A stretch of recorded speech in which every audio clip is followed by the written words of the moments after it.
Hey, what's up, everybody? Welcome to the stream. All right, bye.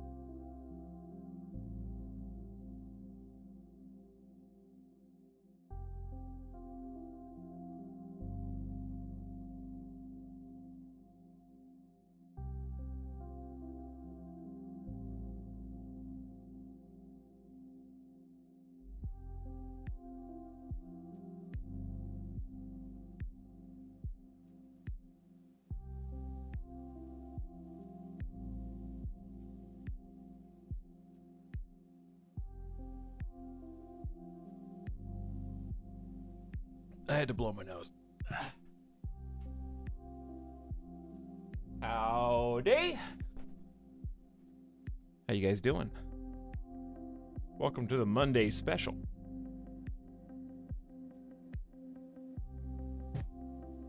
We are going to play more Crusader Kings 3.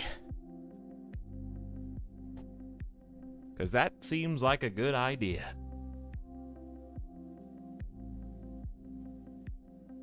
Because I've been having fun, enjoying myself, and it seems like you guys have too, or else you're really good at pretending.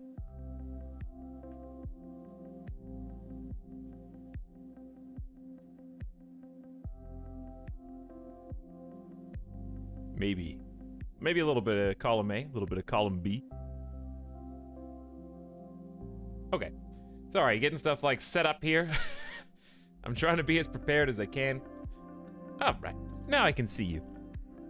Hey, what's up, Ben Elnor? Dog Crunch, Super Willis, hello, 101 Dalmatians. What's up, Ace Tech, Sawdust Bunnies? Hi, Tim the Sorcerer. Welcome back, Leo Malaska. Dandy Donuts is here. Ionic Naga. Hello, Lila B. What's up, Values? Roll Guy? No way, dude. Doing well, didn't think I'd dig Crusader Kings 3, but it's very interesting. Nice, Bamagrad. That's good to hear, and that's probably what, exactly what Paradox wants to hear.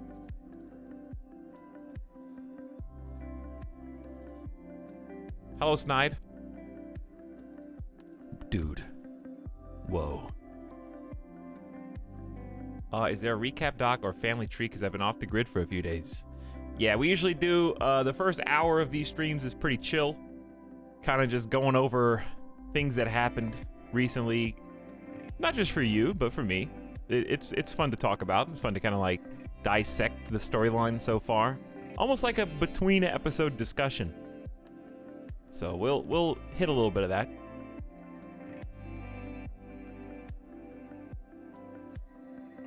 But there is interactive family tree by Snide Kerfuffle, who has been keeping up. I promise that even though that is an awesome resource, and thanks for making it, the family has spiraled somewhat out of control, and it may make it look more confusing.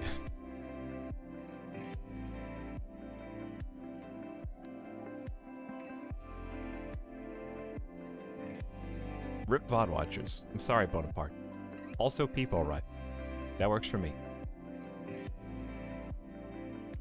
Good evening, Jeff. Double X, my lord.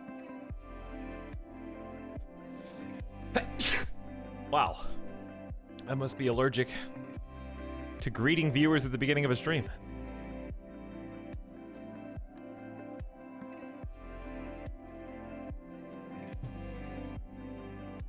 Just go watch the 12-hour VOD, guys. It's easy. Dania, come on. Hello, Etalyx. Hi, Roof. Outgellis Robot Mystic. Howdy, Mr. Cabbage. Sup, Evanito. Tyrannus, welcome back.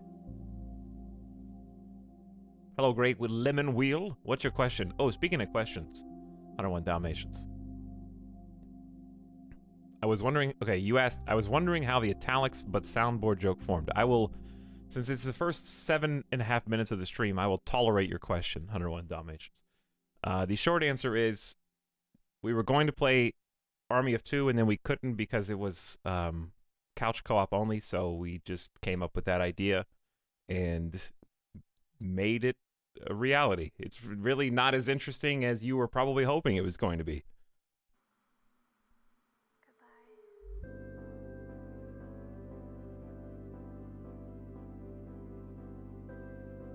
But that's the truth. think we were just looking for a co-op game to play, and I was like, Army 2 sounds good, and there was no online. That's pretty much... We managed to make something I think that was both timeless and funny. Definitely one of the all-time memes. Because people are still asking about it to this day. So that means job well done.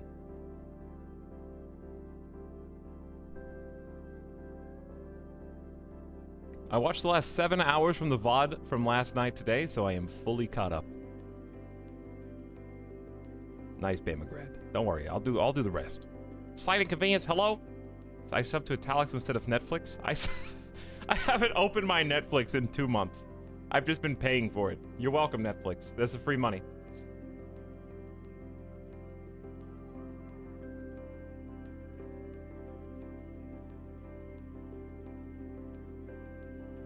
As I recall, chat saw through it immediately because Etalyx started streaming a different game right after Germa started streaming. Well, the intent wasn't to fool people. It was to fool for a while, but I didn't know when he was gonna do it. So I think I was just streaming normally.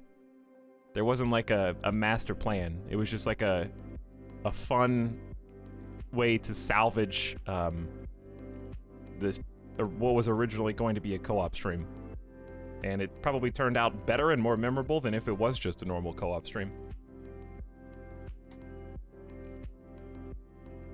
Yeah, I don't think I knew when it was actually going to happen. Are you winning the starting soon screen? Tachyon? Basically, yes. Hold, guys, give me just 1 minute. I need to turn the AC on. It's a little toasty today in fabulous Vegas. What is the weather?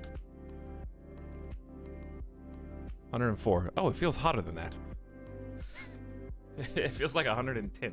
It's actually pretty cloudy outside.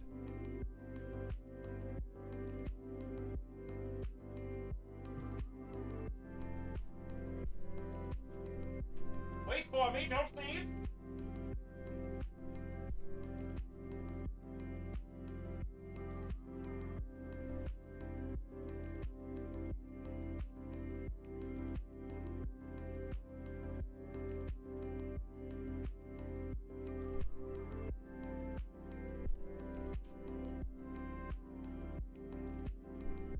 Okay.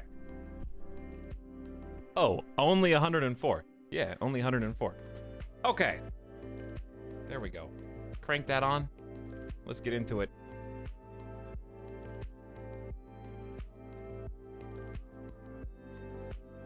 Hi. There's the music. What, it's a dry heat?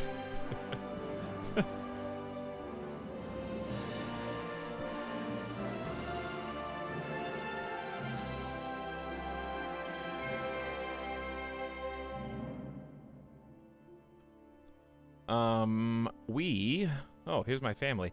We are continuing the saga of King Cordal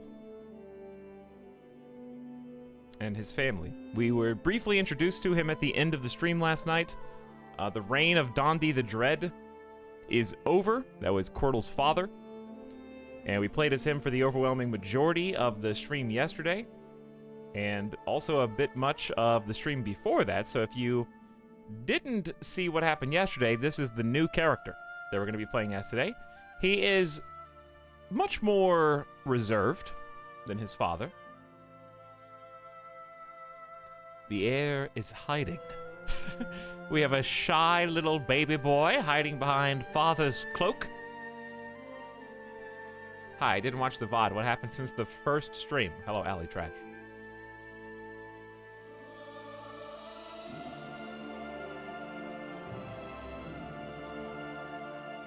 Lorag is here. Orange Puff is here. What's up, Professor Shitpost Galvarino? Anjay, welcome back. Nom Nom. And Brewlord, hello. Hi, everybody. BWP, Angry Eddie, People arriving. Giving people a chance to kind of jump in before we go straight up into the recap. I saw that I'm not really interested in getting mods right now, but I did see there were some pretty cool workshop mods already. The workshop, I think, is still one of the best things that Steam has done, and when games add it, I think it's really cool. I'm scared to even... I wanted to look at them to show you, but then I'm scared I'm gonna want them. So I'm just not going to want them. Let's just take a look real quick. Okay. Here is the workshop. Let's see what the most popular one is. CK2 style colorful education traits. It just changes the color scheme.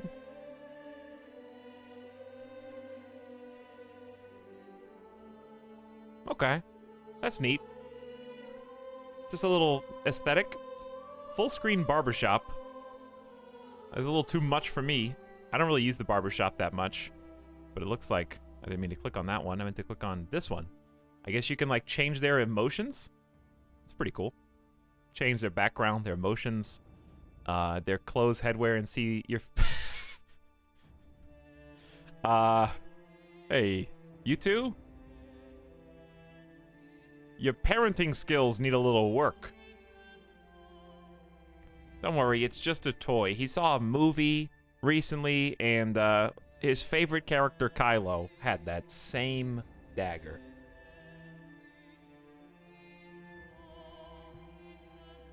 I must get the throne at all cost.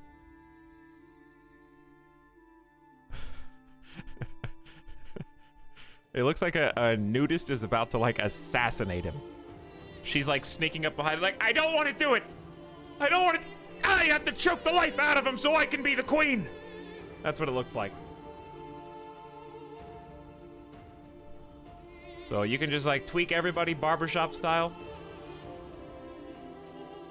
We got barbershop for everyone. Simply allows you to use barbershop for any character other than yourself. See, I'm glad this is here for you guys, but I'm not going to use these, probably. Bronze Age is really cool. We did take a little peek at this. This is a total conversion mod that is in development. And it brings the game all the way back to 2115 BCE. There's already a total conversion mod.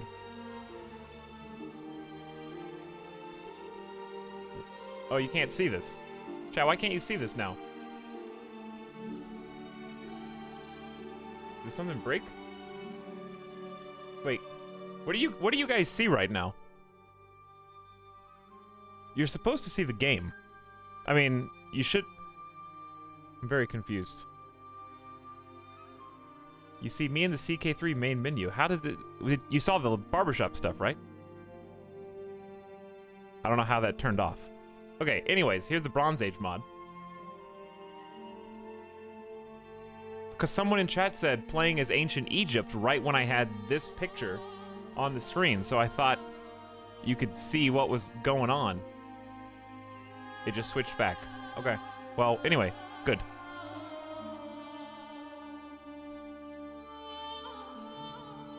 Got its own tenets for the Kemetic religion. Where's the overview of, like, the whole map?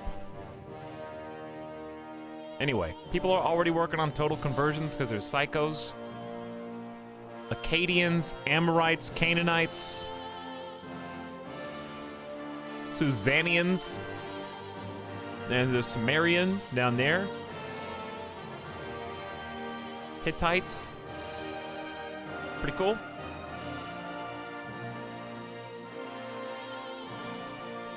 I don't know if they have, like, a zoomed out view of the map, but it's pretty neat. Anyway, total conversion already being made.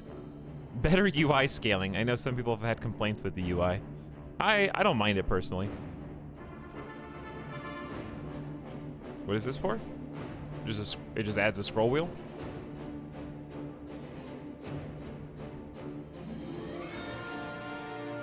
I don't see any... What's the difference? I'm not sure. What am I looking at? It's just huge? Streamer shows the username on stream. Yeah? What of it? I have like 500 pending friend requests since I made YouTube videos.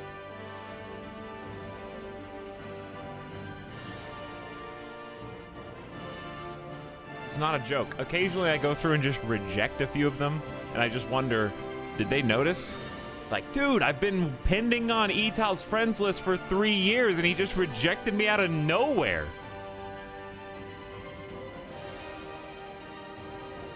Prisoner marriage allows you to force a prisoner into marrying you. That happened. Custom ruler designer and brighter portraits. I like it the way it is.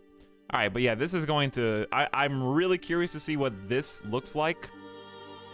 We got Daddy Pika's cheat menu is the #1 most subscribed. So you hackers out there are getting what you want. Yeah, aesthetic stuff for now because the game hasn't even been out a week. The fact that there's even 1 total conversion in progress is a small miracle. You drop this, King. Naked. Number 4, everyone naked. Not surprised in the least.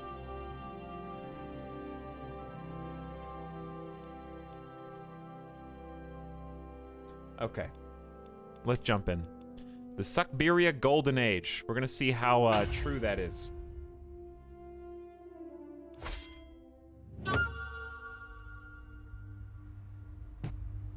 I knew that the perma-nudity mod was going to be high up on the list.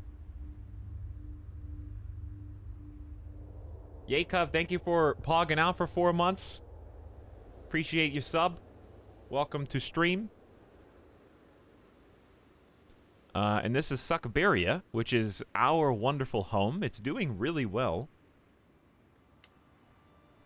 Not quite as much land as it initially looks like. If I click on anything, the facade falls apart, and you can see all of the patchwork, impassable terrain that is breaking up our land masses.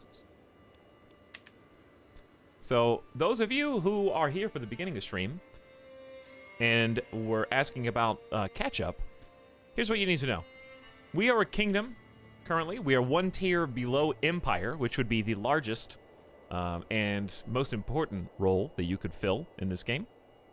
We just recently acquired our 2nd kingdom title through a very interesting series of... Like, honestly, the last few hours of the stream last night were just jam-packed with drama. There was a lot going on. We had Jerry Springer moments aplenty. We had backstabbing allies. We had turning on our own cultural and religious brethren. There were assassination attempts, which I don't know if any of those were actually successful yesterday. We captured a 13-year-old brat, left her in jail until she was an adult, and then tortured her, eventually killing her years later after multiple torture sessions. She was in her 20s by the time she finally died, leaving her mother, who is a widow, alone to govern her former county.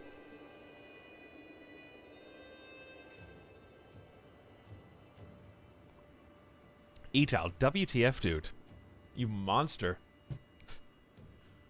Siberia is a wonderful place. Hope you had a good stream yesterday, Danion. We raided a Danion yesterday. Hope you had a good time. I had to peace out and get some food and then take care of some behind-the-scenes stuff, so I couldn't hang out as much as I wanted, but hope you had a good time.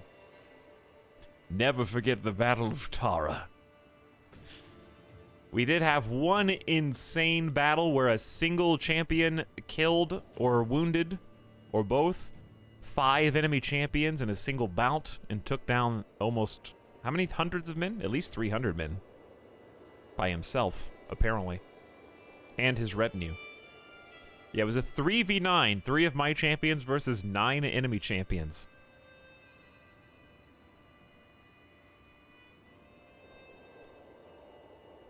You gotta crack a few eggs to make an empire. That's right. The battle was for naught since we lost the war. It wasn't for naught. We got a sick amount of piety and prestige due to our religion. And it empowered us to do even more stuff. What's up, Sonic Fan? Pound Put? Casey and Not a Giant people arriving? Hey, everybody. I don't even know where to begin. I mean, that's pretty much the summary. I think it would be easier for me to go in reverse chronological order. Because trying to, like, pick a bookmark halfway doesn't make any sense to me in my brain. So I'm just going to go in from the most recent thing that happened and then just kind of see where the cookie crumbles there, okay? The most recent thing that happened was, if we go to Kingdom titles, you can see that, oh, the most important thing that happened yesterday was I was corrected. I had been saying de jure, D-E... Here, you drop this, King. That was just -2, everyone. I had been saying de jure this entire time, but I found out that the original pronunciation is in fact de jure. And now chat hates it, but you're the one that corrected me. So we could have lived in ignorance for the rest of time and just kept saying de jure and been happy, but no, it's de jure. Stop. That's how you say it. We looked it up. We found the original Latin pronunciation. It's de jure. Can we go back to ignorance? Not anymore. We've peered too close. We've seen the light, and it's blinded our eyes. Can I have some cookie crumbles? Sure. Disco Geek, thank you for your 6 months of sub. Glad to have you.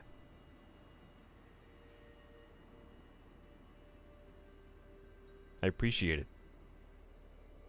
But yes. Yeah, well, Latin is dead. That argument didn't work when we were talking about Aztecs, did it? It's pronounced gyro. No, that's a delicious and tasty food. Usually Mediterranean. Thank you, Lorag, for making everyone in chat hungry. Someone called? Hi, Aztec. I don't know, I just did the whole recap. You weren't even here? I said, okay, everybody, Aztec said they wanted to know what was going on. They wanted a recap, so I just did the whole thing, and you weren't even there? I'm just kidding. We're about to do it right now.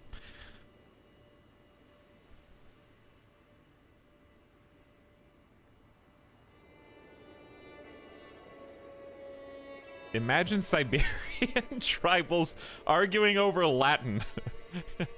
All right, shh. Everybody quiet. Lights off in the house. Here you go. All right. This is the overall view of our kingdom in total, right? Siberia. When you break it down, it's made up of smaller pockets of individual territories, right? So let's go ahead and break it down. The most recent thing that happened was, here in Ugra, we've got a man, maybe go a little further north. We've got a man called High Chieftain Sirka of Konda. This was the king of Ugra, and for many years, he was our ally. He is my cousin, so we are related by blood, because my aunt is his mother. This is Goblina Avrin. She was with us through the first stream, even, and was married off to form an alliance with our cultural and religious neighbors. We used that alliance frequently, helping the people of Ugra and the people of Ishim, which no longer exists because it is now swallowed up. But Ishim, if we look at de jure duchy titles, you can see it's right here. So there were two kings. There was a king of Ishim who had more land than this, and then there was the king, well, he wasn't a king of Ishim, he was like a high chief. So not quite king tier. But Ishim was the first one to basically join us. And that was its own interesting series of events previously, where he was vassalized peacefully, as it happens. But Ishim was an anomaly compared to Ugra. So Ugra, we had blood ties. We were staunch allies. They were constantly called into wars from Ishim to try and defend against the steppe nomads on our borders from Kyrgyz Khanate and Sibir and Zetizu especially. However, when Dondi the Dread, my father, died, if we see, he's right here, King Dondi of Siberia. He reigned for many years, dying finally of old age at 66, died peacefully in the night. He reigned with an iron fist, yes, but he did love his family and had 15 children before all was said and done. Only 2 surviving sons out of 4, the rest daughters, 2 of which have already passed away to various ailments. My firstborn, Gandhi, died of fetal alcohol syndrome. Chiefess Hirlone, my thirdborn, died in childbirth, giving birth to my grandbaby, who is now just my niece. Hirlone, they named, I didn't do this, they named the daughter after the deceased mother. So, like, there's a little bit of poetic, not justice, but poetic weaving for the tapestry going on there. We also saw the death of Brozor yesterday, a fan favorite in the audience. Brozor famously chased a peacock away from the feast in the Great Hall from King Dondi's feast. Soon after he died of wounds, he was maimed and lost an arm in battle, defending against, I think, Sibir and Zetizu.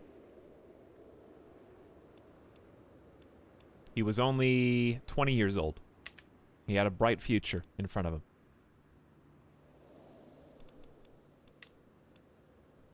Then we've got Ruzava Avrin, named for her grandmother. Actually, no, named for her mother. I forget which character I am at this moment. Ruzava's 19, my half-sister. No, she was named for her grandmother, but she was born of Kanyava and looks exactly like her. Ruzava was our original spouse. So she died in childbirth as well. Unfortunately, she was not able to carry on either the likeness of her mother or the name likeness of her grandmother. I feel like I'm watching a documentary on the History Channel. I like it. There's a lot of history here. I'm just trying to catch you guys up on the fam. So, my new character, Cordal, has 1, 2, 3, 4, 5, 6, 7, 8, 9, 10 surviving siblings.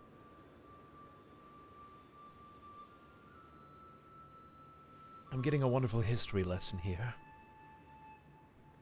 I'm glad. There's quite a lot to take in, because there's a lot of characters in this one. There was also, like I said, some Jerry Springer moments. We found out that Bezalov was cheating on her husband, Mosheg. I don't even remember with whom. Oh, with Chieftain Avte. So, unfortunately, our sister Utrodal was another one of the victims of that. And Chieftain Avte has a child, so there's a bit of a sister swap there, unfortunately. And then there's another one that happened. I don't even know. Who was the other one? Bezalov looks so cocky. I think it was... I know Minas 2 got cheated on. So if I find the husband, Koshal... Koshal... Where's your family? Don't you have a child? Oh, that's your second spouse. Maybe it was Kavilo? He died at 26. There's your bastard. Alright, you cheated with Moratox, Avrin, my other sister. Okay. There you go. So Moratox and Kavilo cheated on their respective spouses. Tox is the legendary Imo gone as well? Probably, because he would have been in the military still. I don't know if you can search for deceased characters. Probably not. First names matching Ivo. Yeah, there's just a random character. I don't remember who his family was. I'm more impressed that Etalyx can recall all the events from yesterday. Well, that's the benefit of playing days back-to-back instead of waiting a week. If I waited a week, I wouldn't know any of this. So that's just a little taste of our family drama.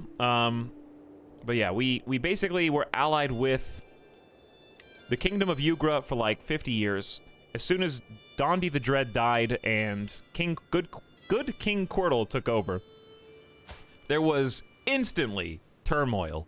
Vassals started fighting against vassal inside of our borders, and indeed, you can see that even now, all of these diagonal lines indicate sieges that were done. Keep in mind, we're not at war. So this is all infighting, from one vassal to the next. They are duking it out for dominance at the moment. So there's 1, 2, 3, 4, at least 4 counties that have currently been sieged inside of our own borders as vassals fight vassals. So the fear that our father Dondi put into all of his vassals kind of kept things in line. As soon as I took over, they thought that there was a weak spot and that they could just run rampant, do whatever they wanted. Likewise, the king of Ugra thought the same, and he dissolved our alliance, tried to stab me in the back, and attacked us while we were defending against Kyrgyz Khanate sub-nation over here that has already been swallowed up. I don't even remember who it was, but it was somebody like right in here declared war to try and take Narim, and as soon as I sent all of my troops over here, Ugra was like, yeah, now's the time to strike. So we kicked the Kyrgyz Khanate asses over here to the east, and then had to reroute all of our troops, defensively succeeding against Ugra, ending that war, and then we bided our time for about a year and a half after we got reparations for that, and then went to war to subjugate them. So as punishment, because we couldn't trust them as allies any longer, I decided that I needed to watch them with a closer eye. So we spent a boatload of resources. You dropped this, king. -2, everyone. I don't remember how much prestige. Was it 750 prestige? I don't think it was, but it was a lot to subjugate the entire kingdom.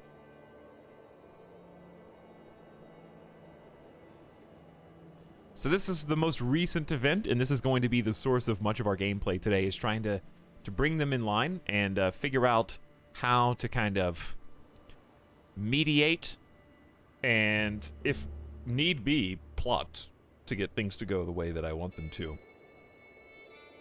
Okay. Before that even, Ishim was a really big play. Long story short, Ishim had pretty much all the land from Ishim down here and around for the most part. So they had a decently sized high chiefdom. What happened was they were getting nibbled at by Zatizu plus Sibir, who was much larger than they are now. They occupied a lot of the land right in here. And I was an ally of Ishim, so they would call me into war, and we helped them at least 3 times in 3 different wars. The first time we had the biggest battle we'd ever had, the Battle of Tara, and that was insane. I was like literally hype while it was playing out because it was just a battle. We were outnumbered at least 6,000 to 4,000, and they had 9 champions to our 3, and I think their commander had better stats than mine. So it was really not a battle we were supposed to win, but we were fighting it defensively. And we had a god champion on our side who was single-handedly responsible for dealing with and dispatching 5 enemy champions by himself. So it was we still ended up losing the war, but that single battle boosted us up to like extra piety level and extra prestige level or something like that by itself. Then the next time we ended up winning defensively and helping out Ishim, and whenever you fight a defensive battle, you build a great reputation with whoever the leader is at the time. So in this case, it was High Chieftain Erder, who was a little snot. He's 22 now, but he was like 13, and also I was his educator as Dondi the Dread. So I was educating him, I defensively helped him, he had a plus 100 relationship with me, and I used the opportunity since he was a high chief and not a king, and I was a king, so I was 1 tier above him, to vassalize him. And I offered the vassalization, and I had a 0 neutral response. So that's just enough. Tie goes to the offer in this case. So he accepted my vassalization offer, and we were able to peacefully integrate him into Siberian. So that was like play of the game right there. And really, really, really enjoyed that entire segment because it's just fun having alliances benefit you from an opinion perspective. So we got the whole thing to come in. And now Erder is his own dude. And he's really talented too. 16 diplomacy, almost double-digit stats all the way across the board. Calm, brave, zealous. What a guy. Currently wounded because he's in 3 separate wars at the same time inside of our borders. He's attacking High Chieftain Verpon, who is my brother and was the other heir of Dondi the Dread. He's defending against Ilke. So someone else in the kingdom is warring, and then he's defending against Chieftain Sotan. So there's 2 separate conquests Here, you dropped this, king.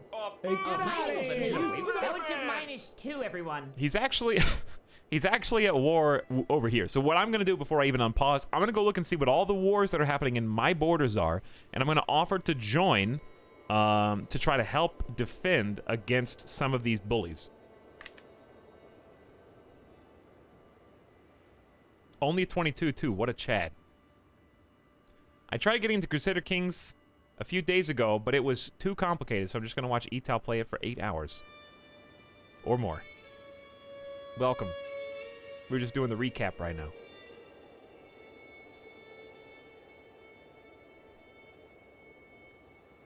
Is this a Redeem ask a question about pronunciation?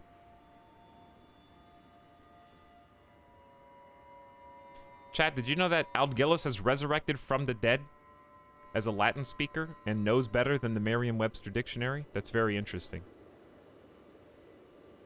I'm going to consider this a meme question, and I'll see you in an hour.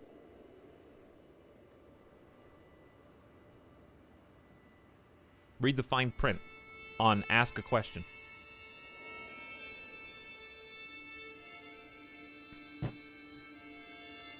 I keep ping-ponging between playing and watching stream, honestly having a great time. It is extremely fun, Mythodel.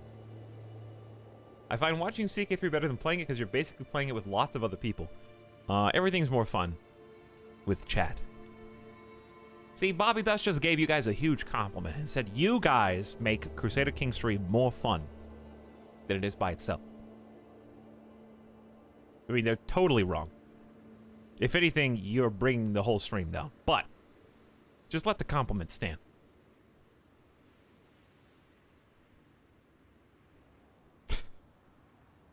No, but thanks for being here, everybody. And for putting up with all these backstory recaps at the beginning of every single stream. I just think because we do this back to back to back, like 10 to 12 hours, there's probably a not insignificant portion of people who didn't see the last, like, 4 hours of the stream.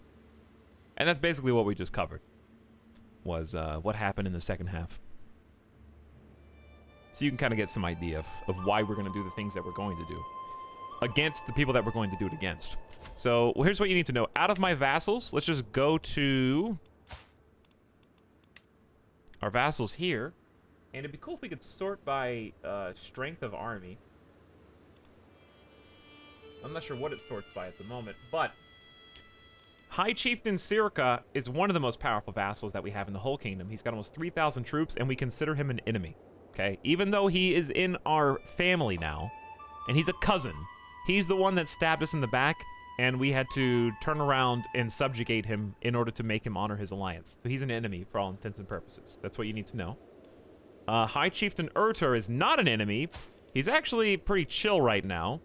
He has a plus 47 opinion because I think we swayed him a little bit. And we also, I think we talked to him at a party. I think we talked to him at a Hey, what are you doing? Did you just, like, eat a piece of that toy bone that you're not supposed to eat? Alright, maybe he just choked on his own spit. He's giving me a very suspicious look. What?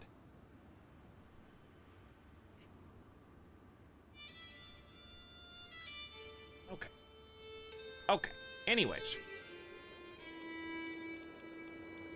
High Chieftain Urdur of Ishim is in, what'd you say, 1, 2, 3? Yeah, he's in 4 separate wars, so we gotta help him out. High Chieftain Verpon is my brother, but I don't know how I feel about him, because he doesn't feel very good about me, but it's only because he's not on the council.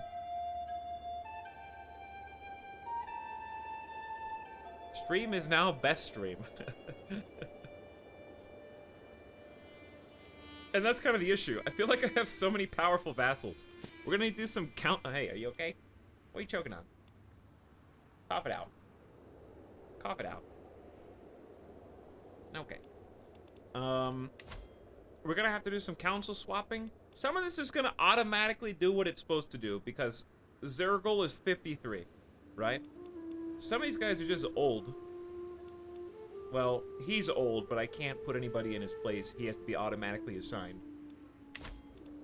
So council positions are an issue, and he's got 2,000 troops, so we need to make them happy. Who else? But this is the other inheritor. When Dondi the Dread died, Verpon is the one who inherited the other half. High Chieftain Dakya of Pelham. He's got 1,000 troops. Okay, so he's got Pelham here. Gotcha. And is married to Magurka. Did you guys ever watch that stupid Disney Channel original What was the name of that movie with the McGoogles character? Dude, I thought that was the funniest shit when I was a little kid. I laughed every single time it came up. The guy that's like, McGoogles is me name. Does anybody remember what I'm talking about? Are there any other millennials out there? It would be so dumb to watch now.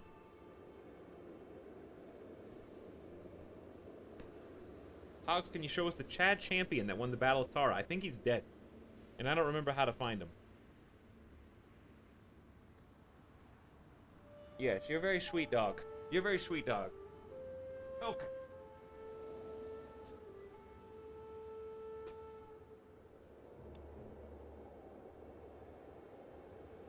Oh, yeah, it was. Not a Giants got it. Max Keeble's big move. Max Keeble's big move. What year did this come out? This has a 5.4 on IMDb, and I don't blame that one. I wouldn't even change it by 1 point. Max Keeble's big move. Family comedy, 2001. I was 12 years old.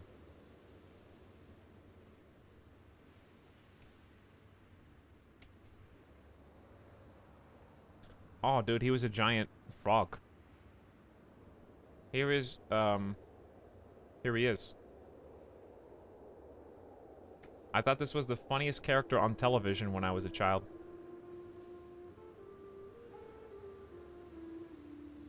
Every single time he came up. He was the Irish frog, yeah. It's him! It is him! Alright, anyway.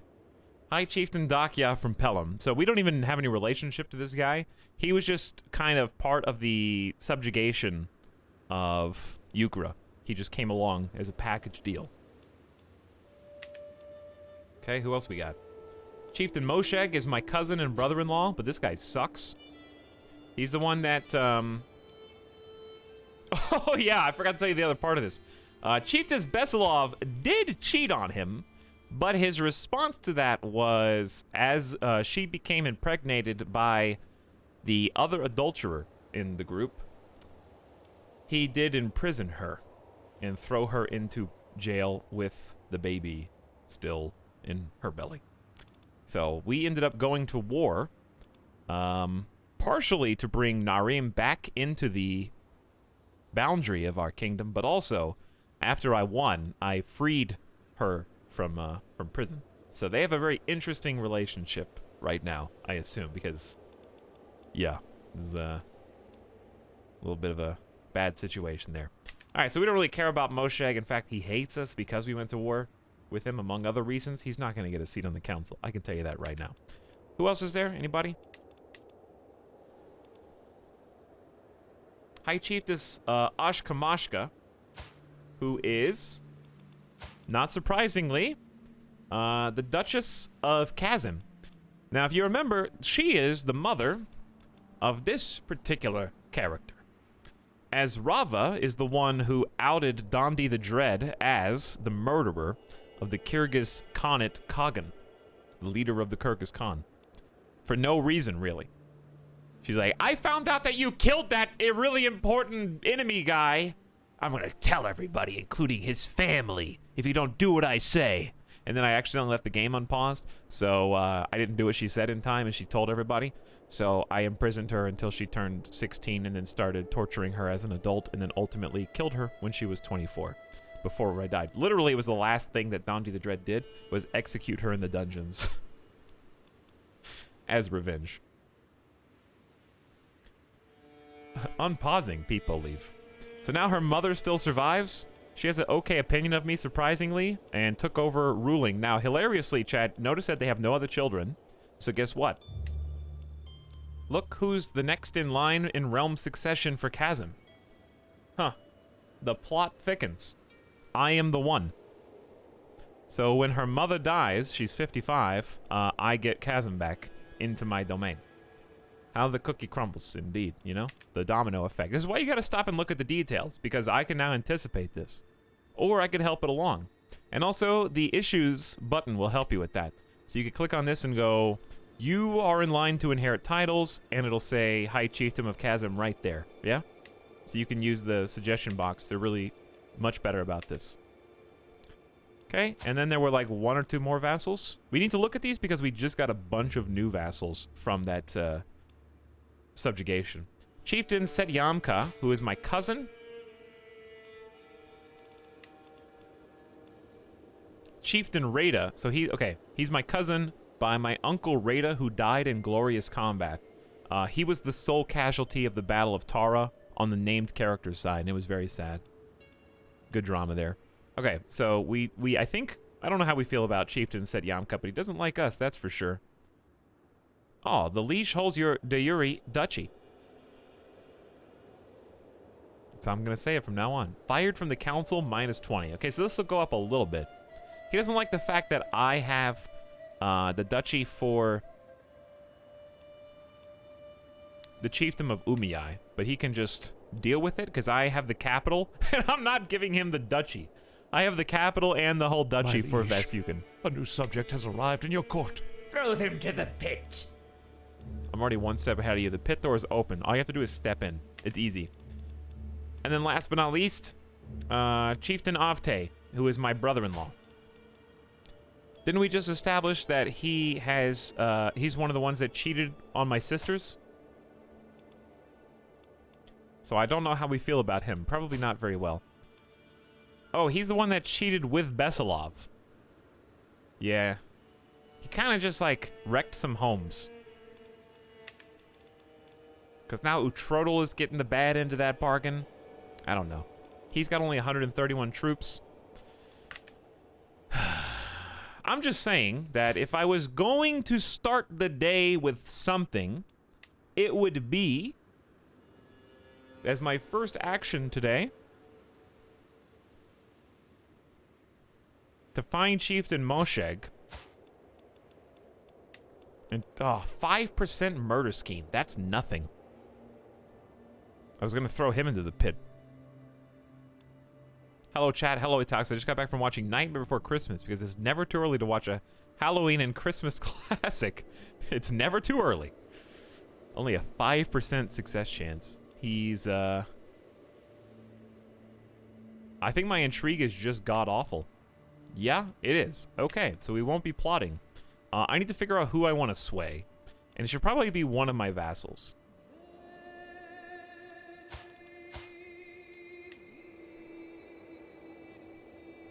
I just had an idea, though. Hi, Chieftain Sirka. We already know that we don't like you, right? We just talked about how big of an enemy you were. And I can't strip you of any titles, because I don't have a high tribal authority yet. But what I can do, and what I'm sure that you have, is a secret. So we don't use this very often. We're gonna have Shaipicha find secrets, hopefully on him, and then maybe we can get a hook. Okay, that's a good start. Let's build some control as well, because I think our levies are basically full. They are. Okay. So if I'm going to increase control in one of my counties, we have Narim, which is extremely low. I think we should probably just go with Narim, but it's just so far away, and it's hard to keep inside of our... It's not in our inheritance line, really. So hold on. Let me just look at my my current counties and see who's got it worst. You got 88. It's pretty good. Okay. You've got Tartus is 100. And that's really all we've got. Okay, well I guess we'll do Narim because I only have 3 counties right now due to the way inheritance works. Okay, so let's build control. In Narim, that's going to just slowly tick up. Or we want to collect taxes or promote culture? Let's promote culture there as well, because that's only 4 years. Domestic affairs, we recently buffed that. And religious relations, I guess, is not what we want. Let's just start 34 years of convert faith.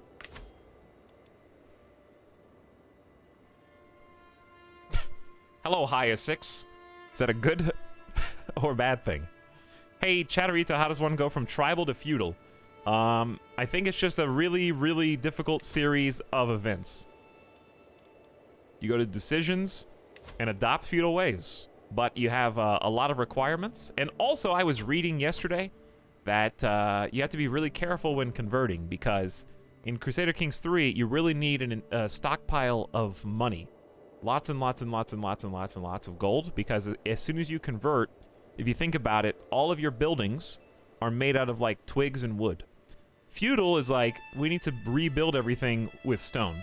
So once you convert to feudal, it basically invalidates all of your buildings that you have up to that point, and you need to rebuild them with feudal buildings. In Crusader Kings 2, it automatically converted them to, like, tier 2 feudal buildings, but I think so far in Crusader Kings 3, it basically is a big reset button. So you need to be really cautious before you do that, and try to make tribal work for you successfully as long as you can, because you're going to need, like, 15 years after you convert to, like, finish building all those buildings.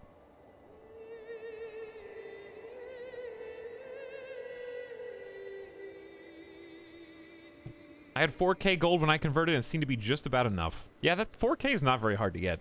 So, we'll see. I guess it's going to depend on your holdings, right?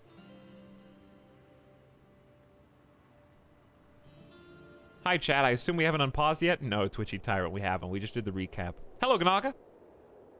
Big people happy? But I hope that helps slight inconvenience. Just reading some chat, hanging out. We're just chilling. There's no rush. We do, especially if we're playing 3 days in a row. I just like savoring it, you know. That's the thing. You only get your first campaign. You can only do it once. So I just want to enjoy every story beat. Try to find every little detail and nuance. Like, I didn't realize that Chasm and Coda were going to be inherited by me, for example. And I just think that's the funniest ending to the story of the murder reveal that you could possibly have. Increase opinion with High Chieftain Verpon. I think that's a genuinely good idea. He is my half-brother. I would like to put him on the council, but right now Erter is also in need of being on the council.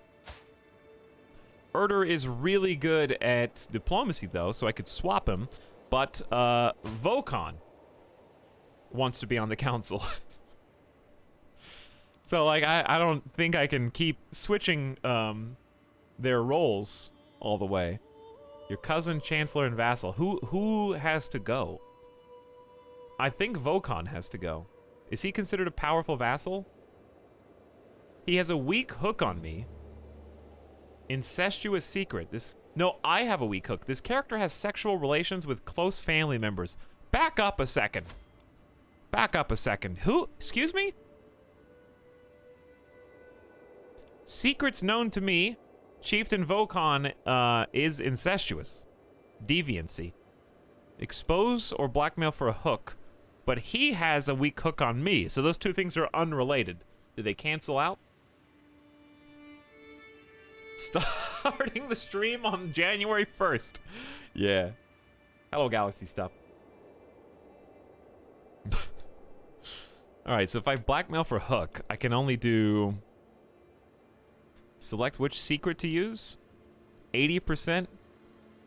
Oh, I know the secret, but he doesn't know that I know the secret. So if I use this, I'm basically telling him, hey, I know your secret, and if you accept, then I can make him do something, is my understanding. If I expose this, it's just like telling the world. Okay. In that case, I think I gotta fire him, but he's got a 17 in diplomacy. There's no reason. This is messy. I need to get on the good side of my brother and the other heir. That's number one. Okay, so let's just start swaying him. That's the easiest way. Who am I swaying right now? Sway Pukshava. She's fine. There's only a 45% chance. Let's just try.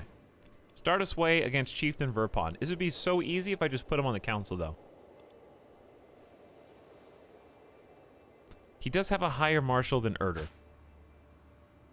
I think I just need Zergal to die. Not like I'm not gonna kill him, but if Zergal dies, this makes everything easier. Because then I put Erter in the stewardship, I put Verpon in marshal, and then we're golden. We got all of our leaders where we want them to be. factions is still the Tingri populists.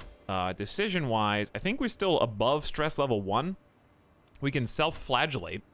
Nothing cleanses the mind like the catharsis of pain. I will apply the whip to my own back until my mind clears.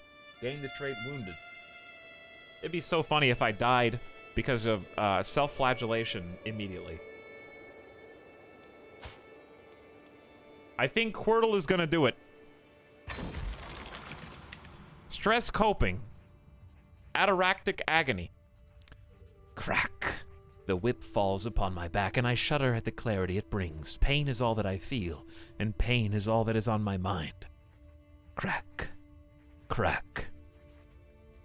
Sweet, sweet pain. You gain the trait wounded and lose 52 stress. So, the reason he's doing this is because, immediately as soon as his father died and he took the crown, there were just so many stressors from every angle. He has infighting between his vassals. He has... His sisters are creating, like... I mean, okay. They're not creating anything. There are, what do you call it? Narim left the fold, and there was a whole... Bezalov got imprisoned because she was seeing another man in the family... And then another sister, Minas 2, got cheated on by another guy. So we got to deal who's going to prison, who's going to be freed, who are we going to add back to Siberia. And also our longtime ally is stabbed. Like, he's trying to, like, get all these separate loose ends tied up. And he probably feels some guilt from going to war to subjugate Ugra. You are no longer as overwhelmed by stress. Did I get healed? He doesn't look so good. Controversies. That's a good word. He's not wounded, but maybe he is? Maybe it just hasn't updated yet? Alright, well that was, that pushed us down under the first tier. Okay. Do we have a doctor? Very important to look at that. We do. Sergei is still the court physician. And, oh, I know what I wanted to do! I wanted to cancel the bowman and get the super bowman. Okay, what's a good way to get some prestige? You can create the Duchy of Ostiaki. There it is. That's a way to get some prestige. Okay, so Ostiaki is now inside of Siberia because we incorporated Ugra, and I guess the duchy title is still just waiting in there, and I actually have control over Tumen, so I do have land here. So this makes perfect sense for me to hold this duchy. And I don't even think my character has but one. I only have one duchy because the other one went to my other brother in the inheritance. Okay, this is beautiful. So now I can just make this back for 125 gold and I get 300 prestige. Boom, there's the prestige I need. Okay, so I now am the holder of High Chieftain of Ostiaki title. And I have one county in here to my name so that my other vassals can't get too greedy. There we go. You can do a lot without pausing, see? I mean, seriously, it's worth going over all the issues, because these are pretty big deals. I think we're ready to go, though.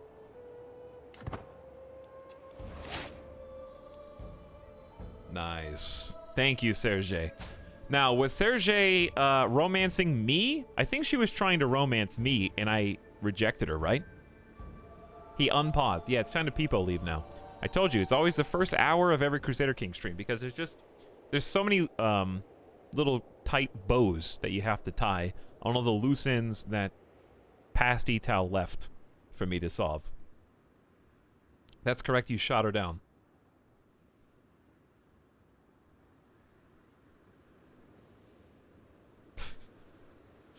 Absolutely wild event to stumble in on. What, the self-flagellation? Neighbor. Oh, the wars! I gotta help with the wars. Absolutely unacceptable. Noroava burst into my chambers, her face red with anger, yelling loud enough for the entire castle to hear her. Tuhan has just insulted my honor. I demand you cast that vile boar from our court. Well, my dear, you are, beloved and a stewardship genius. My wife is like the head of an accounting firm. I have a 12 stewardship. She has a 16.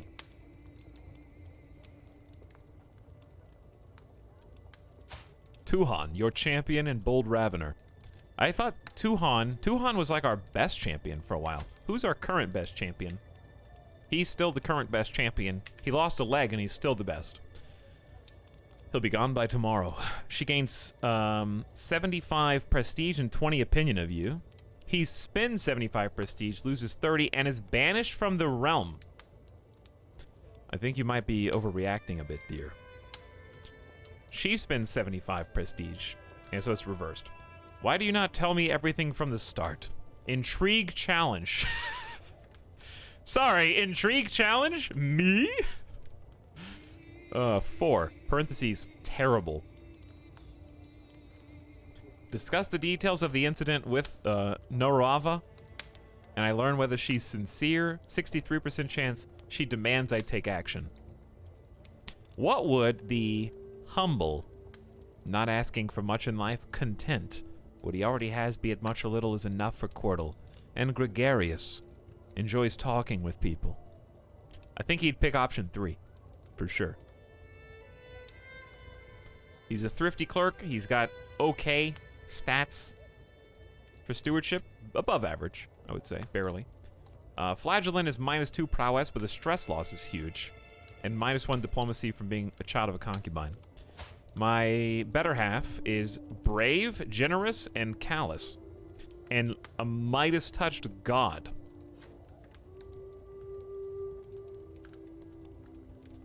Heartless and cold-blooded, Norava's indifferent to most. Brave is brave, but look at those stats. Martial up, prowess up, attraction up, vassal opinion up, likes other brave characters, and gets piety per month. I like the plus piety per month religious tie-in. Alright, why do you not tell me everything from the start, honey? Even after discussing the details with Norava, I'm still unsure what to think of the whole affair. A good king should stand by his queen. Yet I cannot shake the feeling that Norava might not be telling me the entire story. Look at that, like... Yes... Yes, what is going on here? I will talk with Tuhan. It still banishes him from the realm. I think you should forget this whole matter, Norava. Spend 75 prestige, lose 40 opinion, gain 75... Okay, yeah. So reverse... Listen, a good king should stand by his queen. Tuhan, you have to go. I'm sorry. You're arrogant, greedy, though diligent, is your one redeeming quality, and of course, your prowess in battle. He's been banished from the realm.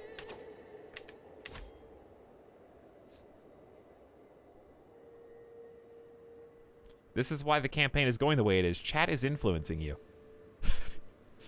Chat is a bad influence on me, yes. When's the next time I can invite champions? 9:55. All right, 9 years. It's a ways away. Let's help in the wars, because otherwise we're just gonna keep losing land for no reason. Is there a way to see any like overview of wars that your vassals are in, where you end up losing land in your kingdom?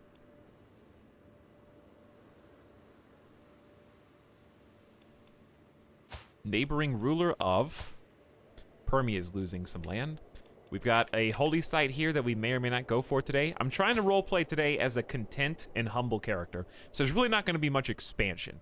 The goal with Quirtle is to build within. He was very reluctant to go into a subjugation war against their former ally, and he punishes himself with the flagellant trait. So if I go any further, the only one, I really want to take this place in Siberian, but I don't think Quirtle would necessarily jump at the chance. But this is a nice little spot right there. Nice choke point. And then we've got, we've got a holy land to the west. We'll see. I am going to try and play content for once and see how it goes. Because we still have a ton of territory that needs to be controlled. I mean, look at this. Look at the overlay. no control, no control, no control, no control, no control, no control. Like, if we get control over these places, then, and the green ones I think aren't full either. Purple is 100%, I think. So the green ones are still not maxed. If we get full control, we get full levies, and we get full taxes. And we want full taxes so we can build. That's the whole point of what we're doing. Okay. Hello. Ishim. I can offer to join your wars, maybe? No, I can't. High Chieftain Urter is not fighting a peasant faction. Wow, I have no control over whether they win or lose then. Do I have to form an alliance with them? I already have an alliance with them. But I can't join their war.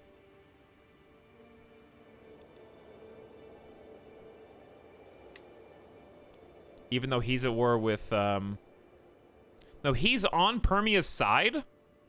Oh, okay, he's an ally in a Permian war.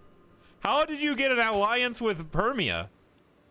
Yeah, Perm is allied to Urter. That's awkward. They're Tengri Bashkir.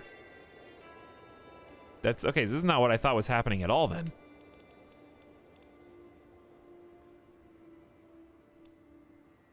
And he's also attacking Verpon. So this is an inter-kingdom war. Dude, he's using Permia. Urter is using Permia. They're in each other's war now. They were just like, I'll go to war with you if you go to war with me. Yeah, bro. Bring it on. Who's this Verpon nerd? Your former Guardian's heir. And you hate your Guardian because he was cruel and dreadful, even though he taught you everything that you know and made you into a Grey Eminence super genius? Yeah, I'm down. Let's go war Verpon. That's pretty smart. That is pretty smart. Okay, well, I can't help, so never mind. Let's just unpause then. I have no stakes in this. It's all them. County corruption in Narim. Lost deserting levies. That's good. That means that's finally gone. Dude, this has been such a fun campaign, just trying to see how all these cogs weave together. All right, the number one thing I'm interested in is his find secrets on High Chieftain Circa. Because he's got... We took his kingdom title. That's our second title, is the Kingdom of Yugra. So we've got Yugra. He owns the land inside of it, though. So, like, he has the Duchy of Kanda. And inside that, he's got the Chiefdom of Selim. The Chiefdom... Yeah, I think he owns at least 3. He owns at least 3 of the counties. The primary holdings in Kanda. Okay. I can't revoke any of his titles yet, though. My son, Wolksar, has recovered from pneumonia. Aww. My baby. Fortunate. He lost the trait pneumonia. He got good treatment. That was the last thing that happened at the end of the stream yesterday. So we already had, we had a stillborn child yesterday. It was very sad. We were going to have another baby boy, and he died. So right now, let's take a look at my children. We haven't really looked at them. We have 2 baby boys now. Brozor, Avrin, and Wolksar. So my daughters, Sergei had before I took over control of this main character. She is cynical, content, and sadistic. And also charming. That's a scary combination, dude. Chichaika is 14, so we're going to have to arrange some marriages. They're already 15, 14, and 14. My next daughter is brave, paranoid, and lazy. Okay, I'm trying to, like, reason lazy and brave. What does a lazy, brave person do? The easiest road in life is the road most taken by Chichaika. Okay, so she will take the easiest road in life, even if it's dangerous. That's how I interpret that combo. And is pensive. Brave, but only when you have to be. I'll fight that dragon after I take this nap. Then we've got Anava Avrin, your daughter and ward. So I'm the one training her. She is shy, impatient, and arbitrary. Also a scary combination. Tatka, who is just cynical and bossy. We've got some complex characters in our family. These 4 were born before I took over. These 2, my sons, were born after I took over, so these are new. Brozor Avrin, who we named after, this is kind of a weird relationship, but we named after my brother Brozor, who was actually my concubine's husband.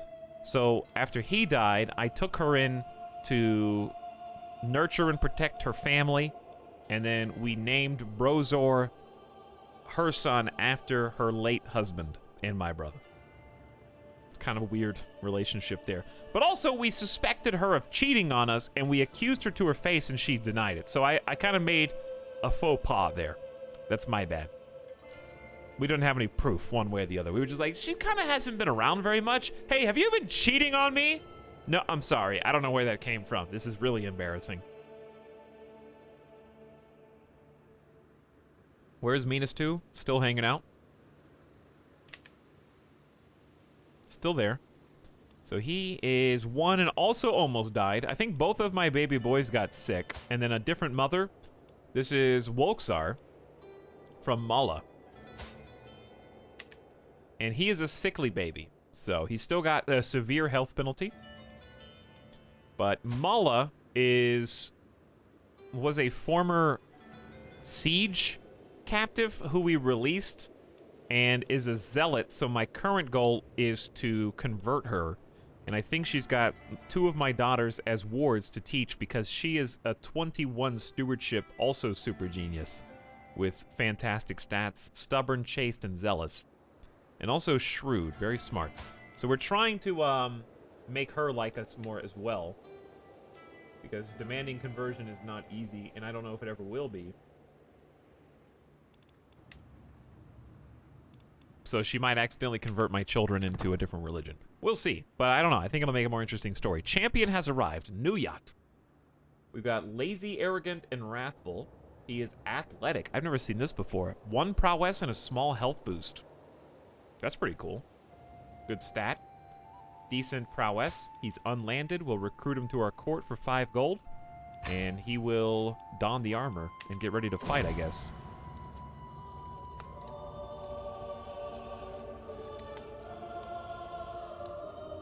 Already. I had so many hopes for you, my sweetest child. All the things you would learn, experience, and do. There were so many possibilities. A whole life to live. Maybe you would have had children of your own one day. But now none of these things will ever come to be. Rest in peace, little Wolksar. We were just talking about how sickly you were, and your mother. 35 critical stress from Wolksar dying. I've become overwhelmed by stress.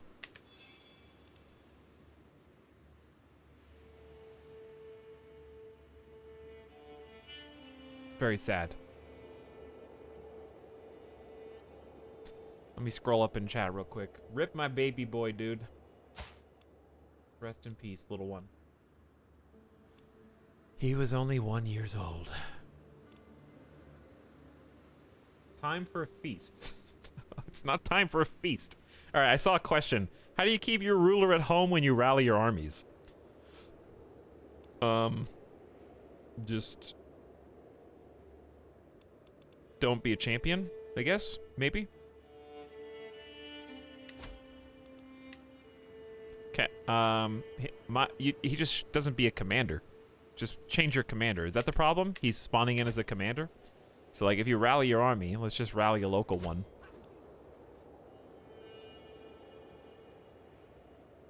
Sorry, my brain just broke. As I was going to say, let's rally a local army. And then down here at the bottom left is your commander. So if this is your king or ruler, then he's going to be in the battle. Click on the little select new commander button. Choose someone besides yourself to lead. That may help you. If you do like fighting, then it's not a guarantee, but you can choose the martial focus. Pick one of these, preferably chivalry, because you get more prowess and a better advantage in combat as commander. And then click on Stalwart Leader, reduce the risk of commanding armies. So it'll make it less likely that you get injured in combat, but it doesn't give you a guarantee. But just keep in mind, if your character gets wounded and eventually dies, that just makes a good story. Don't be upset if your character dies. The goal is to try and make the next character even better. So take it in stride, try and learn from the experience, and see what you can make happen next time. Hey, what's up, KX? Your CK3 streams make really comfy watching, and the stories that come about are just great, so here's to you. Thanks for the bits and the support. Much appreciated. Also, War of the Worlds, thank you for that gift sub earlier. Isabus says, kill the king, do it. No, I'm the king. Fira says, hi, Etalyx. What's up, Fira? Disco Geek is back for 6 months as well. Hello to each one of you. Thanks for joining and hanging out. I'm glad you guys are having fun. I'm having a fantastic time.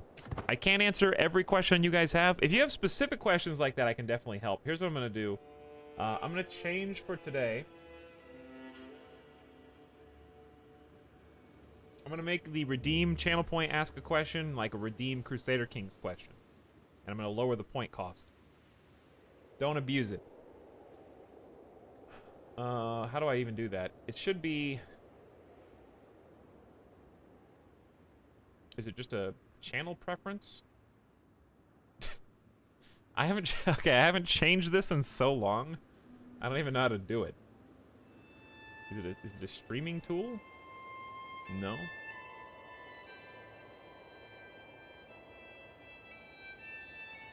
I don't even know how to do channel points. Content? Community. Community! It's under community. Okay. Manage rewards and challenges. Ask a CK3 question.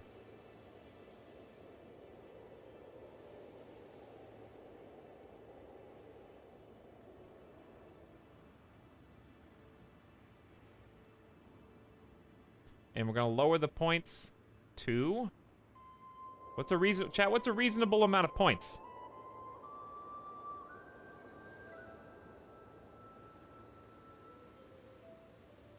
$300. There'd be like 6,000 questions. It can't be a question and answer a whole stream. 3,000? Chad says 3,000. All right, these aren't going to be answered immediately.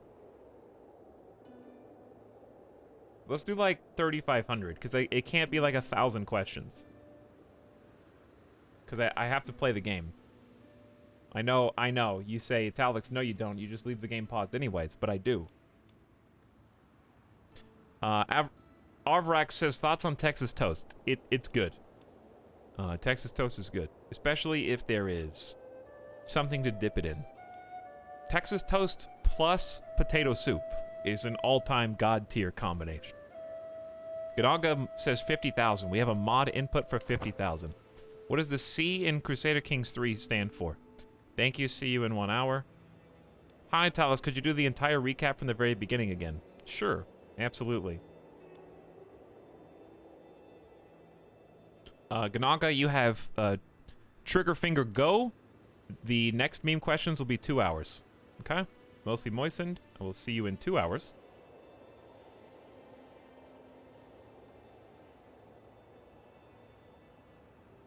The next one's 3 hours. Okay? Next one's 4 hours.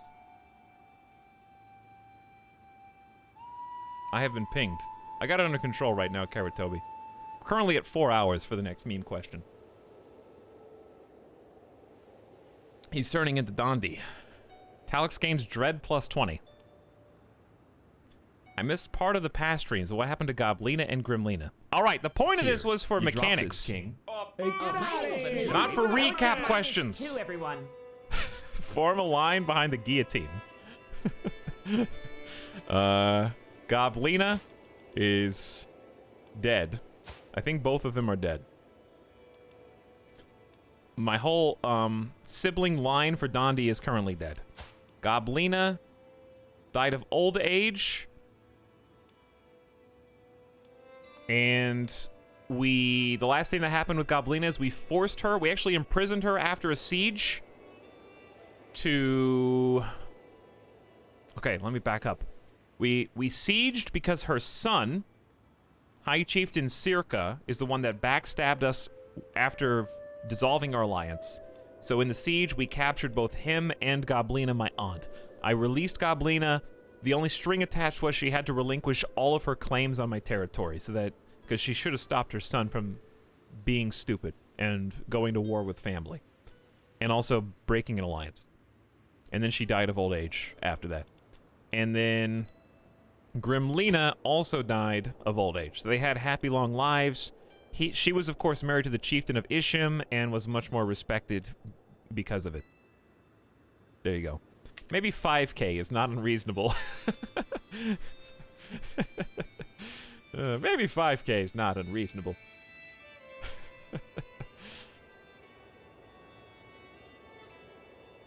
When non-sub says that, you have to listen.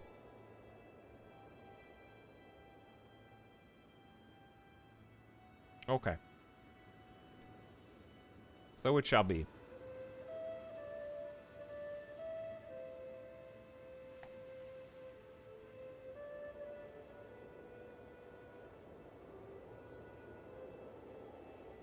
Game Watcher says, any way to increase the loyalty of your vassals, and would that reduce all the infighting? That's actually what I'm working on right now. We're doing a lifestyle focus for stewardship, which is good at, as it says, dealing justice, administrating the lands of the realm, and filling your coffers with gold. So, even though I have a wealth focus, we are building stewardship experience by generating the 20... We get 20% bonus because my education was in this, and we're going currently down the administrator path, where my next perk adds a likable trait. So we learn how to be likable. If only this was a real-life skill that I could find. Direct vassals like you plus 10 more. And then below that, positions of power, your counselors have a plus 20 opinion of you. So you're respected by your council at this point. There's a couple ways. There's more besides, but that's what I'm doing.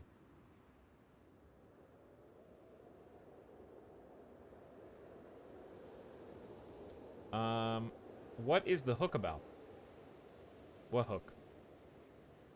Car top meteor. There's one hook I have on my brother, and he has a hook on me. They're just light. They're just small hooks. The one that I have on him is apparently he has an incestuous relationship with some family members. Bamagrat says, does a pilgrimage do anything for you as far as stress management is concerned? It's just a really good perk religiously and gives you a huge piety bonus, and there's random events that can happen along the way. Lifestyle is so boring, everybody's doing the same thing. I don't know what you mean, Siegebreaker. I've had 3 characters, and I have not picked the same lifestyle on any of my characters. I think it's a lot of fun. Dirk says, is there any kind of thing involving exclaves like with Sibir, like they have less loyalty to their mainland? Not that I know of, but that doesn't mean that it doesn't exist. I remember the term exclave is in the game, so why don't we just encyclopedia it? Because it may or may not be. I swear I've seen exclave somewhere in the game, but I don't know of that. I'm not the person that can answer that. Unfortunately, even though you can ask questions, I don't know if I have the answer. It's a game rule. It's an optional rules, which I think you can see. How do you see your own optional rules? Exclave independence. Significant. Exclaves of independent rulers at peace will be removed on succession. That's why we lost that territory, Narim, I think. Will be removed on succession unless connected via a naval pathway or part of the Dayuri territory. So, because it wasn't connected, we lost it on succession. That's cool. Okay, I didn't know what that actually meant until now. So, good question. What's an exclave? An exclave is a portion of territory of one state completely surrounded by territory of another as viewed by the home territory. So basically, like, it's a territory which you have no tangible connection to. So, because even though it looks like it's connected, when you zoom in, this is impassable territory. And this is the only connection, so you can't walk from Vasyugan to Narim without also going to Tomsk. Therefore, this is an exclave. Good to know. I didn't know that, so now I know. I understand exclaves now. Dan asks, at this point, should I try to get into CK2? No. Or just start in CK3? Yes. DLCs aren't an issue due to reasons. Don't pirate games, kids. Okay? Pay $1 for Game Pass. Find it between the couch cushions. Okay? Nobody doesn't have $1. You're just lazy. It takes more work to pirate a game than to just sign up for Game Pass. What if I'm broke? Well, too bad. Life sucks.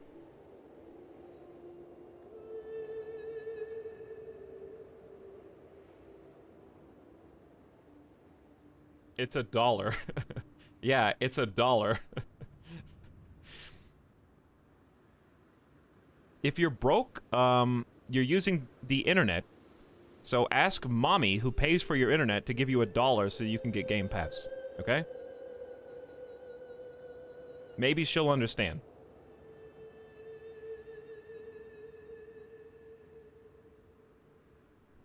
Thanks, Mom. But good questions, everybody. Good questions. Now, back to what we were doing. I'm glad that I learned what exclaves are.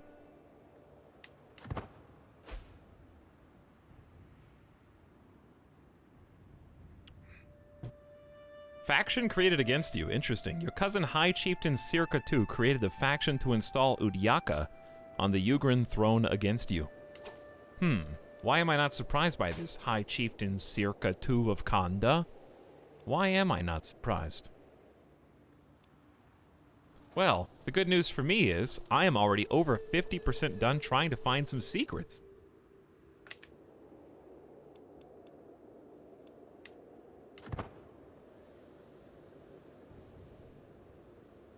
What if I used all my good boy points on Tindy's and she won't give me $1?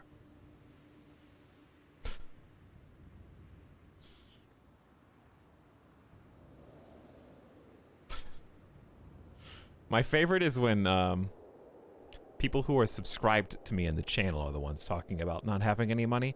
Just don't give a stranger on the internet $5 for 1 month and then just get the thing that you want instead. Okay? Easy. Okay. So we're unpaused right now. My lord, I think that young Vetchkas could learn a lot if he got the opportunity to study under your tutelage. Chieftain Avte's son narrows his eyes before waving at us. Sure, I'll educate the boy. Your son is your responsibility. Isn't this Avte who cheated on Chiefess Uhtrodel with Bezalov? Whose team am I on? Am I on Team Bezalov? Or am I on Team Uhtrodel?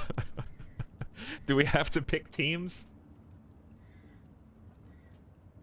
De jure sounds way better, to be honest. I agree, Roof, but we can't go back now. Chat ruined it. Here's what I would do.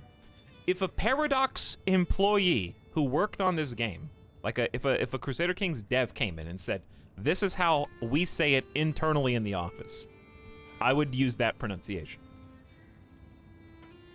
Chat, go to like a frequently asked questions for next time they do like a Crusader Kings Q&A and just ask them how they internally say it.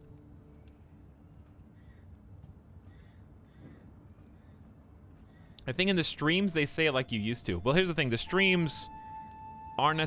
it's not... I don't know... That's not an authoritative response. That's circumstantial evidence. Streamer not pronouncing names correctly? People leave. Okay. Chieftain Avte, what do you got? Honestly, this guy sucks. Your brother-in-law and vassal, he's a content paragon. I'm on Team Uhtrodel. She's paranoid, generous, and gregarious, and she reminds me of Mom. On account of how drunk she always is. Bezalov's pretty cool, but I mean, Bezalov... did basically cause like a pretty big issue after she got imprisoned while pregnant, and I had to go to war to free her. So it's not her fault she was imprisoned, but it is her fault that, well, that Vechka exists. She's patient, ambitious, and diligent. And she doesn't like me as much. I'm just gonna pretend that I don't like her as much as well. All right, you know what? Forget about this child. Your son is your responsibility. Get out of here, Avte.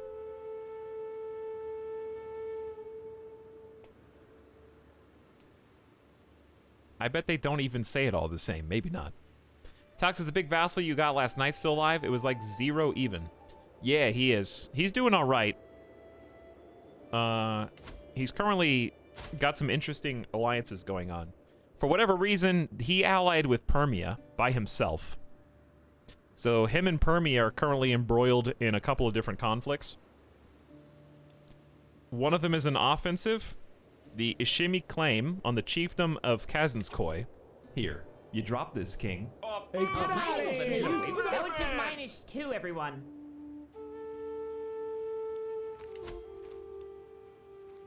Who is currently being held by High Chiefdom Nuyat. And High Chiefess Ashkamashka. Who is in line to inherit this? Chiefess Chendyaka of Tara. Interesting. They don't have any kids. Sergei comes of age. I am proud to see my daughter no longer as a child, but as an adult with sufficient tutelage. Even a child that has displayed little natural inclination toward careful planning, such as Sergei, can come to truly understand its uses. She now knows a lot of ways to get what she wants. Most importantly, she is highly aware of political implications of those wants. A level 3 intricate web weaver. A master of intrigue, manipulation, and secrecy. She is cynical, sadistic, but content. Okay. Maybe content will keep that in check. They grow up so fast.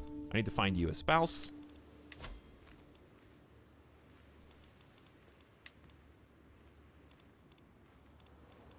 There's 462 characters on this. Let's say 5-year age difference. Religion same. The rest kind of doesn't matter. That poor army's been standing for months. All right, I'll put the army down. I used it as an example and then forgot about it.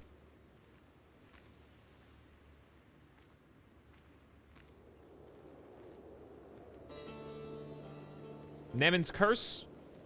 Sorry if I said that wrong. Thank you for your new Prime sub. And Lalu as well. Welcome aboard. Hi to both of you. I'm so sorry you wasted your 30-day Prime on me. But you're here now. So I guess I'll keep you. Let's sort by, I like to sort by prestige gain first and just see, because we're like one of the only kings in the area. So we really can't get very much prestige. As you can see, my first 2 suggestions are nephews. Unsurprisingly. But they do both get 400 prestige out of the deal. Which is true. Whose family are you of? Chieftain Ajmeg and Yolapa, your half-sister. So yeah. If I can't do that, alliance really doesn't exist except for the chiefdoms that are already inside of our purview.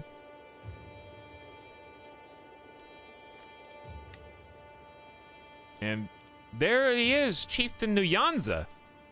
This is actually a different giant. Dude, whole of body. Know yourself, know your limitations, and know the full extent of your reach. Medium health boost. What a god. He's a pilgrim, he's already gone on a journey. He's a giant, so he's got a minor health penalty, but he's offset it by being whole of body. That's a lifestyle trait as well, so we could get that. Others have to crane their necks and rein in their awe at the size of this lad. Gregarious, honest, and zealous. 22 learning? He just works out for fun. He's like one of those dudes bodybuilding with, like, reading glasses on, and he's got a book in the other hand. Yeah, I just do it to maintain this physique. marry him. He's already married to Magurka. Okay, well, he's only got 625 troops. Who are your kids?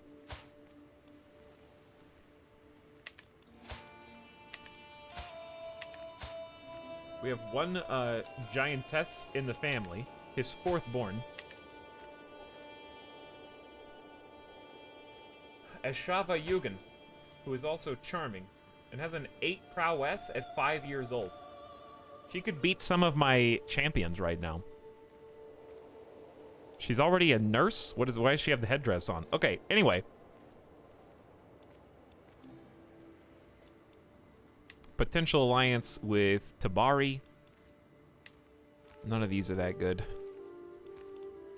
Alright, we might just marry for stats. You're not going to be an heir anyways. I just want you to be happy. And number 1 is paranoid, brave, compassionate, and handsome. Alright, that's a combo right there. Look at these. Almost double digits across the board. 9s. Idish, who is related to Nishkezpas. I don't think we have any relationship to these people whatsoever. So I say that is a wonderful match for you. Except we're going to be inbred. How are we going to be inbred? Who is he? Grandson of High Chieftain Idush? Who? How? On what side? These people are all dead.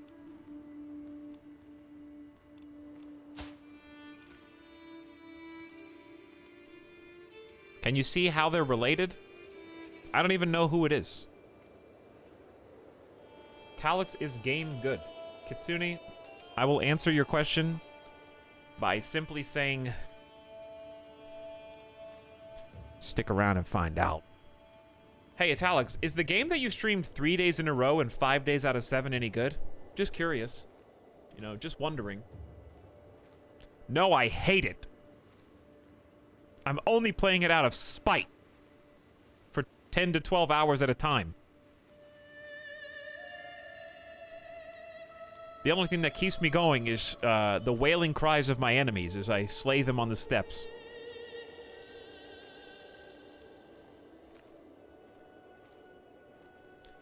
Chance of children medium.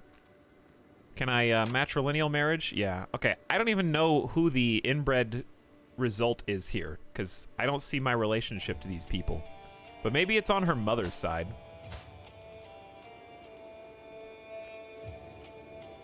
I have no idea. I say we just go for it. Okay. Onwards. I only bought it because Etalyx played it. What do I do now? Greetings, King Cordal of Siberia. I gladly accept your betrothal proposition. Your daughter, Sergei, will be betrothed to my cousin, Adush. Yeah, I don't know what my relationship to them is. What's the ultimate goal of Siberia? Right now, I just want to build it up and get every county... I want to get my economy in the positives. This is going to be a consolidation and manipulation internal affairs stream. While performing his duties as my spy master, Shaipicha has uncovered a secret held by Chieftain Nyanza of Naramkari. He is in fact the bastard child of his mother Niv and Chieftain Nyanza. He looks so surprised.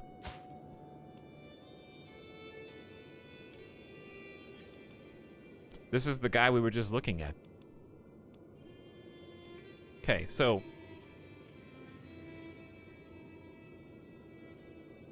a secret held by Chieftain Nyanza. He is the bastard child of his mother Niv and Chieftain Nyanza. Wait, the spy master figured out that he was a bastard child? Is that what I'm understanding? He was looking for secrets on the other High Chieftain and accidentally stumbled upon his own roots. I was wondering why he was so surprised. He learned who Dad really was. He thought his parents... Wait a second. Oh no, is my spy... Did I ask my spy master to spy on his own dad, and he accidentally revealed that his father wasn't his father? No! I didn't realize that my spy master was directly related to the person I asked him to spy on.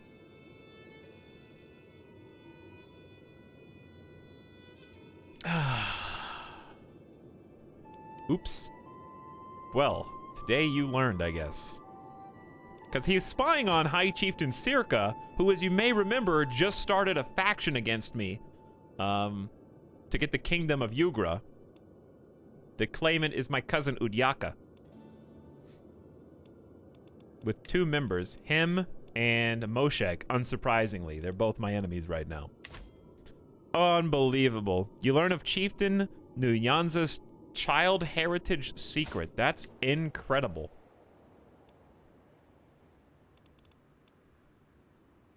So, he is hunchback. Possibly, he's very strong. Possibly as a result of that. Okay, so does it not update his family tree? Also, where is this guy? Yeah, he's not here, but we just know that this is the real father. Chieftain Nyanza is the real father. So who did he say his mother was? So it was Chieftain Nyanza and High Chiefess Padyava? No. Yeah. So High Chiefess Padyava plus the Gentle Giant make the Spy Master. No, it was Niv. NYV. Okay, hold on. You're right. NYV.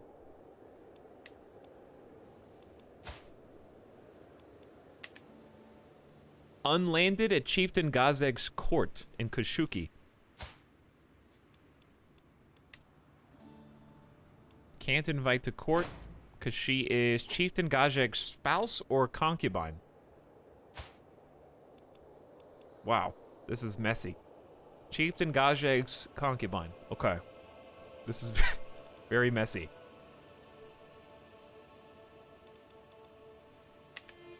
The army. All right. It's not even the whole army. It's just like 1/5 of the army. There, they're disbanded. All right. We did it. Betrothed can marry. Go for it. We just did.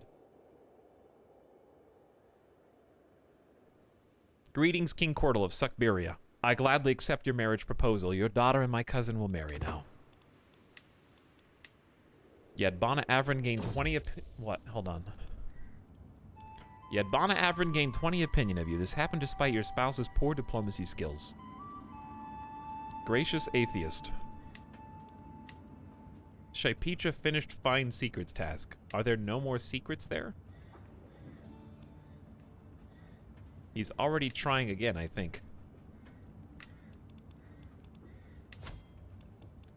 May as well just stay with it. So how can I even use that secret?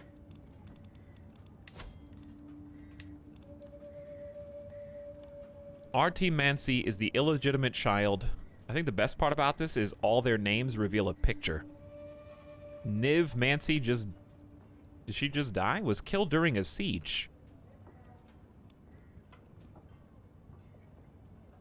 Well, that might be good for us because now the person he thought was his father is not his father, and he knows. So now maybe he can get the real dirt on his fake dad and help me put him in where he belongs, behind bars again.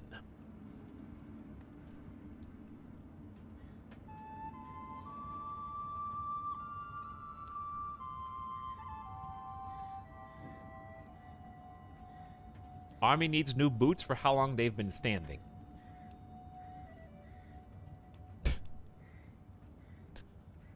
If it is a pawn for carps you are interested in, I can build you a terrific one, my lord. The builder before me has good credentials. I'm allergic to good credentials. And my courtiers seem very excited about the prospect. Dude, allergies are going crazy right now. You will have the resources you need. I have no idea what this is about. The carps. If the pawn for carps you're interested in, I can build you a terrific one. The builder before me has good credentials. My courtiers seem excited. Okay. Here's 50 gold. Every courtier gains 20 opinion of you.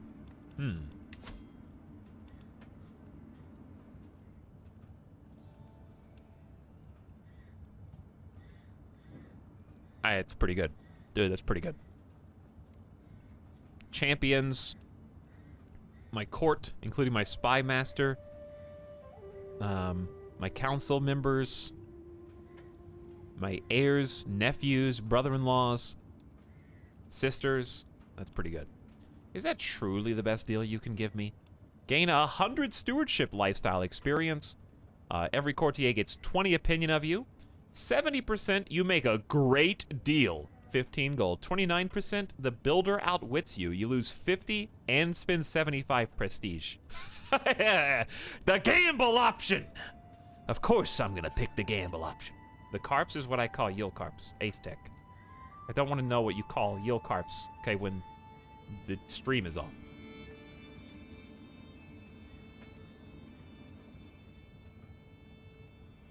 Is that truly the best deal you can give me? Give me the gamble. You lose 13 stress. No. You lost 15 gold. You made a great deal. Got the benefit for less than half the cost. Beautiful. All right, who are we currently swaying? High Chieftain Verpon. Let's keep that going.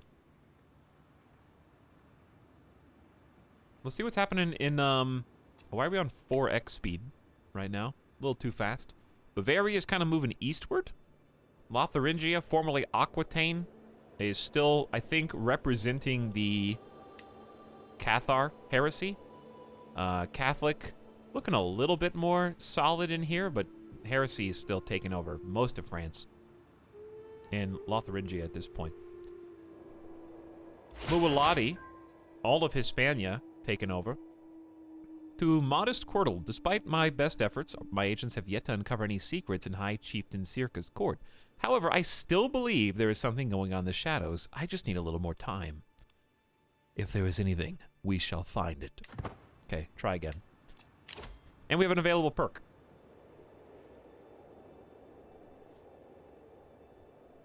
So we're on monthly income wealth focus right now. We're trying to be likable and be just this... I want to be Quirtle the architect. I want him to build and design the Siberia of our dreams. So all my direct vassals are going to just appreciate the fact that I am taking their administrative matters very seriously. They can come to me for anything, and I am working on improving infrastructure. But first, I have to save some money. So, speaking of money, I think that's the best first infrastructure that we can work on. So let's go to, Alright, well, hang on. Pakshava is pregnant, so my concubine, who also has, birthed my heir, Brozor II. Which I wish it would have the 2 like it did in CK2. Preparations for a big race have been underway for weeks now, and finally the time has come to compete. I arrive on one of my swiftest horses and find that both my brother High Chieftain Verpon and my concubine Mala, who looks very sad, are going to participate in the race. Of course I will join in as well. A race brings prestige but also risks. I'll just enjoy the spectacle. You lose 26 stress. On the one hand, I'm not terrible with martial tasks. Racing horses seems martial. I'm average at least. But, man, this is kind of a nice way to get under stress level 1.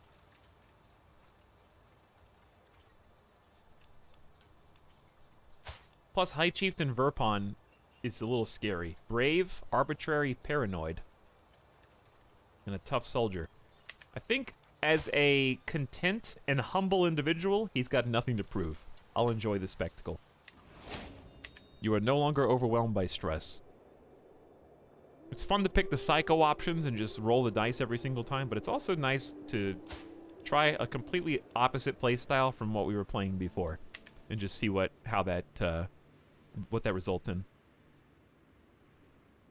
Your neighbor has lost another war. The chiefdom here, just to our south. Call to war. Greetings, my charming liege.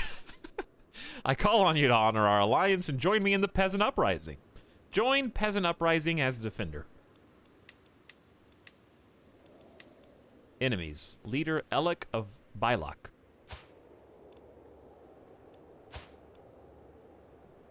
That you? I accept. Hey, remember that army? Hey guys, remember that one army that was down here before? It's back! A brewing troublemaker. While I have come to expect mischief from my son and heir Brozor, his creativity keeps me on my toes. When it is not a prank, it is a brawl, a disgruntled tutor, or grazed knees from an adventure gone wrong. Never a dull moment with little Brozor. Brozor gains the trait Rowdy. Brozor is always on the move, full of energy and mischief. When he's up to something, it's not uncommon for others to get hurt. +1 martial, +1 intrigue. Hey King, join the Peasant Uprising. You have to ask that the right way. You know? On the defense, the peasants are the bad guys. We're going to kill them. Not all of them, just the ones that are trying to siege my villages. The good High Chieftain. While hosting lords and ladies from realms near and far, some opportunities to portray my brother High Chieftain Verpon in a good light have presented themselves. My lord, pray tell, who is the most gallant person you have heard of? High Chieftain Verpon, without a doubt. You spend 75 prestige, he gains 10 opinion for 5 years because he talked me up. Sway scheme gains progress. Or, me of course. No. Verpon, I mean, look at him. 20 prowess. What a fighter and a warrior. Him, without a doubt. Gains 25 opinion of you. He was swayed by my efforts. Okay, that's good. Let's pause. And we got +49 with my boy Verpon. That's my brother. He's grown up into quite the Chad.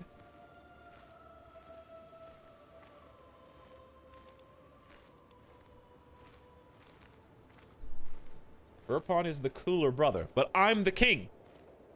I'm the king, and you will you will respect me, please, if you want, I guess. Hello, new here. Can anyone tell me where to find the create title option? Jersey, I got you. Okay, number 1, if there is a title that can be created, it'll appear in your issues. And number 2, if you're looking how to create a title for a specific thing, you just need to choose the correct overlay.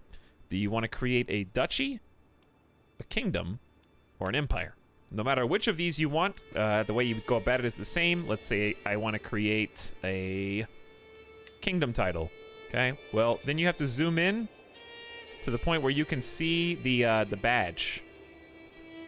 This would be easier if I show you Empire, because most of these kingdoms have been created. All right, Empire. So in this case, Siberia. The Siberian badge is here, so you click it.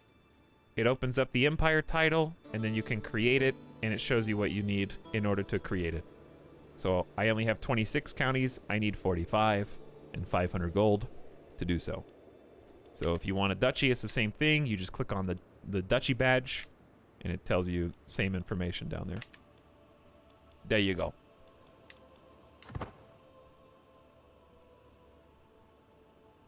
How do you make more counties? Well, you see, pretentious, when a mommy county and a daddy county love each other very much.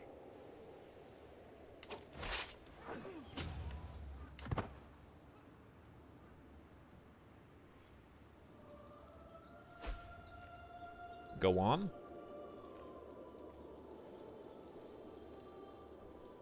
You really don't make counties, they just exist. Counties are just there.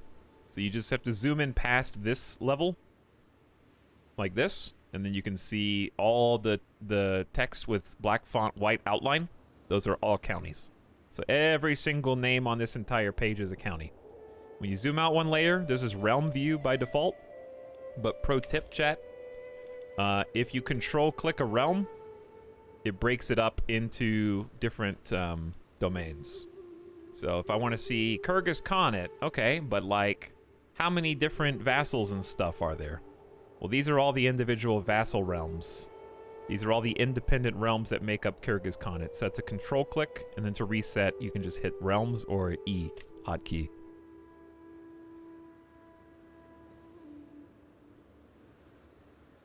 There's also a county layer. That's pretty cool.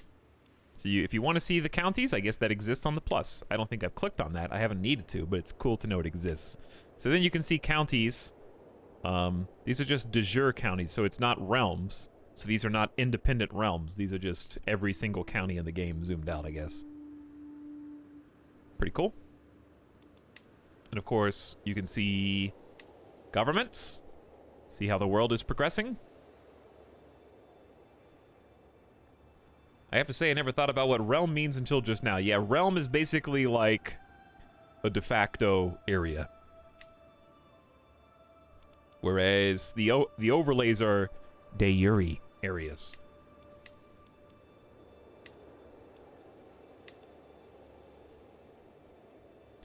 How to play CK3. Hover over everything. Basically, yeah, as you need to.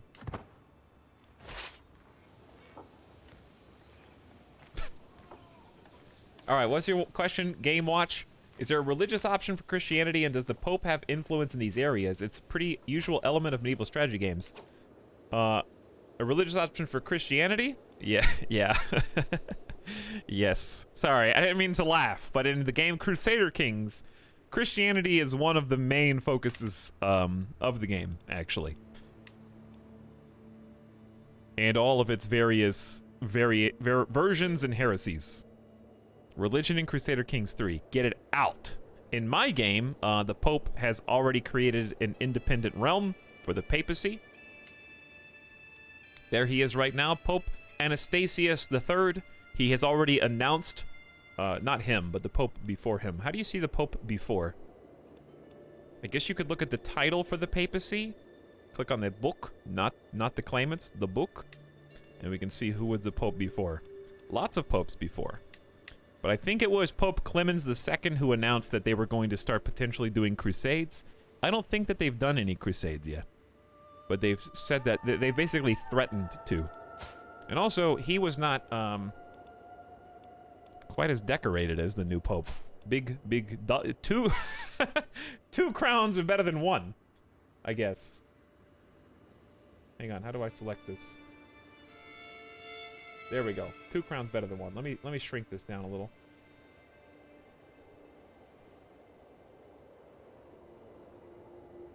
There we go. That's better. But yes, it's actually a huge focus. So in this case, we've got the Cathar heresy that is splintered off of Catholicism. We've also got, of course, Orthodox Christians in the Byzantine Empire, and they are not considered a heresy of Catholicism, but they are still their own independent faction. But yes, there was a big focus on religion and holy sites and relics and artifacts and all that. It is one of the key aspects of the game. In our case, we are pagan Suaminuscos. So we value the sanctity of nature and worship our ancestors. We also have a strong communal identity, which helps convert counties of my culture to our religion. So if we, okay, that's actually good to know. I learned something just now. I was wondering why it took like 57 years to promote our religion. It's because it's a cultural identity. Promote culture, speed, in counties of my faith. They work in tandem with each other. What that means is, because Narim is not of our culture, we are currently converting and promoting our culture. Once this is successful, we will go 50% faster in converting the faith, which is currently extremely slow.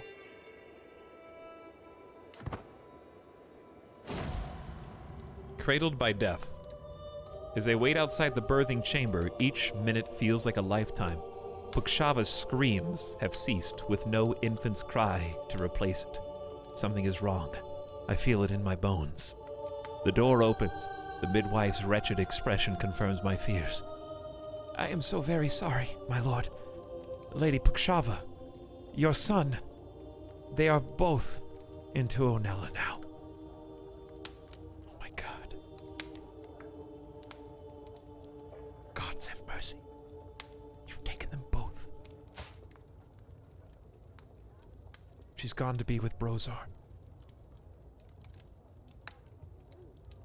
A stillborn child. And my concubine. Dead. Both of them. But, once again, the heir remains. And I will have to raise you as a single father. Except I'm not single, I actually have a wife and a concubine. But... why, Limbo? What have I done to deserve this? 40 stress, critical. Pukshava died, your son was stillborn. Chat, how many is that now?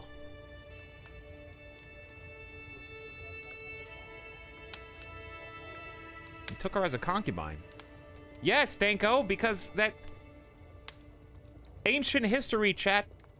If your brothers died, you had a community responsibility and a cultural responsibility to take their wives and make sure that they are safe, taken care of, and that their children, your relatives, were brought up in a good environment. It's totally normal.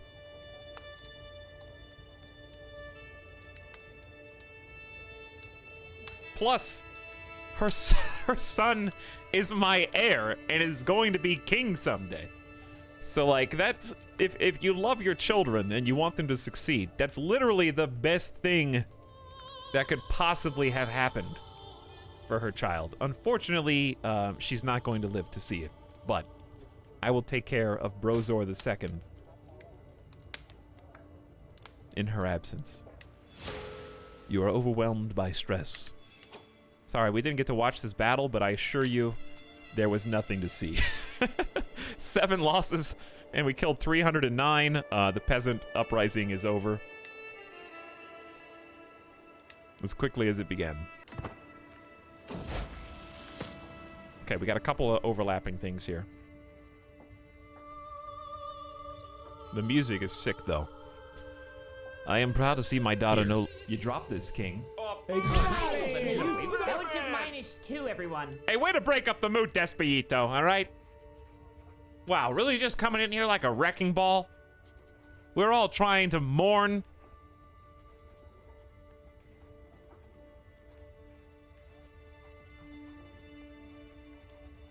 My daughter, Chachaika. Second born, who's come of age just as her new sibling.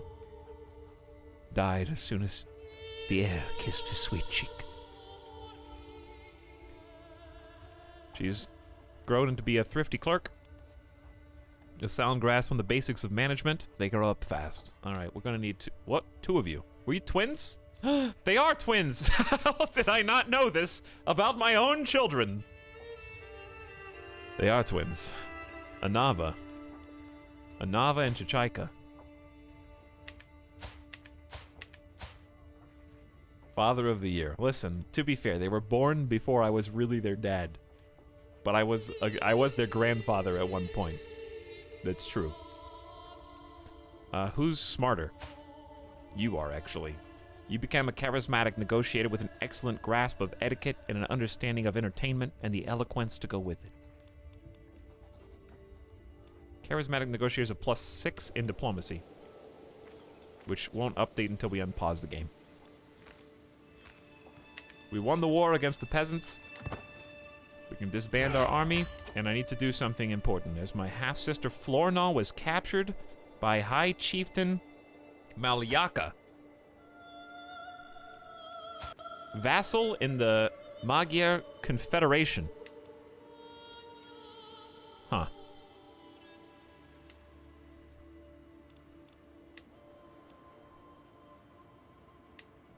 High Chieftain Verpon has been swayed again. Or maybe it already did. Can I,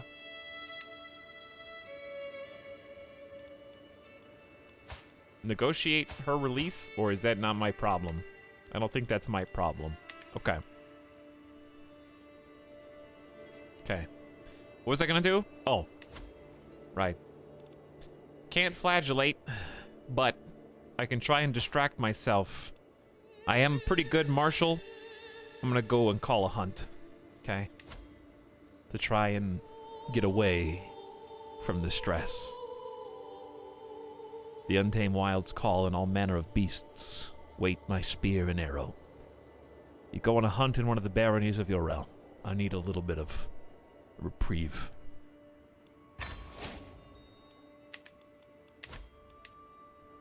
Something to gnaw away at the pain. Howdy, Nomek. What's up?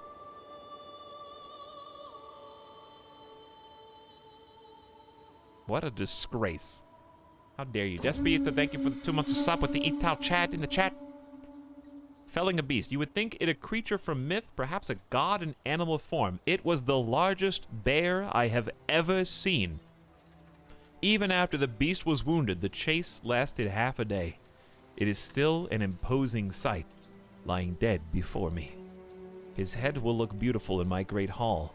You gain hunting trophy for 10 years and 10 critical stress because you are humble.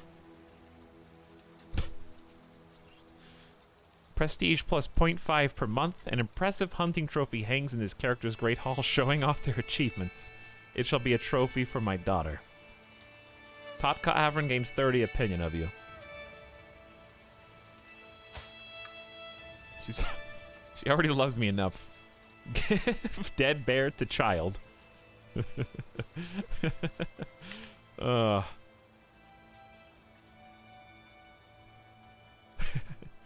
You know what? I'm all over the place right now emotionally, chat. I'm trying to replace the hole in my heart left by my beloved child and concubine. Not even the first stillborn. This is like the second stillborn. No other concubines in the realm. Probably can't even invite people to court. We have 2 guests. Not exactly concubine material. For this character, at least. Hey, Dal, bringing some love for that sorrow. Thanks, Nomek. Have you been playing some Crusader Kings 3? Having a good time? Time to host a feast? Feast feels weird. Alright, the hunt was very natural. The feast feels weird. I don't feel like a feast after you lose 2 loved ones in the same time. How does this game compare to CK2? In the time it took you to type that twice, Battle Moth, you could have, like, watched a gameplay trailer. And then answered the question. The short answer is, I like Vibio game.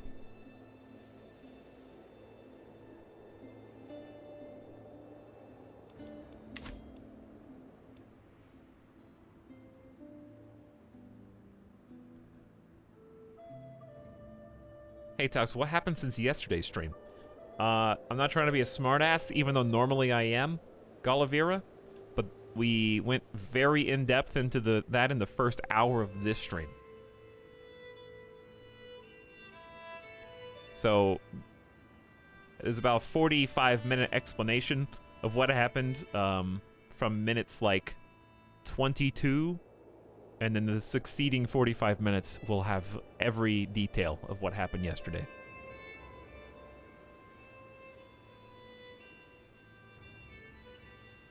All right, meme chat is online.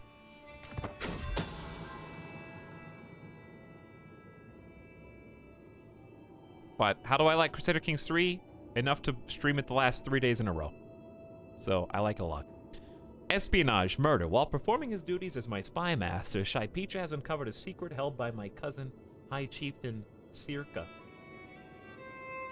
He schemed from the shadows to have Archipel murdered. Yes. Yes. Exactly the information I was looking for. You've done well, Shaipicha. My pawn, my spy master. I will take care of you, my brother-in-law. You're married to my sister Yadbana, and you have succeeded where others could not. So, for context on this, we learned only a few minutes ago that Shaipicha, my spy master, brother-in-law, and champion, who is married to my half-sister, we sent him to spy on his father, High Chieftain Circa, who has started a faction against me. We forcefully subjugated him at the end of yesterday's stream, and he's very resentful of that. We're also not putting him on the council, despite his 3,000 military strength, because he doesn't deserve it, because he's a backstabbing buffoon who dissolved our alliance and tried to take advantage of a change in succession after Dondi the Dread, my father, died. So, we have been digging up dirt on him. Now, in doing so, Shaipicha learned that who he thought was his father, High Chieftain Circa, is not his true father.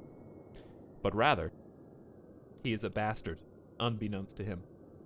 Until now. His true father is a giant.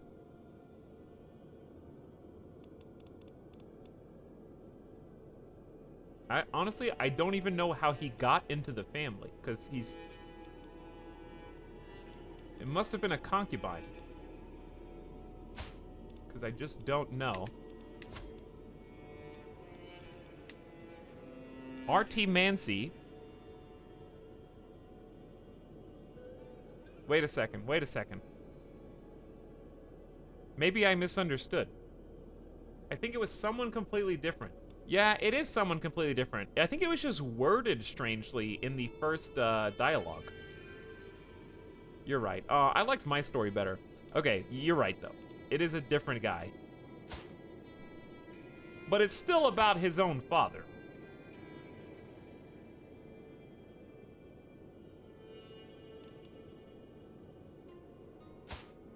Right?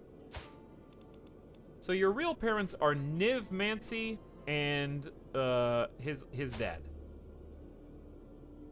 This is how rumors happen.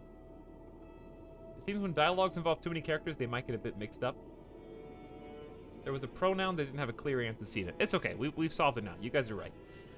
Either way, he did learn a secret about his own father, which still would have involved his father, you know, becoming less respected by him. So the result is still the same. Anyway, we continued the hunt for clues and have now learned that High Chieftain Circa has schemed from the shadows to have Ashipel killed, who died in a hunting accident.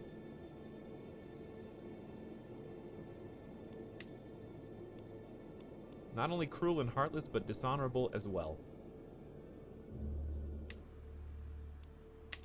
Okay.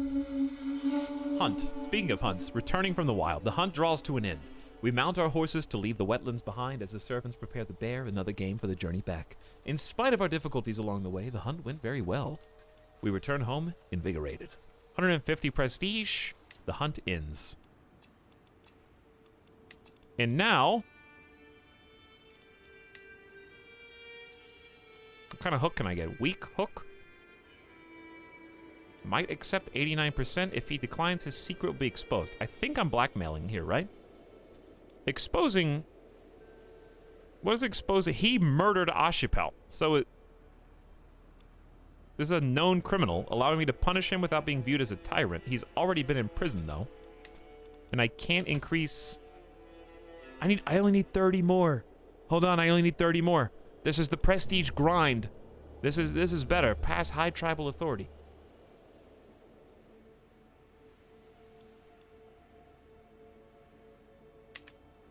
And then I can just revoke his title because he's already a criminal and double dip with the hook. How can I get more prestige? A concubine. Unraised men-at-arms. Minus 3.22 and the concubine limit.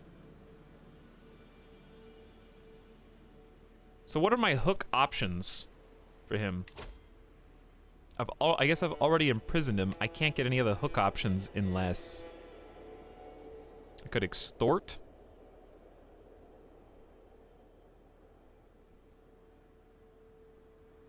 Enable the abduction scheme? Oh my.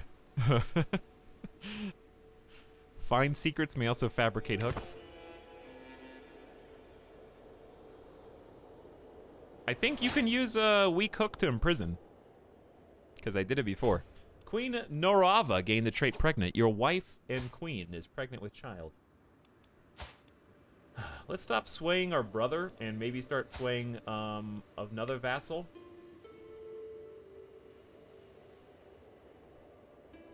Like High Chieftain Dakya.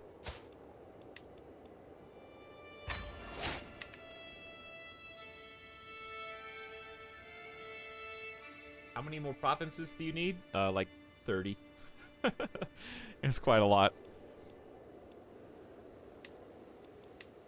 Okay, well, I'm trying to think of what to do with this information.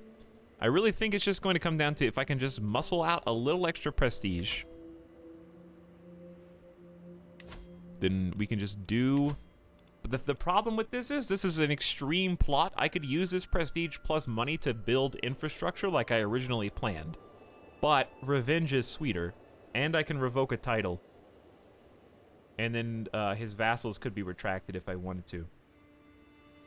So I feel like this is just better. High tribal authority, direct vassal opinion -10 will be offset. Not Dondi. King Curdle. Queen Curdle is the best person for this job because it's already offset because he's likable. And positions of power will be a nice counselor buff just to make sure the council stays in line. Right now, they're doing good. They're fine.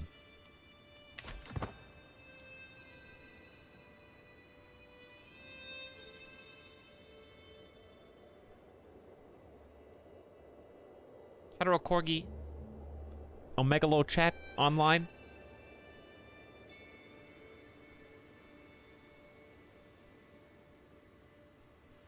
How did you come to choose Siberia originally? I don't know if you mean the name, which of course, look, if you go to Google Maps and type in Siberia, this is what comes up. So I don't understand why there's such a big issue. But the reason why we selected this area originally is I used click maps, I zoomed out, and I let chat click the screen to heat map decide which region of the world we were going to start in. And they thought Siberia would be a funny meme, and they never imagined that we were going to turn it into what we've turned it into today. They thought it was just going to be like boring, useless, dumb, wetland, mire, swamp, bog. How many synonyms can I find for that? But yeah, I've really enjoyed it. So they chose well.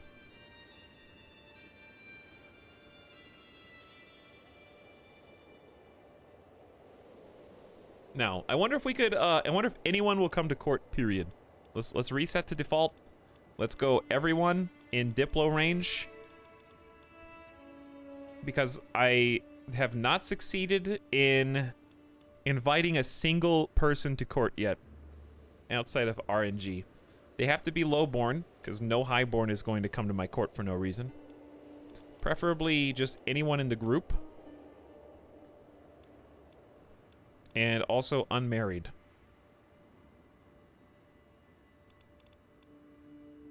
Ruler, I would say unlanded. Wow! Only show... Oh, okay. Unlanded rulers. Only show characters that are not rulers. There we go. Okay, that scared me. Then I'm going to sort by opinion of me. I don't think Noides can come, period. She's on the council. Yeah, council. No council members allowed. Yeah, even with a plus 32 opinion, they won't come without a hook. Yeah, it seems like it has to be hook only. So I don't think I have any concubine options at all.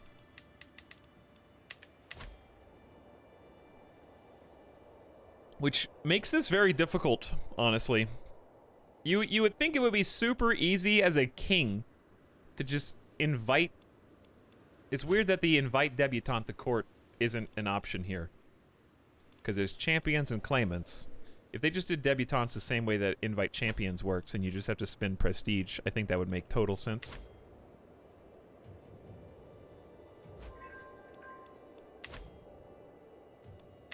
It's like it's weird that the easiest way to acquire concubines is imprisoning them from sieges, which just is kind of weird.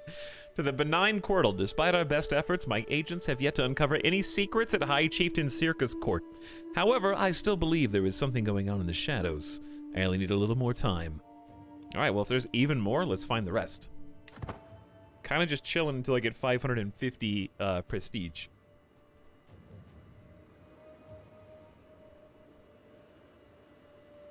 Early crowd, that's very creative, but also convoluted. That sounds like a workaround, not a solution.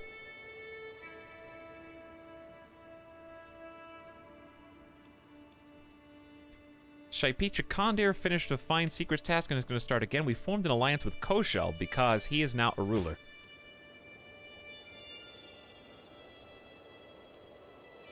There's Captain Minas II of the Miria Band of Suzdal. What? Hold on. I don't care about this. I don't care. Don't even read that. You did what? Did you join, a mercenary band? Captain Minas II. That's awesome. So I married you off long time ago into the west. I can't even see this. Hold on. What faction? You're in the Miria Band of Suzdal, mercenary company. Dude. Battle spouses. It's pretty sweet. 8 prowess isn't good, but your 15 martial is great. Logistician and a skilled tactician. You could be a good commander, even though you're lazy and shy. This guy is really strong. Well, that's pretty cool.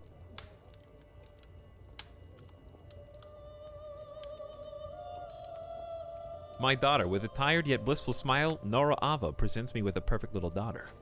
Who will you become, my child? Oh, it was my baby. Hey, who cares about this? Get my baby off the screen. I have another little baby girl, Yalgava Avrin. No, that's not going to be her name. This is my wife's 5th child.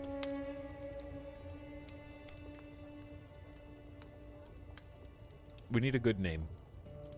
I need a letter from the chat.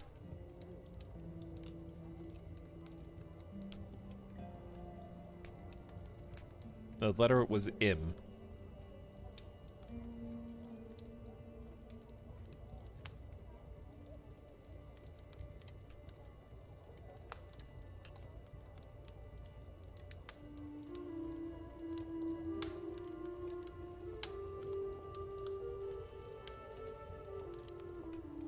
Merzillo. Merzillo. My daughter Merzillo.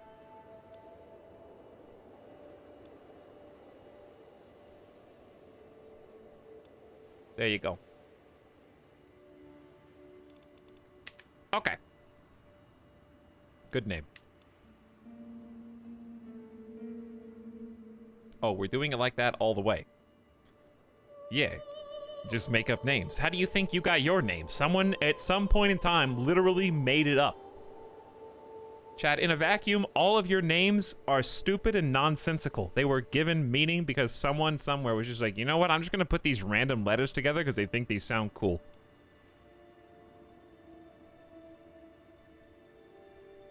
And then they ascribed artificial meaning to it. And now we just use it for, like, astrological signs and stuff. Speaking of which, I want to see what's my horoscope today. Let's see what my horoscope is. Okay, here we go. September 7th, Taurus horoscope. Seemingly bad news about your financial situation could throw your usually even-keeled nature off kilter. Uh-oh.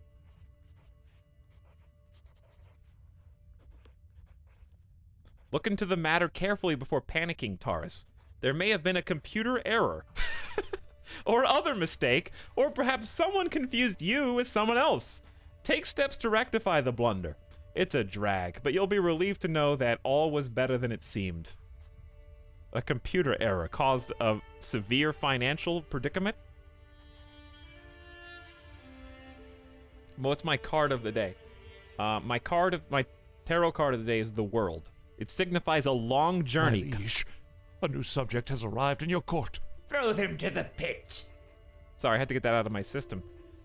If you've recently accomplished a lifelong goal, such as purchasing a house, that's why this card appears. Take a well-earned victory lap before you prepare for the next big adventure. I did not buy a house. The card depicts a butterfly at its last stage in life, fully transformed and able to fly. Such is the representation the world card brings, the end to a long journey. As the butterfly rises above, there's a sense of accomplishment and success associated with its movement. That's because the world's presence is a clear indicator that you have lived, you have loved, and you have learned. It's time to use that information to live the life you want. Okay, all right. I feel inspired after reading that. Take a victory lap, chat. Pat yourself on the back. That's my card, though, not yours. You can't have that one. That one's just for me. With sufficient tutelage, even a child that displayed little natural inclination toward administration can come to truly understand it. Displaying a thorough understanding of the flow of gold and the wanderings of people, she expresses a remarkable creativity in dealing with these matters. Fortune Builder. They grow up so fast. 13 stewardship like Dad. She's better than Dad already. I'm going to hire her for my accounting firm.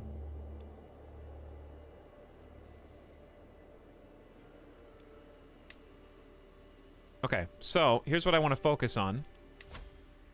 I'm missing 4 prestige. Missing 2. You need 530 exactly. Alliance formed with Adush because he is now ruler. Sorry, what? Oh, way over there. Married to Chiefess Sergei, your daughter. All right, I knew that. I knew that that's who you married. Of course I did. I need to play the game like this. I rush through it too much. Yeah. That's my #1 advice, is just take it slow. Make one campaign really good, stop trying to win, and let the story unfold, and then just take advantage where it makes sense, and you kind of will just find yourself falling upwards. That's how I do it. We've had a lot of misplays and a lot of, like, bad moves, and I've lost some key battles and some land and stuff, but we just keep falling upward. Alright, I'm doing it. Titles can be revoked. Direct vassal opinion. They all dislike me more because I have more authority. And they have less. That's why they resent this. Vassals can be retracted from others as well, which is potentially useful here, actually. Interesting that we don't need the council's approval for this. Yeah, I literally killed over 1,000 people with a misclick yesterday.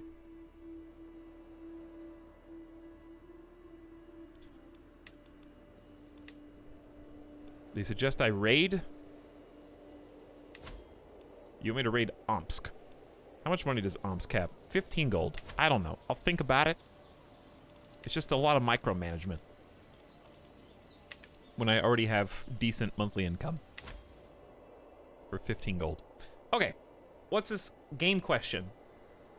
Kimiko Yuki says, Hi, Ital. Do you have any advice on how to spend prestige and piety? I'm feudal government type and have a crazy amount of both. I feel like I'm wasting it. First time player and got the game after watching your CK2 and 3 streams.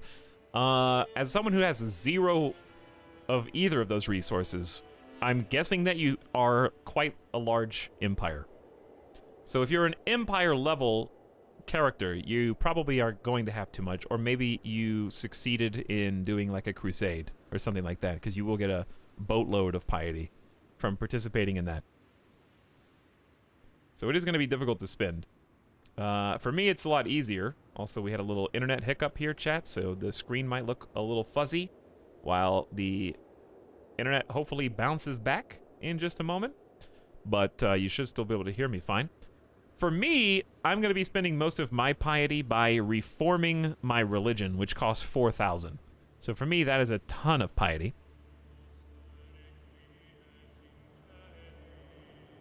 You can spend piety to reform to fund heresies. So yeah, reformation is one way where you end up spending a lot.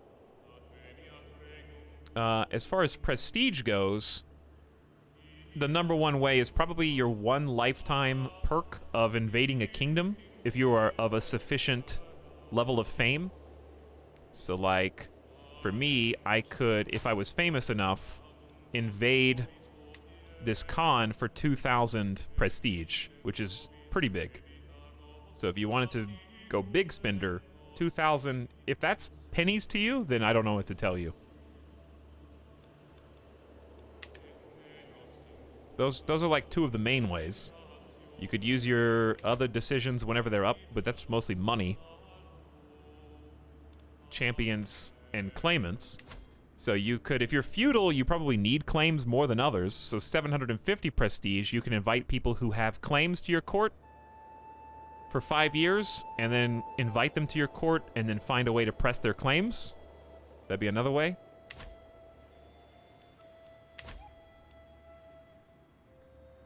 Free claims coming at you. Other than that, that's all I got. I hope one of those things was unknown to you before. Alright, can you guys see well enough now? I had a dude with a claim for an empire in court. It costs 4,500 prestige to press it. I'm looking forward to the Mongol invasion. Jortornus, it is on random, so it could happen at any time. I don't even know. But yeah, the internet is kind of going back up. It'll slowly go up to 6,000 kilobits per second.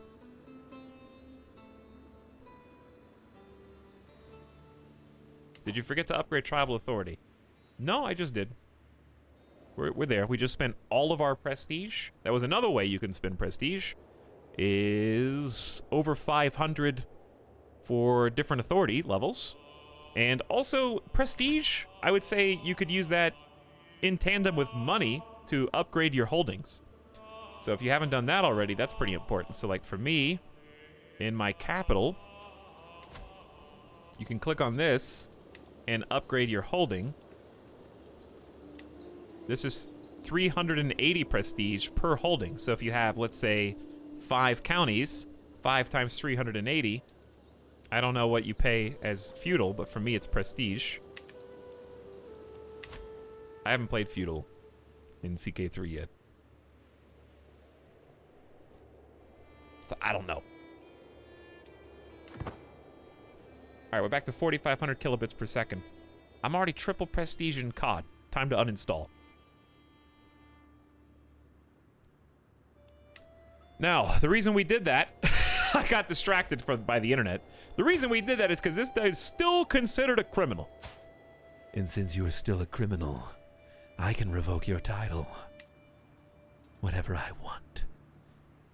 If he declines, he will rise up in rebellion with other disgruntled vassals. 0% will not accept anything. Interesting. I wonder if I blackmail first, if this changes. Don't tell me, chat. I'm just going to find out. Just experiment with the game mechanics. You don't have to Google everything before you do it. We got a weak hook, blackmail, and High Chieftain Circa. He loses 15 opinion of you. I'm curious if I can, what I can do. I can arrange a marriage, negotiate alliance, imprison him with the hook. Hey! There it is. Remember how you tried to murder that guy? Well, now... Wow, that only goes up to 9%? Oh, that sucks. Alright, why? High Chieftain's opinion of you, minus 64. Why do I need to get a big hook. How much does it improve my ability to imprison him? It's an act of tyranny.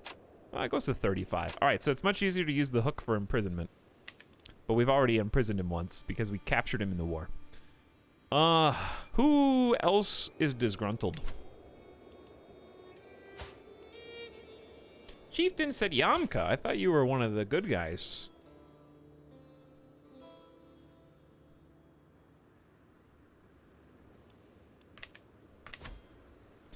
Why is imprisoning a murderer tyranny? Because he was already imprisoned when I captured him in the war. And he was released. So it's like double jeopardy. He's getting the same punishment twice for one crime. But then again, this is a different crime, I guess. He's a murderer and a traitor.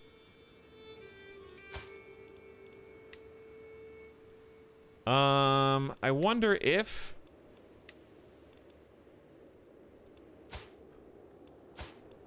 I just retract his strongest vassal? Is this using the hook? He's a known criminal. Allow me to revoke his vassals without being declared a tyrant. I don't see a hook option. but it has a hook next to it.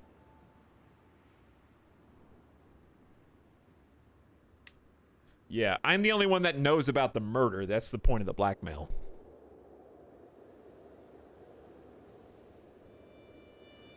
My 8th son in a row was just born?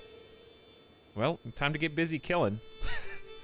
Or you're gonna have a fun alliance later. Chargal, thank you for the gift of sub, by the way, to Grandma. Thank you, Grandma. Okay, how can I, what's the best way to get a strong hook? Let's just look it up.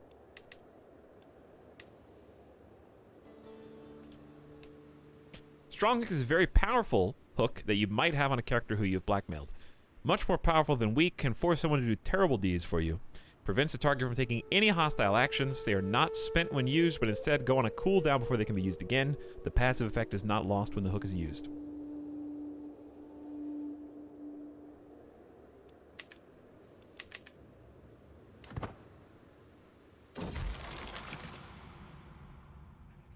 Mental break. Imposter.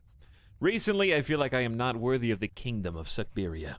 Do other rulers doubt themselves as I doubt myself? I try to be a good, humble king, but it feels like my every action reeks of pride. Others of my station live so modestly, but I seem to flaunt my magnificence at each opportunity. I cannot stand it. Damn this universe for raising one so poor as me to such heights, and for taking my beloved and my 2 baby children. How could you? What have I done to deserve this? It must be something that I've done. I will scourge myself for my sins. Maybe a new cloak would make me feel better. You gain the trait Profligate. Compulsive spending causes you to frequently waste money on unnecessary purchases. I'm just as good as the rest. I will scourge myself for my sins again. Chad, it must be something I have done to deserve my concubine and multiple children dying.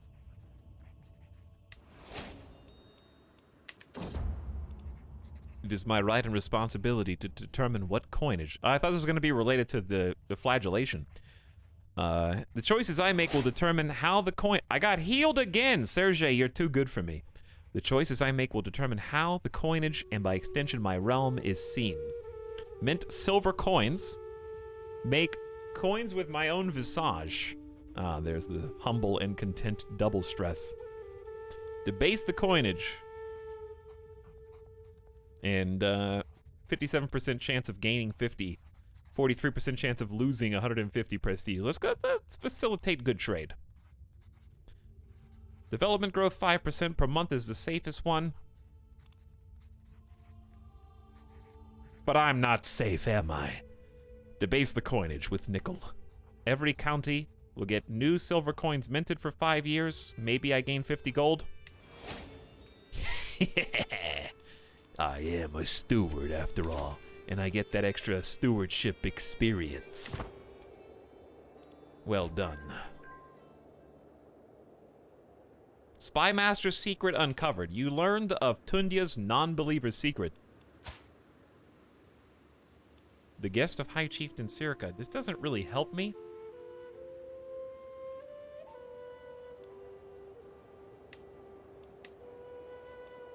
He finished the fight. I think we got all the secrets we're gonna get. So let's go back and start disrupting schemes. Time for chill Etal stream and more Suckberia. More Suckberia indeed. So the problem with High Chieftain Sirka is I can't really do anything because I only have a 5% chance of even being able to kill him. I'm not good at any kind of subterfuge. I need other people to do it for me. The only thing I could do is sway him, manipulate him to like me.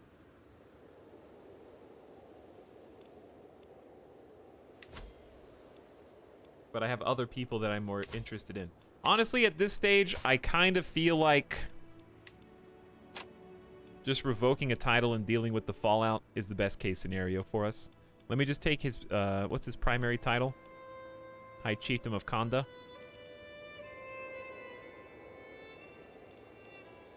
Where's his capital? 0% will not accept.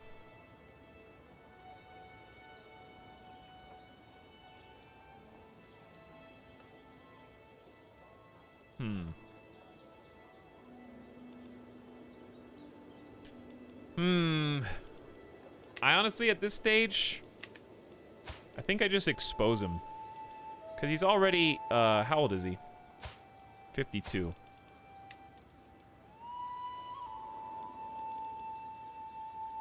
Minus 800. I can force him to arrange a marriage, but I don't think there's anybody that's a target. But that way, I don't know how that benefits me anyways.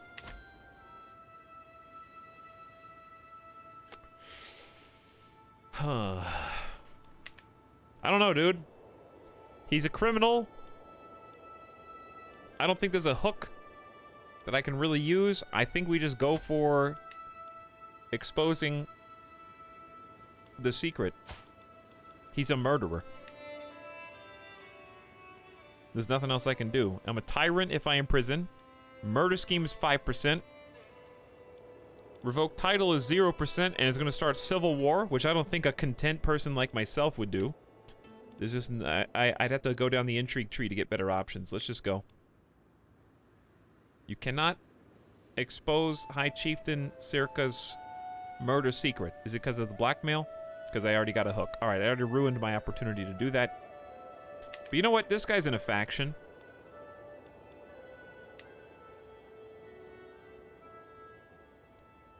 Only a strong hook can prevent factions, right? Learning though? Yeah. I am learning. This like whole page is kind of an anomaly to me, so I have a lot to figure out. He's definitely in a faction. Or he was. Kind of likes me now.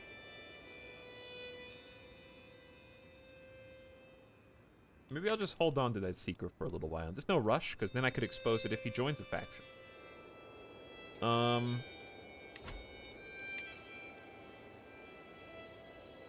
Yeah, alright. Well, let's just go. I don't know what to do with High Chieftain Circa. I guess just, he's already punished enough by being in our kingdom. He was an independent king. I took over his crown and made him be a duke. That's punishment enough. Your hook on Chieftain, said Yamka, has expired. Is that the guy? No, it's a different guy. Different guy.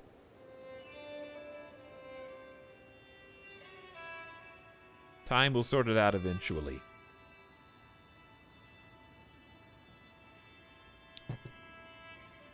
I think my goal is going to be just get this chieftain into the positive. Then start swaying him. And then once I've swayed him enough, then revoke a title if he may not be considered a criminal for long. That's really the only thing. I don't know how long he is considered a known criminal for. Your brother High Chieftain Verpon created the faction to install High Chiefess Javabil of Ishim on the throne of Siberian against you. Bro! I thought we were cool.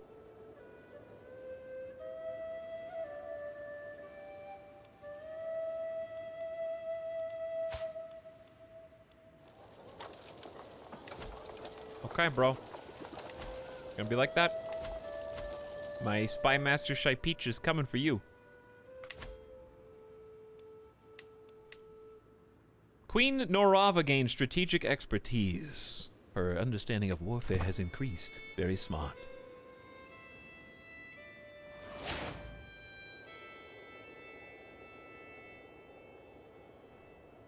I feel like hooks need to be improved. Having one should be an automatic success. I think as a counterpoint, if a guy who was formerly a king murders a lowborn peasant, I feel like, especially in a pagan tribe like this, that's not damning enough for an automatic success. I feel like a lot of people would just be like, yeah, kings be doing that shit all the time. Oh, he killed a peasant. Okay, well, so have I, as it happens. You know, what am I gonna, like, send him to prison forever, indefinitely, for killing some lowborn piece of scum? I feel like it's pretty reasonable. The strong hooks are like, that's the guarantee for whatever you want. And you can reuse it. If you get a strong hook, it's not even spent on use. It just has a cooldown. You can keep doing it.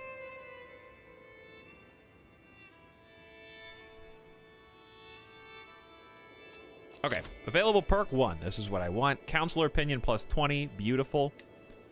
Positions of power is a wonderful thing. At that point, vassal levy contribution plus 20% is neat. But I don't think we're getting much from our vassals anyway. Maybe we are, now that we have some big vassals. Monthly tyranny down. That's also nice. Your vassals are less likely to join independence factions. I think we're just going to go max administrator at this point.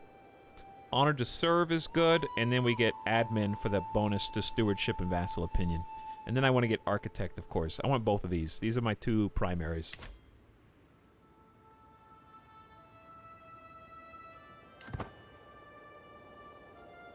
Would a humble king care about the peasants? No.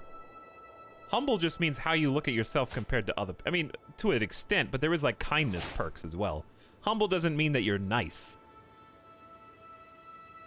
You can be humble and, spy master sneak at the same time.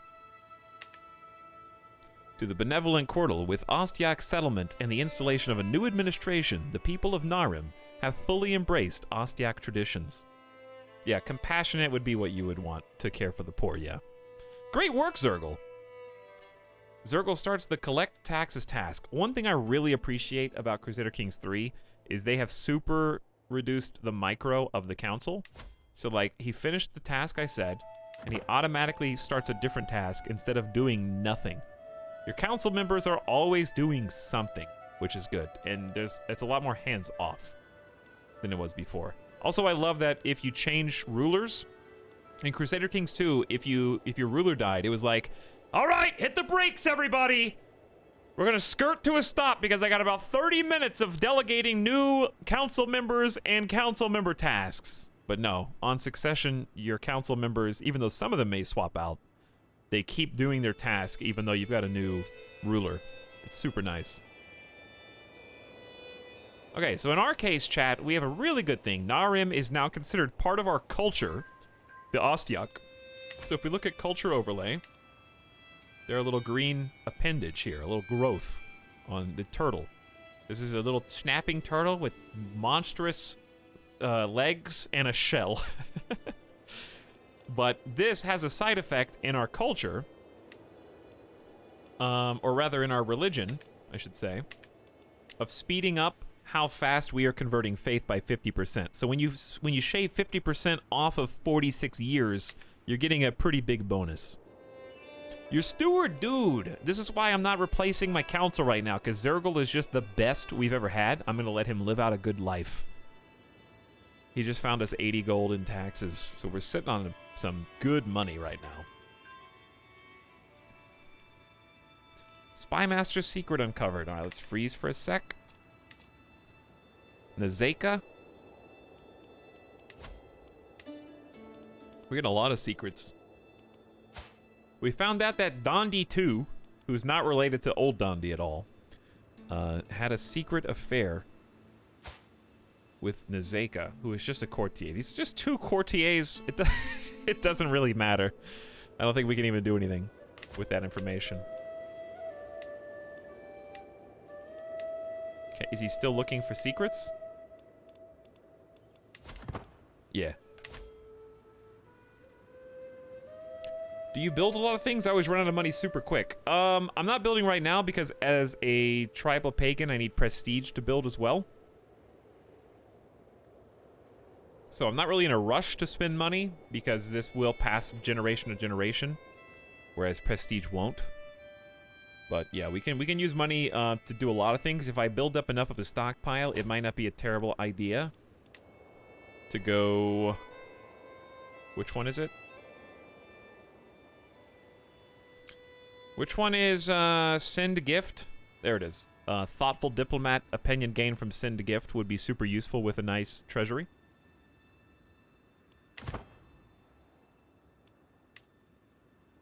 Get a lot of people on our side.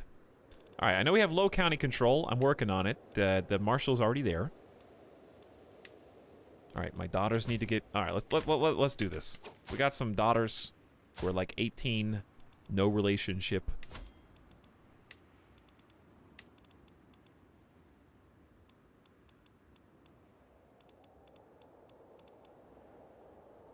Preferably prestige would be nice. Chieftain of Darkhat Valley would accept with just a 3. Dude, that is a teeny tiny piece of land that is not worth my time. My nephew, of course.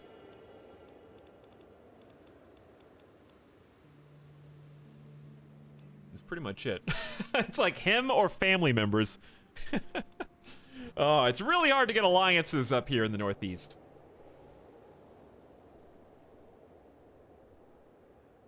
Your nephew's chin. Would you say that to his face? Huh? I didn't think so. That's his mother's chin, I think.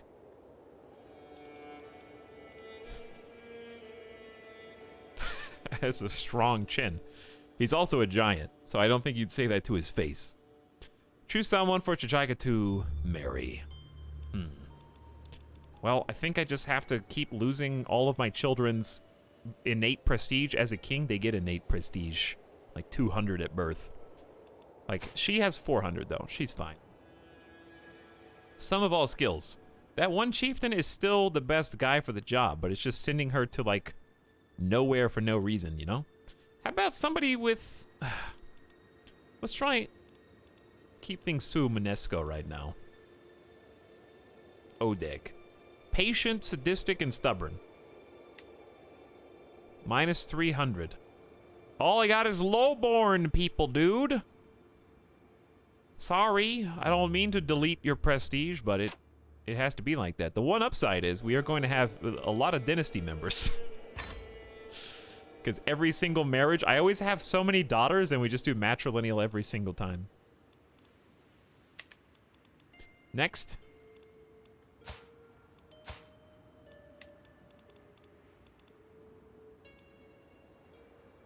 That was Anava, right? Or was that Chichika? They are twins, after all. Same thing, sum of all skills. Samatu. Temperate, generous, trusting. Seems like a nice guy. Why do we get prestige here? Why didn't he... Is he related? Yes. How? How is he related? I wish this would say who. Because I honestly don't recognize any of these people. It's probably on mother's side.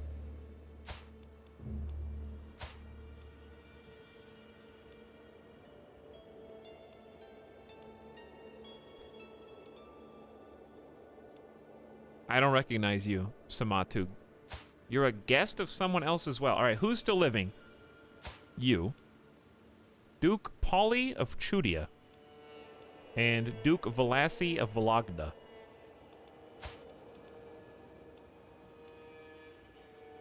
Is it High Chieftain Parisho? I have no idea where this comes from, dude. Was it Tura? I have no idea, chat. All right, here we go. Matrilineal marriage. I'm sure it'll be fine. My next daughter's also of age.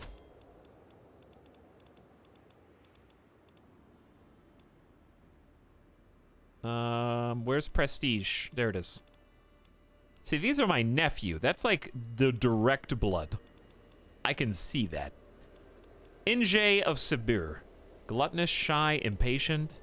You can do better, honey. Don't worry, Tatka. You are too good for this world. Compassionate, just, and a fortune builder who's smarter than your dear old dad.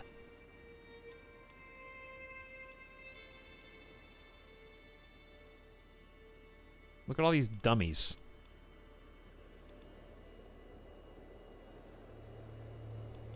Impatient, compassionate, zealous. All right, I'll, listen. Quick, zealous, wrathful, craven. Come on. Compassionate, content, gregarious. All right, he's not very good at intrigue, but your cap seems like a good fellow. Sorry about your prestige loss. Okay, so we married off our 3 family members. Good to go.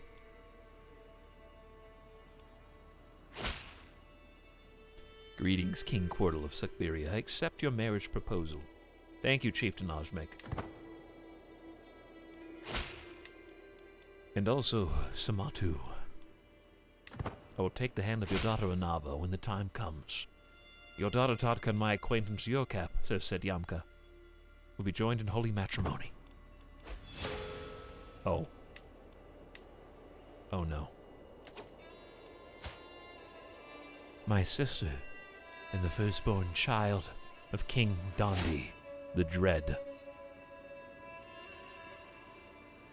has died. Murdered by Chieftain Moshek Fasyukin. Oh my god.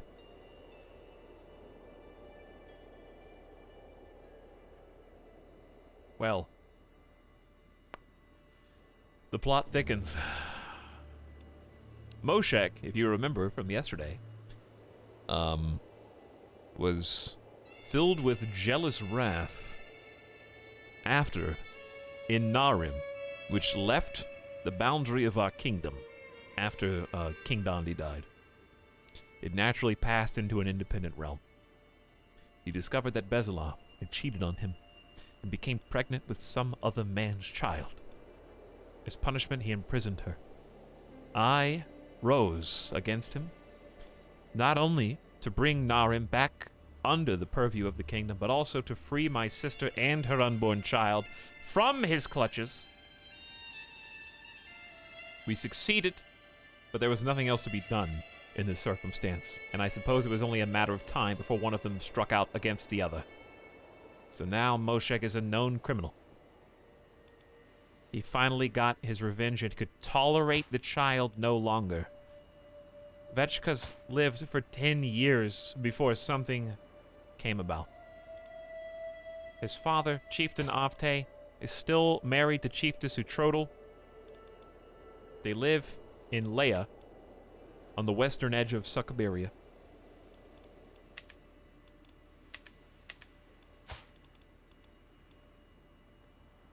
We will not succeed in imprisoning him at all.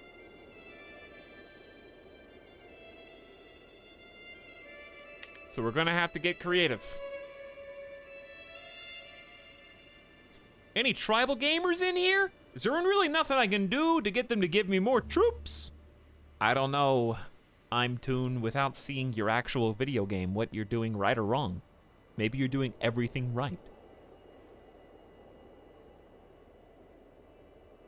But I haven't had any problem with troops. Even with only 3 counties to my name. As a king, I still have access to over 6,000 soldiers, which is plenty. And I had more than that before I lost some land. I'll get even more once I get my max holdings.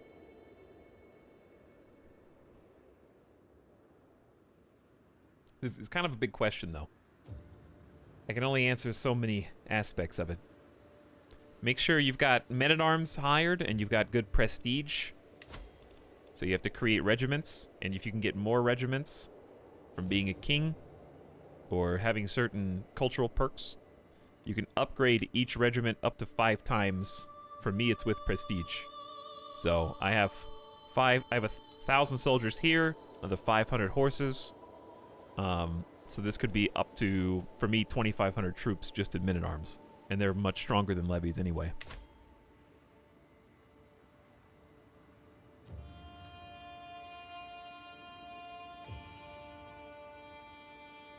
Let me scroll up. Gamer Deathbot is here and has arrived at the exact same time as Liuda and Syntax Squid people arriving, who was already here, but his people arriving anyways. Are you secretly the bots? Just in time for this family drama. Bezalov murdered by her husband. My sister needs to be avenged, and I have to figure out how to do it. But before I do that, we should just listen to Gamer Deathbot, okay? So let's do it. let's take a quick break, come back, avenge my dead sister. I gained 40 critical stress. I'm gonna have another snap. We need to avenge him and then host a feast, I think, and or flagellate. Which we're not gonna get insta-healed from every single time, but I think that's all decent ideas. I just realized you can right-click and drag to tilt. Yep, pretty cool, isn't it? I don't use it because it's kind of disorienting, but it's neat. Oh, now I reset it. I think it was around here. But yeah, it will stay there. It's freaking me out, though. I kind of like this. This is a good angle. Okay, let's solve the family crisis. I am just going to go grab a beverage. Go get a Coke, go get a snack, and take care of my son.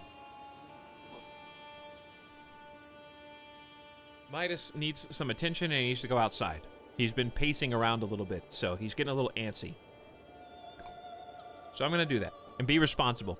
But thank you guys for spending time. I will answer the channel point questions. I think there's only one, but we did like a Crusader Kings channel point question super discount today. But I'll check those as soon as I get back. I think there's only one or two. All right, thank you for your patience, people. I will actually turn on a little music. Give me about 5 minutes. We'll return and continue the saga. BRB.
Yo. What's up?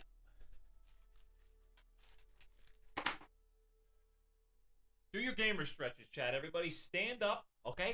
Everybody stand up. We're gonna do some squats. You're not gonna get to watch them. Alright, that's 10, 20, 30 squats, 40 squats. That's 50, 60, can we do 100? 70, 80, 90. Get the blood pumping. We don't want anyone to die gamer death on this stream.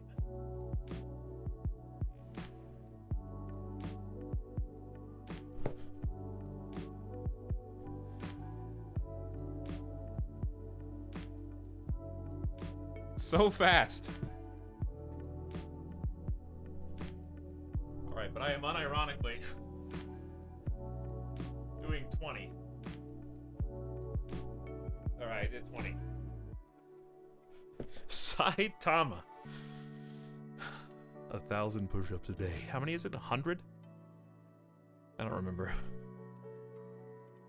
Alright, I have returned.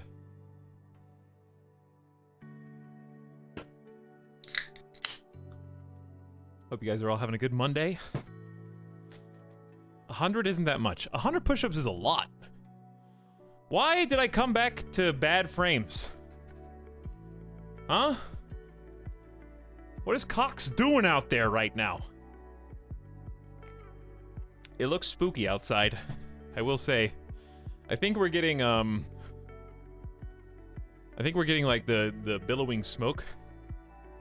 I don't know. I think we're getting like forest fire smoke because it looks kind of like orangey outside.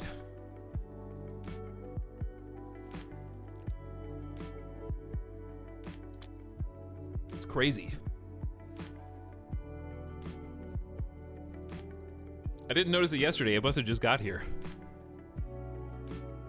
But those of you guys in the area, stay safe. Keep your eyes on the news. Does it smell? It smells a little smoky. It's hard to explain it. There's a massive weather event happening on this week. Winds up to 40 miles along the west coast. Really?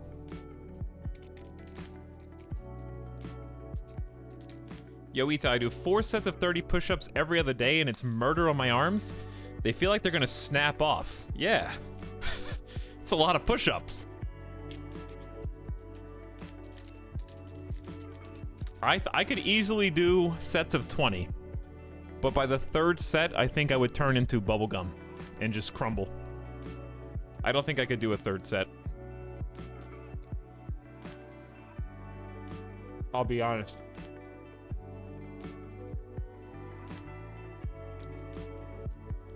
Anyone who regularly does 4 sets of 30 push-ups every day is probably a lot leaner than I am, too. You've got less weight to push up.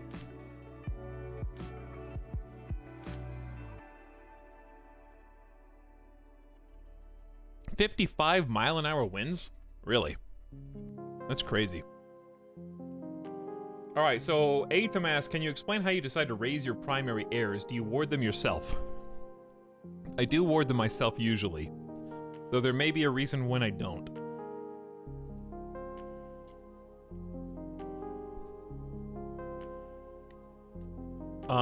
Your primary heir is worth a lot more in a relationship, like opinion. So, sometimes there might be a reason to send your heir as a ward for a big opinion buff. 5 push-ups, take it or leave it.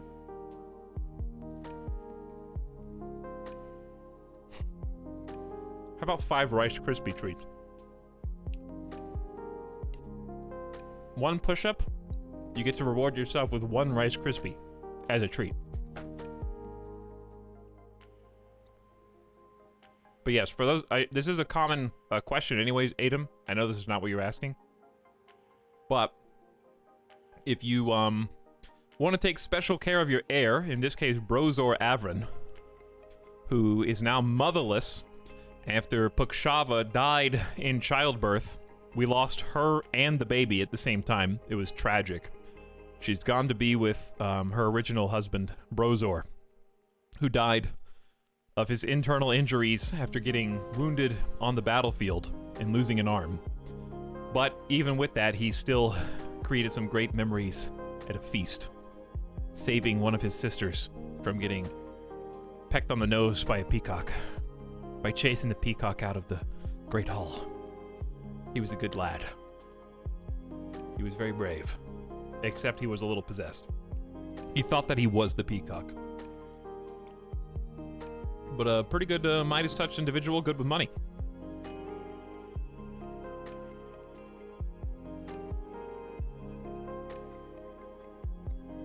Such a touching story, I know. Anyways, I forgot what I was going to tell you. It had something to do with how I raise my heir. I don't remember. I got distracted by the peacock story again. It gets me every time. Oh, for those of you who don't know, you can right-click Educate Your Child, and if you become the educator, which this is exactly what I'm going to do, I become his educator, and then you can guide him in his education. So your education is pretty important, because in my case, I am educated in stewardship. Therefore, all stewardship perks on the lifestyle tree are going to arrive faster. So, because I'm a tier 2, I get 20% more experience in this lifestyle. It's not to say that you should only focus on that lifestyle, but it's certainly an incentive. So if you want to choose what education they get, it affects what their education trait may become, based on their aptitude. So in his case, I can see he is rowdy, which naturally gives him a little bit more martial and intrigue than the other kids. He's full of energy and mischief. I can see that represented in his early stats. Even though he's only 6 years old, he's already got a 4 prowess. Not bad. I mean, House of Warriors, my legacy perk is helping. But I can then click on this button right here. He has to be educated by me for this to light up. And I can choose his education focus, like in Crusader Kings 2. So he has 2 that he's really good at, as dictated by his rowdy trait, and they have an opposite, which makes him suffer in this one. Now, you can go against the grain, but they may struggle. Sometimes you do want to go against the grain. Maybe you want to go with it and make him a shadowy intrigue super genius. Or maybe you just want him to try and make up for that lack of diplomacy, because he's going to be a ruler someday, and go with that. Right now, it looks like he's automatically being trained in martial, which is fine, but I think a ruler does need some diplomacy, so maybe I want to build a really well-rounded individual. So it's at this point that you kind of just need to come up with either a roleplay reason or a metagame reason, however you're playing, to do whichever. Sometimes I like hyper-focusing one character, like I did with Quirtle. I tried to go all in on stewardship to see how much I could get. This time I'm going to diplomacy educate to try and make him a little bit more well-rounded. The study of etiquette, communication, and practicing courtly life. So we'll try that.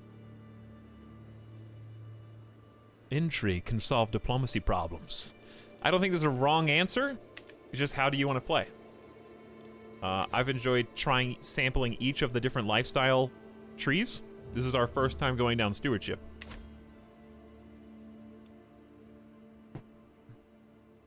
Gotta sand off those rough edges. Hey, what's up, Baby Joe? How's it going? I was just answering a channel point question. And we can make another ward as well. You can either pick a favorite child. Sometimes I don't do, sometimes it's more fun if you don't ward your child, because then you let somebody else do it who's maybe way smarter than you. So like in my case, it's not a terrible idea. Zergal has been around for a long time, and he's awesome. He's just not very book smart, but boy is he street smart. So it's not a terrible idea to get somebody like this. He has warded a couple of my children before, and he might not live long enough to finish doing it, but I might pick one of my other children. Or if I get another heir. So it's not a bad idea to pick someone who's just really, really good at a bunch of different things. You might get a better education that way. And you can role play whatever result they give you. So sometimes it's fun to have that hands-off approach, because then you have to work with what you've got instead of trying to mold every detail.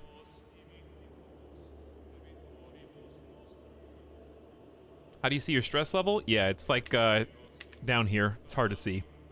I do wish it was represented on their character sheet somewhere, but it's right there. Is it still the same game? Oh yeah, this me. That me. All right, so my other children. Evil atheist, Chiefess Sergei. We have an irrational adventurer. Irrational blackguard, military-minded. Righteous empath. My son is a gambler. That's it. That's his only trait. Gambler. I'm down. Anybody that's under adult age at 16 can be educated. If they're an adult, education doesn't exist anymore. My little baby. My newest child. Who will educate you? I might send you off to be a ward with somebody. Not disinherit you. I think I would have to find the ward first. Maybe I'll pick a vassal. Maybe my brother. My brother has started a faction. We need to get on his good side. Alright, my brother. You're actually really, really strong. And you've got some decent stats. Here. Let's try this. I will offer a ward. I will offer my newborn daughter to be taken care of by you. This will gain a 15 opinion from him to me. We'll accept 280. Your own child plus 200. And then you have a baby boy, Dondi. Aw, you named him after Dad. Dondi 2. I don't know. If he's not the first in line to inherit the throne, does he get the addendum? Can I offer guardianship? High Chief... Okay, maybe after he acknowledges this offer. Greetings, charming liege. We are happy to accept your proposed education arrangement, a noble upbringing for a noble spirit. And then I can click on you, offer to be his guardian. Does that improve his relationship of me at all? I don't know, but it makes sense from an RP perspective. So I'll do it. Your son can come learn with my son in the royal court. Like, that's a very storybook scenario right there. I'm a little confused as to why my wife wants to present a grand gift to me in the courtyard. I soon understand, however, as Queen Norava orders a group of soldiers into line. A complete regiment, raised from my own lands, ready to serve you, king. This is a grand gift. More troops to bolster the army. You gain private levy for 10 years. This character's spouse has raised a personal levy to support their military efforts. Plus 5% to all levy size everywhere. Also, chat, I apologize for the Cox communication bit rate today. I don't know if I'm being throttled or what, but it's just like bouncing down. They're having some kind of issues, but it's not going offline. So hopefully with some patience, it'll correct itself, but let me know. Luckily, there's not a lot of moving parts on the screen right now. Or they will serve as my personal guard for 0 days. Why 0? This character's spouse has raised a personal guard to their service.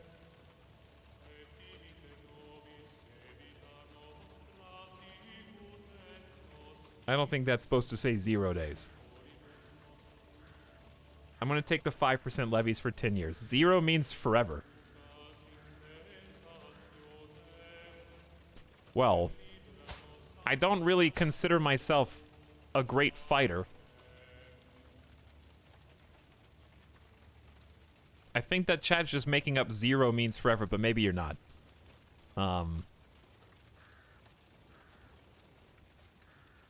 Do you guys actually meet? I don't know. I think my skill of 6, I'm never going to lead anyway. Let's get better levies. 2 prowess, when I only have 6, I'm still not going to be a commander. Let's go private levy. Pretty cool. Nice event. Oh yeah, we have to deal with Chieftain Moshek.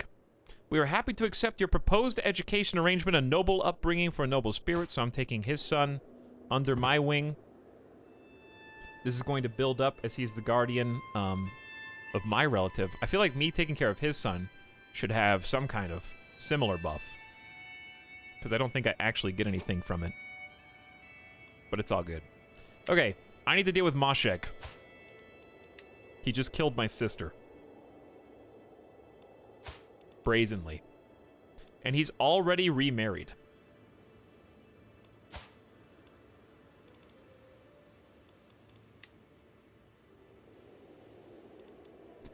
This will give all members of your dynasty an imprisonment reason against him. Missing 500 prestige. God, it's so much. Well, someone asked what you can do with prestige earlier.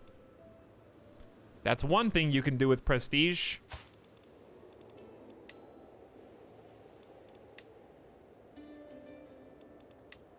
It's too difficult to murder. I'd rather just imprison and have him reject. We're just going to officially try to do this. Imprisoning may incite the faction to install Udyaka on the Ugrin throne to revolt. Members of the claimant faction support a pretender targeting a title. Okay, so let's see who that is. We got some factions. Faction to install Udyaka. Okay, so this is you. 2 members. It would be High Chieftain Sirka and Chieftain Mashek. So no matter what we do here, this faction's gonna rebel.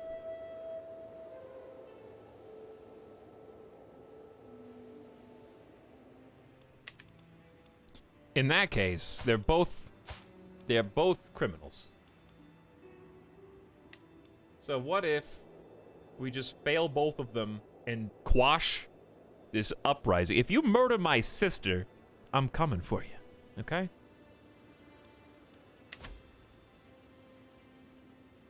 Especially after all the other troubles we had. And then this guy is just a traitor in general.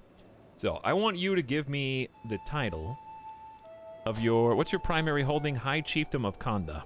If I take that away, he ceases to be a duke and is just a count. Is it better to take away that and not own any of the land? The downside is then I have a penalty to my vassals for holding too many duchies. Or should I just take his county?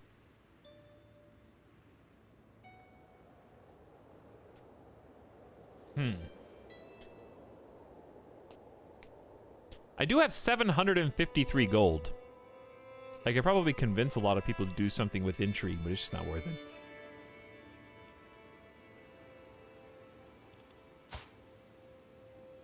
I say let's revoke his titles and make him a count.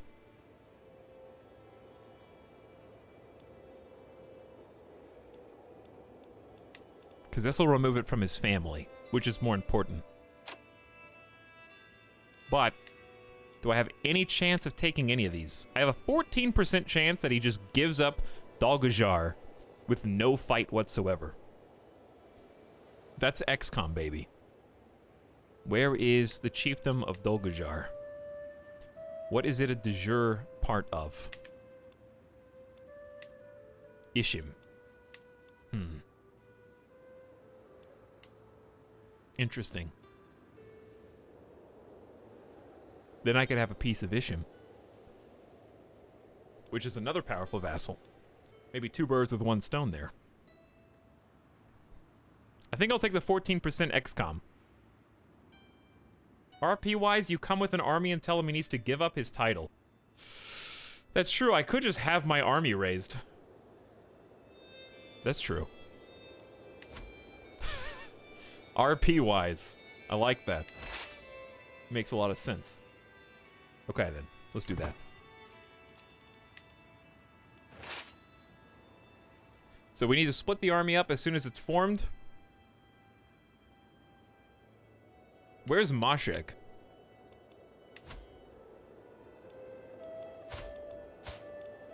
He's in Vasyugan.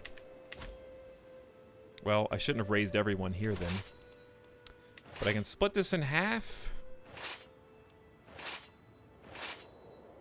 Always picks the wrong one. Okay. We'll take this army to Vasyugan. That's going to take like 3 years. And you can only cheese the disband and re-up so many times, unfortunately. So let's see if I can just cheese it once. Okay. You can cheese it once. So we're gonna go sit there. And then these guys are gonna go sit on Vasyugan. And then we're going to make our demands. We're currently trying to sway High Chieftain Dakya, who is just another vassal, and we're gonna see what happens there. You guys go ahead and march in. Who's my commander? High Chieftain Dakya. Well, that's literally who we were just talking about.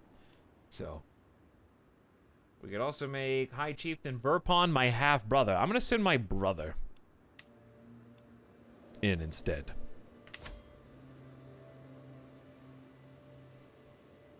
Your commander deserves a county.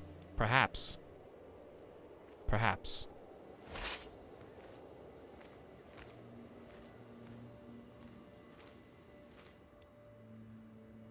They are on the move. Foxhound, go to Jeff jail. This is my favorite part of ruling. Making ultimatums. Play-by-play chat. Alright. High Chiefdom of Konda.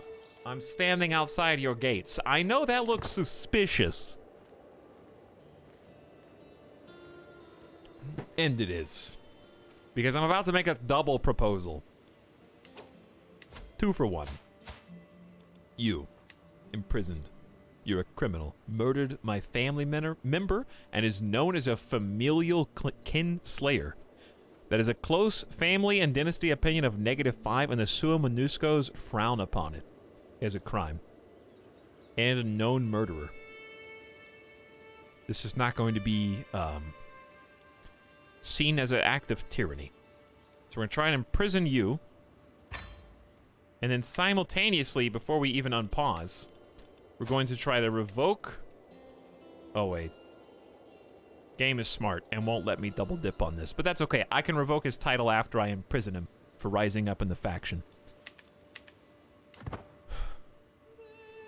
So we will just let them rise together then.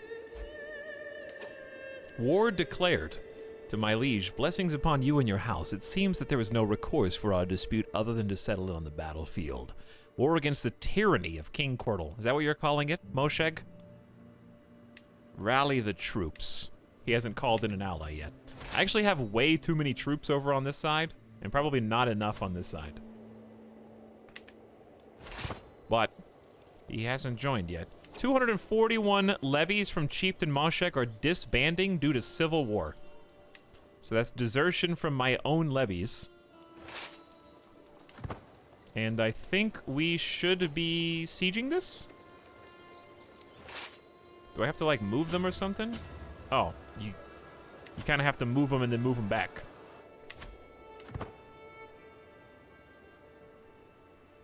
But now they're sieging.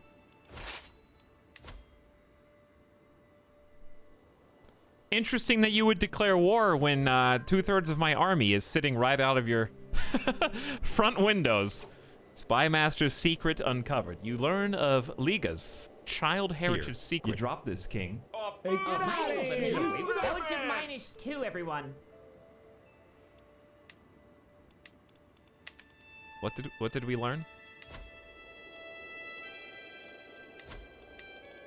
We got so many secrets now.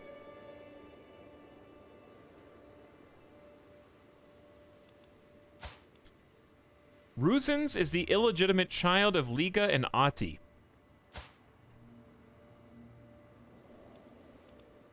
I don't think there's anything I can do, though. You're the courtier of High Chieftain Verpon.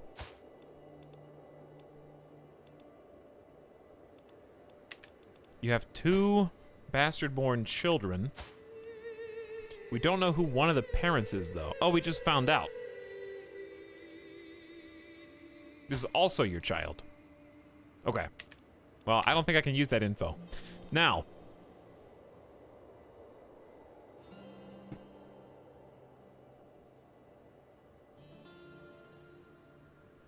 Dabs fiercely. Why are you dabbing in my chat? Telskull says, thank you, my liege. Thank you, Telskull. For a year and a half of being subscribed. Much appreciated, dude.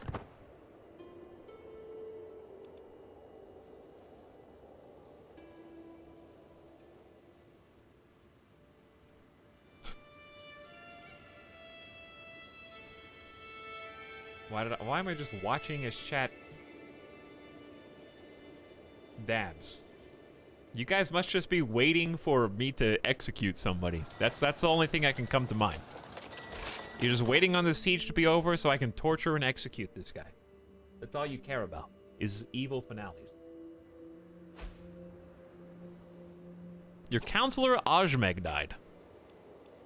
That was the Noidi, I think. That was my chaplain. It's like a car crash. You just can't look away. New Noidi. Well, super genius god philosopher, 19 learning. She is vengeful, chaste, and temperate, and a mastermind philosopher, a content antagonist, and also probably the only person that could be a concubine in the entire kingdom.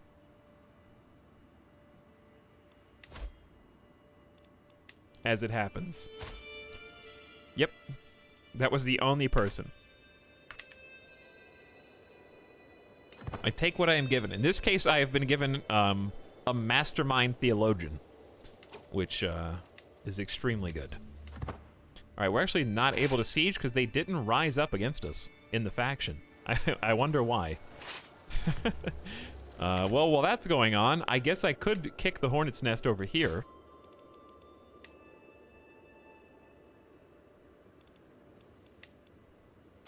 But I'm scared that my army on the west isn't good enough. 14% chance of taking the chiefdom of Dogajar. Do I want the Isham territory? Or do I just want to take his duchy and make him a count? I don't get any land out of this. I do get more vassals. I think I would get 4 extra vassals out of it. So I think I would end up probably getting more in taxes if I take the duchy. More in natural, like, levy contributions.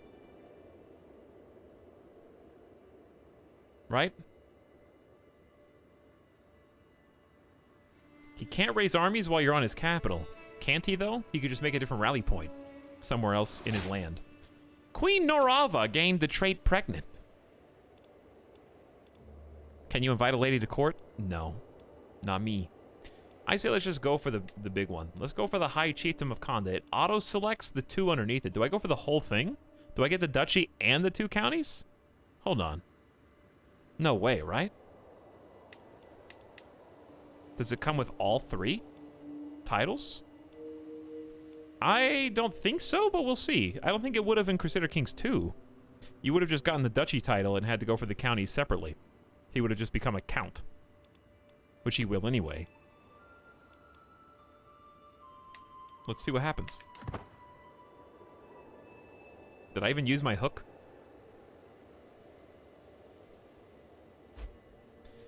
To my liege, your wisdom and mercy are legendary. It seems that there is no recourse for our dispute other than to settle it on the battlefield. War against the tyranny of King Cordal. Civil strife.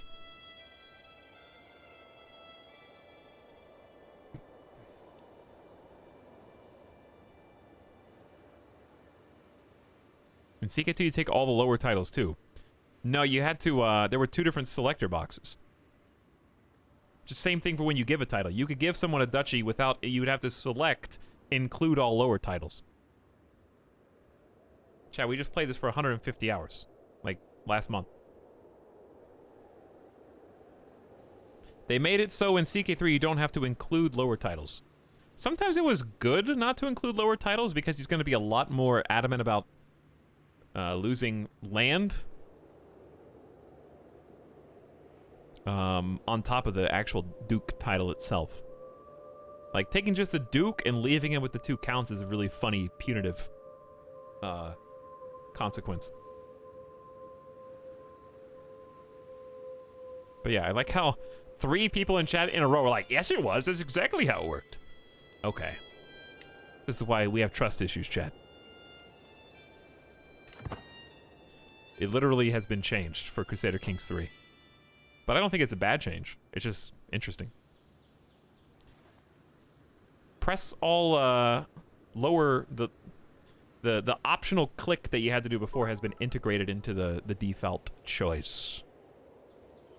Cool. Why did I just lose like 4? Oh, I lost 706 levies from... Uh-oh, we might need to move, dude. I lost 700 troops from the... They abandoned my army to go fight for him. Okay, we might need to go. Because this is going to be an army of 2,800, and they're going to have a defensive advantage. Let's just get on the move now. They waited in the woods outside for you to come. Again, the enemy is always faster than me. They're going to get here in 20 days. We're going to get there in 22, even though I already started moving. It always happens like this.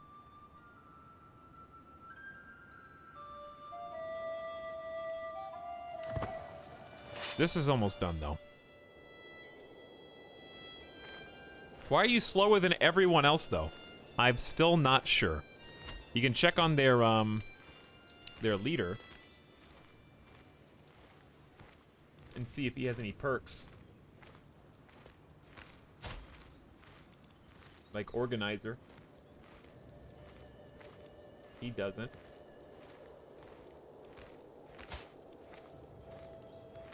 No, they don't have any. The only one that they could have is a martial perk called Organized March. That's 15%. So, even when I've had Organized March, I'm still slower than everybody else. I think onagers slow you down. I think you're grasping for straws. If there's hidden information, I would just like to know kind of... There should be a speed bonus. Like, modifier on this page for information. Does your army even have a leader? Yes. All right, no more reading chat. Let's just play the game. Is this a streamer that had one small complaint about the game? And that's not allowed. Not in my Crusader Kings 3 stream. I must find a way to handwave anything that he says that could possibly be misconstrued as a small negative or unknown.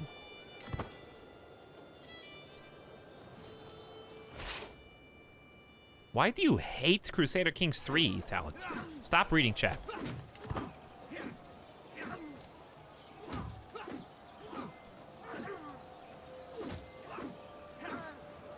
Wait until third phase. And then retreat.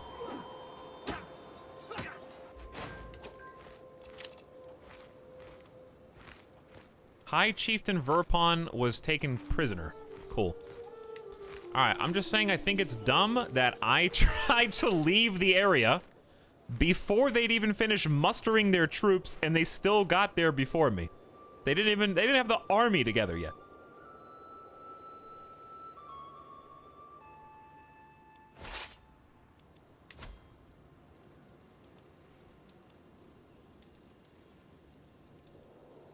Gain 20 dread. What? Okay. Imprison Chieftain Moshek on the other side. Gain 20 dread. You imprison Chieftain Moshek. You lose 30 opinion of Chieftain Moshek for 15 years. Revolted against me, and he's a criminal.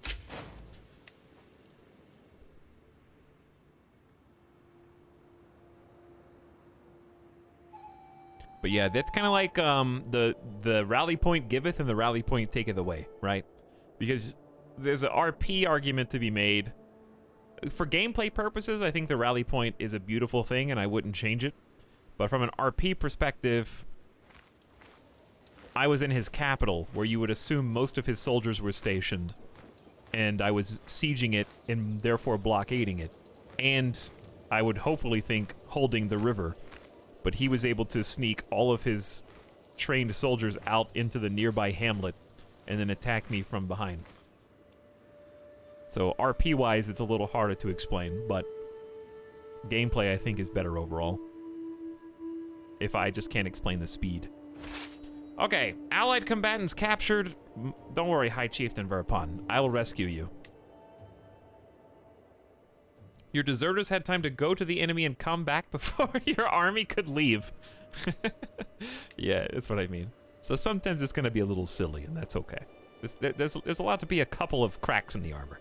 A faction targeting you has disbanded. Thank God. The following faction to install High Chiefess Javabil of Isham is gone. We took Yumina captive, who is the daughter of Mala, who was my dad's concubine. So I don't think we want her to be taken captive. We could force her to convert to get out. We controlled the siege, got the siege, got the money.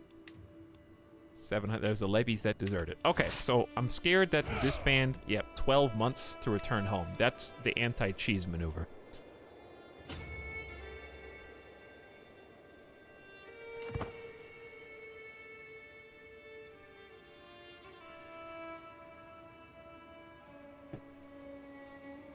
Will it take, how long would it take to get here? It says 8 months. So it's actually faster for us just to walk in this army than it is for us to disband and bring it back.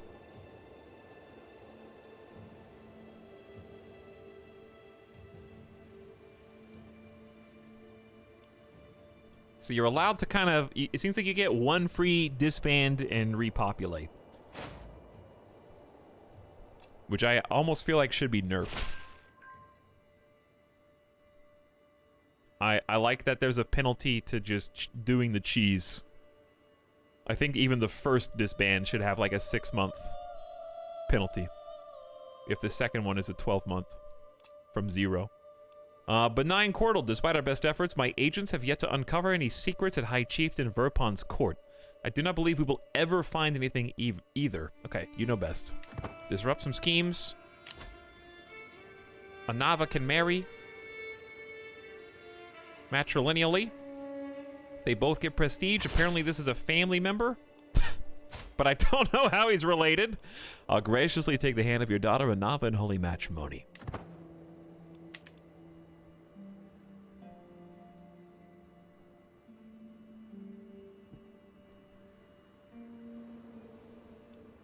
I'm sorry, boys. I didn't mean to get you all killed. Did we lose any knights? I was kind of just like, didn't even look. I'm not sure. I think we had people who were stronger than this, but I think they were in the other areas. They were in the other, like, kingdoms and stuff. Okay, so. We're gonna group up. I love my shattered retreat that goes all the way to Sukberia anytime I retreat. Are there any retreats besides shattered retreats in the game, Chad? On the one hand, I'm not going to complain because a shattered retreat can't be intercepted by the enemy army. Since they're already faster than me, a regular retreat means they would be able to get to where I'm retreating faster than I can because they're already faster than me. So even like a non-shattered retreat would actually hurt me here. Shattered retreat is kind of like a go home for free card without losing the rest of your army. It just sucks to have to wait for them to get there.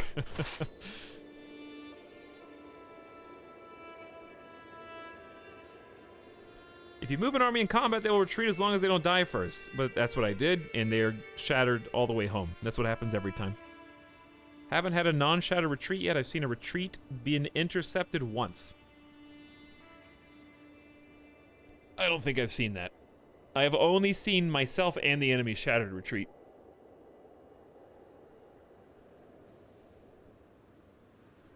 After manually retreating in the 3rd phase.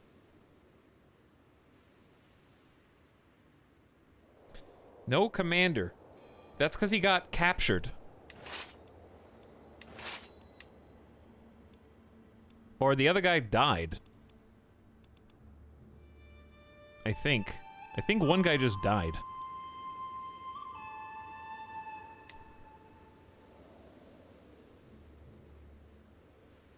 Shadow Retreat doesn't feel so bad. It really doesn't. It's just, for me in particular, it's rough because of all this impassable terrain. And going from the other side of the map to home. With a tired yet blissful smile, Norava presents me with a perfect little daughter. Who will you become, my child? And what shall I call you? You know what I think would be cool, but maybe unbalanced? If there was a building that you could build that would act as basically a waypoint for shattered retreaters. So like maybe I would strategically pick this holding in the tribe of Chadrinsk, and then I could fill in this new building spot with like a hold or a keep or something, and then that would become the new proximity-based shattered retreat locale, because it's like a friendly territory with the ability to host an army, and also act as a defensive posturing spot if other people come in to like chase them there. That'd be pretty cool. Because right now my kingdom's getting a little on the big side. It's gonna take a year for them to get back, then I just disband them and then teleport them somewhere.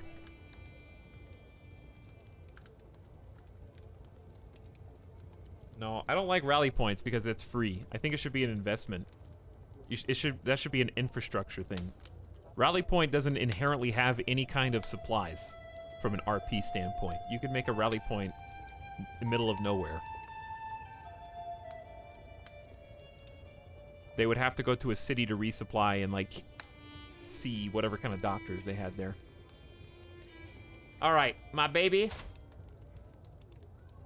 And you could move the rally point so it's too cheesable. The fact that you have to like build infrastructure sounds more fun. And maybe the infrastructure confers some kind of defensive bonus too. Similar to Palisades, but like different. All right, my baby. Who could you be? But after seeing what they did with Stellaris, where like core mechanics are extremely different from where they were at launch, I don't even know what to expect with Crusader Kings. I'm kind of just spitballing ideas that sound cool. Things could be totally different in who knows how long. What's with Avern Kings giving birth to daughters 90% of the time? Dude, we just like our baby daughters. Okay, they're cute little munchkins.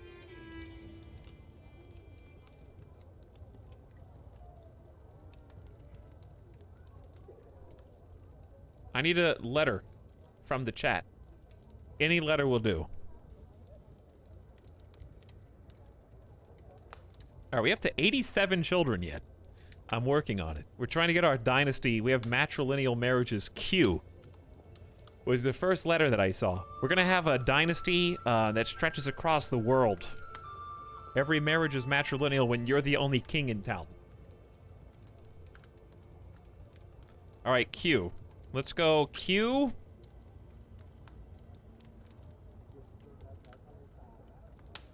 A-Z-I-L-O-N, Kazalon. There you go. May you grow to be strong and wise, Kazalon. That's a good name.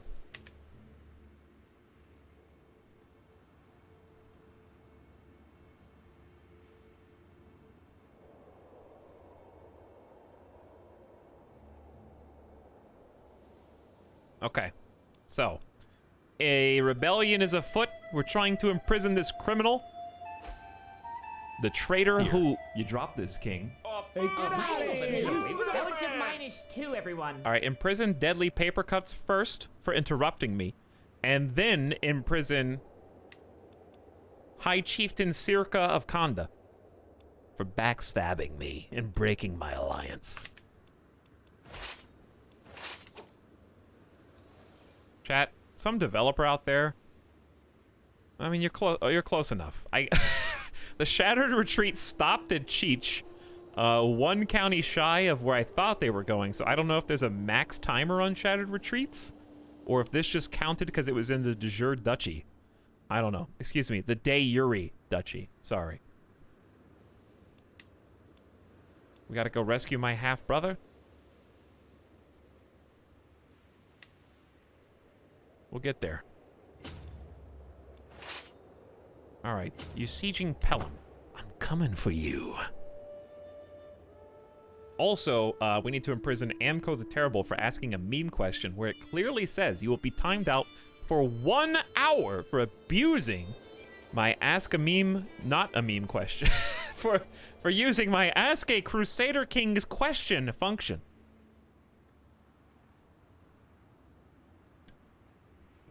It says it in the fine print. You should have read it.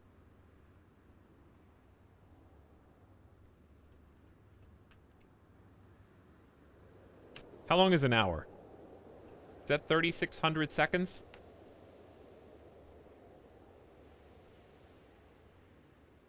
Is this a math stream? Wait, am I gonna lose? What? No, I'm not gonna lose. I think I was gonna lose soldiers from attrition. But yes, if you do have some channel points and you have a Crusader Kings question, there is a channel point function for you if you want.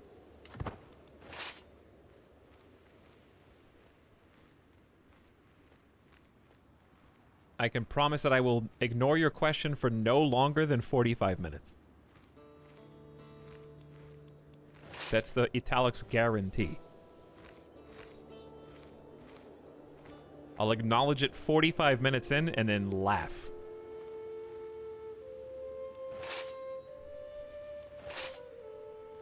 Alright, what are you doing? What are you guys doing? Are you afraid? You trying to run away? I don't... Maybe am I the fast one now? Maybe we need like a split push here. Potential battle, you will lose decisively. Oh, I see what they did. They went, okay, hold on.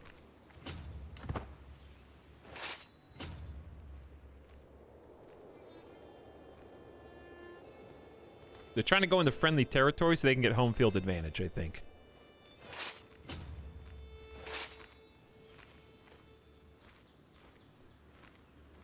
I think we need to beat this army first. More men-at-arms. They're defending in taiga. Better commander. More commander traits. The opponent is running low on supplies. Guess what? So is mine. So here's what we're going to do once we get to the next area. We're going to split. And then we're going to choose the other one. Okay, we have a champion. Irrational Knave. He's got unyielding defender. That's 25% fewer casualties. I like it. Okay, then we're going to choose just you.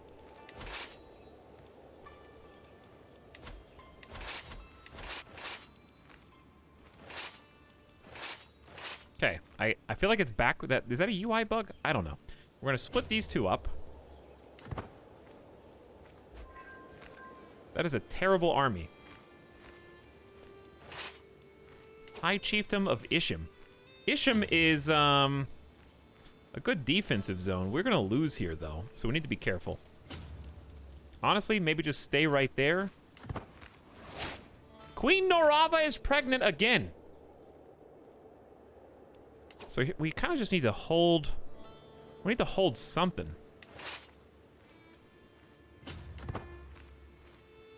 I'm having trouble corralling these guys because our armies are very split up. Theirs are very low on supplies. Is there a way to tell how low they are on supplies? It says they're well supplied and well supplied, losing 5 a month, so it's really not as bad as it seemed at first.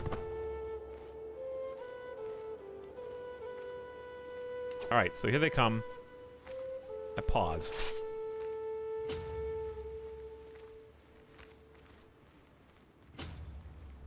We're gonna get away. Let's go back to... Can't do that. This is going to arrive in 19 days. The battle isn't going to catch us, I'm pretty sure. Your acquaintance Yumina died in the dungeons.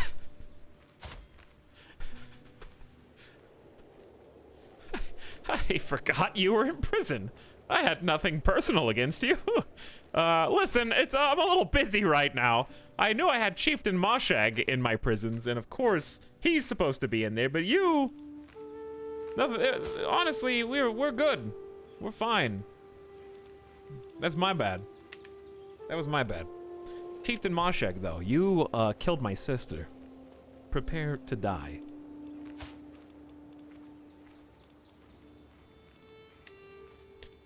Gain 20 dread, spend 100 piety. You become a familial kinslayer. But Moshag is a known criminal, and I will not be considered a tyrant. Close family opinion -5. Dynasty opinion -5. You know what, though? It is justice. My family may look harshly upon me, but it is justice. I guess the only other things I could do... Actually, how do I banish you? My liege, a new subject has arrived in your court. Throw them to the pit. Well, I could just move him to the dungeon for a while. I could negotiate his release. Ah, there it is. Banish, renounce claims, and gain a weak hook. Let's just keep him in prison for like a year first.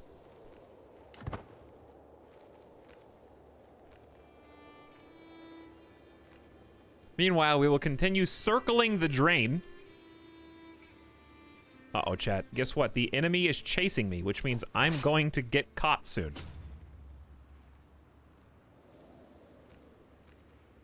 That's how this works, right?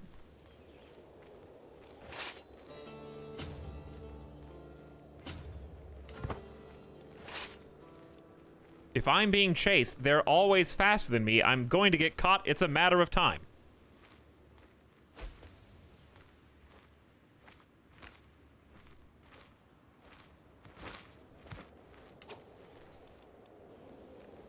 Just 1 year of prison. What could happen? We just built these prisons. We should fill them. Throw him into the dungeon and just let him die. That's basically what we're doing. Hire 6. Thank you for gifting us up. The cutie, etc., etc. Deadly Paper Cut says I'm going to keep these names for my kid in the future.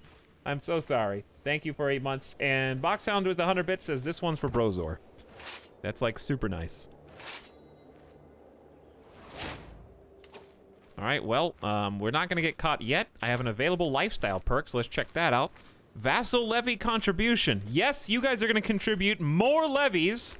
Stop fighting each other and give me more of your soldiers. That's 20%.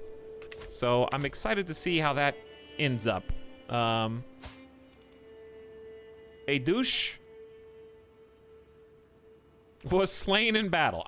Okay, I just realized what I said. That's his name, though. Okay, don't be mean. On the 21 years old. I don't even know what battle you could have possibly been slain, but my daughter is now a widow at only 21.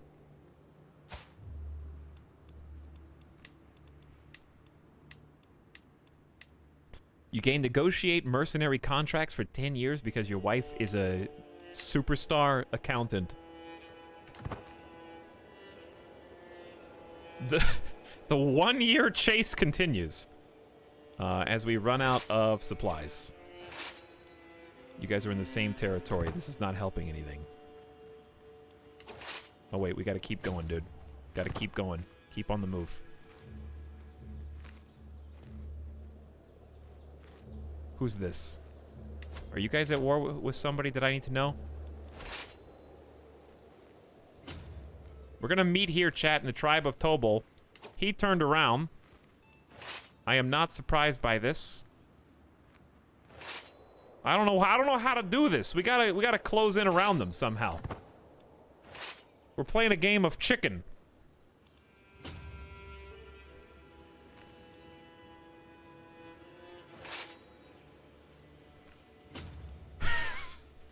Did we just make a stand in Isham with only 2,000 troops?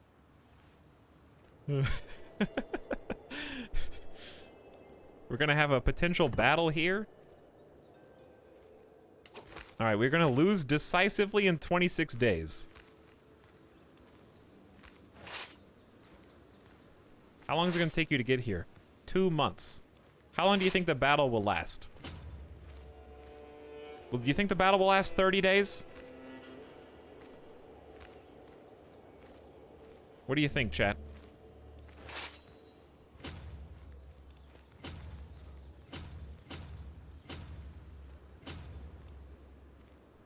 Maybe? Let's pick the best general for the job. Okay, there's nobody. Do we mind if Onika Turant gets captured? He's at least got unyielding defenders, so that'll minimize my losses. What would a 30-day-long battle even look like? I don't know, you'd be surprised. Ooh, potential battle, the chances are even? You guys running out of food? Not yet.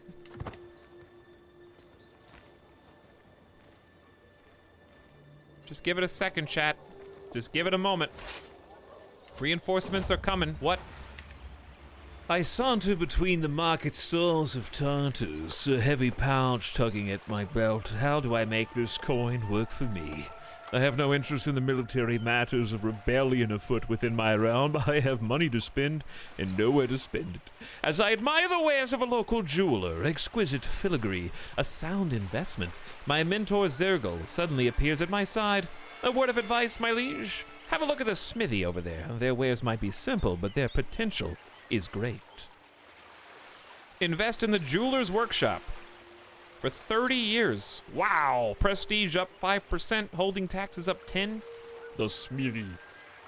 Chance that we become good friends because I take his advice. And army maintenance is down 10%. Holding taxes are up 20%. Turn a quick profit with some clever trades.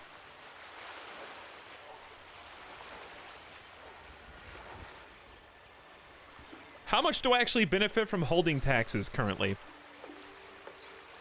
If I don't, do I even have any holdings beside, I guess just my 3 counties. I assume a tribal hold is, yeah, it's a holding, but I don't have any other holdings. They can't build anything yet, so it's just 3. But I'll take his advice and maybe become his friend, because I think that would be good from an RP perspective. And it is the same price. We do still get army maintenance down 10%, which is really nice, because the prestige cost is huge. That's like a, if we're at 5, then that'd be like a 0.5 reduction. So let's invest in the smithy. You lose the money you invested, it fails. I took your advice, Zergal! Oh, I thought we were gonna be buds! We were, you're supposed to be the guy! XCOM'd. Oh, we're fighting. I got distracted. So we are actually just getting destroyed. Ish. Come on, troops! I need reinforcements, quick!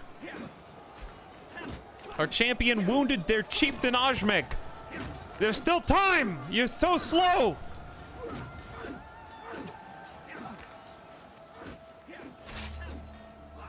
You guys are awful! This coordination is terrible! This should be an easy rebellion to squash.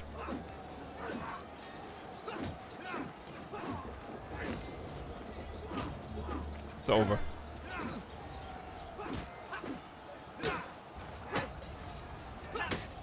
They're carving us up. Embarrassing. Guys, get in there. Both of you. We're not gonna merge because it's gonna slow them down. Both of you, get in there. Avenge them. What was that noise? Oh, we're on 1 times speed. Okay.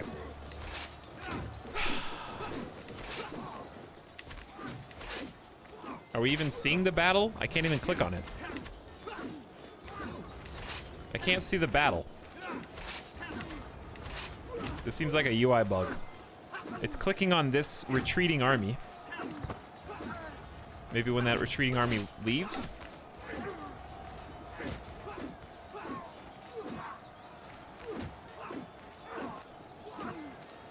Okay, there we go. Just hold the line until these 2,000 peasants and 500 light footmen come in.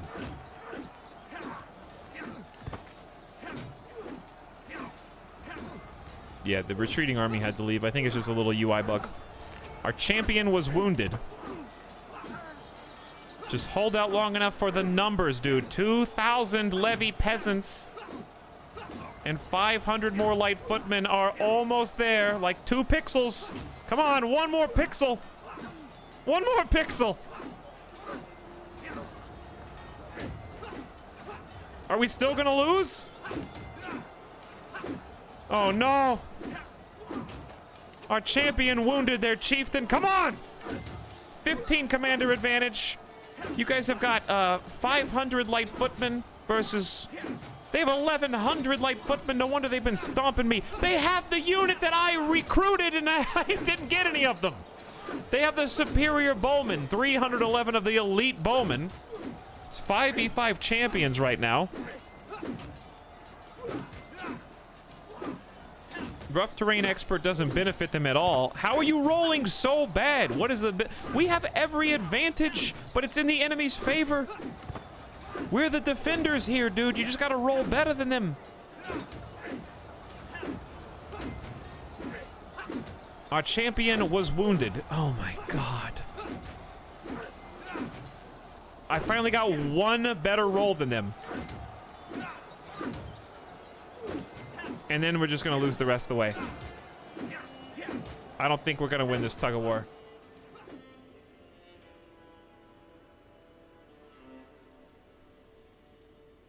Embarrassing. This is embarrassing. We both have the same unreformed combat bonus. They only have a 3 commander skill difference. They have never back down, which is friendly casualties and advantage +5. And that +5 is like all it needs.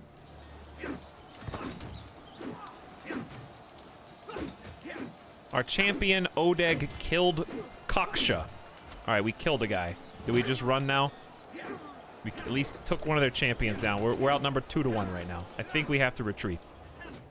This is the worst civil war ever.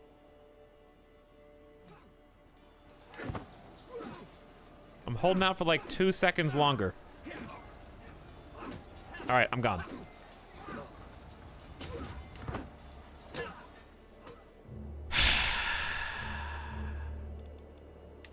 Council members. Council members, please organize the levies. Thank you. Honey, you're already working on chivalry. Thank you for that. Senyava, apparently, to forget about my military defeats, having another baby. Okay, having another baby. Empty council position. Is that because my counselor was slain in combat? Skypecha, the son of my cousin High Chieftain Circa, and 2 others were slain during the Battle of Ishim.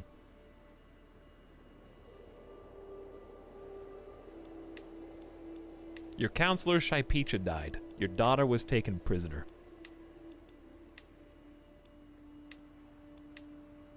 Ishim is under siege. My courtier Sektev was taken prisoner. If only I had some vassals who actually cared. Okay. It's only a 15% war score difference. We need prestige. Let's look at the 2 battles of Ishim. The first, I think this is the... I don't remember which one was the first one. This was the first one. We lost 600 troops the first time around. They lost 300. We wounded their enemy commander, Chieftain Ajmeg. My horsemen traded. My levies got steamrolled. And 3 champions died, including Shypecha, who only got 19 kills. Piftse was slain by Noidi Odeg. We also killed 3 of their champions. Wow, this is bloody. This is bloody. Oh no, did the streamer lose 2 battles? It's over, chat. It's over! What do I do? Somebody tell me what I should do! We're fine. And you are all banished to the Shadow Realm. Away with you. I'll take a lesson from Tomato. I was in the Tomato stream yesterday, and he did the same thing, and I was like, I haven't done emote only in a while. Now's a good time. So thank you, Tomato, for reminding me of the existence of emote only mode. Just be patient, okay? Chill. Chieftain Ajmeg is dead, not just wounded. Koksha is slain by Odeg. I don't even... Bro, who's Odeg? Odeg's on your team. Was there a friendly fire incident? No, this is a different guy. He's my there's 2 Odegs. Okay. but I don't even see Odeg the First. Maybe a different one. Maybe he's dead from the other battle. Okay. Our champion Shaipicha Kondare killed Chieftain Odeg. Our champion Shaipicha wounded, and then Shaipicha was slain during the retreat. Wow, during the retreat. I don't think I've even read that one before.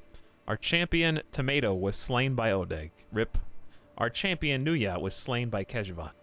Wow, they have similar prowess, so we really didn't have a super disadvantage in terms of skill of our champions.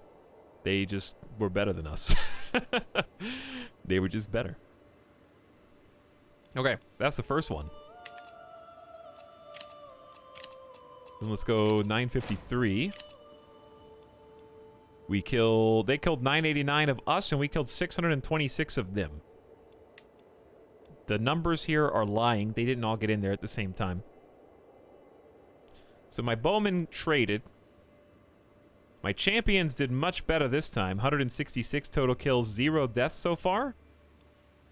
Their levies are always just so much more effective than mine. My levies do nothing. These are the guys that I want to add to my army. We killed 2 of their champions in this bout. And that's how Ajmeg and Kaksha died. Okay. And then they imprisoned my courtier and wounded 3 total. Interesting. All right.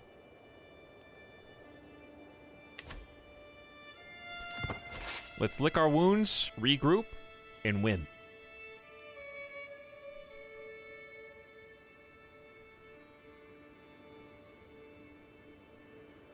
Sorry, but I gotta do it to you. The same as everyone else, Darikt. Gotta read the fine print in the Ask of Channel question. With a tired yet blissful smile, Noroava presents me with a perfect little son. Who will you become, my child, and what shall I call you?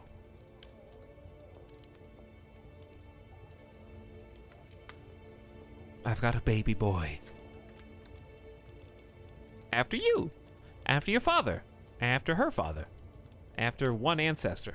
Or a good Ostyok name. My first baby boy... Wait.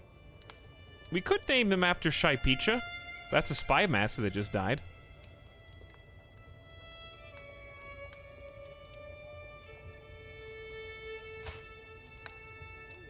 We've got Brozor. Brozor and Shaipicha.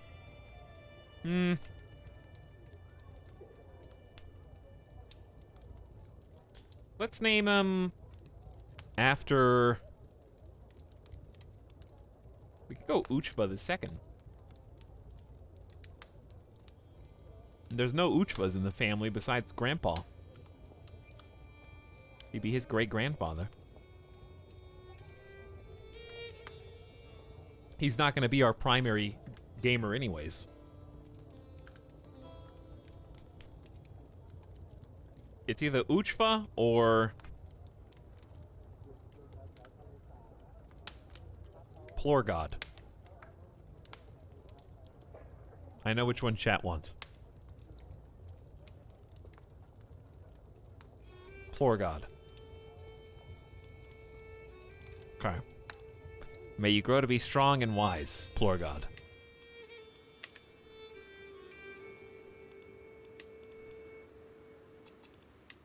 Listen, we may have lost the battles, we haven't lost the war. The following faction that targeted you has disbanded. The Kyrgyz Tingri populace are gone.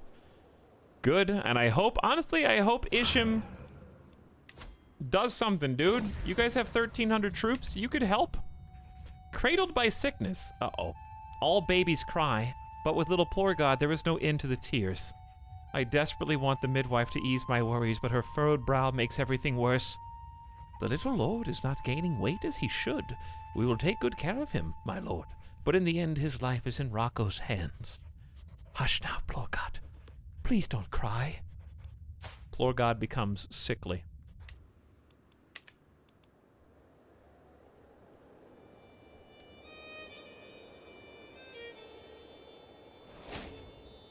Your glory is widely known.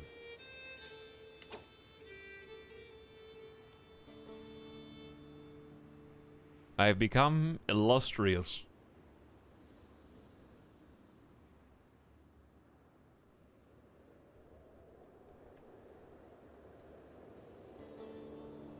Oh, I didn't see that there was a channel point question. That was also a meme from Higher Six that says, there's actually two. Can I have a 24-hour ban? You did do two bad meme questions. So how about you just are banned, and if me or the mods remember, maybe you'll be unbanned. Well, we may not remember. You think you're important enough for me to set a timer? Absolutely not.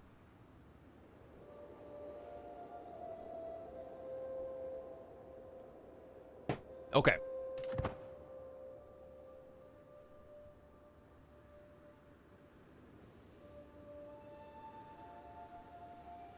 I mean, two meme questions, that might just be 2 days at least. I don't know. Siege of Isham lost. Your nephew was taken prisoner. Dude, I'm about to execute some dudes as soon as this is done. All right. I've been tossed around enough. Looks like the Raiders of Tara. I don't even know what the Raiders of Tara are doing. But we've gone back to the capital to find some more willing peasants to pick up the forks and their axes and spades. And we will riot again. All right, fellows. How can we get supplies? First of all, we have to split cleanly in half. This is so difficult. I think actually disbanding you might be smart. 10 months again. That's fine. Okay? 10 months. Because I want them to be resupplied so we don't have that as a disadvantage. I believe I can still raise my men-at-arms regiments. It was going to take another 6 months to get over here anyways.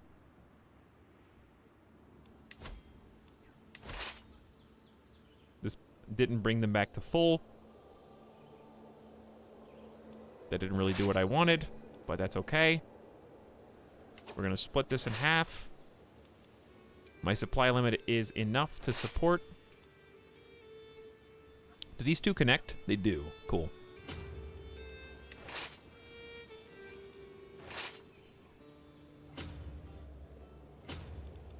It's really hard to select the other one. God. Okay, see, because this looks like it's highlighted. It's not. It's tricky. The one that's highlighted is actually the one that I want to click. Because it goes to the other one. Okay. Very confusing. I got it, though. It's fine. Alright, so we're going to split up. It looks like Raiders of Kurgan are trying to take down the enemy rebels. It's you. High Chieftain Circa has been using his influence to push for the advancement of the faction to install Udyaka on the Ugrin throne, believing that their figurehead would ultimately be a better ruler than I. While I do not doubt Circa's convictions, he is only human. If I can convince him to curb these activities, it will make it easier for me to consolidate the power I have over my vassals. Does the game know that I am currently embroiled in a civil war with him? If he helps me now, I'll return the favor. His decision will be based on his personality. If he accepts, he gets a weak hook on you and leaves the faction. In this case, if he accepts, I spend 350 prestige and he gains it. In this case, I spend 250 piety and he gains it. And he's only exercising his rights. All men appreciate being allowed to do as they please. You're only exercising your right to lose this war ultimately and be placed in prison. And then summarily executed. It's not a big deal. Alright, so supply should be going up here, yes? No, we're still over the supply limit. Why does it say 5158? Oh, it's of the whole county? This is a different barony, though.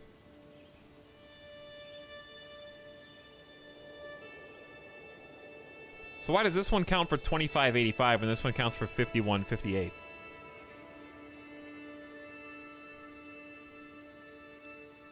Not 100% sure on that. It's really just hard to stay supplied in general.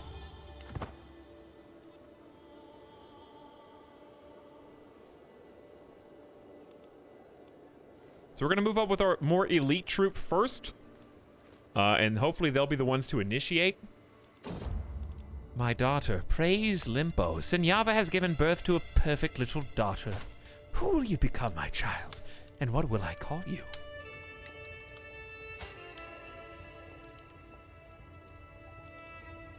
This is the new Noidi.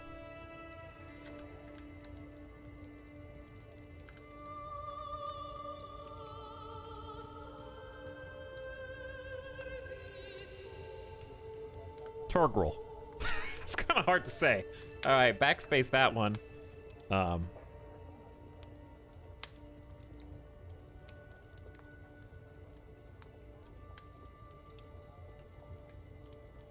Denoptilon. This is this is my baby daughter, Denoptilon. Welcome to the world, Denoptilon.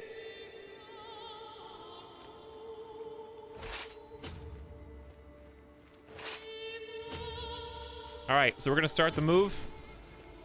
Get both of them going at around the same pace.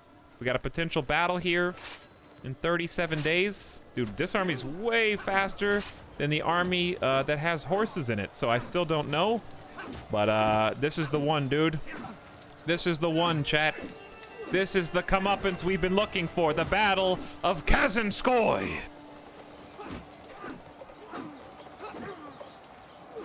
We've only got 800 bowmen versus their specialized 300 bowmen. So we outnumber them numerically. They got light footmen, which are just gonna be way better than my peasants, but we've brought 10 champions. I wanna see my champions, because a lot of them just died. So I wanna know whose lives we are risking. Anika, 15 prowess, not great. He's just a champion. Bonyak is a rapacious villain with also 15. Chieftain Setyamka, so we've got a chieftain who's risking their life right now, who doesn't like us. High Chief Erter is also, not a champion, it looks like. I guess he's choosing not to be. Because I think it would say brother-in-law, marshal, vassal, and champion, right? I'll leave him alive because he's pretty cool. And if he doesn't want to fight, then that's on him. Odeg, my champion, just a guy. High Chieftain Dakya is fighting. Kuizma. 68-year-old? What a beast. Minus 18 from old age, a legendary blade master. He's the one that's married to Sergei, who's tried to seduce us a couple times. And then we have a couple of scary weaklings, including my brother-in-law and vassal, married to Chiefess Utrodel. Is he the one that cheated on her? Yeah, you're forced in. You have to fight. Okay. Now, as far as other champions go, I need 74. Dude, prestige is so hard for me to get right now. Anywho, right now it looks like our advantage is basically the same as theirs. We just have the defense on our side. They have never backed down on their side. And we're going to have reinforcements coming in to help chase and rout them, because I think we're winning even with that. But they're going to have 986 arriving any moment now, and this is going to shift the battlefield. Our champion maimed Odeg. Our champion High Chieftain Dakya was wounded in retaliation. Okay, reinforcements on the enemy side have arrived, kind of changed the strength again. Our chieftain Setyamka was wounded, and it looks like we are not getting as good rolls because they got like a 26 commander advantage here. But I think we are still pushing them away. We outnumber them by 700 even without these slow-ass reinforcements that are just taking ages to get here. The battle's already done. All right, get in here and let's put an end. We've routed 1,600 of them versus 1,000 of us. Our champion Kuizma was wounded. That's the guy I was just looking at. Our champion, Chieftain Setyamka, was maimed. Our champion, Yurkop, was slain at the end of the battle. Finish them. Let's lift the siege and win this war. A lot of champion v champion combat here. We only killed 700 of them in that? That was worth 211 fame and 9% war score.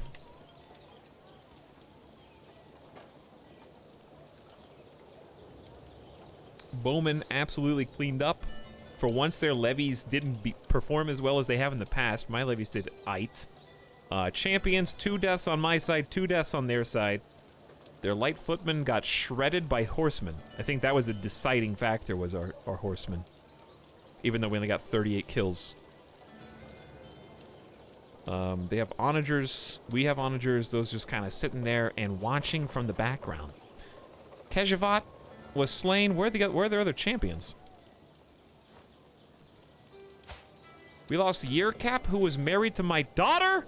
Another widow! He's dead.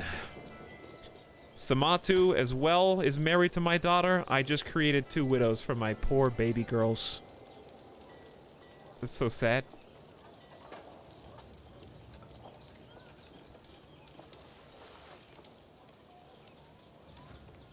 I just stopped playing CK3 to watch Etalyx play CK3. This game is ruling my life. Hello, Shboba.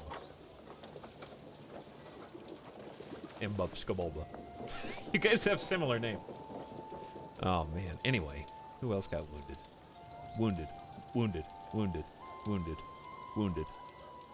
How did they shred my champions so bad? We could have some more post-battle deaths from these guys. Syntax Squid, get all the memes out of your system, please.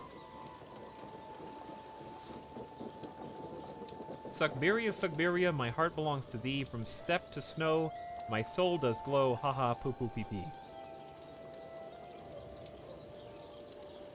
Why did you write this? Just so I would potentially read it out loud? Well, I guess you got what you wanted.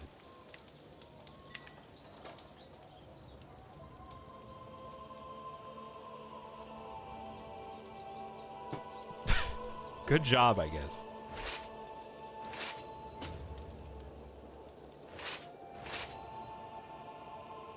Okay, now, at last. We're going for the gold. We've got work to do. Samatu, a nobleman, and Yurkop, a commoner, were slain during the battle.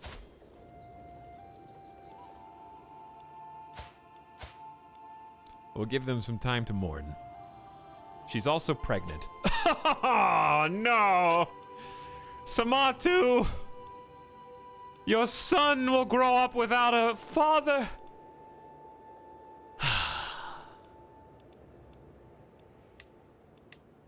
Due to your spouse's skills, you have a major strategic expertise. No, she just gained major strategic expertise. Of course she did. She's a genius.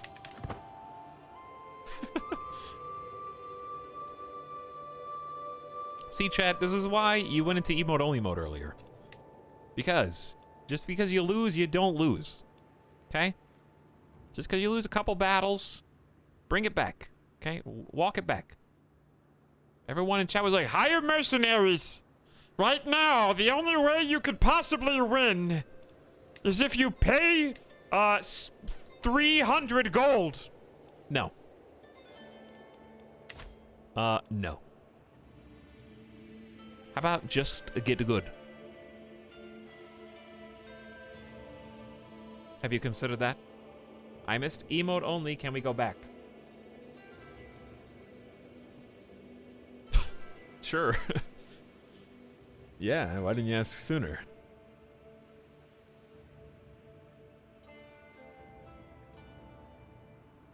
Don't group all of us into this. You're all responsible whether you participate or not, Ben Elnor. The whole chat runs laps. Can you guys tell Cox Communications to stop sucking, by the way? I'd appreciate it if my bitrate didn't drop to 3,000 every so often. For no reason. Who's got the onagers? The gift of generosity, my son and heir Brozor has been impressed with one of the household champions for a very long time. After finally meeting in person, he's been repeating the warrior's words to himself. Give others their due, and you will receive your own in turn. Aw. My little Brozor. Guilty by association. You are guilty by association. You've got your mother's hair. The late Pukshava, who died in childbirth earlier this stream. He still has worsened disease symptoms? He's ill. Bad humors plague Brozor, and the severity of his affliction is yet to be determined.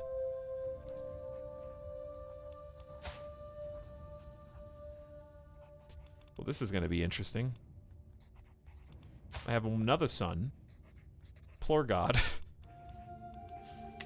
Okay, well, as others grow around him, so will he. Dude, we have a curse. I think it's the Brozor curse, dude, because King Cordal has had multiple children stillborn.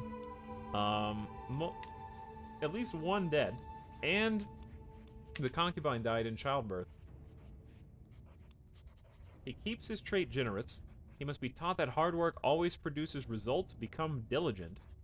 All things must be given time, dear Brozor. Patience.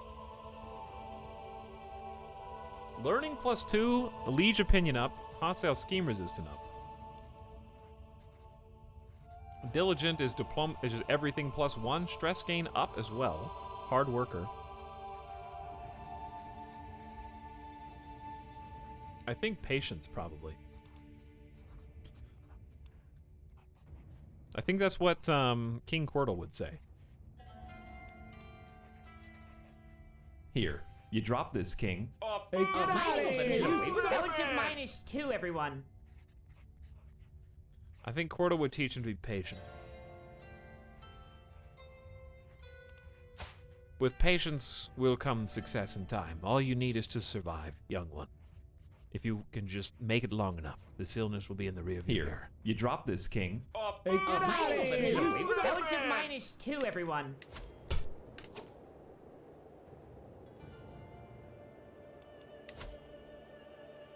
You will lose stress, you gain the trait wounded. One of these days, this is going to backfire. Crack. The whip falls upon my back. I shudder, and at the clarity it brings. Pain is all that I feel, and pain is all that is on my mind. Crack. Crack. Sweet, sweet pain. You are no longer overwhelmed by stress.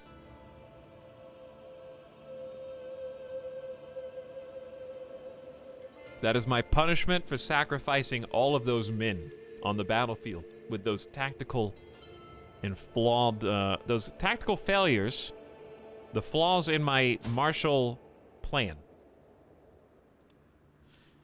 That's how I atone. Etalyx, thanks for the discount on the game. Take my sub. Did I discount? What discount? Another successful wound treatment. I can't keep getting away with this. It is nice to have a renowned physician in the court. That is true. What discount? Pog physician. It is, though. Garlic Burp, thank you for the prime sub. Also, nice name. How fitting that a masochist is the son of a sadist. Mr. McDerp, I hadn't considered the fact that Cordal's upbringing was probably not gentle at the hand of his father. That does put a different light on this. Though he is generous, so he's not going to cross the line. Benevolence covers that. But he probably did not spare the rod.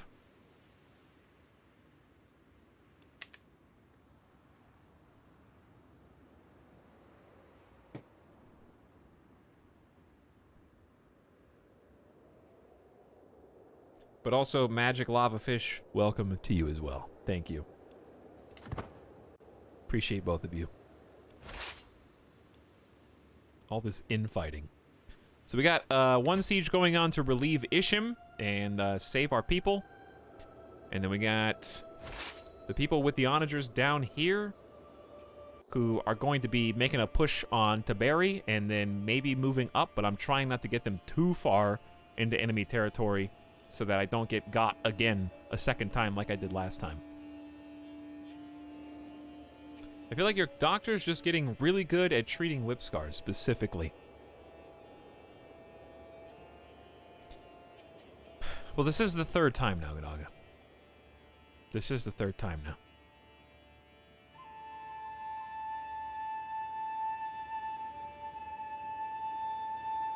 Chat is banned, Syntax Squid. Looks like cock and balls. You are what you eat, Saint.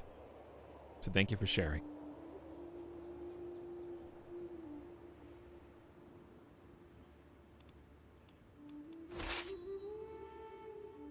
So how fast will this onager siege go with 50 onagers? Siege of Tiberi. 39 days, 38. I wonder how fast that'll skip. They're already deserting? Oh, we control Ishim as well. All right, let's go north. I don't know how far north I want to go. I want to take it slow just in case.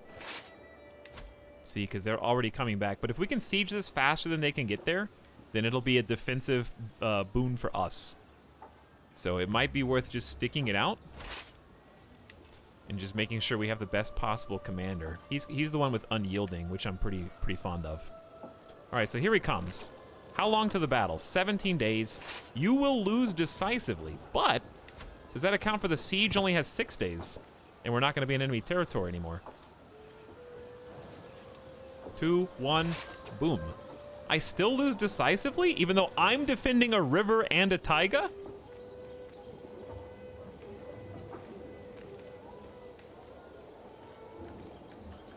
Because why? They have 1,000 skirmishers. I guess it's 1,000 skirmishers that's doing it.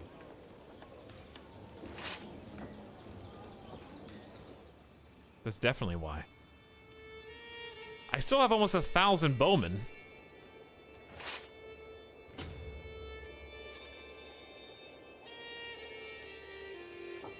Man. I don't know. I don't know if I trust the game on this one. I think we fight this out. We just stay here. We've got some perks on our side. The taiga defense and the river defense are solid, dude.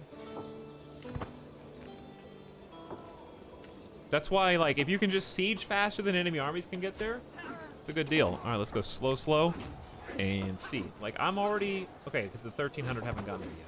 So we get a small head start to try to kill as many of these guys as we can. We're in the early battle phase. If the army is defeated in the early battle phase, it will be completely destroyed. I'd never read that before. I was wondering why sometimes that happened. His attacker is hills, mountains, and wetlands, not this. Fighting in favorable terrain, but being countered by bowmen, who are fighting in favorable terrain. Bowmen are awesome, dude. All right, so I hope you used your head start effectively, because here come the reinforcements. Let's see, once they get in, okay. Once they get in, it's basically even. They just have a really good commander. So total things accounting for us. The river crossing is a +10, so it's not nearly as strong as it was in Crusader Kings 2, but it's still +10 here is really big. The taiga +4 is good. And then it comes down to rolls, and opponent's supply is running low, so we have a, I thought we had a 50 out of 100 supply. Cancels out the river crossing. Did somebody just die? They have 0 champions as well.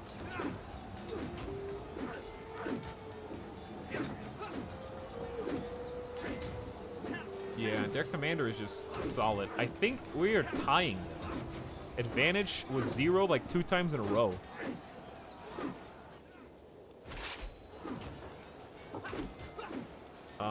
We still have, it looks like 495 archers. They brought in almost, they have only 72 though. We've already killed half their skirmishers. My vassal High Chieftain Dakya has been wounded and the injury runs deep. I fear his body is not strong enough to fight this on its own. I feel death lingering by his bedside. Chiefess Magurka. There is nothing that can be done. He gains the trait severely injured. I think there's probably other scenarios where there can be something done. Your niece was taken prisoner. We captured Parava. I don't know why. Chat, remind me after the war is over to release prisoners and stuff. I love how we were just going through entire generations of people in one war. We're actually winning without the extra 3,000 reinforcements. Odeg was wounded by a random enemy soldier.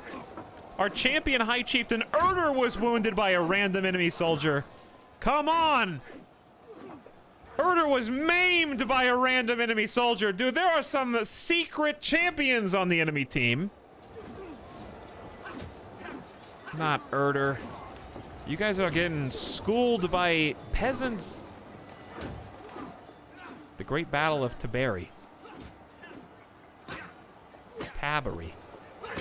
These 3,000 are so slow. Chieftain Avte was slain during the Battle of Taberi. Good. This guy sucked. He cheated on Utrodel and had a bastard with Bezalov who was killed by Mosheg. So I'm glad that guy's dead. You heard me, mostly lost. He's dead, and he's never coming back. So many widowed sisters and daughters. It's crazy. All right. We lost 364. We took them 2-1. That was a sick, very well-timed siege just before they got there. Bowman still racking up kills. We don't even have the good ones yet. I hope we get some awesome prestige after this war is over.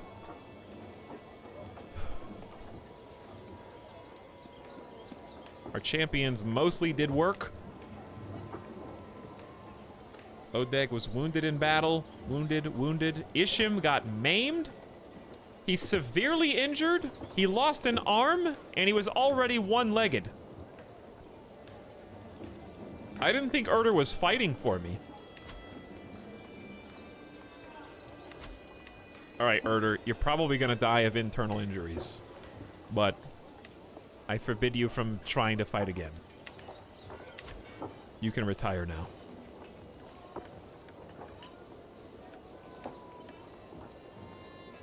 He is a badass. He had, like, 13 prowess or something before this. He's brave. He's not gonna let anything stand in the way.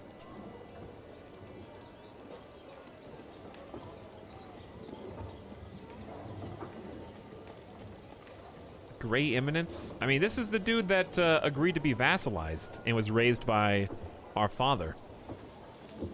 Even though he resented it. He's pretty sick.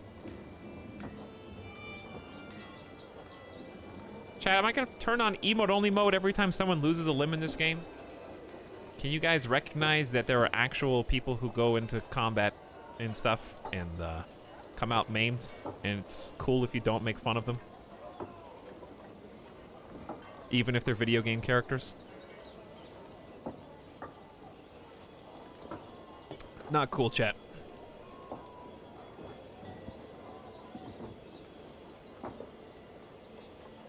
Yes. Emote pump it only. The whole time. Weird Chat is online tonight. Alright.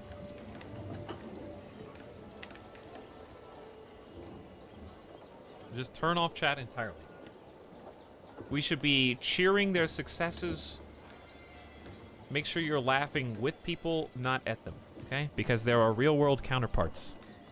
Even though these are all fictional characters.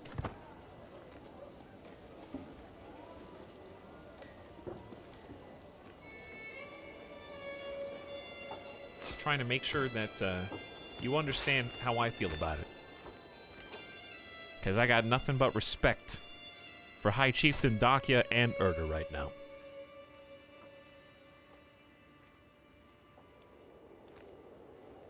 You should probably be forbidden from going back into combat as well, as long as you're severely injured, because that is a -2 martial, and I'm assuming just...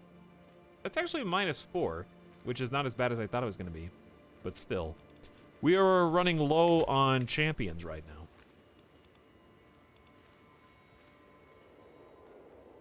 So I'm going to forbid him from being a champ as well. Dude, this internal conflict has cost so many lives.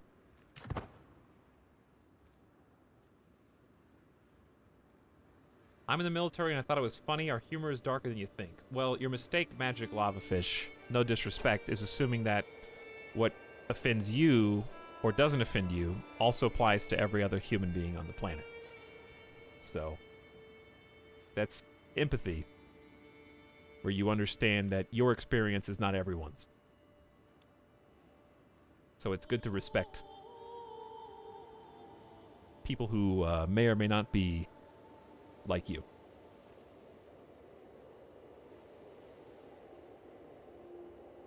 Just like a real civil war. It feels like it right now. Syntax, like, for my case, King Quirtle has accidentally widowed. He got his own daughter imprisoned.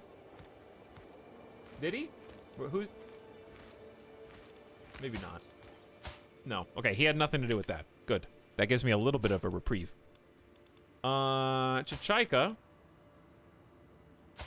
is married to an Odeg. Not any of the Odegs that have gotten injured, I think. Or maybe he did get injured and got healed right afterward. Anyava, her husband was slain in one of my battles. Tatka's husband was slain in one of my battles.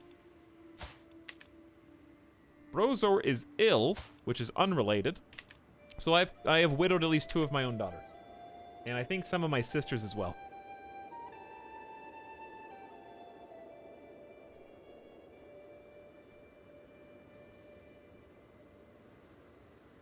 You asked for a prisoner reminder earlier. The war's not over yet. So once the war is over, then it'll be important.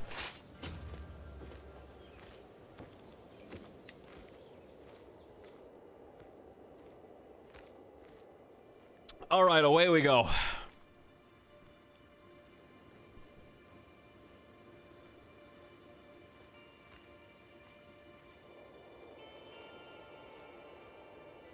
I don't know whether... Are they retreating to... I don't know where they're retreating to, because this is their capital. Seems like they went around it. Oh, I still don't have a spy master.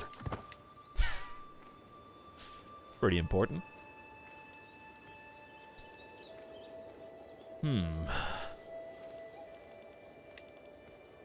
Well, on the one hand, the highest skilled individual would be very good. On the other hand, if there were any council members that would fit the bill, this would be a good opportunity. This dude's got 20... Wait a second. Volcan, my cousin, has 24 diplomacy? Since when? I'm gonna give him some land after this. Famous Reveler is +3. You hosted some feast and didn't invite me? He's also August, honored as a true ruler. Augustus. +2 more diplomacy.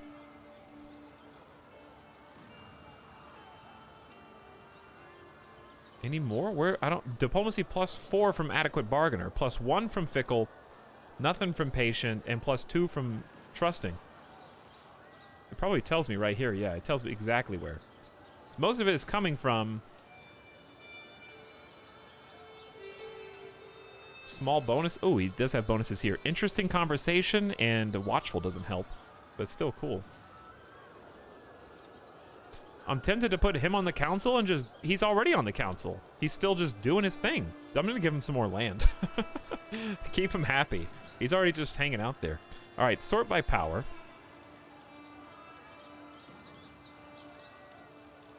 Nobody makes any sense except for maybe Banyak. He doesn't have any... No one that has land should go on the council right now. I'm hesitant to put Banyak on because of the -5. And he's ambitious. Spooky. Whereas my Odeg champion is patient, though sadistic and stubborn, and an intricate web weaver. He likes me a bit.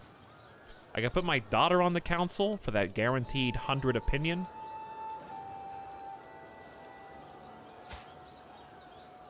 But Odeg, this is the same family. Alright, I'll assign her husband. That brings him up to a 44. Herder's not feeling so good right now. Okay, anyway, back to this. We are about to end this, because we're sieging the capital as we speak. I'm just going to bring all of my armies to bear on the same spot. We have no siege weapons in this particular group, but more are on the way. They got good supplies, walls are intact, and normal garrison health. It's only a level 2 fort, so this should be pretty easy. They're retreating all the way to the north. I don't know where their shattered retreat is leading. Yeah, I like the way that they've brought the spouses more to the forefront, KG Moose. Regardless of who the spouse is, depending on your culture, religion, and whatnot, it's really cool that not only do they constantly do stuff in general, but like they spawn events. They have a direct influence over the council. I love the council spot and being able to specialize. It's been a lot more fun. I always like this sounds really bad, and I know, but I always forgot who my spouse was in Crusader Kings 2 because they just didn't do anything, and they were never really memorialized. Like I was playing as Vikings, and they never really got like rune stones. There wasn't really a reason to honor your mother or anything like that. Oh, I looked over at chat, and I see why they are in despair.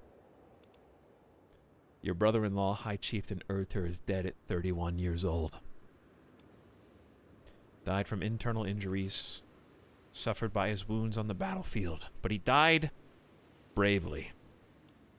He bent the knee to Dondi the Dread and became a vassal willingly. He fought for his people and led them well. He'll be remembered as a warden. He got a personal upbringing from the king.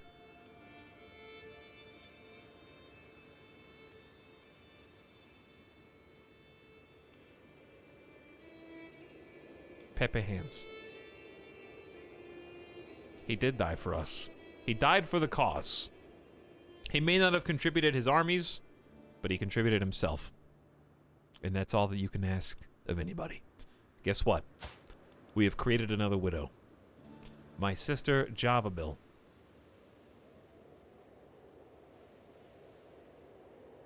Another in the family line of House Avron,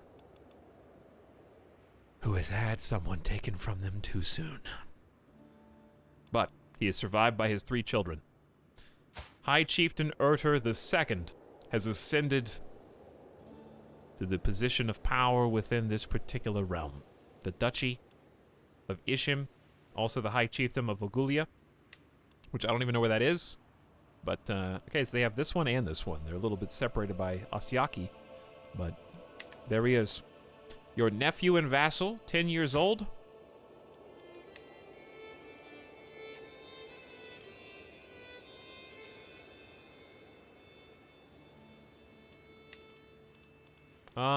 I don't think I can take anybody else right now. Because I've already got my son, Brozor, and Dondi, but it would be cool to, like, be a guardian, but then he wouldn't, he can't really rule anyway, because he's 10 years old, so he has a regent that rules for him on his behalf. Rip Urter, dude. Cool guy. Really interesting character. Well.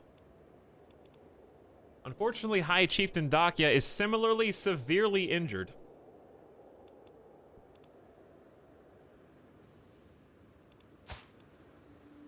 But would appreciate a spot on the council, and I think he deserves one for his efforts in battle to help us win this thing. Please assist me in organizing the levies. and reinforcing the troops.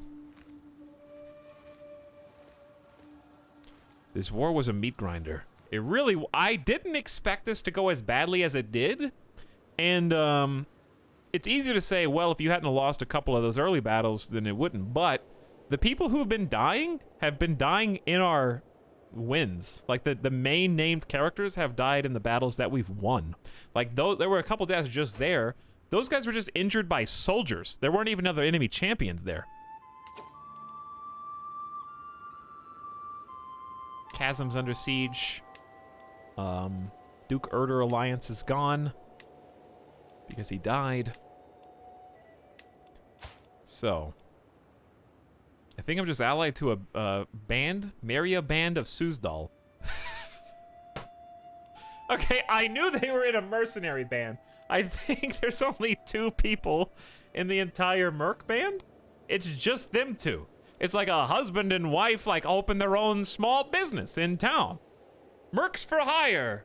The Koshal Maria Band of Suzdal. Okay? Me and the missus are willing to fight for you for the low, low price of, like, 15 gold.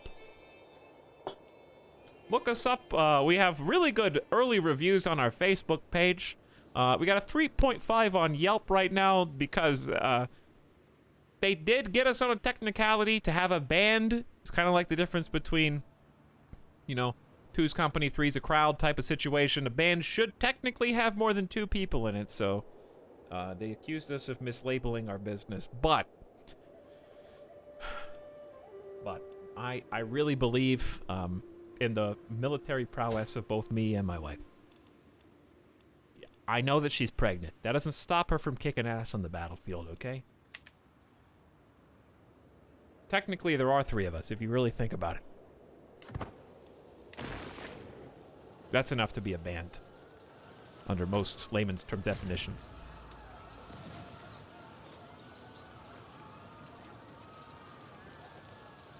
Mom and Pop Merc. Or, like, literally. Alright, this is the capital of the infighting.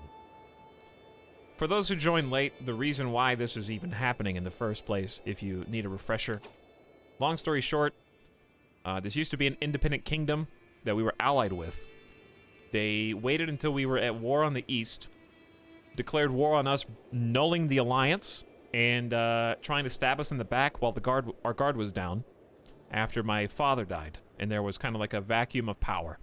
I hadn't established myself as the true leader yet, even though it was mine by right. So, we went to war to subjugate them and brought them in as a vassal forcefully. That wasn't really good enough, because we then found out that not only did he stab me in the back, but we got some dirt on him and found out that he murdered a peasant secretly. And I decided to kind of hold that over his head. He was still a criminal and a traitor, so things you can do to traitors, or criminals in this game, you can imprison them, and you can revoke their title. So we have a legal right to revoke his title, so we're trying to strip him of power, and give that to someone else, or myself, and he, of course, said no, and thus started a civil war.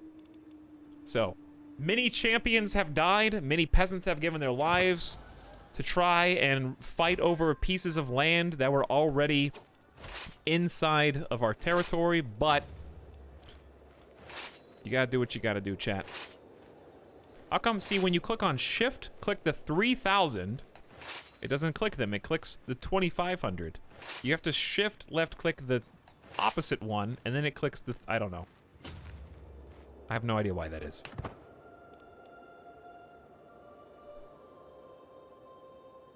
Their military strength is similar to ours. They're really strong for 2 people, apparently.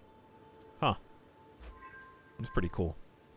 So yes, now we are trying to strip his family of the titles so we can give them to somebody else, so that he ceases to be a nebulous evil power. He already started factions to overthrow me, so it was just a matter of time before it spiraled out of control. So we lost a couple of early battles. He kind of caught me unaware and off balance, but we're bringing it back with a little extra heat. My steward just found 80 gold, and we got 15 from the siege.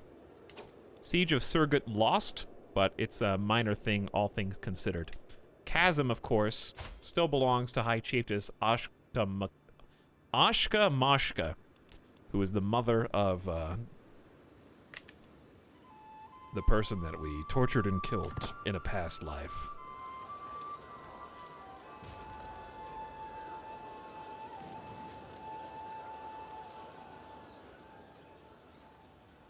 Have you role-played a tyrant yet? Yeah, my last character, my King Cordal's father was King Dondi the Dread, as we have named him. The game didn't... It doesn't seem like nicknames are in the game yet, but maybe they are. That one might be a nice flavor add-on in the future, if it's not already there. You now control Kartaus, and we have a 100% war score. That was the last siege that we needed. You imprison High Chieftain Sirka and gain 20 dread. You imprison High Chieftain Sirka. Good. Sorry, chat, did I mention something that's, I gotta be careful with what I say. Hey, I think my character should be nicknamed. Hey, Etalyx. Well, interesting you say that. Totally unrelated to what you said. Here's how you get this particular nickname. I got it myself. I just wanted to spoil it for you in case you ever find it. It won't be a cool surprise anymore. Thank you, chat. You're very kind. War against the tyranny of King Cordal. Crime. Allow you to rightfully imprison him. Well, that's what we were doing in the first place. My liege, peace be with you. I know when I am defeated. It seems I am left with no choice but to comply with your demands. Interesting that I actually have some dread. For the first time ever.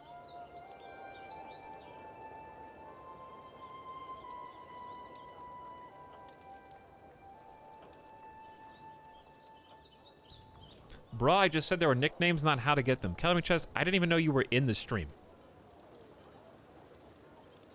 Now I do. This is very presumptuous of you to assume I was talking to you.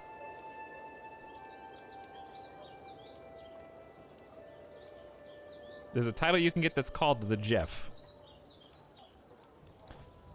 Alright.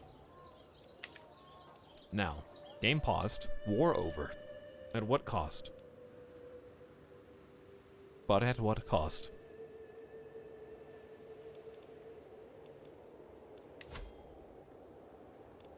A faction targeting you has disbanded? Good. Exactly what I need.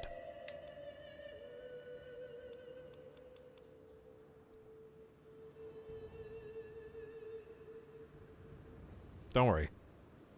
The game has not unpaused. Nothing bad is happening yet, chat. It's okay. You guys will be fine. Promise. You guys are so feisty compared to last night. It's like a different audience every single day. Oh, it's a Monday. I understand. Some of you guys had school. Some of you guys went to Zoom classes. Some of you went to work today. Some of you just got home. Some of you went to McDonald's and the fries were cold. It's okay. You're here now. You're among friends. It's Labor Day. Oh, really? Much like the typical self-absorbed Americans to think that their holiday is the same around the entire world, huh? Huh. Not surprised. European chat hasn't even logged in yet. It is. Real Labor Day is May 1st. People arrive. Hi, Toby. What's up? Okay, so we have some things that we need to take care of before we unpause, because that was a big civil war. Bunch of nonsense. You guys are chafing my ass, I'm chafing yours right back tonight. First of all, we don't need to be focused only on chivalry. Look at this domain. I just can't use it. We don't even have any counties. We haven't had time to even think about expansion. We've just been dealing with internal conflict. Let's go back to assist, which is just a general jack of all trades. It's still +3 stewardship because her skill is so incredible that it's just that good. All right, we only got 2 years left on converting faith. She's got a 19 in faith and in learning. And also, we had converted the culture, so this is good. Only 2 years. Excellent. Internal domestic affairs. I think we need that right now. We've already boosted this with Chains of Loyalty, so we got a 13.5 bonus opinion for all direct vassals, which is just gorgeous. Instead of organizing levies, I need to train commanders for a while, even though I'd rather build control because we just lost so many champions. Maybe we get the RNG, and we have a 5.3 chance per month of maybe finding or improving a commander.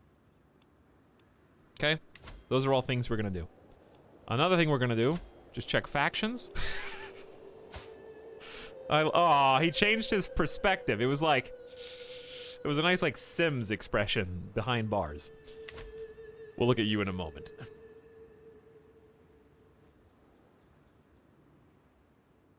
I miss it. We gotta get rid of prisoners. We got 9 issues to attend. I think I have too many. No, I only have 2 duchies. Because do we have to create it again? Few champions, I know. Prisoners, I know. Trust me, I know. We have to disband the troops. We have to check the prisoners. Parava. I don't even know what the 10 gold is for. You're the mother of Chieftain Nyanza, who's pretty chill. He seems like a nice guy. So I'm going to release you. For free. She gained 20 opinion of you for 10 years. Okay. Chieftain Moshag and High Chieftain Sirka, you stay. Moshag's been in jail for 4 years now. I think it's time. Are you still considered a villain? You are. You're a family member. I think you deserve the block, which is actually what you're in line for. But I would gain the trait Familial Kinslayer. Since I don't have a justice perk, I'm going to go with what I think a humble, content, and gregarious individual would do. I'm going to release you under the circumstances that you renounce your claims and you are banished from this realm. He says no.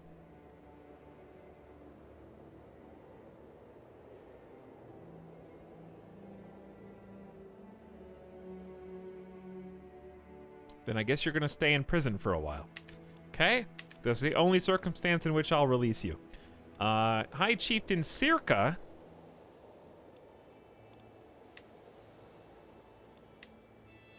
This is an act of tyranny because he's just a leader. And I would still be a familial kinslayer. I bet it's a minus 50 for both of these, so neither of them will accept both.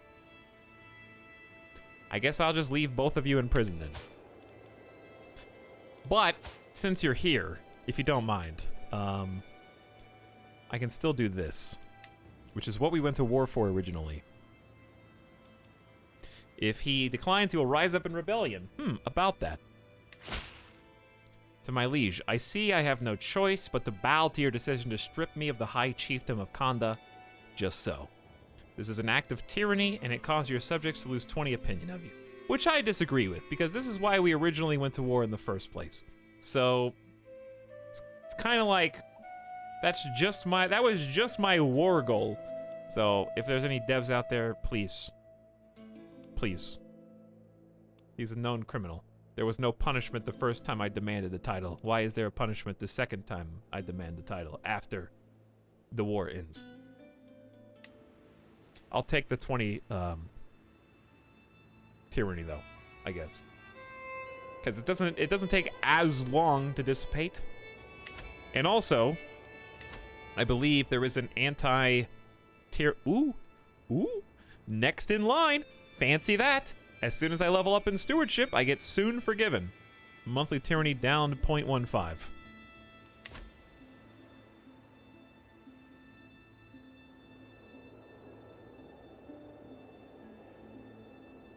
You are weak if you don't kill your enemies.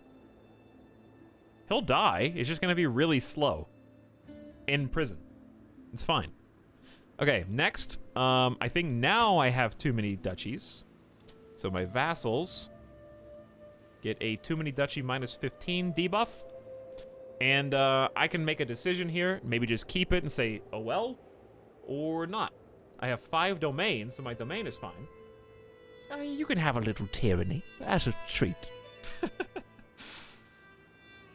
I have to decide what to do with the land.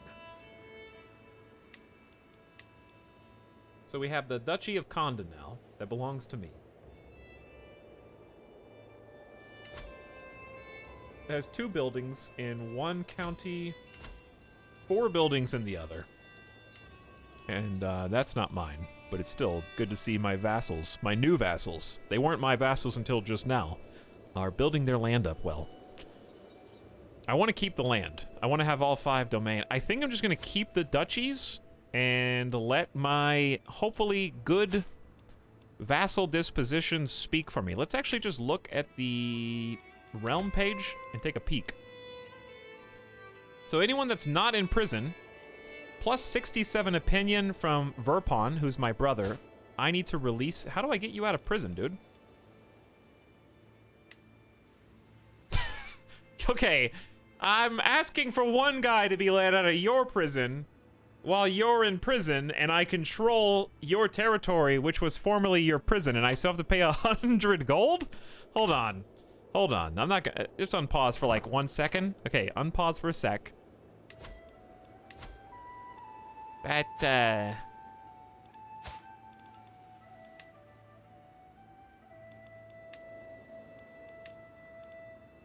the only way. Is that the only way?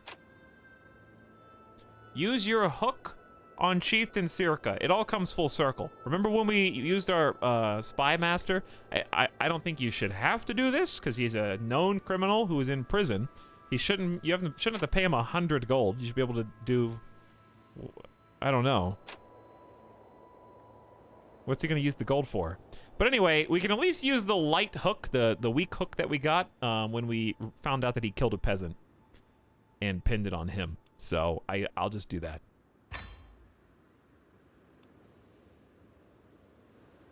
Okay, plus 100 from you because of 2 sways.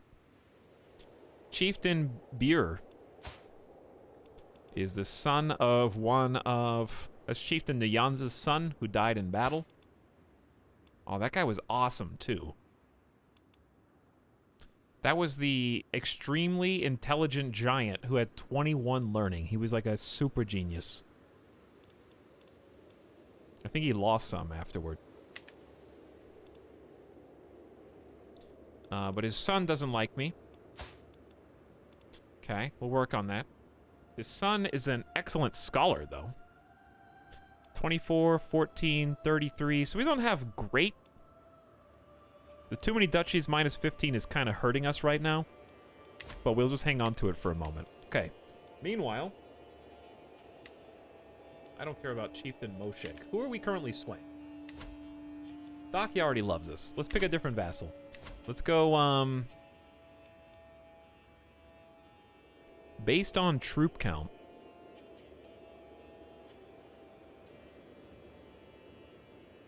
Levies given to you by your vassal. Well, we're getting 700 from High Chiefess Ashka Mashka. It's pretty crazy. So, I would say of these... I would say let's start swaying this chieftain, the new chieftain. I'm sorry for getting your dad killed in combat, but he was a good guy, okay? 87%. Good scheme. Low control in counties, I know. I think those are the 2 new ones. We got 60 and 60. We gotta train commanders, though, I'm sorry. Okay, so forget about that. Few champions, I know. Too many duchies, I know. Ransom Mosheg, no. Declare wars, no. Your family members can't get married because remember how you widowed them? Yeah. I remember.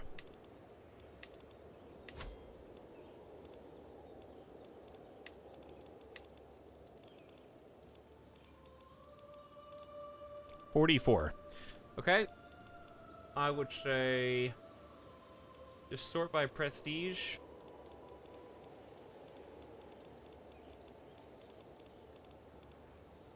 Noidi Anton of Karatayak. Vengeful, callous, and lustful. We can do better, honey. Brave, generous, cynical. Okay. Children born of this marriage. What is this? Lover's pox. Okay, we're gonna back that up. Who's got lover's pox? You do. Oh, so I'm condemning anyone that I marry you to get lover's pox as well. Okay, well, we'll just hold off on that. How about Anava, who's my daughter, only 23 years old. Lost in the war. Nephew, nephew, nephew, nephew.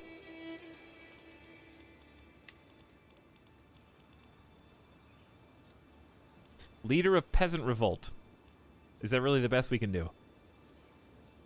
And then all lowborn. As far as the eye can see. Let's just have a little time for mourning. I've decided let's mourn for a bit.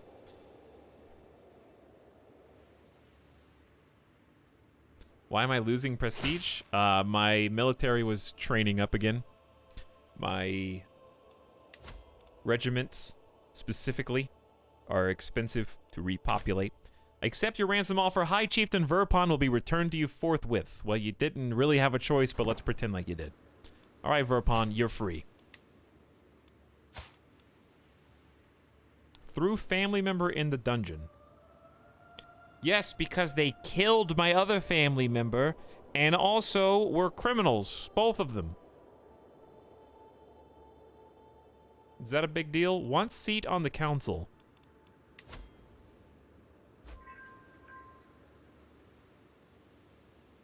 Well, if High Chieftain Dakia doesn't make it, maybe you'll be next in line.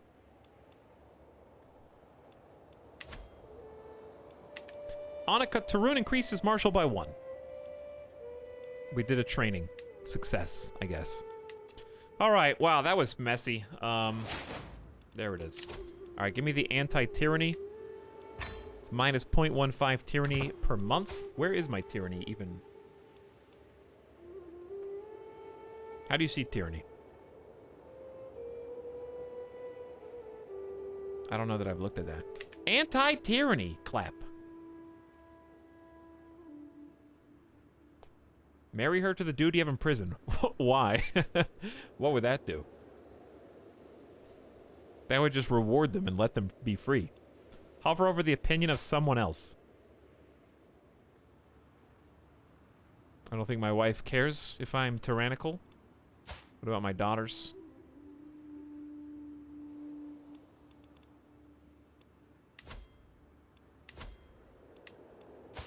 Maybe him? We are rivals now. Just a vassal? Okay, well, I'm gonna read this real quick. Minus 60 from rival. Threw member in dungeon. Revoked my title. Attempted arrest. Blackmailed me. Declared war on me. Has too many duchies. He's not even my rightful liege, and he's got Thai tribal authority. Can you believe this guy? I also have claims to his titles. To my liege. I'm willing to release Sektev from my care, but freedom does not come for free. How do you even have any bargaining chips? You're in jail.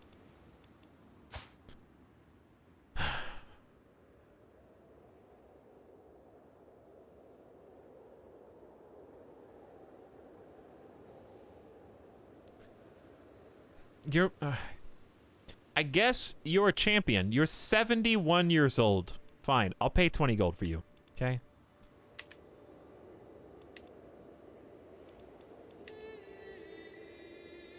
Now, chat said a vassal.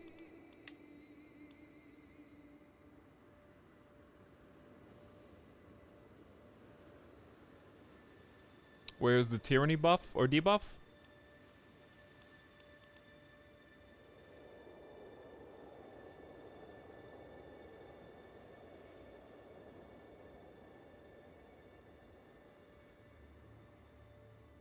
I don't know.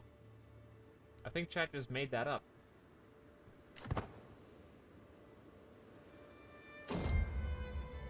I guess you didn't actually get any. It just shows you will get tyranny even if you have a reason. Oh, is it like a UI issue? Another councilman. Oh, that's good. At least I didn't get any because it didn't make any sense why I would get some. Another council meeting, another conflict. Chancellor Vokon and Steward Zirgal are arguing violently about the training regimen of the troops. As king, I could silence them with a single word, but I have a better idea. My diplomatic pursuits have given me insight on how to handle situations like this to please everyone.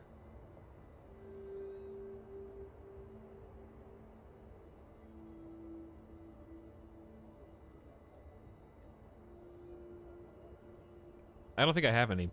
Yeah. The fist is dread. That's not anything to do with tyranny. But you said it so confidently. Side with Vokon without upsetting Zirgal. Side with Zirgal without upsetting Vokon. Find a compromise that makes everyone happy. 10% chance of getting a hook on both of them.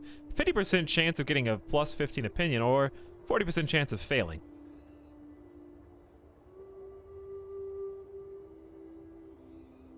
Okay, one option is to double down. This is dread, which is the different thing from tyranny. Thank you for trying, and go to Jeff jail. All right, find a compromise that makes everyone happy. I'm willing to take the gamble, only 40%.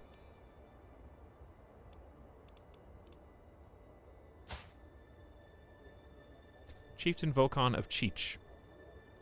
My personal belief is that it says you will get tyranny. On that, but you don't because he's a criminal, and you actually, since you have a legal reason to do what I did, there is no reason for tyranny to be attributed to the character at all. Because it's a legal repercussion. Revoking a title is something you can do, one of that or imprison. You're allowed to do both. To known criminals. All right, let's side with both. Okay, they both lose 10 opinion of you. They're disappointed. Can't win them all. My cousin Chieftain Mali was taken prisoner by Chieftain Otso of Yar Kali after he won the Battle of Karabolan. I think that's on the other side of the world.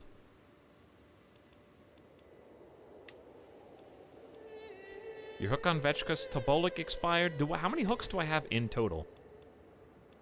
27. And they're all on my family members. They all like me, though. Which is good. If you mouse over the screen and fast forward, it's crazy to see their portraits, like, tweaking and changing over time. To nurture relationships between the next generation of rulers is a duty we should not neglect, says Queen Norava. Some of your more influential vassals have children that I am certain Brozor would benefit from knowing. We've got some options here. Dondi seems like a boy of good repute.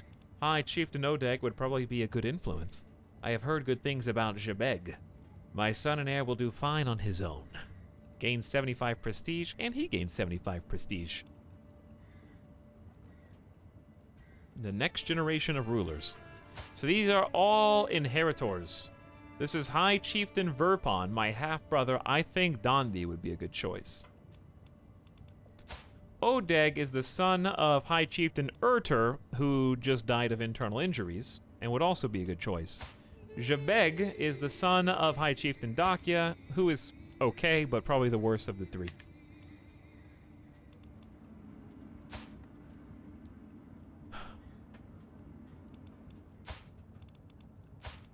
I feel like Odeg, since his father just died in my war. And is also still married to my half-sister. Well, okay, my half-sister is still, you know what I mean. Mom. Actually, not mom. But it would be like chiefess mother figure, I guess. Alright, Odeg. Odeg is content, cynical, impatient, and rowdy. Dondi is currently just bossy. He's 11, this is a 14. Okay. Yeah, let's do that.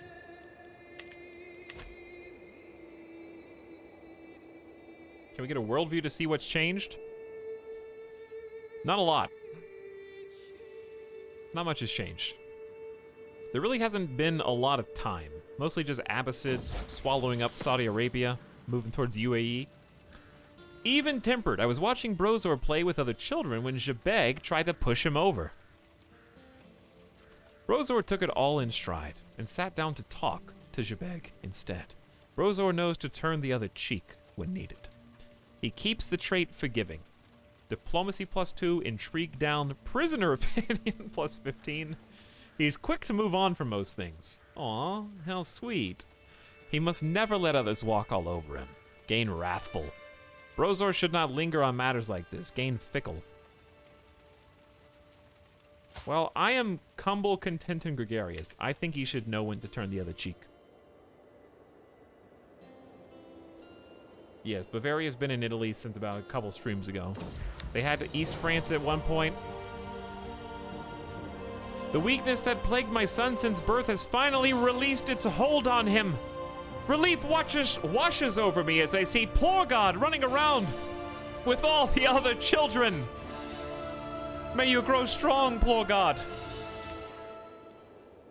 Why is he still ill? He's not out of it yet. He's near death. So he's no longer sickly. He's running around with the other children, but he's apparently near death. So debated, I guess. Okay. Oh, and Zergal just died too. He had a heart attack at age 63. Dude, Zergal trained many of my children when I was Dondi and was a very, very talented council member. Steward and diplomat, both. What a guy. What a guy. So Chieftain Beer could easily fill this role, but...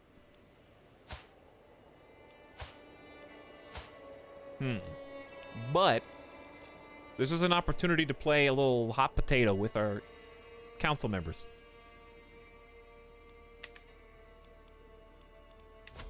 Because the issue is, I got some displeased vassals, like my brother, who would fit in as a marshal or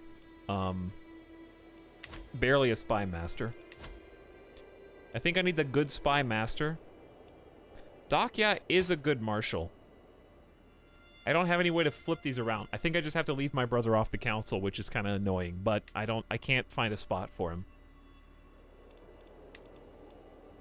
I think it makes sense to give Chieftain Beer, who is also currently has a negative opinion. We get the most mileage out of this appointment.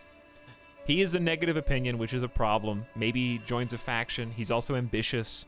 We got some potential problems brewing. We kill two birds, one stone. Pick the person who's best for the job and also the person who benefits the most from it. He's wise. He's astute intellectual. Zealous, ambitious, and diligent. Seems like a good pick. And on top of that, controls like 700 men. All right, you're in. That brings us up to a +4, which is better than nothing. I have 1,000 gold, dude. Do we have anywhere to promote culture? We do, actually. This will take 5 years, 4 years. 4 years is a long time. I think let's focus on infrastructure. That's supposed to be Quirtle's thing, and he's already 48. So let's focus on collecting taxes for now. We're making bank. We're just not making any prestige. So, I think that's going to be helped by organizing the levies. Wait, no. Men-at-Arms maintenance is already down by training commanders. We already are the right one. I need to start making some buildings that'll help us in the future. The problem is I don't have enough prestige. Creating some titles can do that. And also, I think let's hold a feast in celebration of the Civil War being over. Okay, it's 100 gold. We lose 46 stress because we're gregarious. Let's try and bring the realm together. And at the same time, I'm going to invite champions. I know it's expensive, and that's what literally we're trying to get prestige. We do have 8 champions now. It's enough. All right, we'll try and hoard the prestige so we can actually build.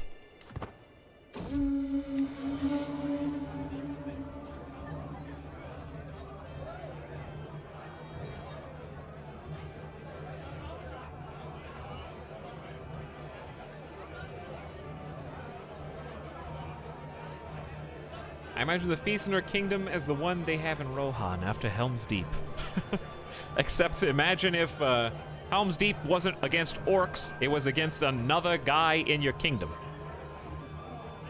Unfortunately. The mood is bright, spirits are high as the feast begins. Welcome, my friend.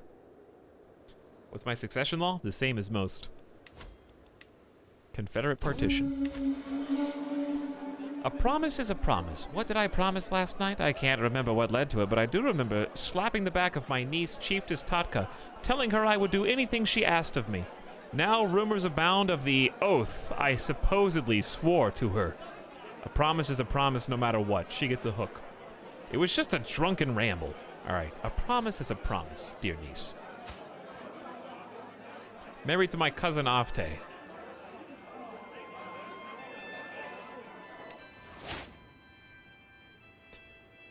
She has gained a favor hook. Rip Zergle. I'll miss that guy. Drunken Mondering. What's a weak hook? It just means they can make me do a marriage, like in my family. She can arrange a marriage, and depending on what their talents are, you can use it for various types of favors, like extortion, or not extortion, but like getting a money favor, little stuff like that. The feast, okay, my lord, the wine. We cracked open the next barrel. It's gone bad. It's all gone bad.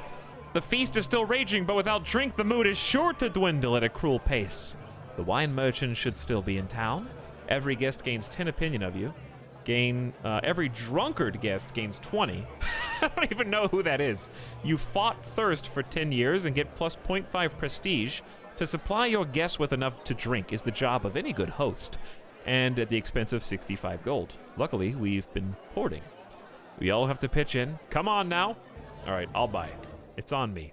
We get a big opinion buff for all the guests and a huge prestige buff as well. God, this game is hard. It's going pretty good, probably, Bananas. Stick with it. The pleading gaze I received from my sister, Minas II, is taking on a desperate tone. A group of guests are approaching the corner she has hidden all evening, and the walls are hindering her escape. This poor woman has never been good with people. She's lazy, arbitrary, and shy. Oh, it's good to see that the two mercs of the Myriad band of Suzdal are in attendance tonight. Dude, I love these mercenaries. This is the best band in the whole realm. Can we actually hire them? That would be hilarious. No, we can't.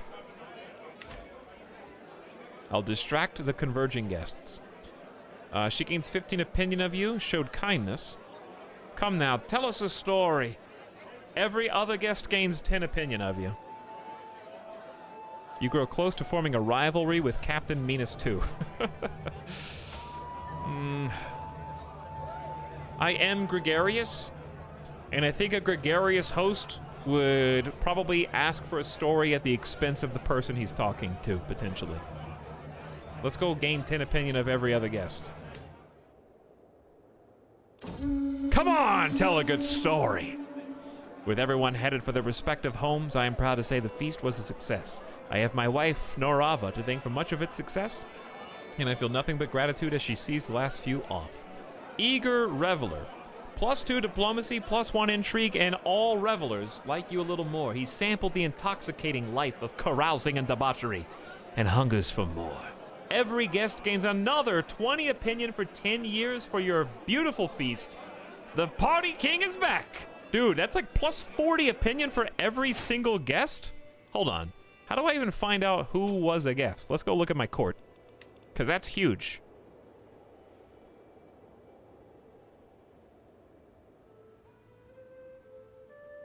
Actually, it'd probably be easier to go character finder and then sort by opinion of you. Revelers +20. I don't know how to see who came. Probably just vassals and stuff?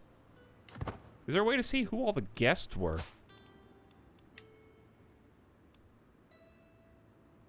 Did I not invite my brother?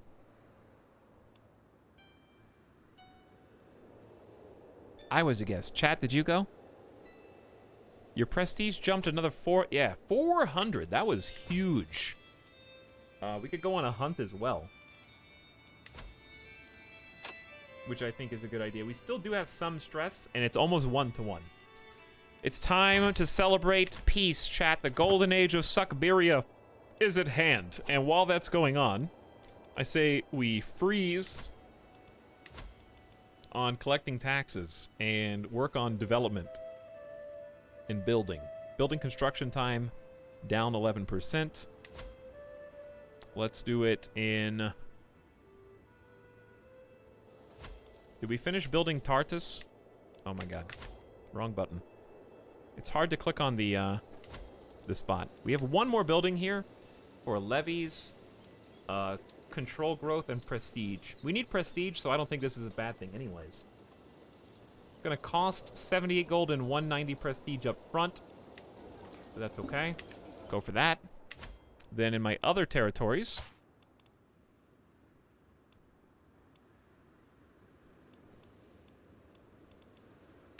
How's Narim doing as far as control goes? 97. Very good. And that's already got sparring grounds, trading, and longhouses. The only building we don't have is a palisade, which I think is generally good because it just increases the fort level. This is a pretty easy target to siege, so it's an outlier. So palisade is pretty nice out there. Gives extra levy and garrison. All right, then we're down to only 251, so I can probably only do one more upgrade right now. I think we have Tumen and something else. It's Tumen and... What do we have? Oh, we have Konda up here. I think it's just Tumen.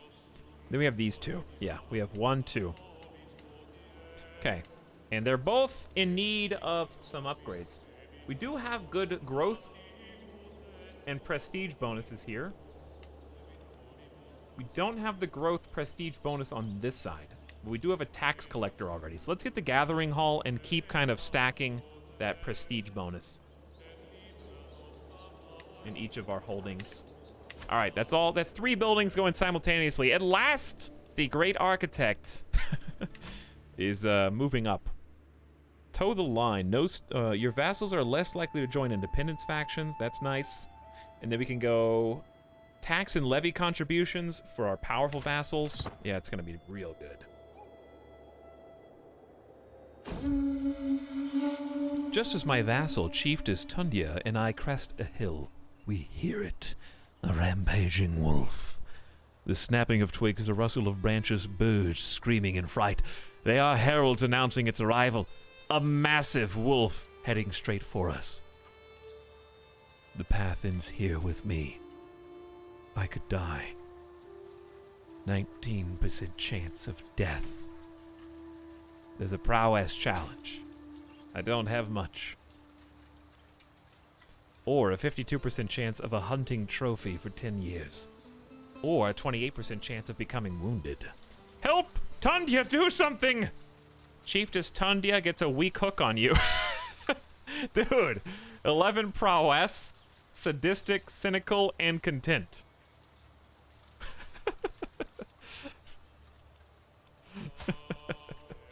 Oh, I'm so tempted, dude. 19%, the ultimate gamble.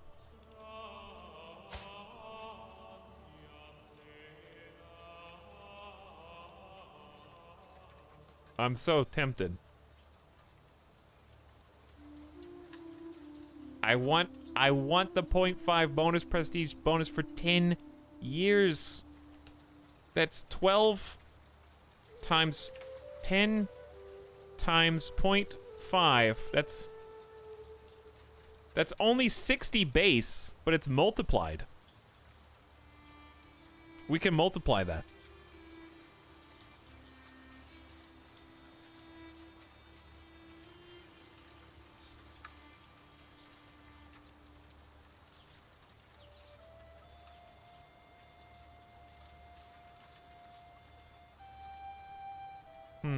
My finger is hovering over the F key. Well, it's really not worth it if I can't multiply it in 10 years. That's the real problem. The only way to well, how do you get more prowess? I mean, not prowess. How do you get more prestige fast?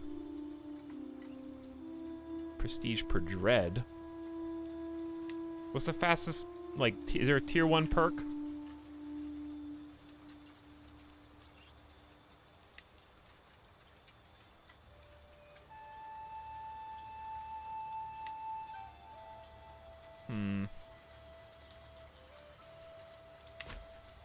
It's not worth it, chat. It's not worth it.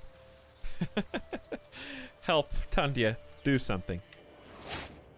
Chiefess Tundia has gained a favor hook on you. Negative 88. I knew it was gonna go negative. We gotta dig ourselves out of this hole. This is why I made the choice based on what my character would do. A content and humble being with low prowess. He has to know his own worth. And he would have asked for someone to come save him. The hunt is drawing to an end. We mount our horses to leave the wetlands behind as the servants prepare the wolf and other game for the journey back. Everything that could go wrong seemed to, but there were silver linings to be found. We did get 150 out of it, but that's just break even. And we had to pay 80 gold up front for it, so really it was just a gold sink. And possible death.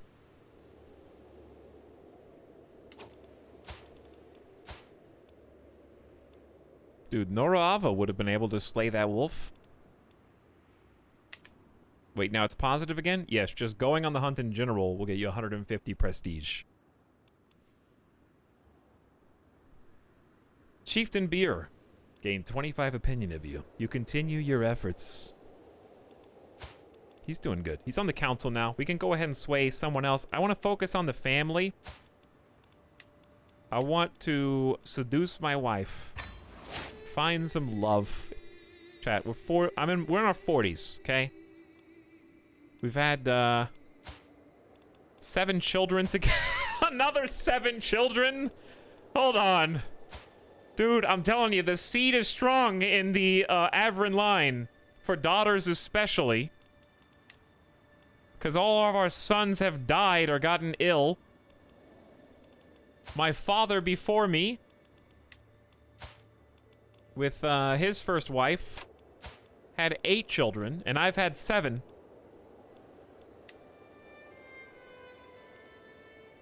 Maybe before I die, we'll have another one. A faction created against you. Your brother High Chieftain Verpon created the faction to install Javabil in the Siberian throne. I'm not surprised that my brother's doing this because I haven't given him a seat on the council. He does deserve one, but he's just not really good enough in any of these tasks. It's still possible that Dakya dies of his severe injuries, and then he'll get on the... I'll put him on. However, we are close to something that's going to help prevent these factions from actually getting any traction. Alright, the Civil War saga has been tough, but I think we're finally pulling out onto the other side. And maybe we're going to see some other stories take place. Right now we're in full build mode. I got 3 separate buildings going simultaneously. We're getting 10 gold per month without even collecting taxes. And 5 prestige. So we're finally, like, getting a little bit of that economic snowball that we were trying so hard to set up. We could also raid to get some more money. I don't need to do that.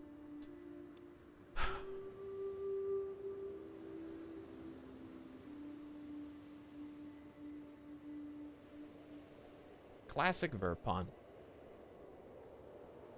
Never tell me the odds, big buzzy boy. Going on the hunt and surviving gives you prestige. No prestige gain if you're dead. Yep, that's exactly why we did what we did. I agree.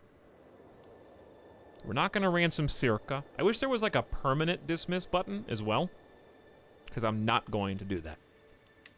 You can negotiate an alliance with Chieftain Nuyaksha, who is my grandson. He's too far away to interact. Well, then don't tell me that I can do that. I think it went away. We're still unpaused. I know it looks like we're paused, but we're unpaused. Sergei has left the prison. Your daughter. I don't know who imprisoned you. But I'm about to arrange some marriages for my widowed daughters because I think it's been a little while. He died in 952. It's been like 5 years. We need to get some new marriages there.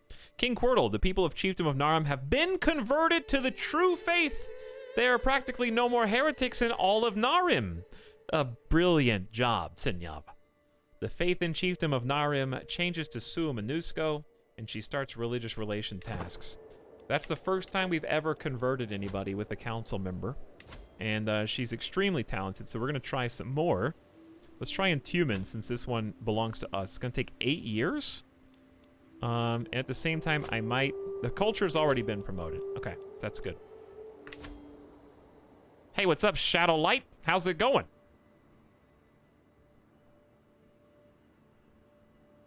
Welcome to this late night stream. 10 p.m. Pacific, just after midnight on the East Coast. Hope you guys had it. You dropped this, King. Villages -2, everyone. Interesting timing with this event. And also, thanks, Shadowlight, for the 26 months. Glad to have you. Thank you for your sub.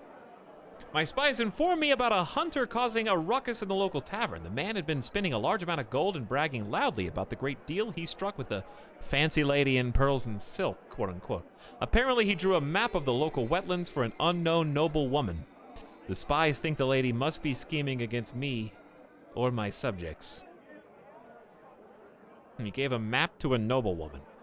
Thank you for bringing this to my attention. More vigilant for 5 years, scheme resistance, and intrigue bonus.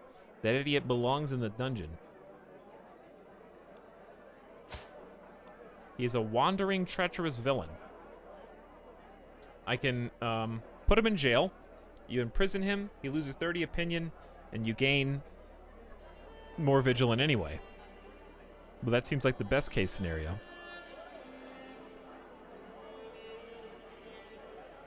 What would a humble, content, gregarious individual... I don't think any of this preclude tossing him in the dungeon.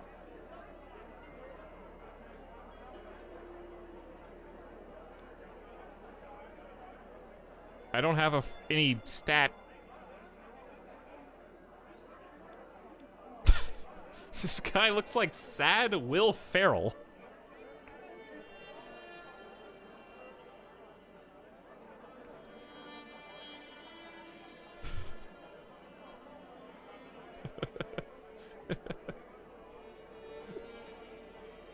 Okay. I'll bite.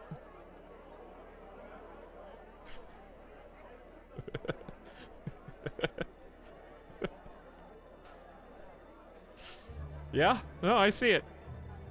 I think it does. Good job. Thank you, chat. This is your first positive contribution of the night. But it was a good one. You chose a good time to strike.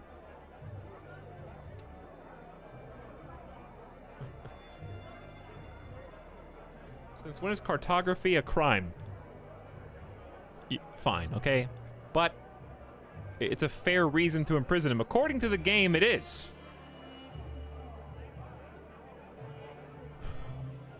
He's been spending large amounts of gold and bragging loudly about a great deal he struck. He drew a map of the local wetlands for an unknown noblewoman. And he's also well known as a treacherous villain.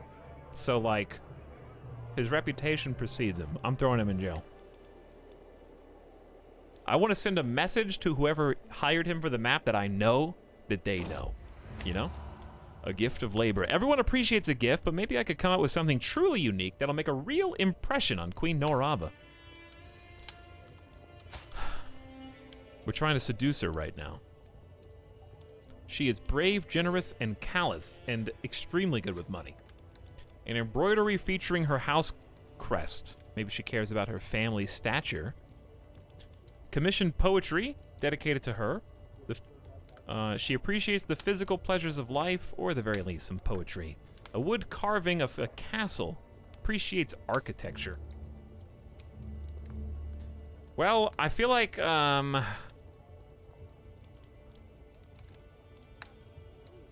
we do have 7 children together, so I'm gonna hope that she cares about her family.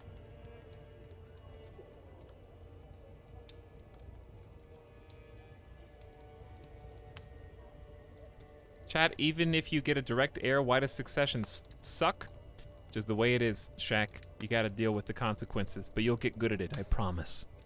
That's just a historical for most of these regions. Not all of them. But the goal was they split the realm evenly amongst their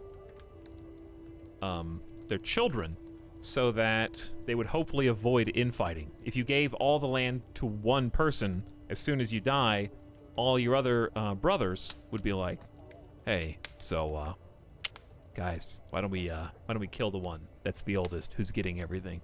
It was an attempt to try to make peace after death, basically.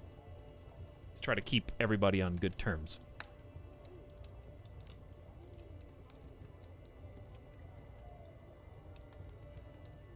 Etalyx, it's nice how you play the game, take your time, read things out slowly, it makes it fun and relaxing to watch like this. Thanks, Real Nike. I'm doing it for a selfish reason. It's just how I enjoy playing the game. But I'm glad that other people are able to enjoy it as well. Because honestly, it's, in my mind, what makes the game shine the most, because it's certainly not about number go big to me. Like some other game, like Stellaris is a number go big game. You want your resources to be pumping as high as they possibly can, your armies to be as big as they possibly can.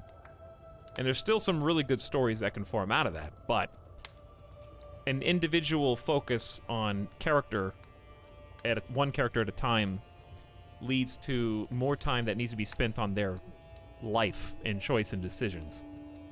I think my pace represents the individualized focus of the game. I like putting myself in the shoes of my character. So I think that the slow pace is a natural result of that, because it makes it more memorable. Alright, I hope that you like your family, because we've had 7 children together. Thank you so much for the crescent embroidery you gave me. I can scarce remember the last time I received such a wonderful gift. Anything for you, Norava. You get a budding interest in the seduction plan. Alright. We need to arrange the marriages with our daughters. Let's pause for a second, because we just got another faction. Chiefdom of Tumen has given rise to a peasant rabble.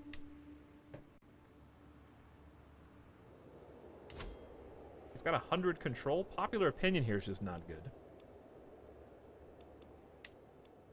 The only thing we could construct here is a market, which I am totally down for its monetary benefits. But I just don't have enough prestige to muster it. Okay. Neighboring ruler, your neighbor Kagan Apek. That is someone we haven't looked at in a while. But he's in there with the Kyrgyz Khanate, reformed. Sibir still exists. Angara, excuse me. Angara has also formed up here. This is new. It was a lot more dispersed, so this is interesting to see. 4,200, the Buryat people, versus the Kyrgyz, versus the Karat, or Karat. And then the Tizu are Karluk, so different cultures.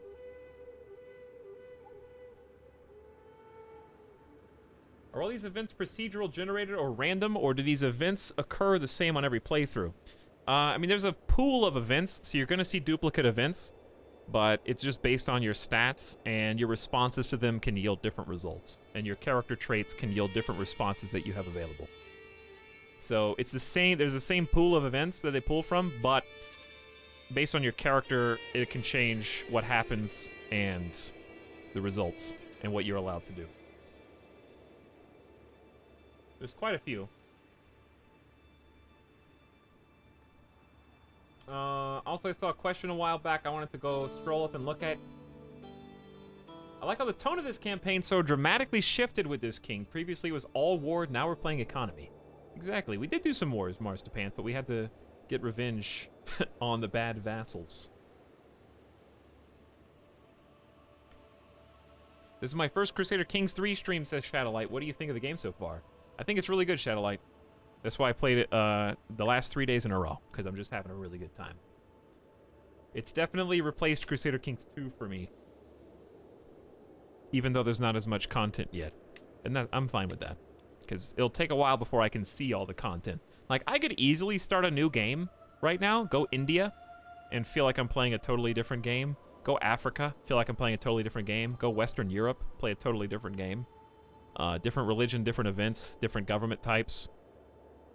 And have fun in many different ways. And it'll get more and more specialized per cultural group as, obviously, they release more updates and such. Okay, marry daughters. The ones that I unfortunately widowed. Such as Chieftain Adush. Killed in battle. Sorry, my sweet. I will try to find you, another. It's been many years now. So which one is arranged marriage inside your court? Yeah, we need to do find spouse to go outside the court. Yeah. Okay. Age difference, I would say 10. Same religion, preferably, because that's just easier. And then sort by prestige gain. Your nephew. Peasant revolt. Zealous, vengeful, but temperate. Really good at intrigue. Still lose 300. Okay, well, if you're going to lose 300 anyway, then just do sum of all skills, and let's try to find you a nice person. Dude, 20 martial. All right.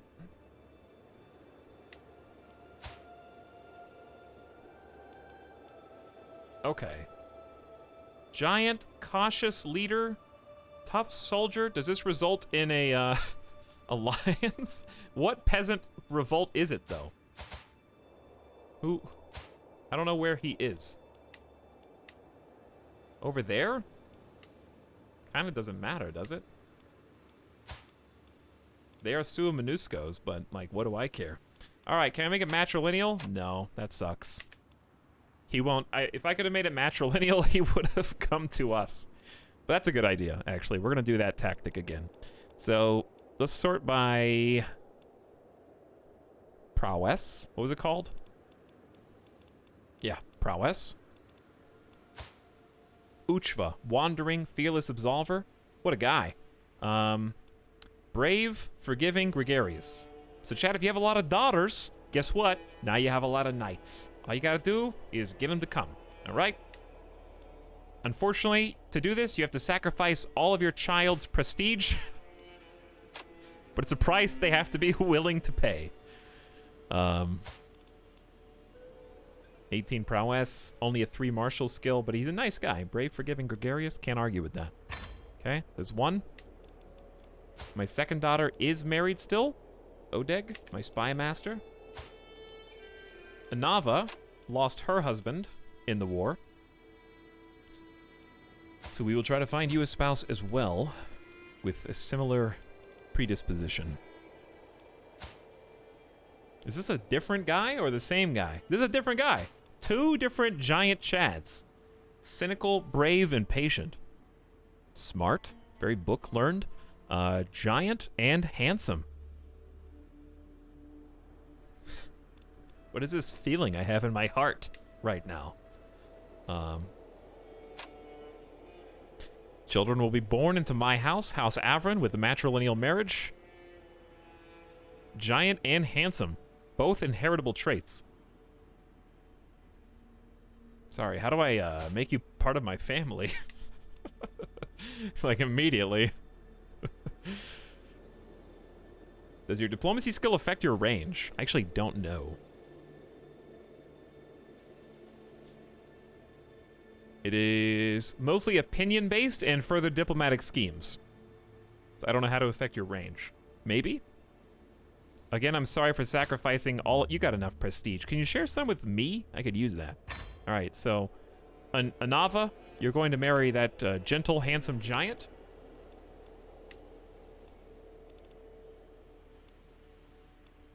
Totka also lost a spouse in the war. Rest in peace, Yearcap. She is just, cynical, compassionate, and a fortune-building goddess. Since we can't get any prestige without intermarrying in nephews, That's a little bit too much inbreeding. We're just gonna go... We're gonna get you all good warriors like Dondi the Dreadful would have wanted. So we have to skip Peasant Rebellion. Chieftain Nalka, my nephew, actually is the next... Also a giant. I'm starting to sense a pattern here. Impatient, compassionate, and zealous. Son of my half-sister.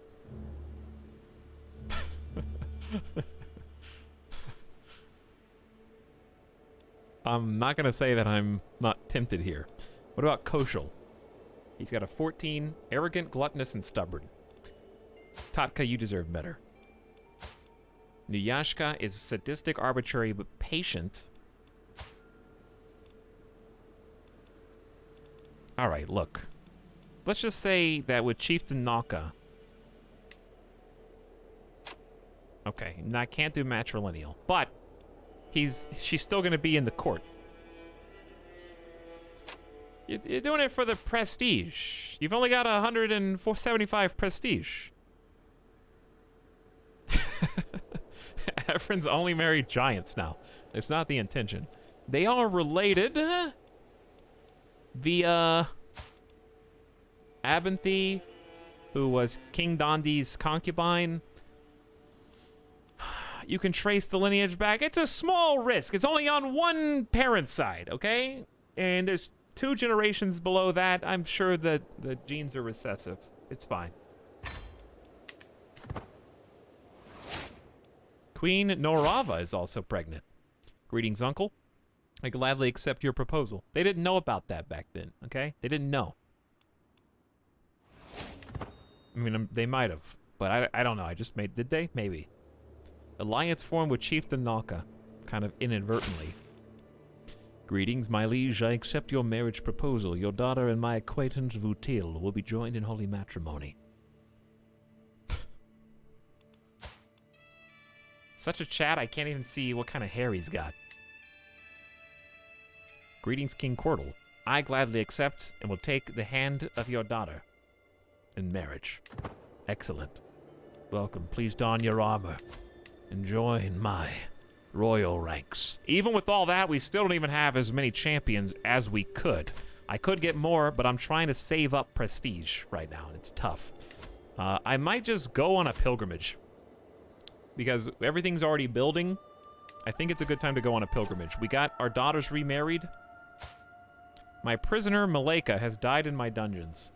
Oh, that was the guy we literally just imprisoned for helping somebody plot against us, whether he knew it or not.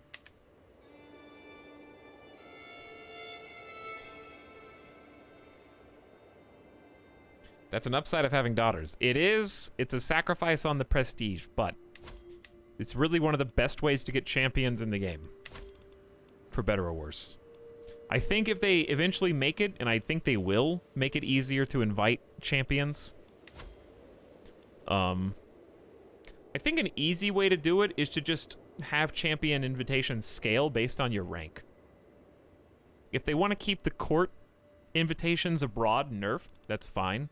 But I'm thinking like a count can invite 2 or 3 champions. Maybe just don't nerf it, keep it 3. A duke can invite 4, a king can invite 5, and an emperor can invite 6 at a time. That would be a nice, like, perk. And you can still only do it, keep the cost the same or whatever. Or I had a couple people in chat saying, like, Etalyx, I'm feudal and I don't have any way to spend prestige. Devs, this might be a terrible idea. I'm not a game designer. I don't know. I'm just offering spitballs and thinking what sounds cool. Maybe have a scaling version of champions where you can pay more prestige for diminishing returns in terms of number of champions. So maybe exponentially increase the cost of prestige, let people invite 10 champions at a time, but have every other, you know, like have it tiered where it's like 3, 6, 9. But maybe instead of just doubling the price, like 3 can stay 150. 6 champions instead of 300 might be 400, just make it exponentially more expensive. And then keep, you know, like 9 would therefore be, what did we just do? An increase of 250 What about an increase of 350 from that? You know what I mean? Keep like exponentially increasing it to invite more champions. So that way it's more punishing and it's not cheaper, but it's like a nice dump for feudals who have not enough champions but way too much prestige. Friendly stand, that's kind of what we were just talking about. I haven't played feudal, so I don't know. I can't help you.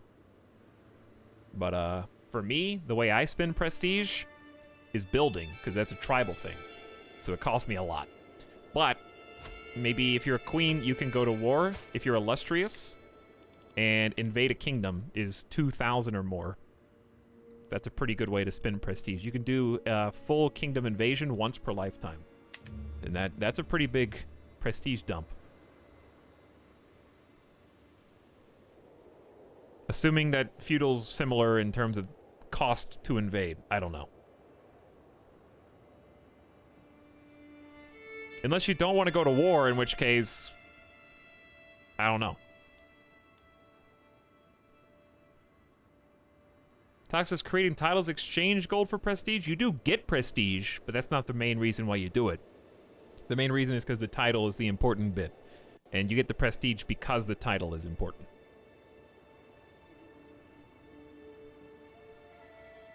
So, you definitely want titles, but once you get to a third duchy, you get a 15 opinion debuff for having too many duchies. And the reason for that is because your other vassals want a little piece of the pie. The more powerful you get, the more jealous they get, and also you have to show goodwill by empowering the people that you're supposed to be protecting as well. You have to give them a reason to keep following you as a leader. So you're really not supposed to have more than 2 duchies anyway. You can, and I do. Greetings, my modest liege. I hereby invite you to a feast at my court in Cheech. It'll be a grand affair worthy of your honorable presence. It'll be my pleasure, Chieftain Vulcan. Let's have a feast. All right, before we have a feast, let's take a game or death break. I'm gonna get a water, get a snack, and be right back. Every guest is gathered in the great hall, and our gracious host has welcomed us to the feast. He's doing the Wallace and Gromit stance. What a cool guy. This is my cousin Vulcan. We're on pretty good terms. I look forward to this. I do indeed. So, after this feast, I'm going to go on a pilgrimage.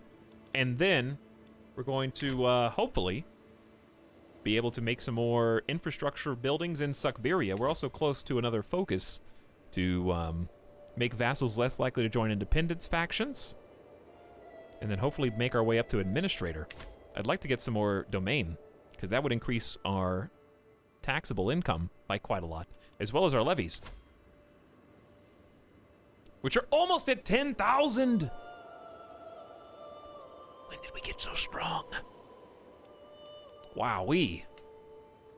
Almost 10,000 troops for the first time ever, literally on the cusp, 9,939. How does that compare to our neighbors? Oh yeah, we outshine Kyrgyz Khanate. Look at all these truces. Zatizu has 5,700. We're a powerhouse now. That's the benefit of stewardship. Stewardship allows us to have more domain and more holdings. More holdings equals more levies and taxes. Once King Cordal dies, it's not going to be that easy, because we got 15 stewardship right now, and I also have the beautiful option of having my lovely better half manage the domain for an additional +8 bonus, which is insane. That's a +5 over what we've got. So literally changing this to manage domain gives me a 7th holding, and then on top of that, if we get administrator focus, I get another 3. So it's every 5 stewardship you get another possible holding, and if I can get architect, that's going to be an 8th. So theoretically, if I live long enough, I might even get 8 domain, and then my heir is going to have to give a bunch away. So that's like, kind of sucks, but at least he'll have his pick of whatever the best ones are. So we'll see if we can get that going. All right, I'm going to take a quick BRB. Siberia will return momentarily while my son runs around the room. Hello. Hello.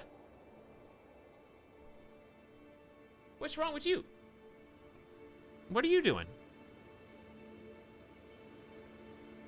Are you, trying to beg For snacks? And going outside? No, he would never beg. Right? This is not how he begs. By licking and whining and running around. And being generally noisy. Give me snack. Alright. Thanks for waiting, everybody, and thanks for hanging out. Let's see what we can do with Siberia as we return. What year did we start today? I haven't made a save the entire time. By the way, I wanted to point out that the little UI issue is gone. It doesn't say what year this is, but that's okay. Let's do, Quirtles. Unification. Not war. We already did the war. Unification, what? Gotta get back to the snack. He'll be right back. Okay, close to Samurai Jack. Was it just turn it off and on again? Maybe. I guess. Quest? Quirtle's Quest? That's good. Alright, I would leave the game on pause, but I'm not going to, for obvious reasons, I think. We'll be back in about 5 minutes, everybody. See ya in a sec.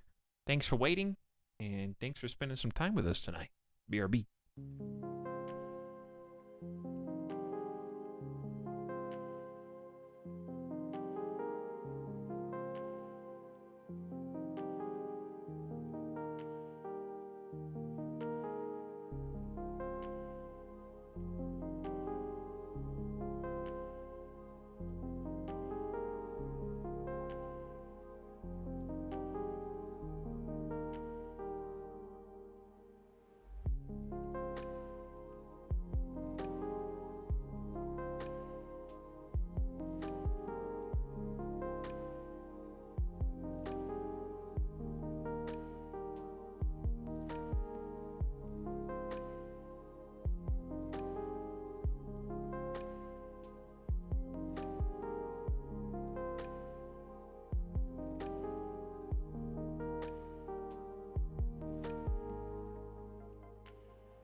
Yo, what's up?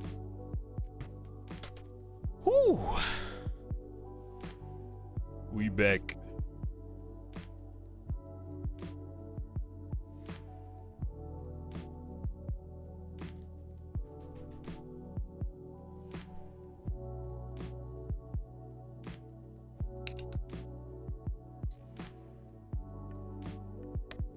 I love this game and I don't trust myself not to buy too much DLC.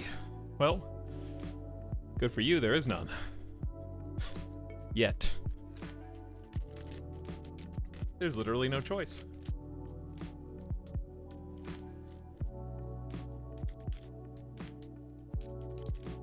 What's wrong with buying a DLC one at a time, huh?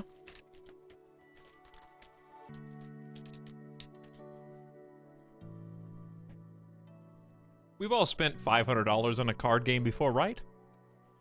Right? I mean, what's the difference? Listen, I know you Hearthstone, Magic the Gathering types are out there somewhere.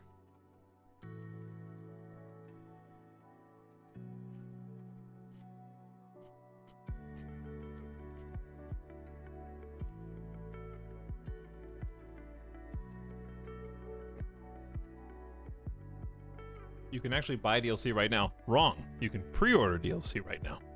But you can't actually buy it and own it.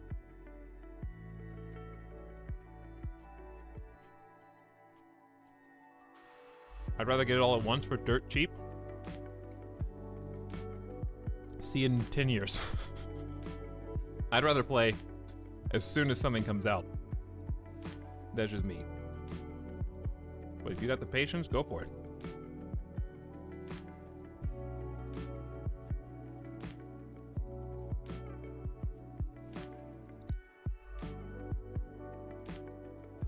More or less the same. You can cancel a pre-order. Pre-order is nothing besides taking $30 and putting it under a couch cushion. Both will get you the same amount of DLC currently.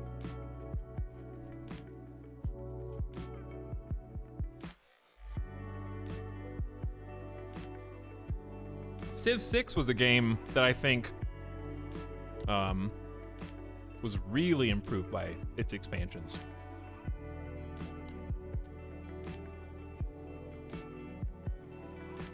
I really enjoyed both of the major mechanical ones. And I was disappointed when I saw their new DLC policy because I was hoping for a new expansion, like a real meaty one.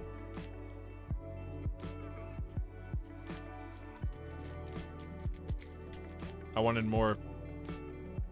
I think they just thought it was complex enough, and to an extent I agree. If Civ 6 had too many more mechanics, it would kind of just become even, like, pretty bloated. But I liked it. It's good stuff.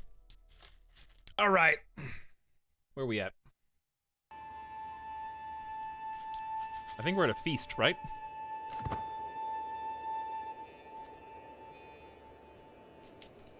I'm a hungry boy. I need some gamer snacks. Absent courtiers, your daughter. Unmarried, located in Bardek. Why is she not in my court? She's 8. I don't know. Chieftain Volkan announced a slight delay to the serving of the food, and Chiefess Mazava looks ready to burst with frustration. In between grumbles from her stomach, I only hear grumbles of displeasure. She is making a fool of herself.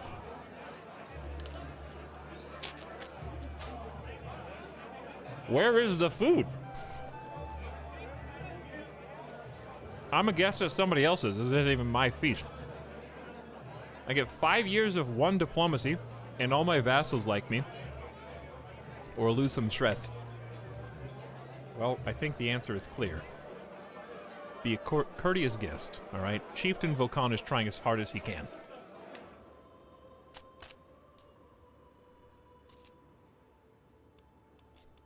He's doing his best.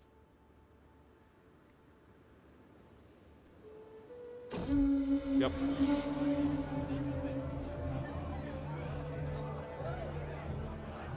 Actually, You know what?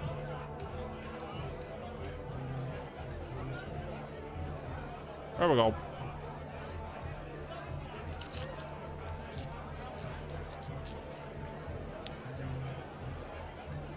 That's better.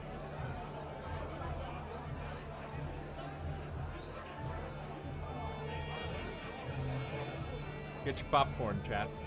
It's been an interesting day. There's a second emote only in one stream. It's crazy how one stream to the next is like a totally different experience.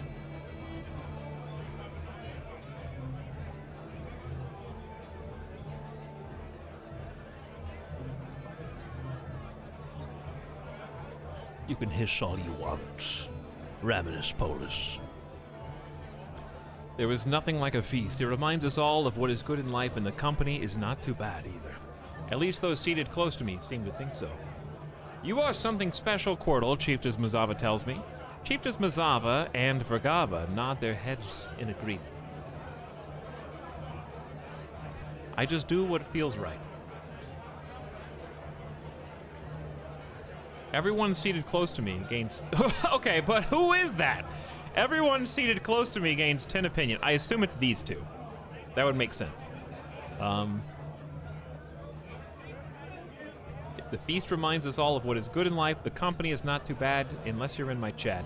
At least those seated close to me seem to think so. Okay, so Quirtle, they said I'm something special. Chiefess Mazava told me.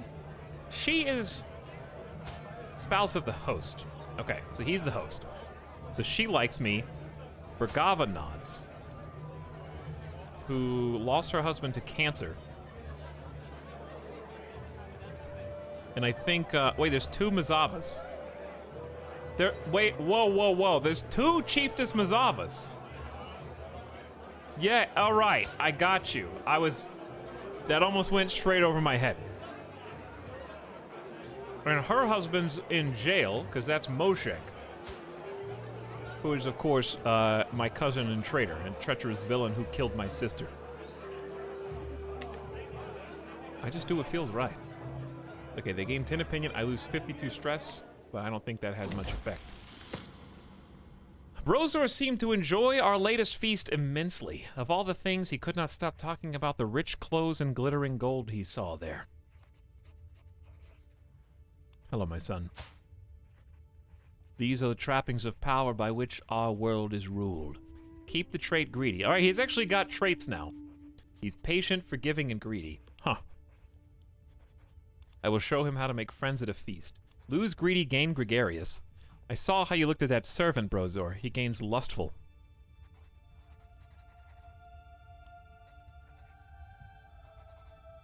As the architect slash money man in the family, I feel like my son being greedy is fine.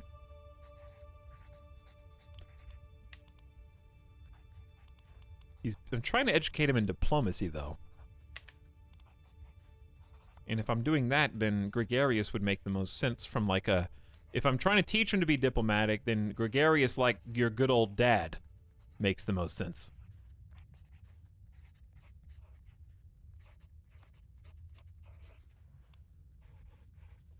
Someone didn't read the fine print.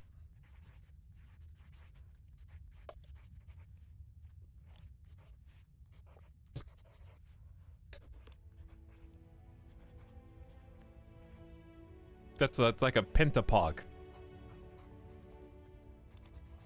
Why are you guys all pogging? Alright, lose greedy, gain gregarious. Diplomacy +2, people are more attracted to him, they like gregarious characters, and your personal scheme power so you can sway people easier is better. I'll take the stress for you, my son.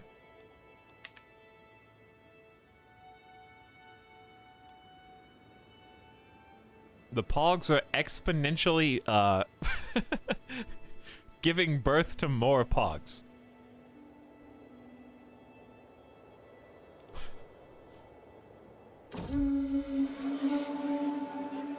I'm not sure why. What a feast! I will remember the days spent in Chieftain Vulcan's halls for times to come. Now, washing these traces of merriment and wine off, we must once more resume our duties to the realm. Farewell, cousin. I'll lose some stress, which is great because I just got some stress by teaching my son to be gregarious, and I actually get to lose some. 72 is insane. And Vocan likes me plus 15 because I was such a good guest. Look at all this, dude. Look at all this. 15 attended my feast. He hosted his own feast. He's friendly. Or I'm friendly. He's pleased with me. We're both revelers. We love these feasts, dude. We just keep trading, going back and forth to each other's houses.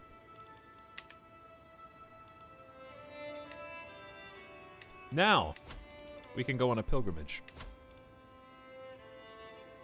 The holy sites are the places in our world that are closest to the gods.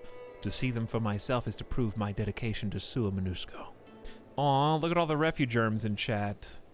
You guys are very cute. Thanks for being here, by the way. You choose a destination among your faith's holy sites. The further you travel, the more piety you will gain. Longer journeys are, of course, more expensive. Minimum of 65 gold.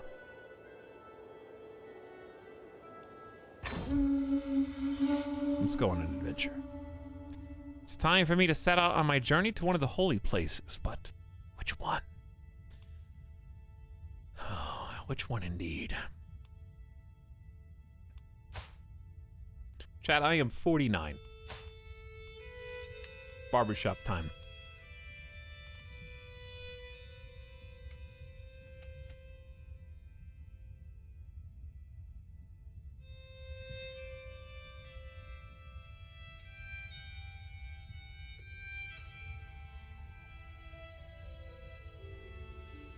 Welcome back. Better Twitch TV, finally. He is humble and content, so I like the potato sack look.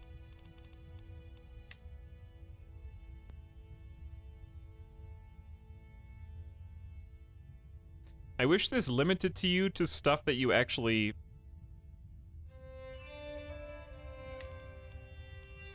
you know, would have normally, I guess. Like, this is far too regal.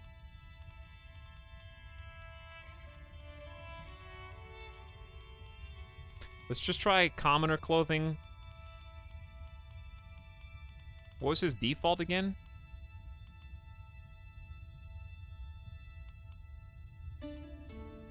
Commoner clothing 1 looks pretty wise. Alright, headwear, default, I guess. Could change crown, since he's so humble, but he's very money-minded. I think he would want people to know that he's money-minded. He's got to keep the crown at least. It's a symbol of wealth, even if you are humble. Hair? He's got a nice zoom fade going right now that I'm scared to undo.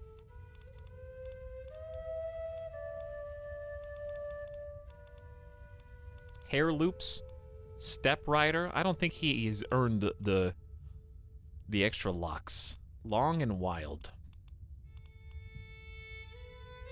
Very long and wild.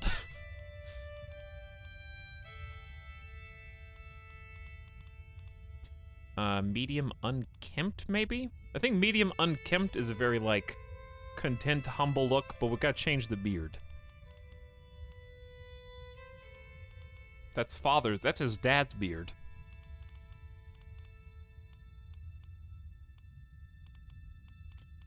What is like a unkempt one? Big, wild? That's too much.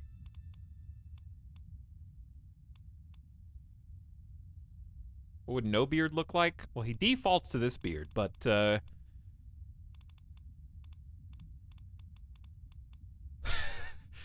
no beard, he kind of looks like I don't recognize him. Here he is up here versus this. These are two different characters as far as, like, I can tell.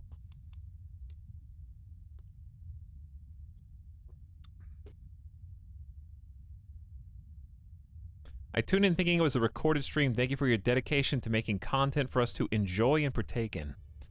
Why would you think it was a recorded stream? I had to put chat into temporary isolation.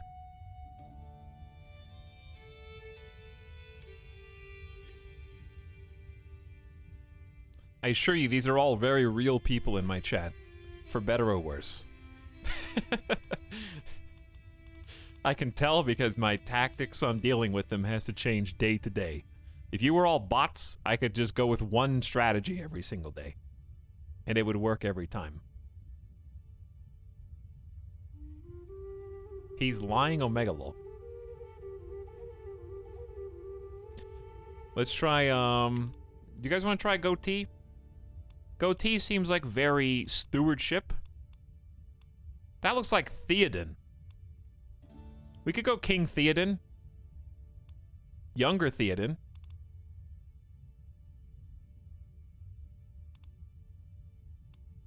You have 10 children? Yeah, that's less than I have brothers and sisters right now. Alright, we'll do Theoden. Cloak is default, no cloak, or royal cloak. Or he defaults to royal. He is humble, but he's still the king. You know? You can be a humble king. He's wearing commoner clothes with the king adornments. Let's apply those changes and keep that. My problem with this is if I get a new default, I'm not going to know. Because I think this will override it. All right, we need to figure out where the holy places are.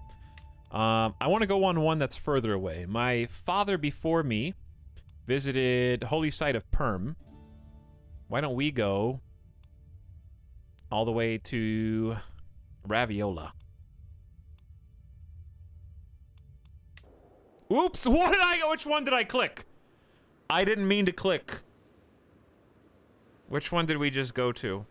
Well, he threw a dart at the board and then went to that one. So, all the way to North Finland? I don't know which one I went to. Maybe it'll tell me. As I prepare...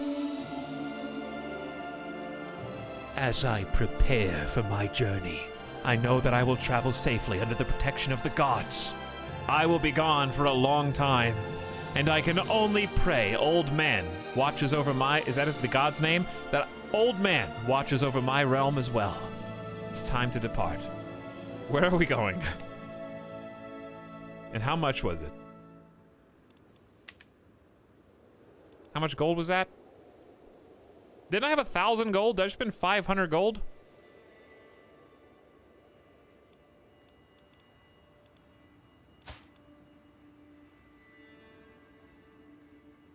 I don't know what I did.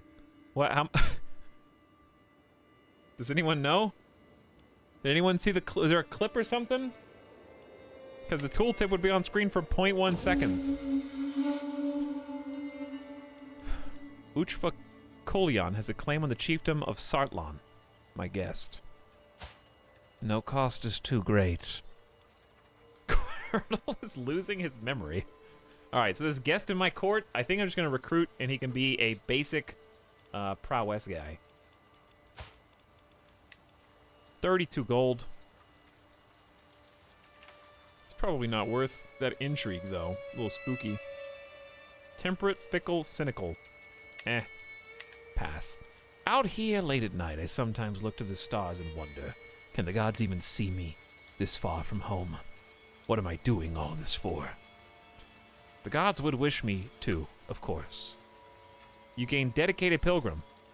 What I truly want is to see foreign lands. Worldly pilgrimage, +2 for diplomacy. This is all for the sake of appearances. Theatrical pilgrimage. Interesting. Well, the stress loss doesn't matter. Humble, content, and gregarious. Not the most pious individual. Let's say, and your wife is brave, generous, and callous, and also pregnant. I think he would like to see some foreign lands. I don't even know where we're going still. All right, we have a cleep. We've got the cleep.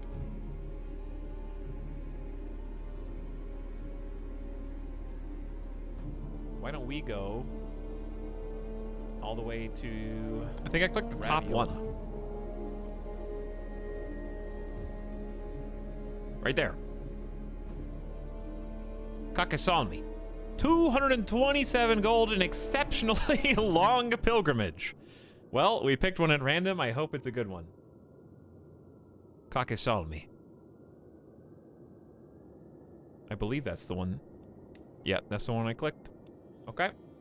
My spy master has come to me with grave news. While we do not yet know who, someone is plotting to kill my sister, Yadabana.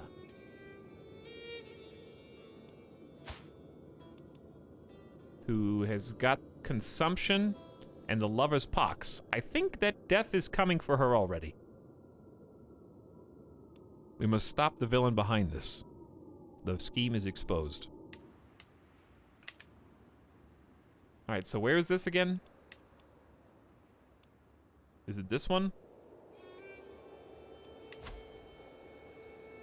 What does it base it on?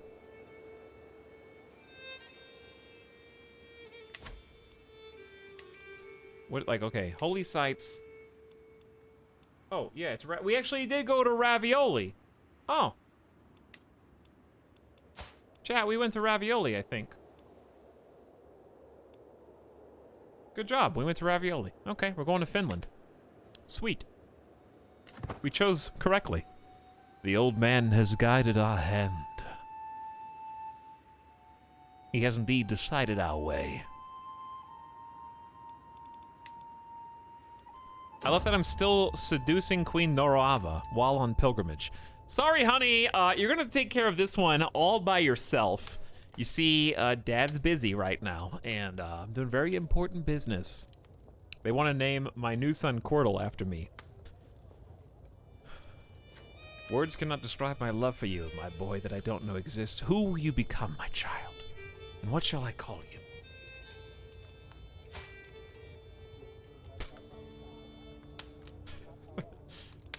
The little rugrat. Okay.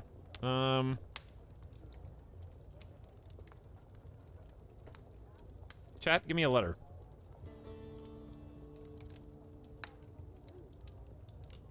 Okay.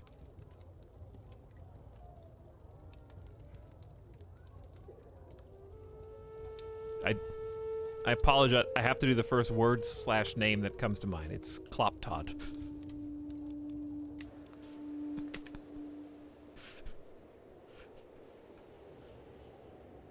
Kloptod. That's the one. That's my son. The arrogance of man has led many to believe they are above nature, but they are wrong. The natural world exists in the truest, most pure state of being. As we pass through a simple forest clearing, it strikes me how serene and quiet it is. No struggle, no strife, just a simple peace enjoyed by the trees and shrubs.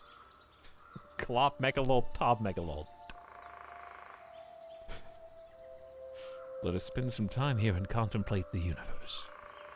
Your pilgrimage will be delayed several months. You gain 300 learning lifestyle experience and lose 13 stress. Let's get on with it. Let's contemplate the universe. Why not? Maybe I will take an aside and get some learning XP. Does this decreases over time? Or no? I don't know. We're about to get a new stewardship perk, though. He's already 49. I really thought we were going to get further down the tree than we did. Oops. He's doing fine, though. So what we need to kind of... Well, there's... Speaking of... government growth in realm capital or popular opinion plus 50 with your counties. I think let's go vassals less likely to join independence factions. And then we can get powerful vassal, tax contribution, and levy contribution up 20%. And then, of course, administrator is its own perk.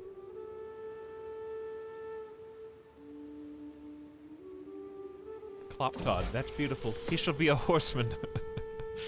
Dondi seems to have been having a difficult time at our latest feast. He slipped underneath one of the tables and there hid from people the entire meal. Or so I heard. That's what the Raven said with the note that it brought. I decide to write back. The important thing is that the guests know you were there. He stays shy. He's my nephew, guest, and ward. If it was a chore, then you should have simply left, become impatient, or gluttonous. Wow, these are all bad, Dondi. You are, in fact, the firstborn heir of our brother High Chieftain Verpan, who is also the ward of one of our children, my daughter, Merzillo, who is 9. Honestly, out of these, shy is just, it's a diplomacy debuff. This is a learning debuff. And then gluttonous is a stewardship debuff. So it's just like, pick your poison, I guess. If you're already shy and you've still got a decent diplomacy,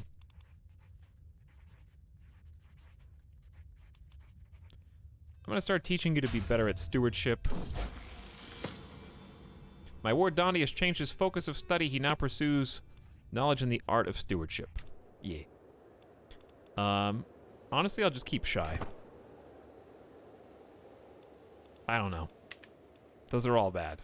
He's my nephew, so it's not hugely important. But nonetheless, I persist. Increase opinion. Raid. Hold on. Did someone say raid? Hippo, thank you for the raid, by the way.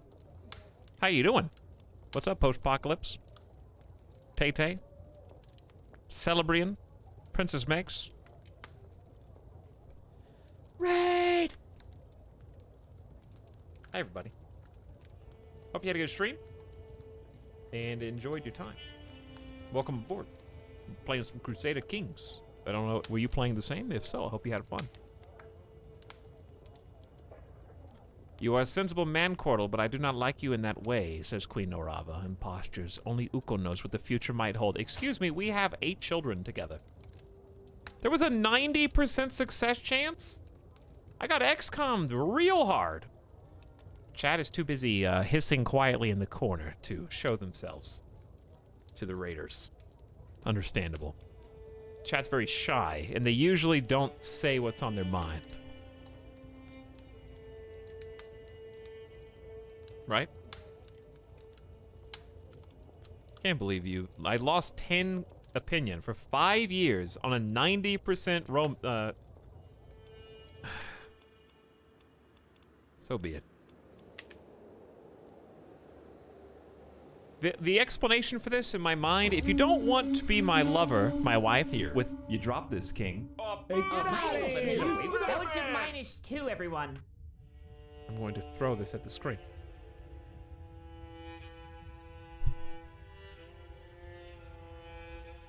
My explanation for this is that the king and his wife are having children out of purely dynastic prestige reasons. If she doesn't, maybe they've grown apart. Maybe they had children when it was just a fling, when the passion burned strong, and now that they're older, 50 and 45 respectively, maybe they're not as close as they used to be.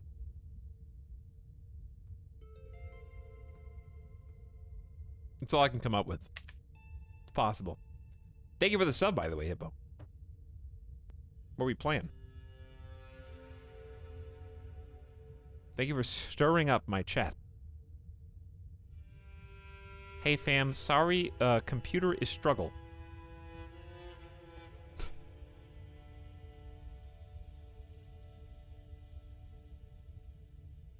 Bad battle rolls spilling over into bad romance rolls. I am finally here, body and soul, at the great temple of Kakisalmi. As the shaman offers me blessings, I reflect on everything that happened to me for the gods to bring me here at this moment in time. I have walked the path. 875 piety.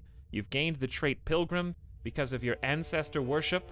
In your faith, your close family regards you with much more respect because you've walked in the footsteps of your forebears. So, Pilgrim has the bonus of 10% bonus monthly piety. We get, we have a lot of little green perks. We should check those out. And we're known for dedication, our faith a devoted servant, which itself gives a clergy opinion for our Noidi. My journey has been a long one, but I have finally come home again. While much remains the same, something has changed in how the shamans, and also the shamans, treat me. I have undergone the journey of a holy man, and they insist it has changed something about me whether I see it in myself or not. Pet the peepo and pet the chat. If you're gonna stick around. It's good to be home. An end to the pilgrimage. we may now turn our attention elsewhere. We actually have 12 champions. The weakest is my nephew. I'm gonna forbid. 6 is embarrassing. Your vassal and champion, Odeg, I forbid you. We probably should invite, but I'm trying to build infrastructure. Your shamans and shamans both agree. We could go raid, I guess, but I'm content and humble. So if anything, all I care about is maybe my vassal opinion, which I'm curious about now. High Chieftain Verpon is giving me 1,800 troops.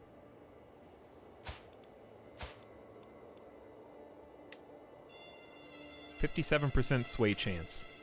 Why don't we just focus on the family again? Still not a single potential concubine target.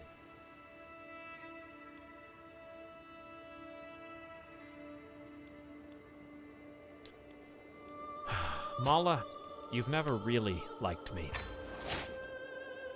Why don't we sit? I feel like a changed man after that pilgrimage. Why don't we discuss our differences?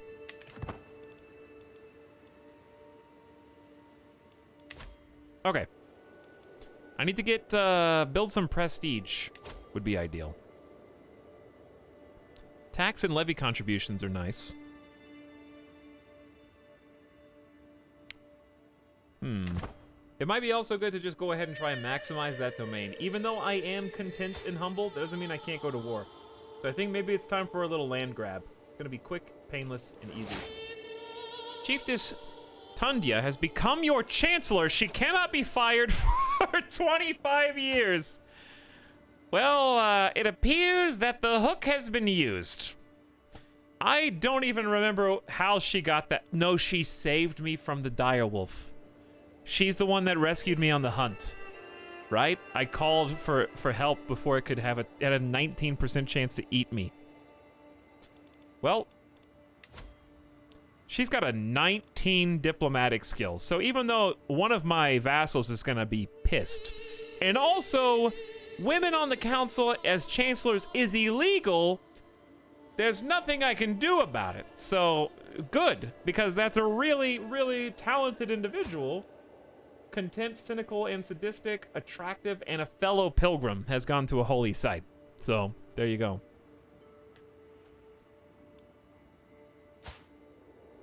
Married to Artie. They have their own child.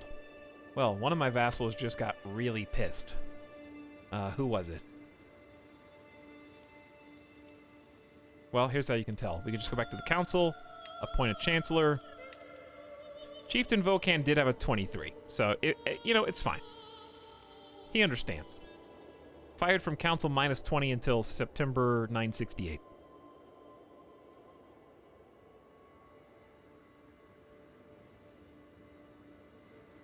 So it could be worse. We're still going to continue to improve. We could just start integrating a title, because I think our domestic affairs is good, but I'm going to lose 10 vassal opinion by doing this. I mean, these are just going to take so long. I can't change her for 25 years anyways.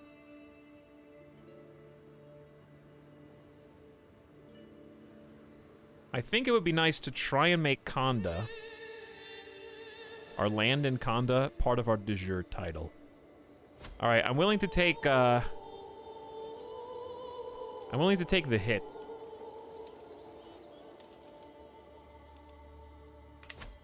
For my vassals.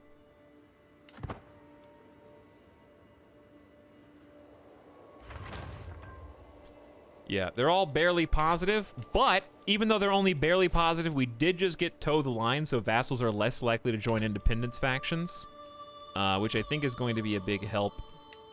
The only one who's in there right now is High Chieftain Verpon, so he's stirring things up a little bit, but if I can finish swaying Mala, then I'll start swaying him. Hey, our first construction is done. Simple palisade in Narim. That's a defensive structure to our northeast. And every single building is now upgraded, except for the actual tribe itself. So, Good for us. You are currently in what county right now?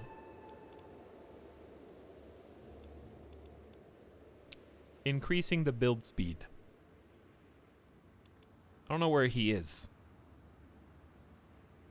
Because I thought I put him in Narim, but maybe not. He's got 9 years left of what? Development growth?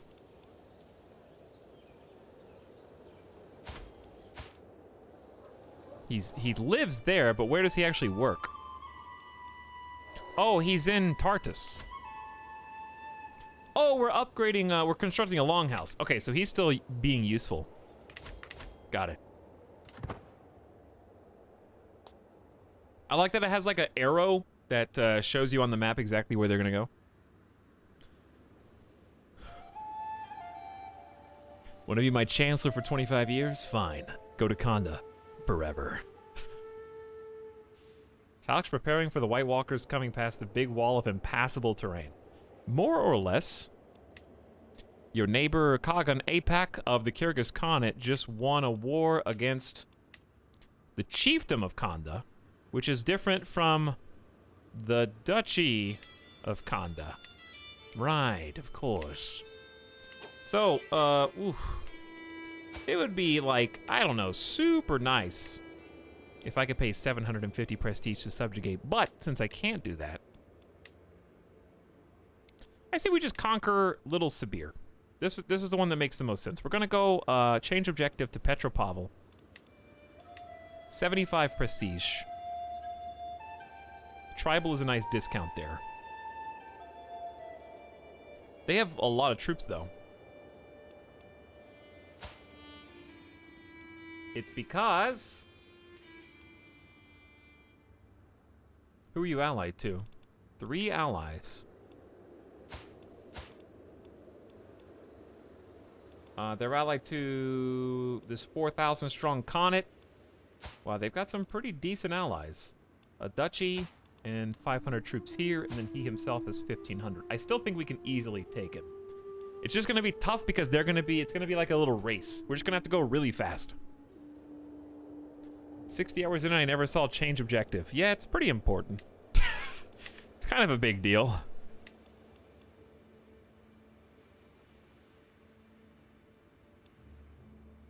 Would Volcan be better in another council position?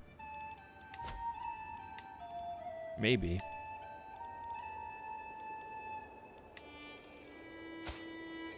But not really. He was just really good at diplomacy. Okay, you're an assist ruler. Let's go full chivalry stance. And I think we're just gonna go to war anyway, because we should outnumber them by a lot. Pretty basic war.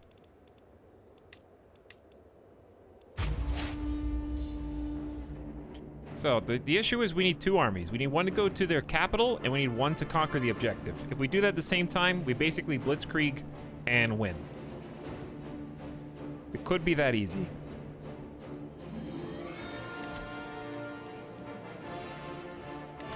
There's the music. There's the music that you want to hear. I'm gonna remove some rally points. So we're just gonna raise the local army.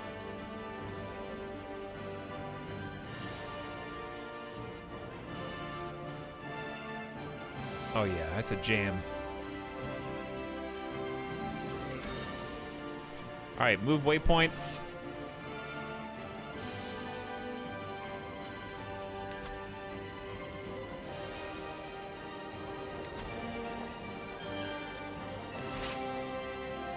Are these the same local armies? Uh-oh. Actually, we can just raise everyone else.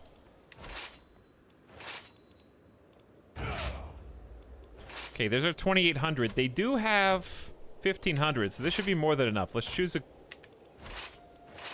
good commander. Is a champion in this army. He's commanding another army. Well... How about don't do that?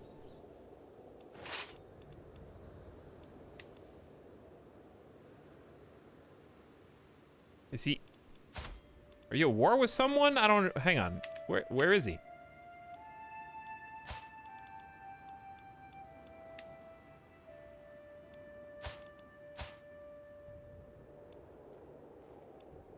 Is he raiding or something? Or is he actually a guy in the army? Hang on, let's try and split off a new army and see if he's in the list. There he is, right there. Do I have to forbid him from being a champion so he can be a commander?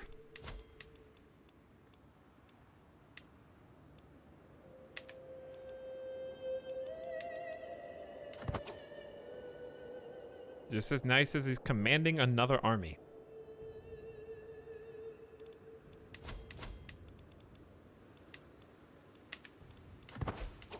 I don't know, dude. Okay, anyway, here's the allies that joined the war. We'll just pick the best that's available, I guess, based on this list. Probably not me. He might be raiding somebody. All right, let's wait another moment while the mustering troops appear. High Chieftain Dakya is still severely injured. We got too many people here.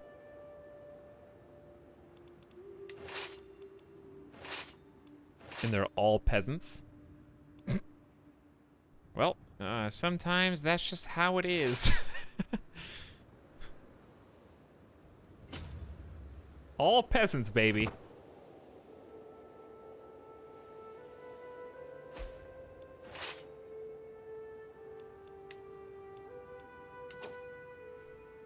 It just says he's commanding another army the whole time. Yet, he is not. So I don't know. He's in the army as a champion, though. So chat, I really just don't know. All right, so we got the all the siege weapons and special troops are over here by themselves. For better or worse, if you see even one red enemy down here, we run. Those are the rules. If there's even one spooky bad, you guys didn't even move. Okay, the siege on their capital is going swimmingly because of our 50 onagers. Literally just game-changing. These two are going to be losing supplies, but we're separated a little bit, so it should be fine. All right, we've got the capital already. Like I said, we just got to move fast. Faster than they can respond.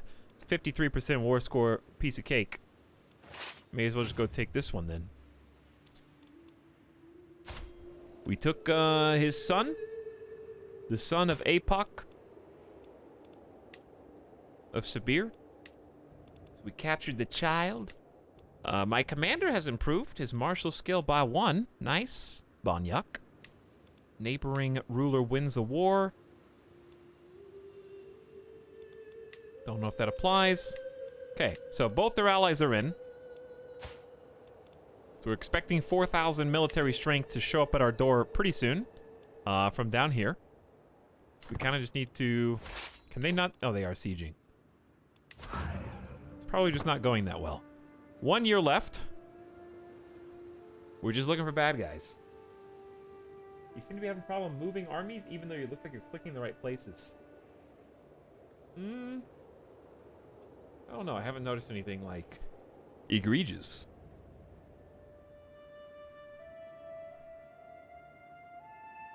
The real problem is when you select 2 armies, it's reversed. So if I click 1, it actually clicks the other, which is hard. Hey, another good crit roll. I think it's only like a 5% chance per month to increase their prowess. Chieftain Nyanza.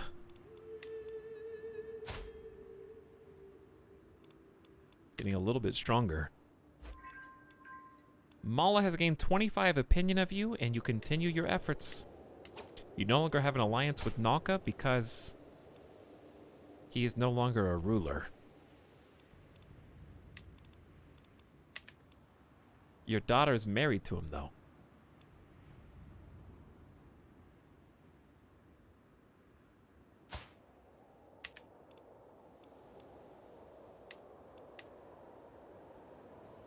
Well, maybe Permia has something to do with that? I don't know.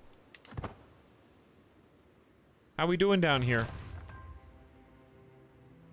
72%, another siege. These onagers are just... They might even need to be nerfed a little bit. Maybe it's just because I have a tier 5. That makes sense. It's because I have like 50 of them.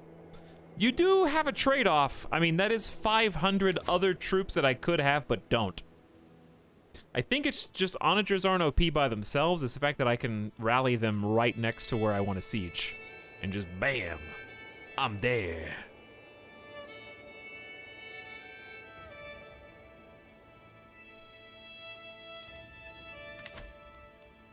You captured Chiefess Mala's son.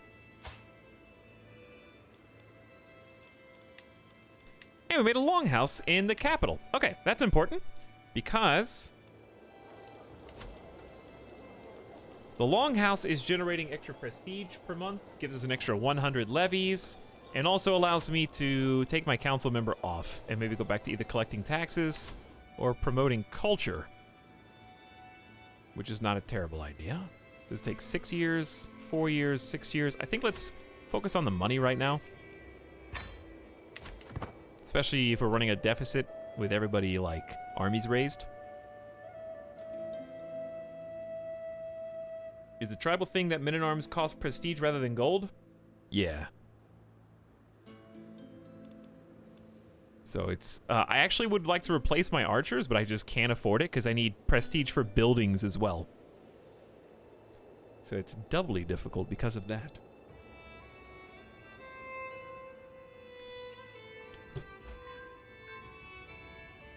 I think we just have to... It seems like the enemies, we caught them when they were busy at other wars, maybe?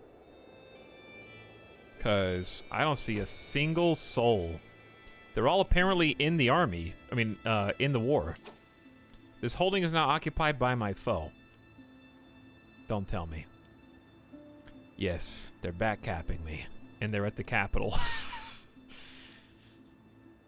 That's okay. We're about to take our objective, and then I think the war is over. I can cap them faster than they can cap me. Doesn't matter. Yep, I was right. You want a cookie? Nothing personal, kid.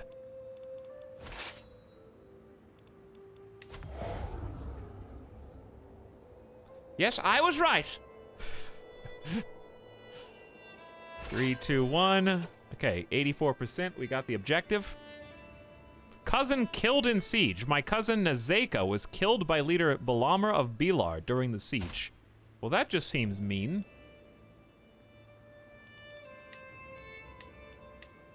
Queen Norava gained the trait strategist. It's too bad you don't love me like you used to, but you're kind of a super genius. It's a lifestyle trait. She wants to be a general, which would be totally fine by me. All right, let's check on the war score. We got 59% in occupied holdings, so we could get even more.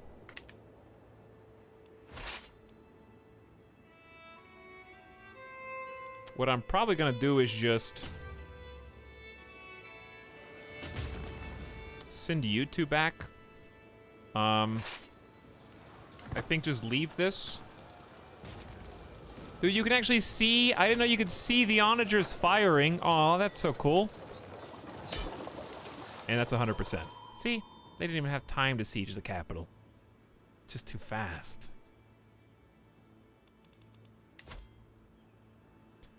You gain 75 fame. Your allies share some.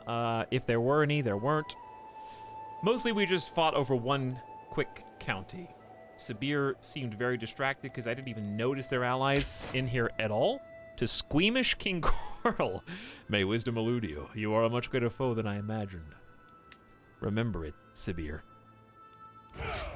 Okay, disband the troops. So, the reason why we went to war was for Petropavl. So the reason why that's important is, do you see this giant patch of impasse and this choke point? Petropavl is a fantastic fork in the road. If you go south from Ishim, it splits into Karasu and Atbasar. You can take one side or the other from the same spot. So we can kind of defend our land easier and keep control of the choke point Because if they own Petropavl, then they can come in here safely and go left, up, or right. So we're holding the pass. It's actually extremely strategically advantageous, and more importantly, it's part of Kush Maroon and completes this duchy. So it's part of our territory anyways. Which I assume, if we look on the duchy titles, we can see who owns it. High Chieftain Erder II has it. So he got that in the inheritance once his father died after succumbing to his injuries in the great civil war of Siberian. Dude, still Aristrat Pog. Hello, boo. How you doing?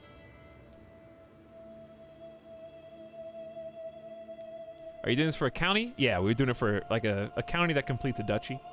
So I have too many holdings, but that's okay. I can go back to council and just have my spouse assist me, and that's enough to give my domain back to what it was. So for now, I'm just gonna hang on to it myself, because there's really no reason to give it up freely. I don't intend to hold on to it necessarily forever.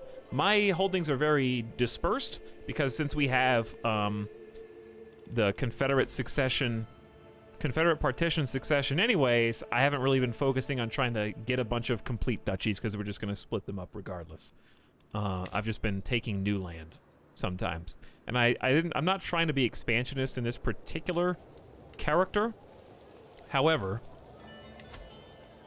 it just made sense to take that. It was strategically advantageous. Now let's increase control. It's gonna take a long time to do. And I would also like if we had longhouses here. Or I mean gathering halls. We've got sparring and simple palisade. This is just the control bonus and prestige bonus, and that's where we're currently struggling the most. So I need 190 to build it. I think it's worth it. How do you increase character skills for heir? Have them educated by a talented individual. Hopefully you. If your stats suck, they may not transfer to your heir. But you can train your heir by right-clicking them. I've already done this. And then educate. You can educate 2 people at a time, called your wards. You can also send your children off to be taught by others, which you don't get to choose what their education perk is. But if you send them to really talented individuals, they can, you know, have a higher chance of teaching them well. Hope that helps. All right, Siberia's looking pretty good. There's the long houses I was thinking of. Large enough to accommodate important meetings between elders. Laws and policies are determined here.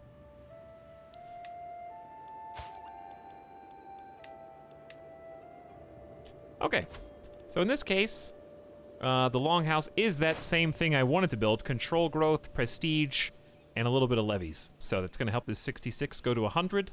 If you don't have good control, you're not gonna get all of your levies, and you're not gonna get all of your taxes. So control is extremely important. Yeah! When the Gowler brought the joyous news, I could scarce believe it. My cousin, Chieftain Moshek, has finally perished in my dungeon. To think that I will live in a world free from that churl, and to think that I was the one who brought it about, I am so happy I could dance.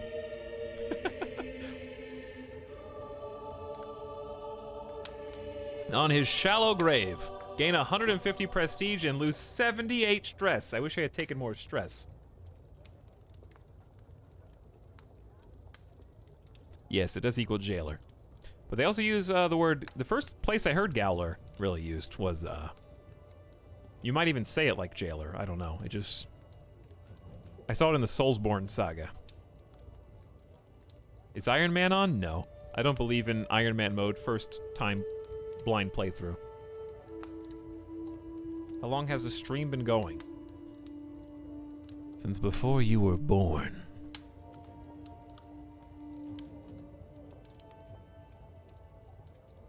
Do we have to look this up, Tim the Sorcerer? Are you really gonna do this to us?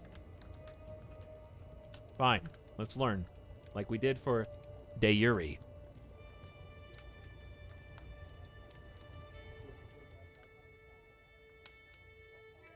Jail. G-A-O-L, jail. Therefore, jailer. Chiefly British spellings of jailer. Okay, well there you go. It's just jailer, but in British.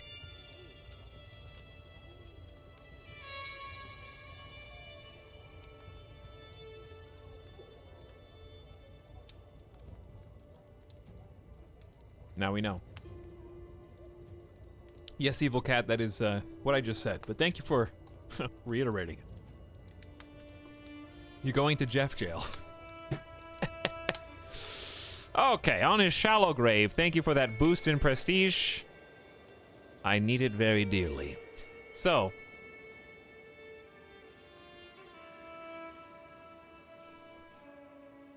with my new territory in Petropavl, I'm gonna go ahead and start queuing up that gathering hall, which I guess is sometimes called a longhouse if it's on a river, maybe, body of water. And I know it takes 4 years, but I want perma prestige control growth if I can. The more control I have, the stronger and more rich I become. Oh yes. When it rains, it pours, chat. Long have we waited.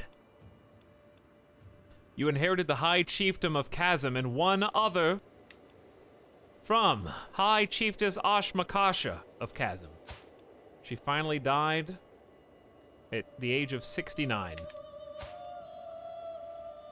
She wasn't a bad person. Diligent, honest, generous. She really didn't deserve what she got. And what she got was this brat, Ezrava, who tattled on my last character to the world, and exposing me as a murderer. To be fair, I murdered no one within our borders, okay? I murdered an enemy Kagan from the Kyrgyz Khanate, okay? I did us good and fractured the Kyrgyz Khanate so that we could rise stronger in Siberian and take more of their land. She told everyone for no reason, so I threw her in jail, waited until she became an adult, tortured her, and then left her in there for 10 years until I finally executed her. It was the last act as king I did before Dondi the Dread died on his deathbed. Her mother inherited from her, as she was never around long enough to have any heirs, and now her mother is finally gone. So she died in 939. It's been 21 years. Her mother's finally gone.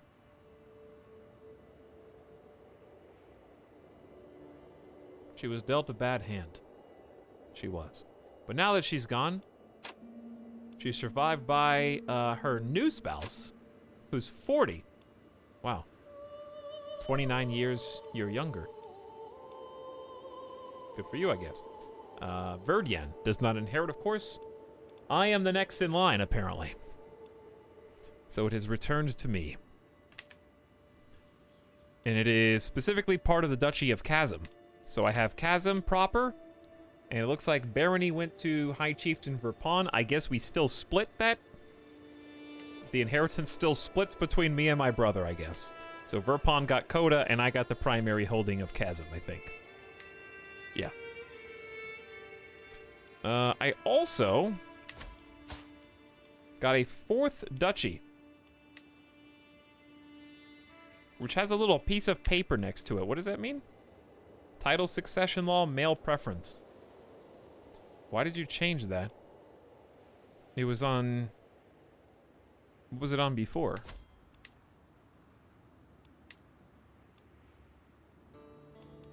Was it male only? What was it on before? I don't know.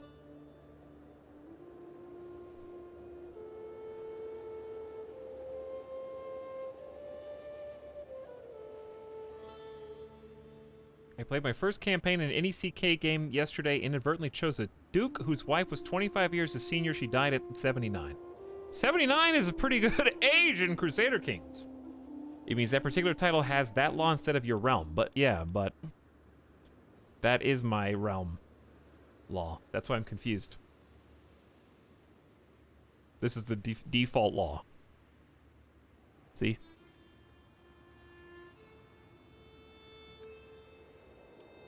I don't know.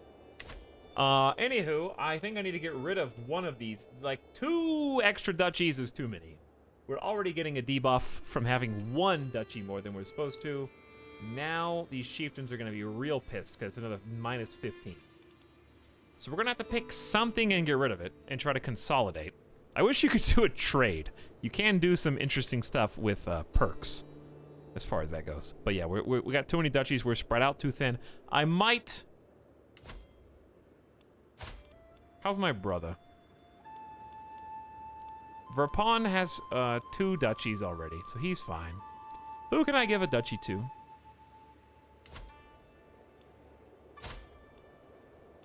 What about Chieftain Kuaz of Sazva? A charming and content child. He is de jure in Chasm, and his liege is me, so I may as well just make him a duke, if that's even possible.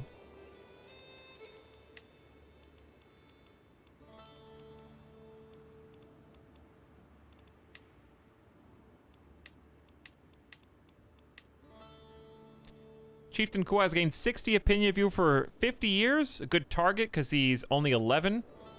I don't know how much longer I'm going to live. But also the fact that he's content is nice, at least for his lifetime. And he's de jure in the duchy. So that just makes sense. And offloads one of mine. I like how they tiered the titles. I do too, yeah. Just make sure you don't click more than one. Unless you mean to.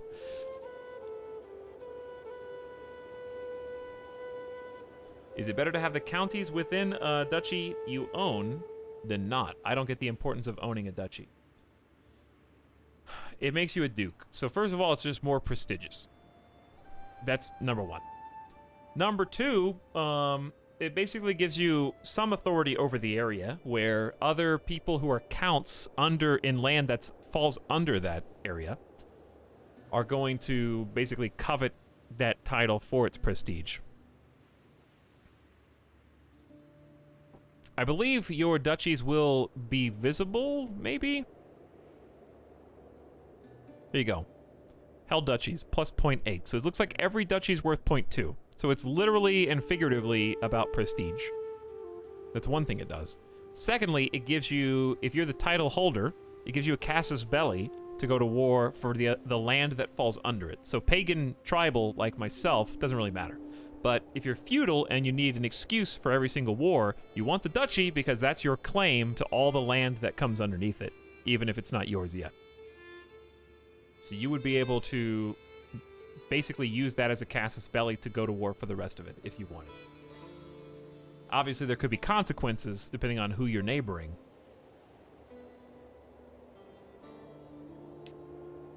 You want to give him the county too? No, because I'm about to increase my holdings to 7.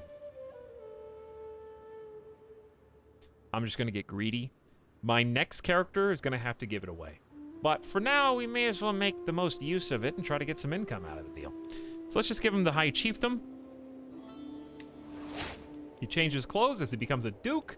He's very, very, very, very happy. Not only that, he's content. So he's just a really good person to give it to in general. So we got a minus 15 removed from our debuffs. We still have 1 too many duchy, but I'm going to keep it because I think I can handle that debuff. Okay. So now that I'm 1 over my domain, very dangerous, by the way, because if you are over your domain limit, you will be penalized in a few different ways. So it's giving you a warning for good reason. Reducing your taxes and levies. So if you have like 10 pieces of land, you're like, why am I not making any money and I have no soldiers? That's why. Having fewer, as long as it's under your limitation, is how you can get 100% of your levies and your taxes. As long as you have control over those areas as well. So, for me, I'm actually going to go to my council. And my wife is an amazing steward. She's so good that even the default assist gives me 3 extra stewardship. But if I help her turn her attention to domain, she'll give me an extra 5 for a total of 8. And every time you get 5 stewardship, you can hold 1 extra holding in your domain. So I'm going to say, honey, please help me manage my domain. You're just so good at it. Thank you. And then we unpause, and that becomes a 7 out of 7 because we had around 20. So we have 5, 10, 15, 20. That's 4. And then just being a king is the extra 3. So that's how you can math out how much domain you can control at one time. It's every 5 points of stewardship. So it's the perfect amount for me to be within my cap. So we have, I have a 20 stewardship now, thanks to her augmenting me. So she literally is making me better. Hey, the concubine who has notoriously not liked me for a long time finally thinks I'm okay. Now that you think I'm okay, I'm going to change to High Chieftain Verpon, since I still don't have you on the council, even though it's only a 55% chance, and see what we can do. Can your wife, family betray you? Anyone in this game can betray you. Sometimes with a reason, sometimes without a reason. But there are ways to mitigate it, such as maintaining a good opinion from them to you, and or having a trusted advisor, look for secrets and disrupt schemes. It's full of subterfuge and some chaos. What conquest have you done today? Really nothing, Air Ketchup. I just took 1 county so far. We did a big civil war earlier to imprison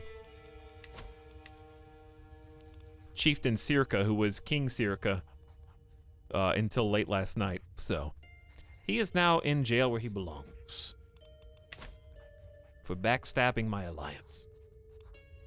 And I stripped him of his duchy, so he is now just a count. We took him down from king to duke to count as punishment.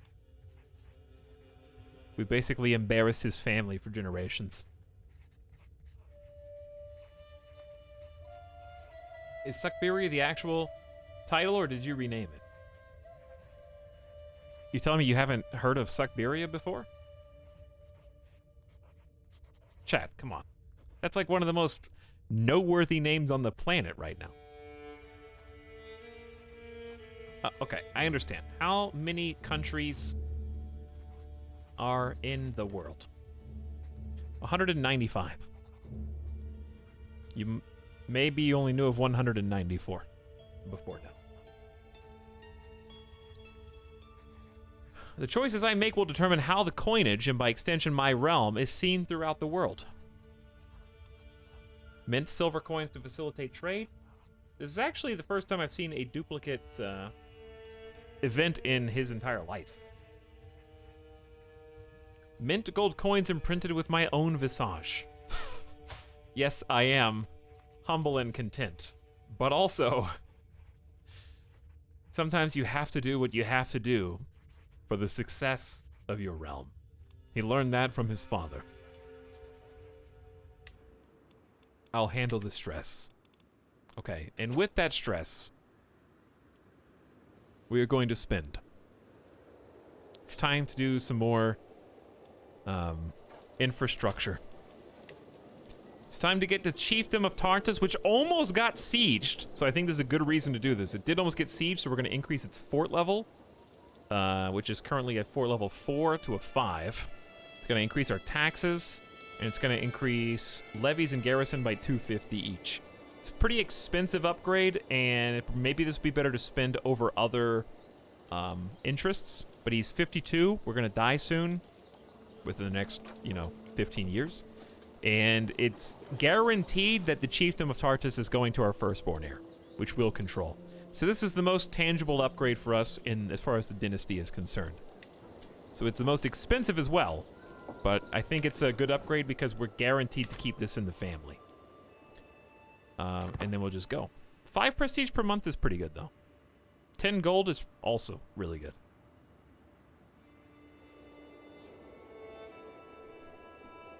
Every family has an heir. If you die without an heir, you basically lose the game. So, going from, you go 1 character at a time. So even though my character has more than 1 heir, I only play as the firstborn heir, in my case. And his name is Brozor. Speaking of, son, come on in! With his coming of age, my tuition of Brozor is at an end. For the longest time, I was hoping that good tutelage would be enough to teach Brozor the intricacies of diplomacy, but all my efforts have come to naught. Few at any court would be overly impressed by his grasp of etiquette. At least he does know how to hold his own in polite company.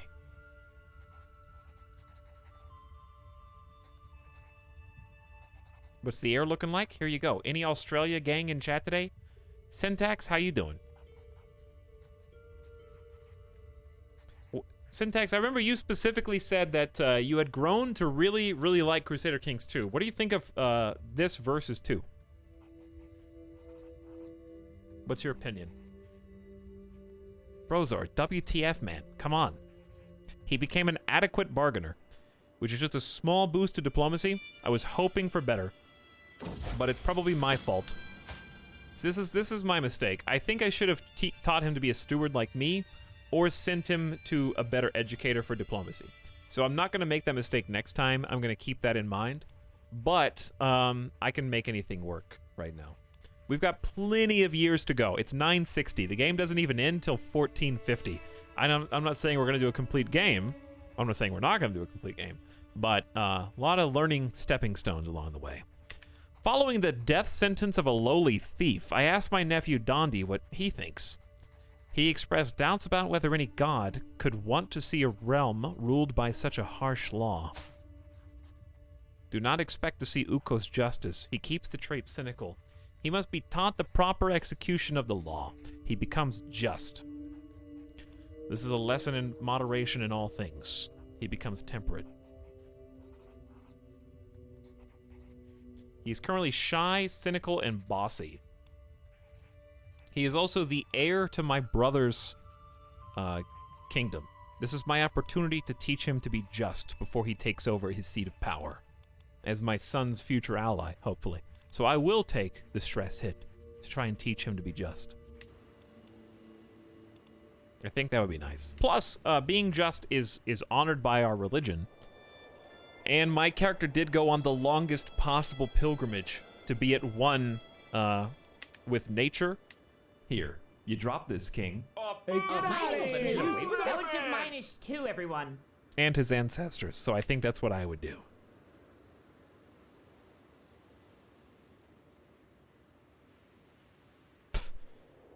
Syntax says, I've really enjoyed watching this so far. It seems a lot more fluid and easy to get into. The visuals are much better as well. Overall, I'm really impressed and probably going to pick it up soon. I feel no need to go back to 2, which is good. Yeah, that's how I feel. To the person who just asked if 2 versus 3. I think 3 is great. I'm having a lot of fun. There's just a few. We had a couple like minor issues today that don't even register. Like they were so small, I don't remember what they were. So okay, I'm not saying it's perfect, but like it's definitely the strongest first release vanilla game I've seen from Paradox. I can't go back to 2. No way. Your heir is unmarried. It's a good game, though. It was.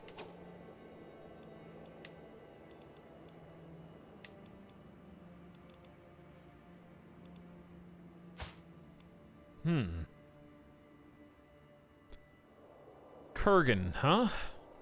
I just don't... Alliance power isn't a thing. It's weird this whole playthrough, now, at least at this point, Alliance doesn't matter. And that's kind of an interesting predicament, because in my last game, as a Catholic in CK2, a Catholic Viking, alliances were everything. It was the only thing that kept me alive against the pagan Germanics. So it's interesting that we are all by ourselves.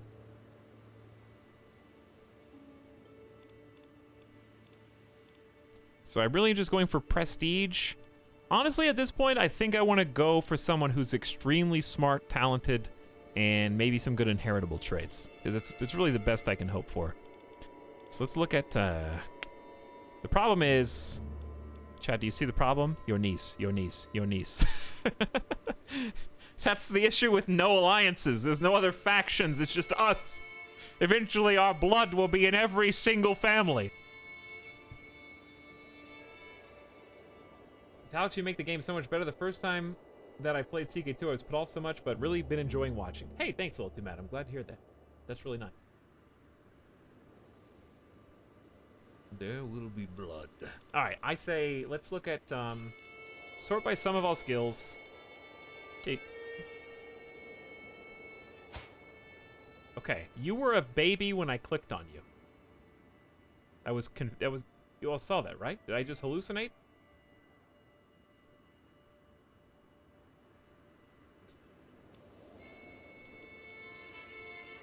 Let's try no inheritable traits at all. Oh, because I'm only doing adult. Robust, medium boost for health. Congenital trait. I wonder what your other stats will be. And there's actually an alliance in this. Where are you guys? Hi. Other side of the world. How can I even talk to you? Is it worth waiting for 9 years for like a potentially good physical trait? Maybe.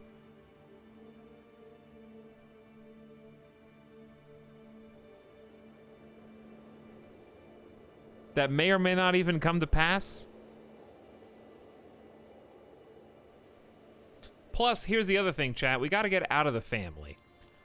We do. Because, like, if you just do sum of all skills... Suanjar is a super genius diplomat. That is a good point. She's generous, calm, but sadistic. This isn't a terrible match. But again, this is just someone else's family who's gonna have blood now. She is 17 with a level 19 Gray Eminence Diplomacy. Which can make up for maybe his poor education. We could use my steward to raise a diplomat. Alright, chat, what do you think? Suanjar, the quote-unquote evil lackey Gray Eminence, or...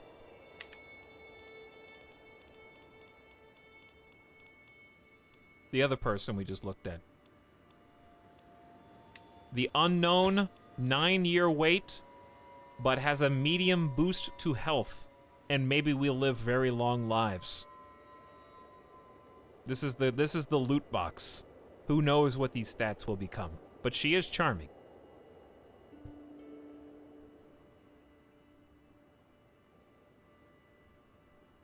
All right, chat.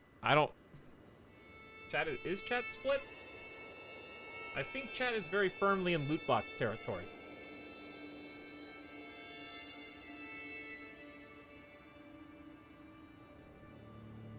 I think chat's in loot box territory. Poll? Do we need a poll? Alright, don't do a poll. Let's do click maps. No, you guys always screw up click maps and then click on me. I think it... whatever, I'll do a straw poll. So many lurkers in here, there's only gonna be like 50 votes. Alright.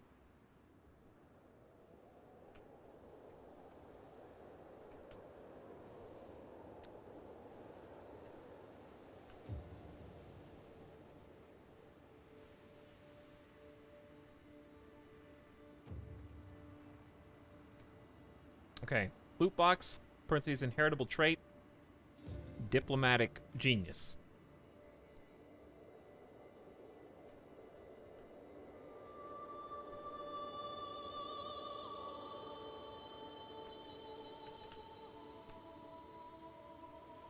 Here you go.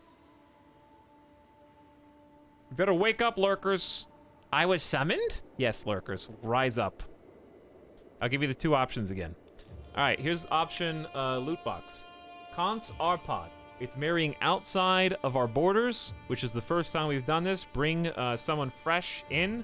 They are charming. We have to wait 9 years to marry them. And they are robust, which I haven't even seen this inheritable trait before. It's a prowess boost, which makes good warriors, a health boost, and is attractive for potential future generations. The other option does not have an inheritable trait, but has 19 diplomacy, which, for reference, inside our realm would be the highest score possible. Actually, hold on. Okay, she would technically be as good as our current Chancellor and slightly worse than Chieftain Vokan. So she would be number 2 in the entire realm in diplomacy, and she's only 17. She's also generous, calm, and sadistic, and has okay, poor to average other stats. So that's the downside. She's very heavily weighted in diplomacy. And is also ready to marry now. But the downside of that is they start having children now while my king is still the main character. I think both would be a good option. Thank you for reposting. I shall spam the link in the absence of the mods.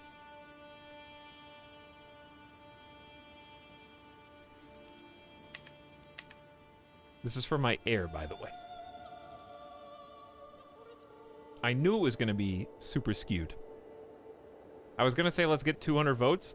I don't think 200 votes are going to change anything. But yes, lurkers rise up. Mods asleep.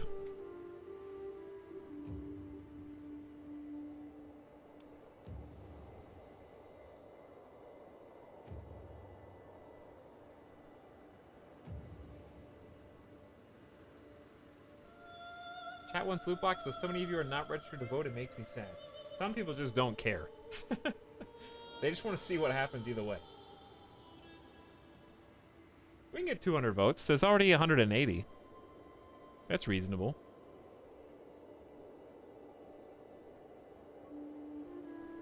Big channel point waste. Rip the D6. Is this what it's like to be an active member of the stream? Hello, Orca.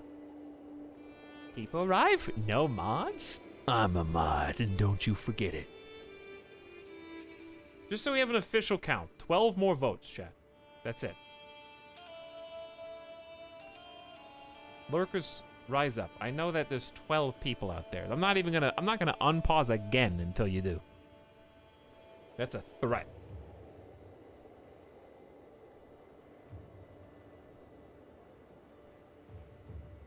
See, the threat worked. Got to 200 votes easily there. Okay, 67% to 33% loot box to diplomatic genius. It is overwhelmingly a landslide. I just wanted to do 200 because it's a nice round number. Thank you for voting. Chat has spoken. It is 2-1. Brozor. The people have said what the people have said. Except with 112. Your candidate is your heir. We get an alliance. She's marrying up, and they like me. Okay, there you go. We helped. You guys picked, dude. Alliance formed with Prince Lel Ambrusfi. What's interesting is that they are actually Suamanusco. Excellent. Your son and heir will be betrothed to my daughter. They are Suamanusco. Let's check on the map. It's actually a teeny pocket of Suamanusco. They're like hybrid with Tautosist. Messy, messy, messy religious map right now. Tingri. I am Tingri. Are you guys Omega Lelling?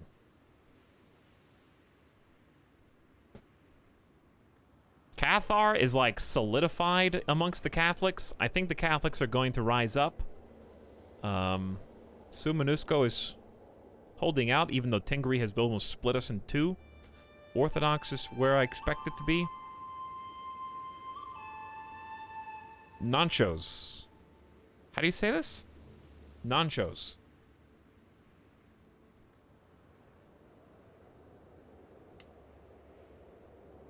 Organized Buddhist faith. Buddhism in Tibet is known as Nongchos, or the Dharma of the Insiders. Within the Tibetan Empire, Vajrayana and Mahayana beliefs and practices syncretized. Dude, syncretized?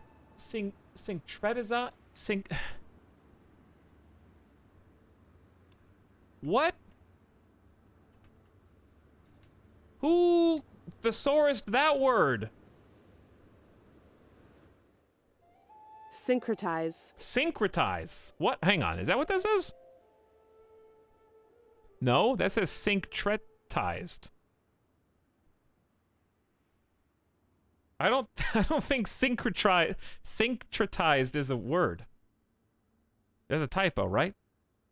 It's supposed to say syncretized. Syncretize. Syncretized. Attempt to amalgamate or reconcile is what it means.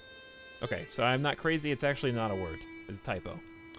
Anyway, it's syncretized with traditional Tibetan beliefs, practices, and deities, with varying schools also competing with each other for temporal control. Dude, getting fancy.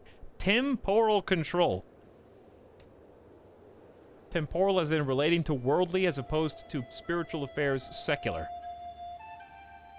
Temporal control sounds like a StarCraft 2 Protoss upgrade, dude. Alright.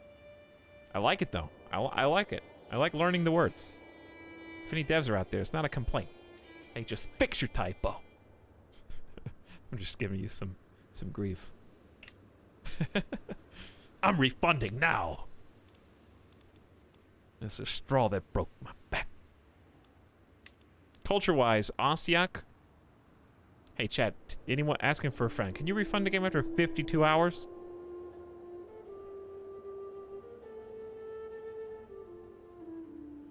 Norse pretty strong up there.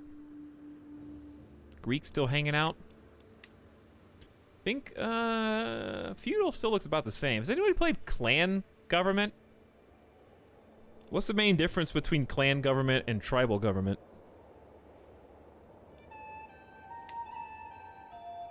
I like the terrain overlay, actually, just for tactic purposes. Bulgaria, popping off. Hungary. Looks like Scandinavia is like a bunch of pretty formed places duking it out. Mali has sucked up Ghana, and they have formed an empire, right? This is the Empire of Mali, yeah? It is. We got our first African empire. With 19,000 troops, they are coming for you. There's only 3,300 Umiyats, 1,500 Asturias. Dude, I hope Mali, like, just covers Africa and then comes up and, like, takes Hispania. That would be so cool. We could, we could just pretend that that was a sunset invasion, except it was Mali forming. Clan is like feudal, but you have less control over vassals. Interesting.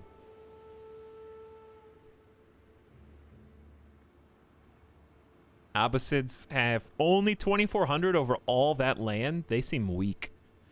Ripe for the taking. All right, I'm excited. I want to see how Mali progresses. I hope they don't have, like, super infighting. Because Europe is still, like, totally up in the air.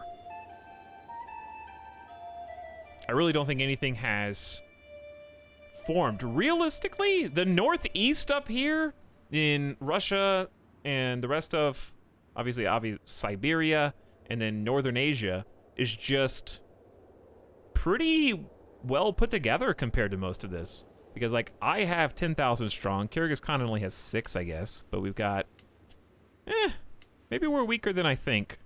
But it just seems like there's much larger factions. There's not really anywhere else in the world that has factions as big as us that are right next to each other. You know what I mean? Like Sweden, I guess, maybe. But not really. We have like 4 powerhouses sharing borders almost. What's our next war objective?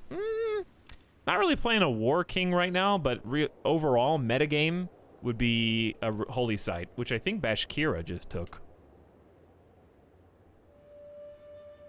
I think it's like right around Permia. Maybe here. I would say Holy Site would be the next big one. Yeah, there it is. And we're not that far away from it.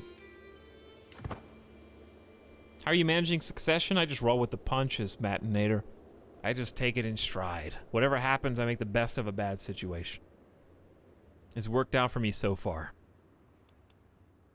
Maybe I won't be so lucky next succession, but I think that the strife and the turmoil makes it fun. I'm just killing off my heirs? Yeah, you could do that. I feel like I don't mind having one king that'll do that in the future, depending on if I play someone particularly sadistic and evil, but I like to roleplay whatever my whatever lot or hand I have been dealt. And it works out pretty good. Honor to serve. All right, I want to check this out before and after, okay? Right now, we're getting 5.6 vassal tax, yeah? 5.6 vassal tax, and we are getting... Well, let's just track our total levies. Right? So can someone write this down? 5.6 and 9616. I want to see if this changes dramatically. 9616. You know what we haven't done? We haven't taken a screenshot all day. There hasn't really been too much to take a screenshot of. I like doing at least once per stream. A nice little tour for the future, so we can kind of compare our region of the world to other generations. And also, I'm going to save real quick.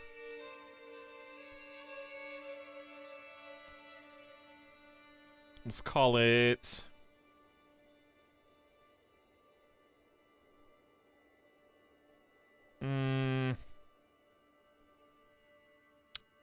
Brozors.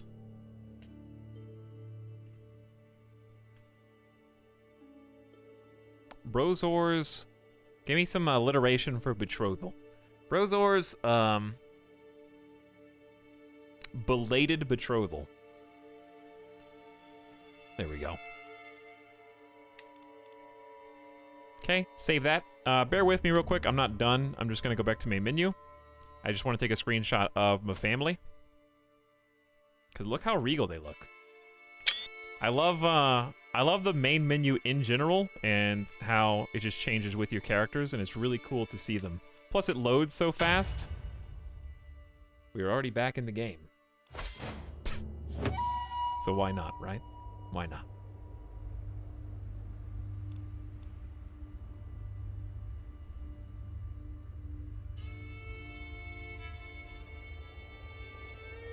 The Quartillion Golden Age, more or less, yes. Whoa, Siberia got huge! Working on it. All right, new perk. So, I wanted to see how this Honor to Serve helps. Powerful Vassal Counselor tax contribution and levy is up 20%. And then we got one more till we get to Administrator at the end of his life. He is 52. We got time. We got time. Thank you, Mostly Moist, for lulling at your own names and also helpfully writing the tax. So, vassal tax just turned to 6.3. That's a pretty good 0.7 increase, which I'm totally down with for just a perk. And then levy-wise, we can go up to 11,661. I think we just got 2,000 more peasant foot soldiers as a result of that. That's not bad. That's not bad for just stewardship tree.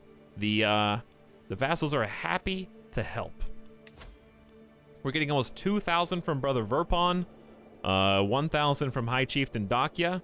So here's a little pro tip for you, chat. If you look at this page, here's what you want to see. You want to see the red bar full on every vassal. It was 600, not 2,000. Oh, Mostly Moisten said 96. Well, what was it then? I told you guys to remember two numbers. Did I tell you the wrong number? Maybe.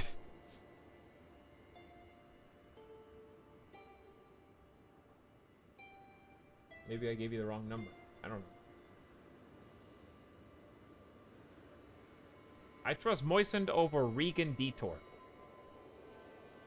Regan is saying the growth was 600, not 200, not 2,000. Oh my god! Can you guys proofread? I'm just kidding. 5.6 and 9616. Bro, I don't know. It was a lot more people, okay? That's all I know. We're up over 10,000 when before we were below 10,000. But we haven't trained them yet. So the max is 11,669. So we have a higher max. And anyway, the pro tip. You want every bar on your vassal page to be red. What that means is that they have full control over their levies and their taxes. If they have full control, they pay you more. So because this is High Chieftain Dakia does not have control over his land, he is only able to pay you proportional to how much he's actually getting. Likewise, Chieftain Circa is in prison and has no control and is not contributing anything. So you can help them gain control by building in their territories a particular building, or putting your marshal there for like a few years. By control, do you mean county control level? Yeah. So let's just pick one and see. High Chieftain Dakia. Your primary holding is the High Chiefdom of Pelham. So let's go take a look at your domain. Okay, he's got 100 control here.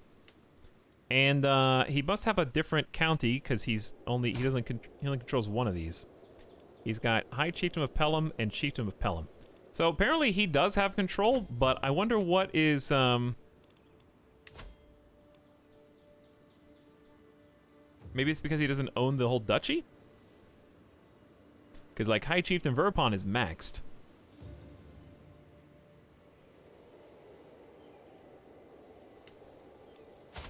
You only have one title, what period? So, Chiefess Chitska.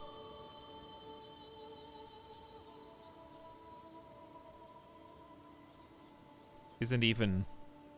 You're not... It's your liege is Dakia. Okay, so who are your vassals then? Just Chitska. So why is his less than half then?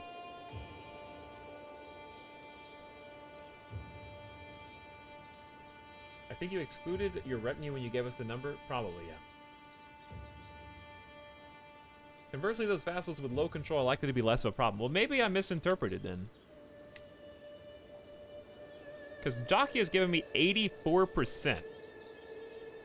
From Liege's level of fame, 60, large levies plus 20%, honor to serve plus 20%. So he's giving me almost everything he's got, but why doesn't he have more?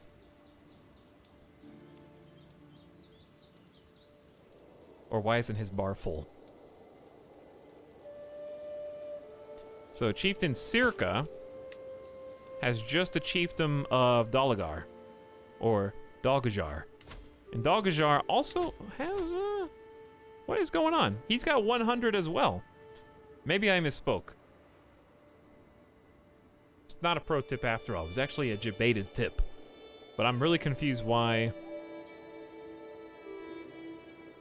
Not rightful liege times 0.5. So he's getting the liege level of fame, but not the other two perks at all.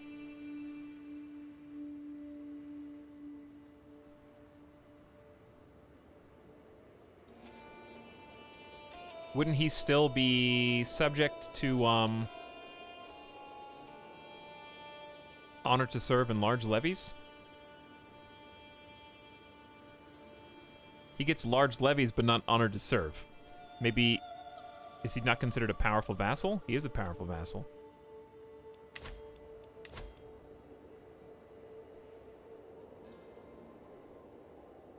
Because there's honor to serve. It's all powerful vassal counselors. Ah, that's the trick. Okay. But I still don't know why their bars aren't even full.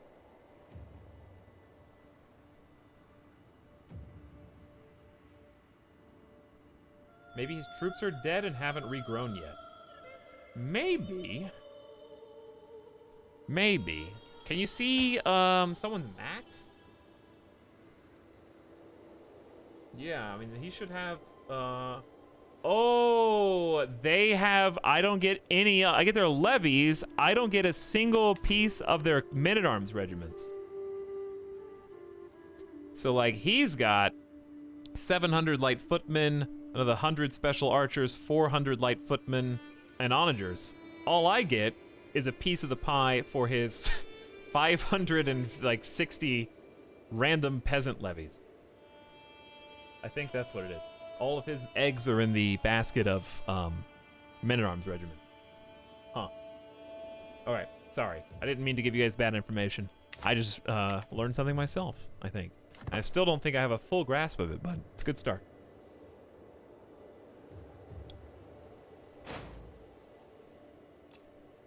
Ransom. The benign King Cordal of Siberian. Silbu Lactinate is dear to me. Would you let him go in return for his offer?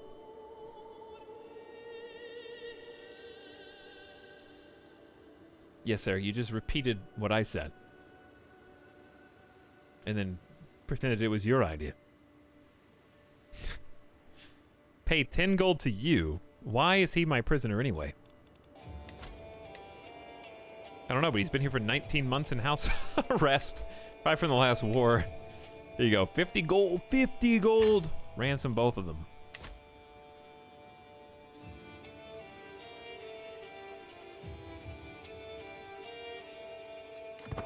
Absolutely. Hey guys, I had this idea. The men-at-arms are professionals under his direct command. You just get a slice of his peasants. Where have I heard that before, Regan? My spy master comes to me with grave news. He is certain that Mala, my own concubine, is scheming against my sister Yadbana. Well, she's no longer taking care of any of my children. Let the traitor be known to all. She's exposed as an agent in the murder scheme against Yadbana. She has to spend prestige. Throw her in jail. She's exposed. No one will think me a tyrant. I will not accuse her.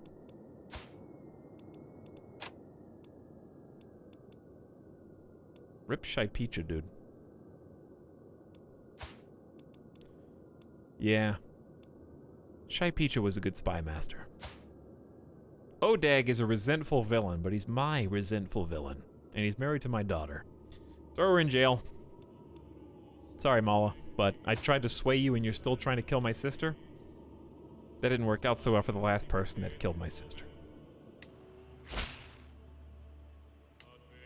Now, we just got 50 gold for releasing that other prisoner. She had one child who died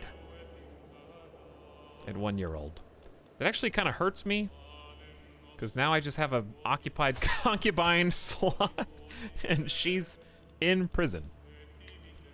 Negotiate release, demand conversion. She won't do it, but she will take banishment, and pays me 17 gold, I guess.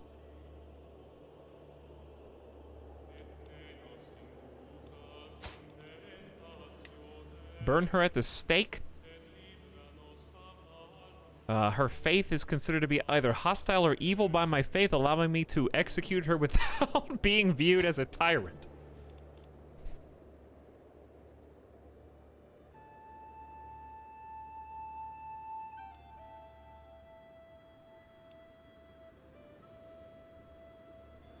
Content and humble doesn't mean she was executed on your orders, even though it pained me to do.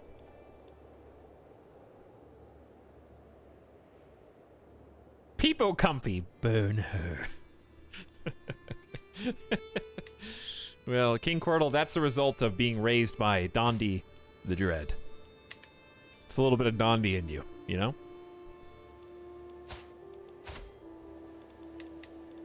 Still not a single other possible concubine. As far as the eye can see, in the entire court and kingdom. Whew. Grant the title. Why? Select titles to give to Urter.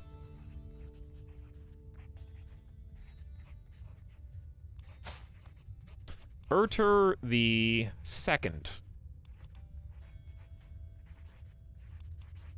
He just wants to be on the council.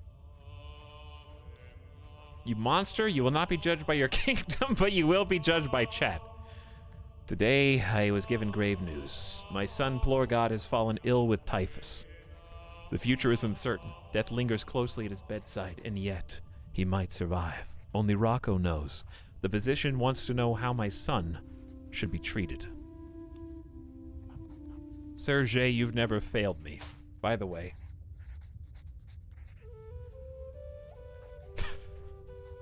He is not looking good.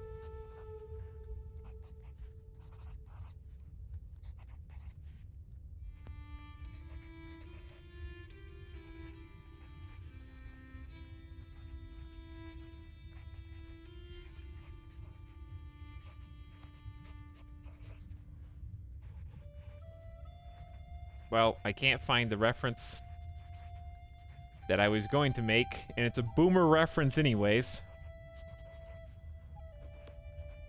So, it's fine. Alright.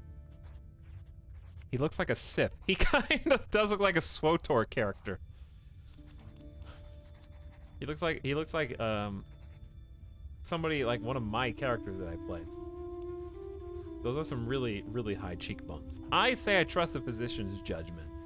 As a humble and content individual, I defer to her expertise. What title do you want me to gift?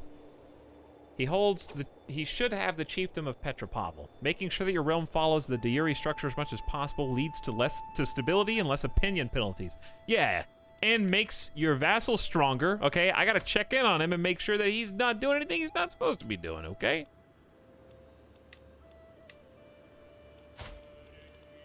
He's already got chiefdom in one county. That's not really that good, is it? Here, you drop this, King. All right. Dr. Spoof, thank you for 18 months. Vogard, thank you for the brand new tier 1 sub. Hi, Vogard. Hello to both of you. Thanks for a year and a half.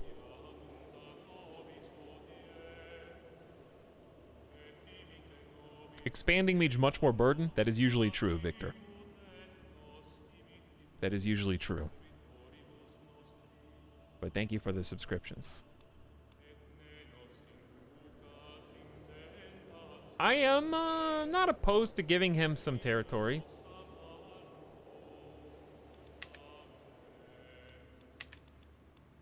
Though I might just save it for my son to give. No, then my son won't necessarily keep it.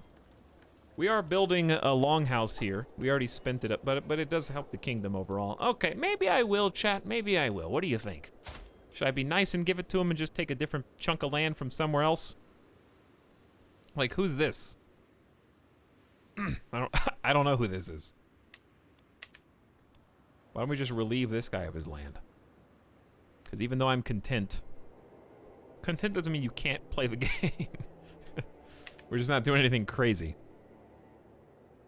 All right, let's give it. I'll take the suggestion. I think it's a fine suggestion.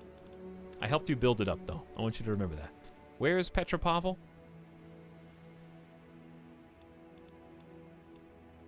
Chiefdom of Petropavl. He gains 40 opinion of you for 50 years. He remains a vassal of you. There we go. So that boosted up to a plus 25. Received a county. And we're not holding a piece of land that Deiri belongs to him.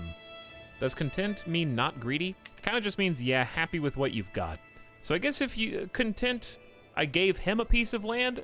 To me, content, I guess you could look at that on a personal level, Termex, and say, even though I don't want more land, I could get more land to give to my vassals. A content person would definitely do that. Like, it's not for me, it's for you guys. I got enough. This goes around, you know, pass it. Pretty good idea. I like that mentality. Content should mean I'm happy with what I personally have. Or you could expand that to the kingdom if you want. Acquaintance taking prisoner. I don't think we know who that is. Alright, who are you? The problem with declaring war for just a little county is it still costs 75 prestige. But that's, you know, what, 14 months? Yeah.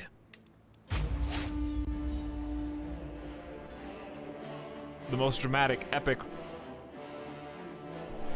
For just one single county.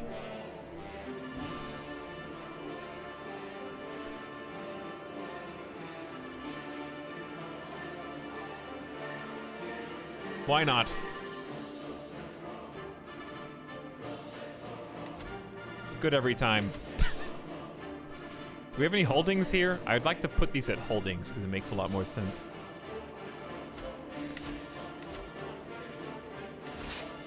Local army should be good. Hey, Verpon can finally command. How nice. He's a flexible leader, enemy defensive advantage minus 50%, and a little reckless.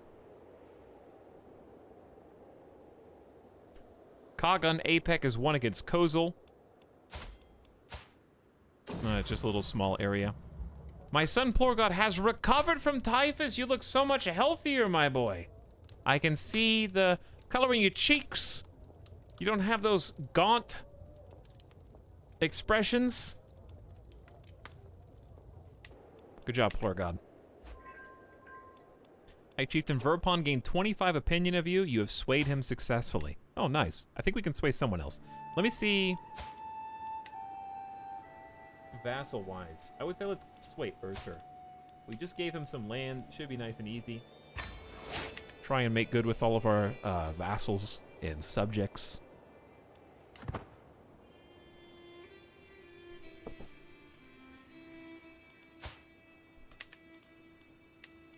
Enemy ally joins, which I don't think is an issue. To the modest King Cordal of Siberia, I call on you to honor our alliance. Bro. No. You're on the other side of the world as far as I'm concerned. How am I gonna stay supplied? That's a no from me.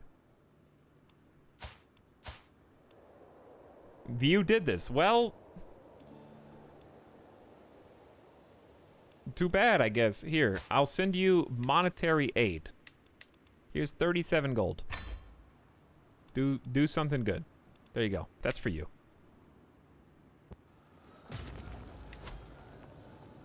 Alright, so these 682 chumps are just wandering around. Sieging Kurgan. Thoughts and prayers and money. This is just a walk in the park for us.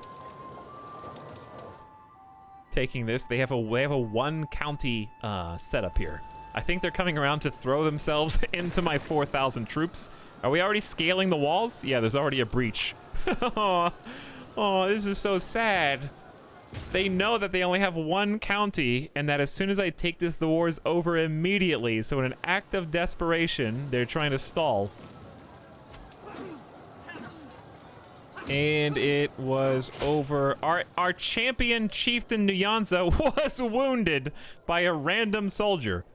To the blathering King Cordal, we have been burdened with your oppressive laws for far too long. No more! We are done paying your taxes!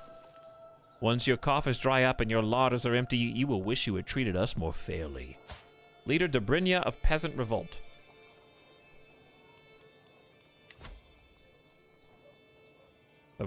Of this? The one with 0.6% military power?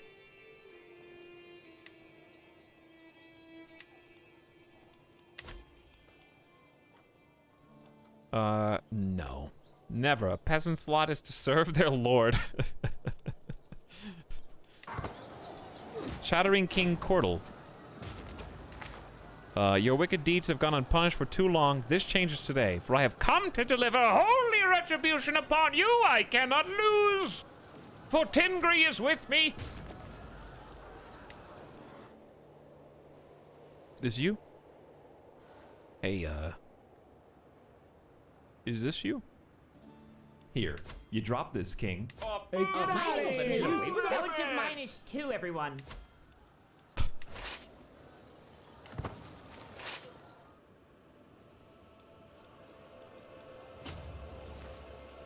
Who is the commander here? Onika with 13 prowess and unyielding defender. I like it. Oh, also, the slaughter at Sabacule, we lost 11 men. There's 682. The bowman racked up more. Wait. Okay, never mind. The bowman racked up 50. I don't even know who killed them all. All I know is that we did have one wounded champion for some reason. Nuyanza. Do better next time. Okay? Now we continue our siege.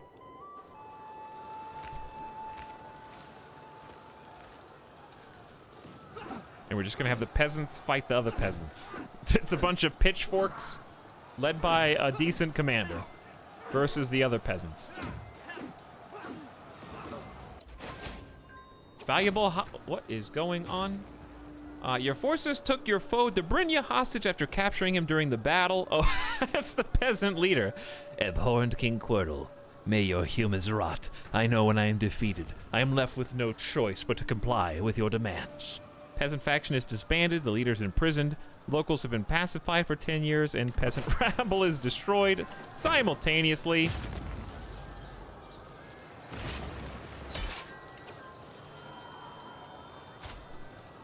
Took some prisoners hostage. The mother of Khan Itlar of the Zatizu family. Dude, I got your mom captive, okay? Don't come fight as long as I live, all right? You understand?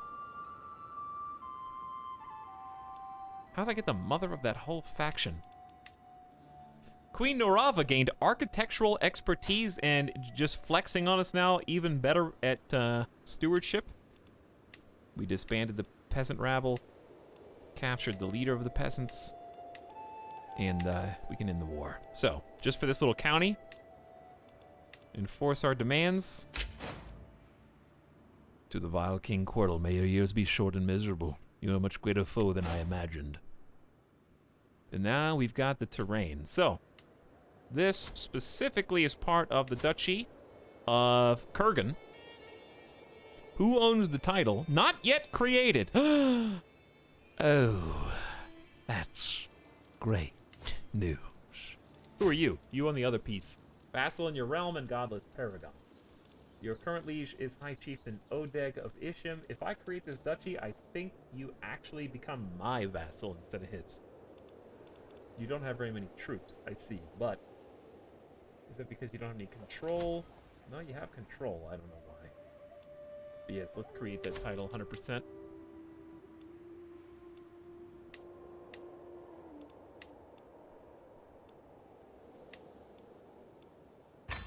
Nice trade for income and prestige. Now we have too many duchies. We got 4.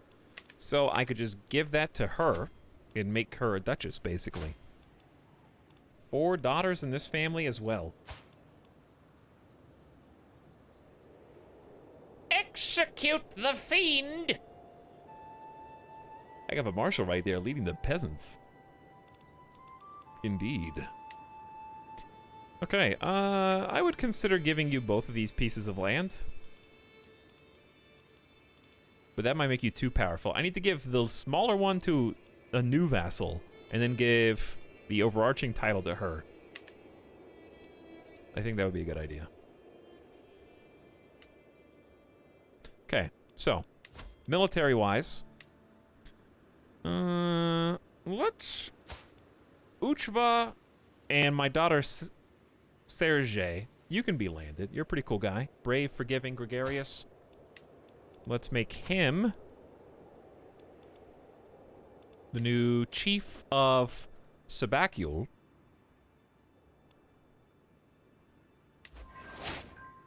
Okay. And then, so this might remove him as a champion, unfortunately, but I still think he deserves it. I don't know if he can still be my champion after this. I guess I could just make him the Duke and go over Chiefess Tikshaka's head. What do I owe her anyways?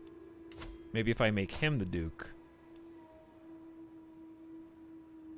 that'll fix the problem. Alright, so yeah, you can have the High Chiefdom of Kurgan. That gets rid of one of my duchies. Alright, so we just up-jumped him to High Chief. He's still my vassal and champion. If you make him a duke, it'll just be one county. Yeah, I think you're right, because this changed. But I think I could have made her. I don't know. It doesn't matter. He's just got a duchy with one piece of land. It's fine. Doesn't really matter whether he has vassals or not. The important thing is that we split up the realm, because I have another 26 vassals to work with. Oh, there's an overview of vassal opinion here. The sum of all opinions that affect your vassals. I didn't even notice that. By the way, I've got 50 hours in the game. Personal diplomacy, the too many duchies is really holding us back, and the tribal authority is really holding us back. But I'm likable. They really want you to get down to 2 duchies, I guess. Maybe on my next character. Right now, it's fine.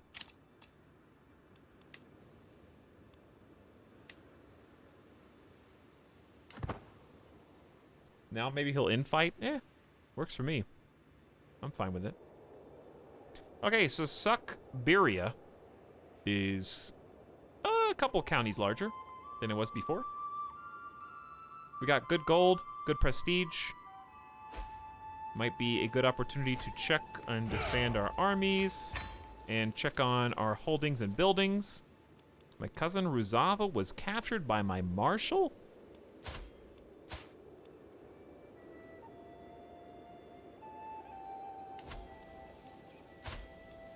What?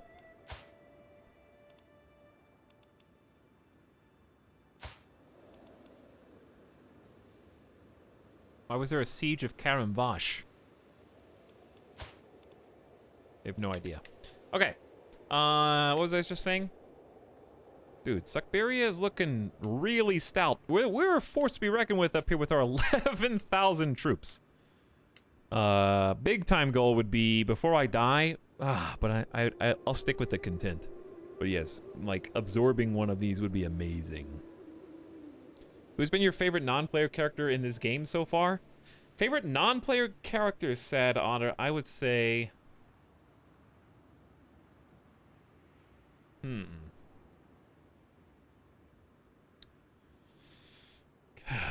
trying to think back further.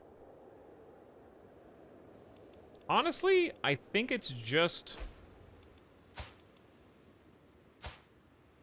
Not you.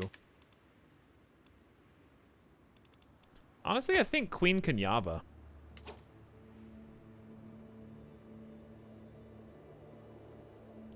Just the fact that she was drunk the entire time, survived 7 years of cancer, and was a perfect match for Dondi the Dread, and they never fought, and they always loved each other, and had 8 children, even though she didn't produce an heir.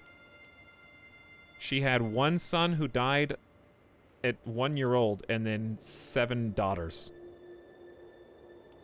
One of whom became a mercenary, which is kind of cool. That would probably be my pick. Good question, though. Oh yeah, my prisoner just died. No! Oh no, that was the mom. Oh man. Okay, hang on. Who else is in here? You've only been in for 6 months.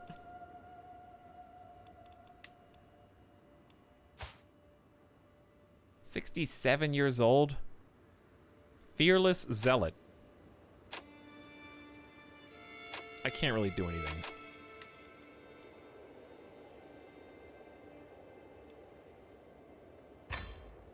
Oh yeah, and this is the peasant leader. Bye. Burned him at the stake. That is for your insurrection. We deal harshly with traitors here. Abhorrent King Quirtle, I accept your ransom offer and hope to someday show you the same hospitality. Well, that's a bit of a tonal whiplash. High Chieftain Erder has been swayed. He's up to 51. I took Dondi out playing with a bow, and to my surprise, he ran into a wounded doe. He lashed out at me, thinking I had staged the whole encounter, some kind of test. Young Dondi is starting to grow up a little bit. Yes, it was certainly a test. Well done, Dondi. Just paranoid and shy. Then show me that you could have felled an animal yourself. Ambitious? Oof, that's a little scary. Someone always suffers. Make certain it is not you. Let's just let you keep your suspicion. It's better than sadism and ambition. I invite you to a feast at my court in Vasyugan. Thank you, Chieftain Kazeti. You have not that big of a opinion of me.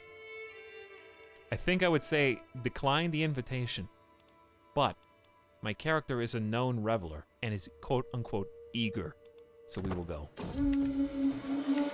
Every guest is gathered in the great hall, and our gracious host, Chieftain Kazeti, has welcomed us all to the feast. This better be worth my time.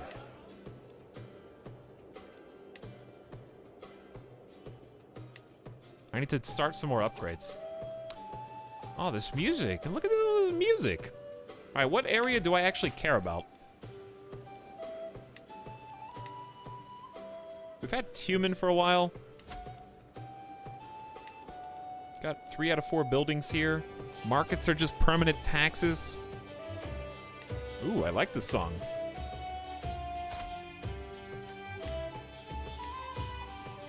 Narim has all 4 buildings and 100 control.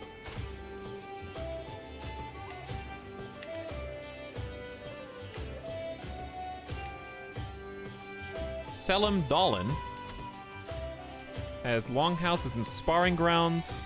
Let's go ahead and get the market because my next heir isn't gonna make as much money as I am probably. So tax buildings are nice, and that's all we can afford. Is this modded? Nope, it's just part of the feast, I guess. Low control in counties.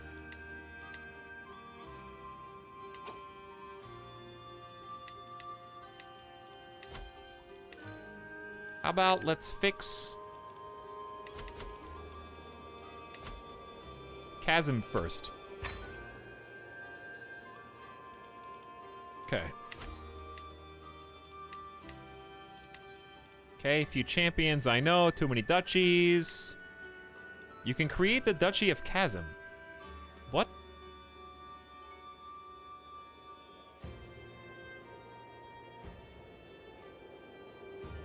I own all 3 counties. Okay. Well, now I gotta give this to someone else. It's almost like not worth creating, but I need the prestige to make more buildings, so I'm gonna do it anyways. I just have to give it away. Potentially. And I'm not giving it to my brother. Too much power. She could be a duchess. Chiefess Tanya. Maybe it's a feast song. It has to be. Hey, good morning, pages. What's up? Give it to your son. They'll get plenty after I die. He's gonna have plenty of titles. Oh, yeah. Godless villain. Content, cynical, sadistic, though.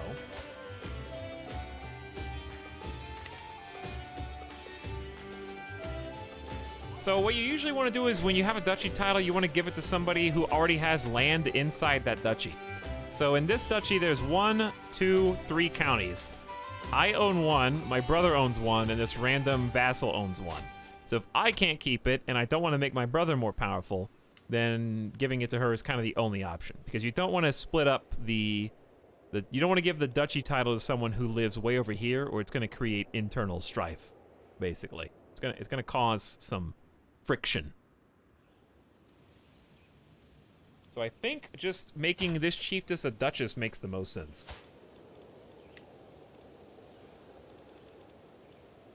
Because if I could keep it, but I guess I could give away a different duchy. Because I have Khanda, which is pretty big. But I also own a pretty big chiefdom here. So typically you want to consolidate and own as many of the counties in a single duchy as you can. That makes this task a lot easier to delegate.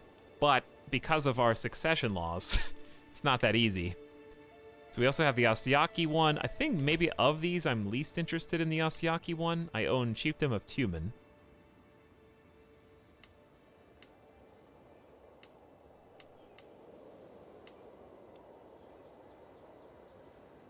Making all these my vassals. Of these people, are any of these my family? Evil antagonist. This is my steward. I like the idea of giving my steward some land.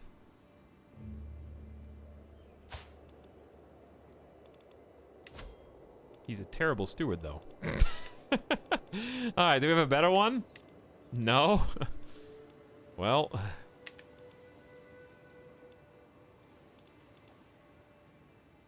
it would increase his opinion of me. Chat, what's wrong with you? You guys dancing too much? This is the king at the feast, but busy on his cell phone dealing with business instead of talking to anyone at the party. True.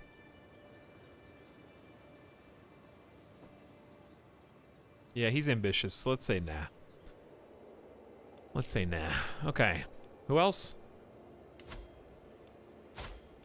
Chiefess Udyaka is 10 years old, bossy and fickle.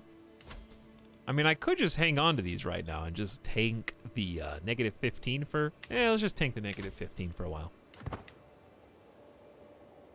Call a hunt. Not a bad idea. I just wanted to keep upgrading. So let's upgrade Chasm. It's missing Palisades and a market. I'm going to go market and try and rush. We're going to have 3 markets at the same time. That's going to be an increase of 1.2 taxes base. Just from my domain. With a 10% focus, that's another 0.12, so it'll be like 1.3 and change. Doesn't sound like much, but that's almost just a 10% increase to income right there permanently. Have a good night, ya boy. Take it easy.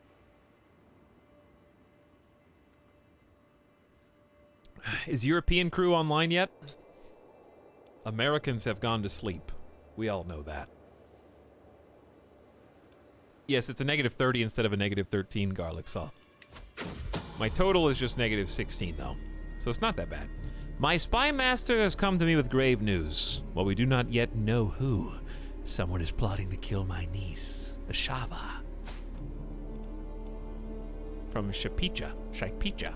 We must stop the villain behind this.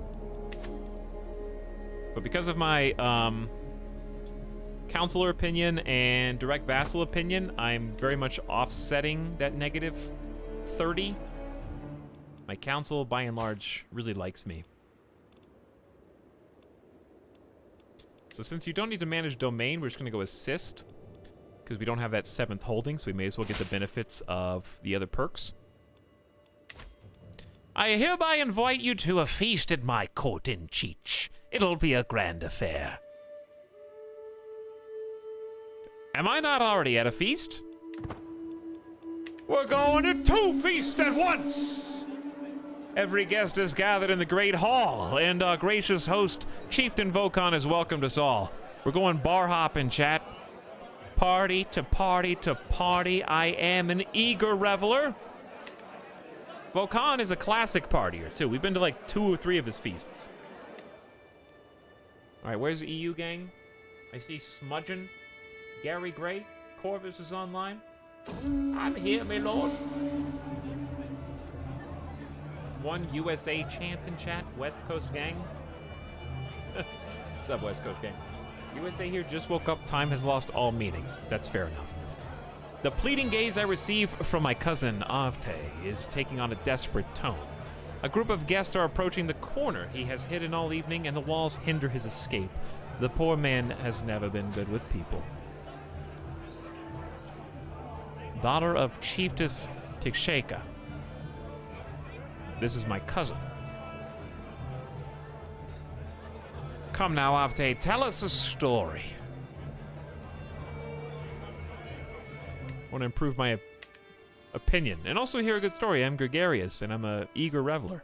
So of course that's what I want.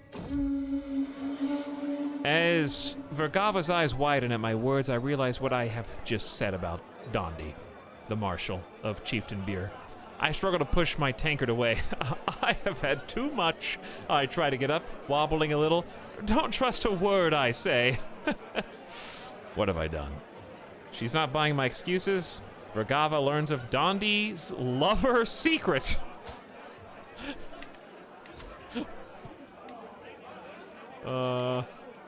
Dondi! Dondi. You, had a secret lover. Nezeka. And I guess other people know now. Tried to save him and damned him instead. I don't know which party I'm even at when these come up now. Excuse me, I'm still awake here. Hey, Cosmo Bob. What a feast! I will remember the days spent in Chieftain Vokan's halls for a long time to come. Now, to wash off the traces of merriment and wine and once more resume my duties as Lord of the Realm. 72 stressed down because you're gregarious, and Vokan loves you, which he actually didn't like me that much before. I think I can hold my own feast and or hunt. I think, even though I want to spend this on more upgrades, it's been so long since we invited champions that we should do that. We need some new choices. New faction created against me. Kamek Tingri Populace targeting you. From the Chiefdom of Sebekul. Oh, that was the new one we literally just took over. I wonder if I should get my council?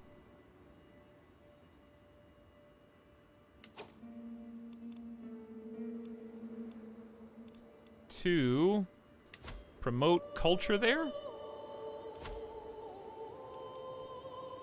6 years might be a good idea. Might stop the faction and the discontent.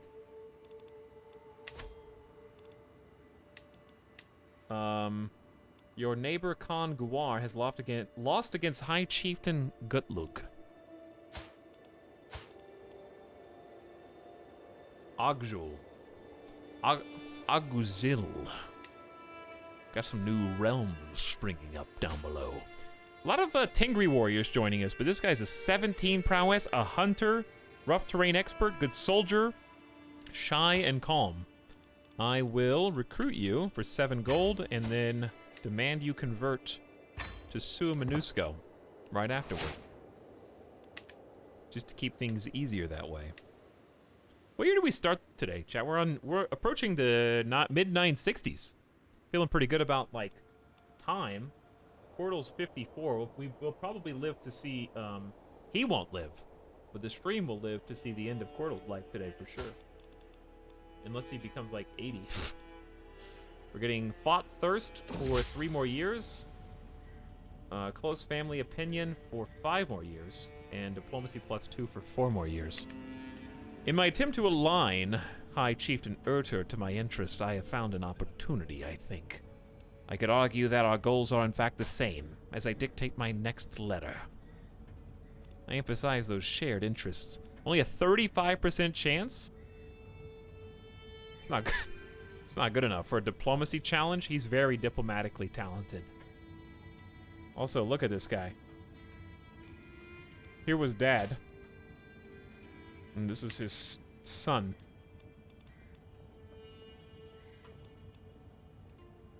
He grew a beard. He did grow a beard. Continue my sway efforts. But yeah, we're booking it now. We're making some good time. We're just on 3 times speed, mostly unpaused. I want to take a quick game break, get a drink. Well, not a drink, but get a snack. Probably feed Midas. Give him some like actual food instead of just a couple snacks, so that he's not hungry. And see if I can scrounge a little snack up for myself. Okay? Soup said thank you, says sup, late night crew. What's up indeed? Thank you for your 10 months of sub a few minutes ago, Soup said. How you doing tonight? Aw, my alliance with Captain Koshel of Maria Band has ended since Minas 2 is no longer married.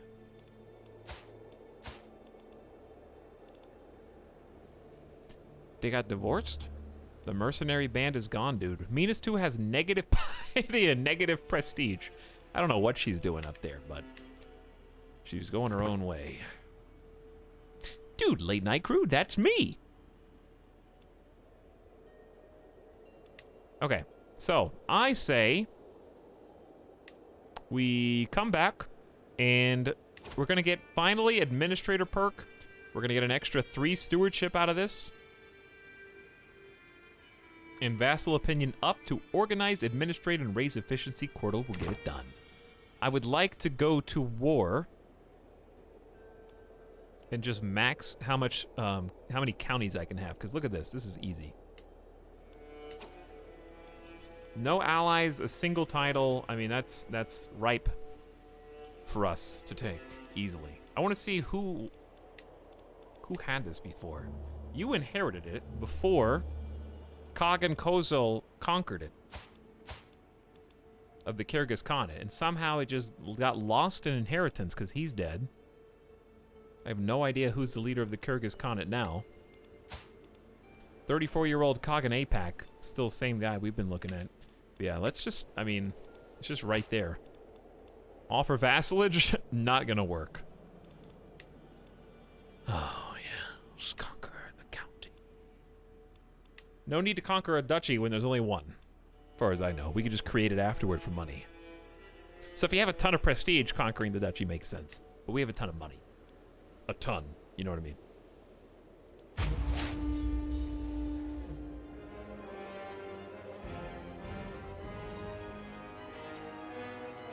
I'll be here until 5 Midwest. So will no, I won't. Wait, it's 2 hours ahead. It's yeah, I probably will. I actually will be here till 5 Midwest. But it's nice to take this because then we have we don't have to worry about these choke points and this impassable terrain. We can form right on the border of Kipchak. So, looking at duchies, this is part of a larger Kazakh, which is really only 2 counties, so we might be able to just go back to back. These guys have a lot more allies, so it's probably a little messier. Take the easy one. They changed Norse rulers to need faith for conquest now instead of prestige. So much harder to land grab. A lot more raiding focused. Very RP-centric, but also you have a lot more holy sites, Crescent Wolf. Don't complain to me, dude. If you're Sua Manusko, you've got them all. I assume, I mean, they're not Norse, obviously. Norse is here, but you probably have a bunch of Germanic holy sites right over there, too. I got nothing. I got this, and I had to blob all the way to the west to get it.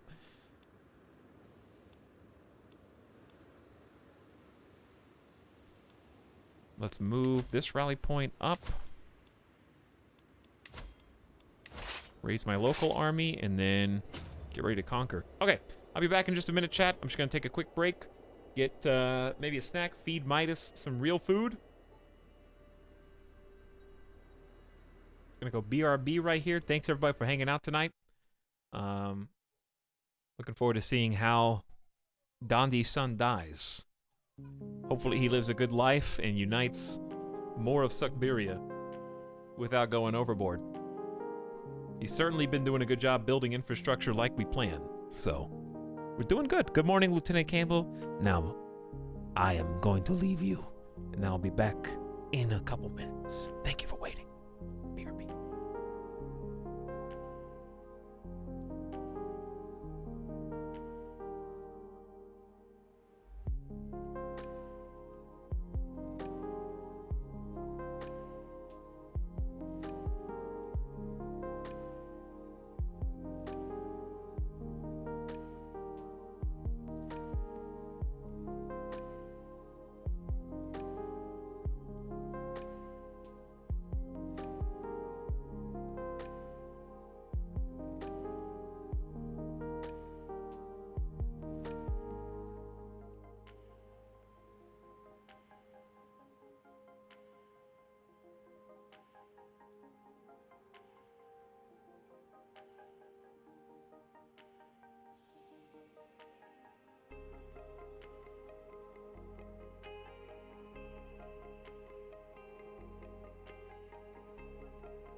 Yo.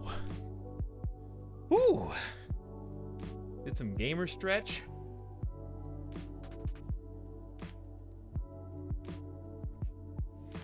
Did some exercise.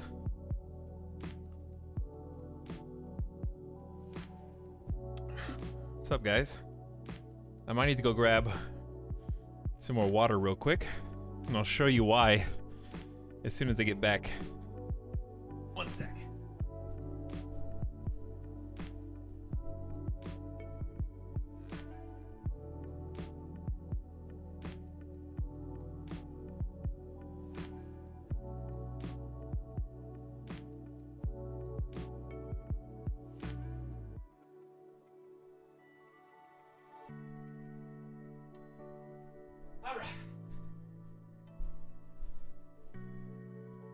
People arrive, people leave.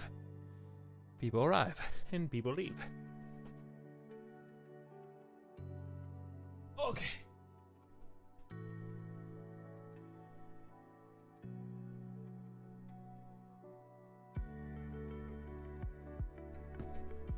Whew. Did some more stretches. 5 more crouches. I mean, what are they called? Lunges? Yeah. Those ones. Ooh. Thank you for your patience. All right, you want to see why I need more water?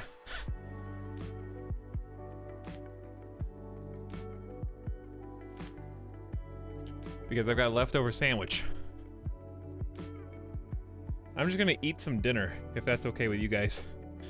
I need some calories, and I want to play... Hang on. Oh, look at that detail. Oh, yeah.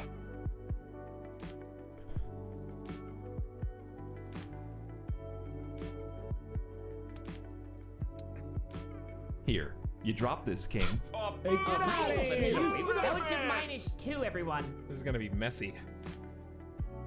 Or actually, Here, you drop this, King. okay. Relative -2, everyone. Okay, all right then.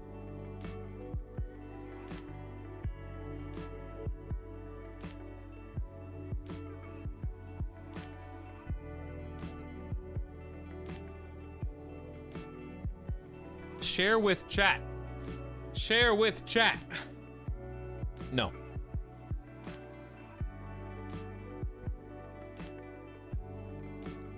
Got a special guest appearance by Wooldor and Woodrow Wilson. It's a lookalike. Thank you for your subscriptions. For stream food. Now that I can eat, since we've been here for 9 hours, I just need some calories. Midas has been fed. You can call on your ally Prince Lel. I see why you guys were memeing Lel earlier.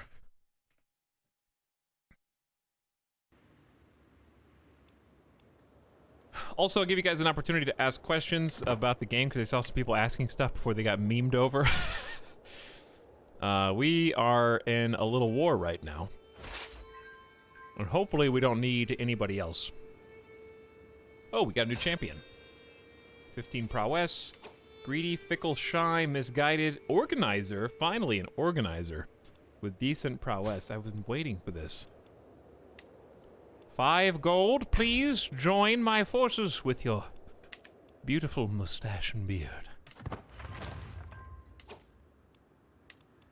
Trading outposts that we queued up have been built in the chiefdom of Chasm. That's just free money. And also supply limit. I assume supply limit just for that area, but oh well. Alright, get in here. Take this. And then GG. We got 50 onagers. It should be pretty fast. Do you think the maximum amount of domains is good, or is it better to have one and rest give to vassals? Yeah, I would keep close to the max. Obviously, you can't when you die, especially with this succession. So I had 3 for a while, and it was fine. But if you don't have domain, you don't have soldiers, and if you don't have soldiers, you don't have power over factions. So the power of a faction is directly proportional to how much military you can field.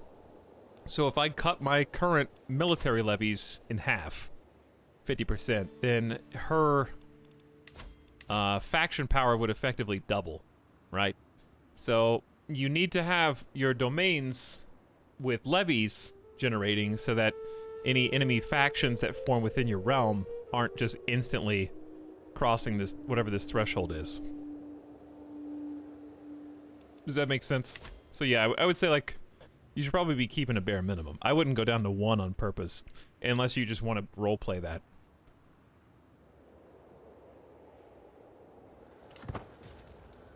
Because it keeps everybody in line. They've got onagers too? 10 of them. It's a little surprising. I got 50, so this is gonna work out a lot better for me than them. Should be an easy win. There's all the trading outposts. We built 4 of them at a time. Here comes the money. And also 1 actually pretty important strategically county that puts us, like, okay, think about it like this. Without the county here in Atbasar, what can we do? Well, we've got this county and this county that can attack Atbasar. That's not very good. But if we own Atbasar, well, suddenly we have a springboard into Kipchak, Tennis, Kipchak on this side, and Zatizu. So we have access to wherever it is we want to go. We're not bottlenecked in.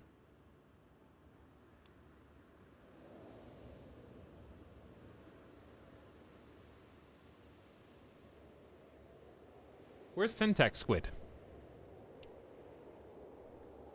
Syntax Squid? We need you! Good morning, everyone. What's up? Must still a day? How are you?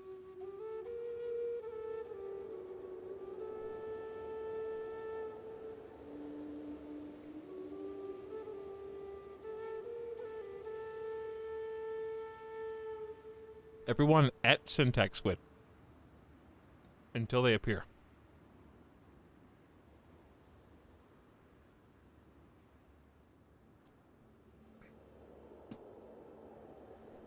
Is it true that the game ends in 15th century? Yeah, I think the game ends the same every time. It's like 1497. Yo, what's happening? I have found your Etalyx Twitch channel. Thank you, Sawdust Bunnies. I hope you enjoy your stay. Etalyx, what do I look out for if my levies are at 0 per month?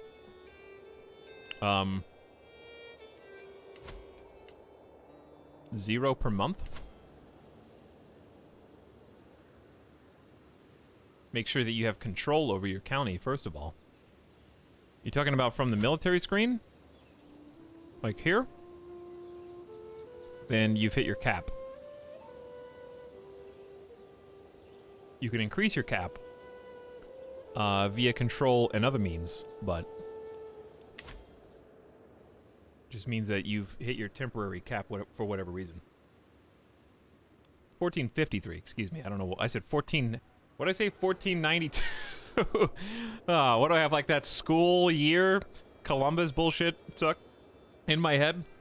All right.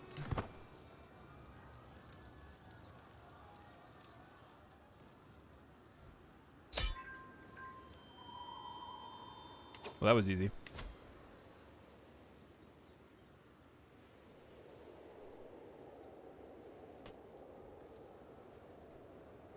I'm eating a sandwich.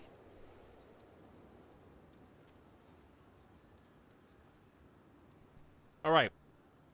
We got the Chiefdom of Apasar easily. Not even a challenge.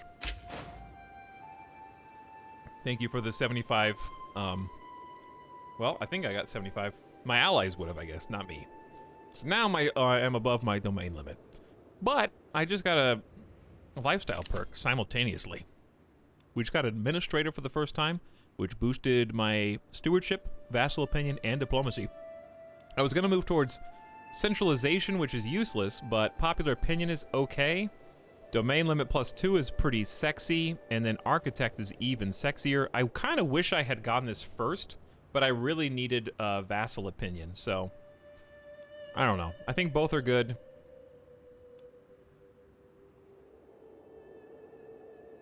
These are fine too. Not as helpful. I think we just continue down centralization right now and get see if we can get these before he dies. You can continue after the game though, I think. I think the game ends. Can you keep playing or no? I don't remember.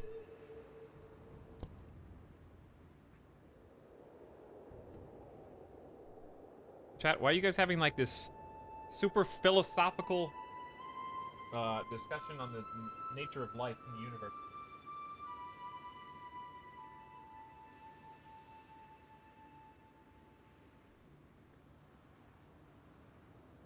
I'm kind of like reading between it, Leota.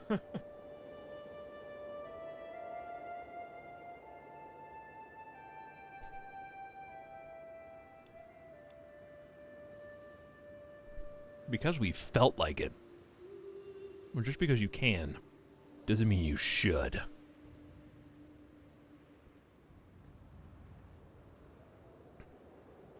Is that a crime, Etal? Yeah, it's a crime to be wrong. Around here. Prisoners taken in siege. Onara Katargan.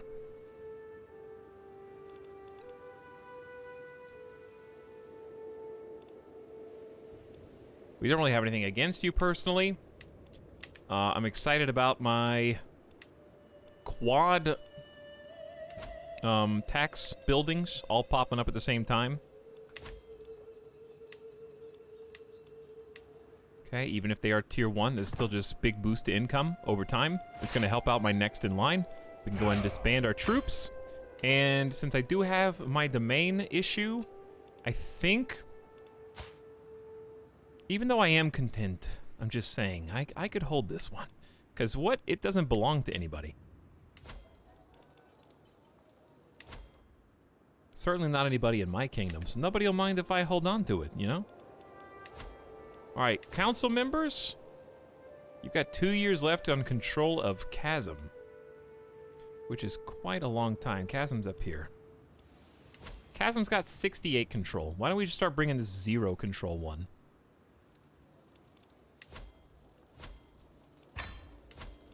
And it has a market village, which is tier 2. That's really good. That's 0.7 tax per month, 1,000 supply limit. That's really good, especially for a frontline county like this to have bonus supply limit. Huge. Control growth will automatically help us go up 0.2 a month, which is nice. And then extra levies and number of knights +1. Oh yeah. 16 champions coming at you. All right, I'll keep this and let's go ahead and boost ourselves up to the next level of domain. I need 5 more stewardship, which I can obtain whenever I want by asking my beautiful and lovely Noroava, who refused to love me earlier in this playthrough and told me she doesn't like me like that, even though we had 8 children together over the years. Do I mean nothing to you? To just help me a little bit manage my domain. And because she's just so gosh darn good at it, she's gonna make me better than I am, boost me up to 20, and then unpause. 7 out of 7 domain. Beautiful, no penalty.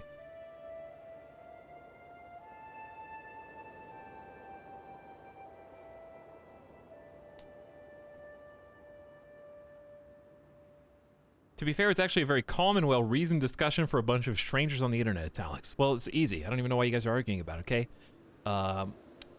Aliens created us, and then they said, wow, you guys kind of suck. You know, we built you guys the pyramids and everything, and look at how you're treating each other. We thought we were going to make some cool mecha cities for you, and now we're just going to go back to where we came from because we goofed. Okay? And they're in some distant galaxy beyond the scope of humanity, and they're just kind of laughing at themselves. It was like probably like a group of like friends who were all just taking a little weekend vacation to one distant recess of the galaxy, having a little fun. They probably got drunk, created humanity, and life as we know it on the planet, and then we're just like, well, that was a good time, but our family misses us now, so let's go home.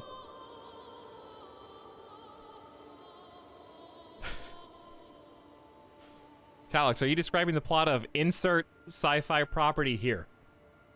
There's like 5 or 6 of them.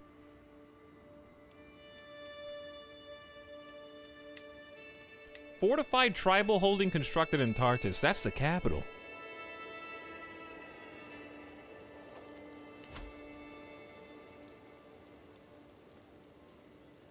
So, we have our first ever tier 2 tribal holding. Better taxes, better fort, better levies. So we just made us stronger basically every single possible facet. We have 12,000 troops now. We are amazing. And then I'm gonna die, and then it's all gonna be for nothing. But it'll be fine. I'm sure it'll be fine. Why do you look... You know who this is, right? Another game... It's time for another Game of Thrones reference.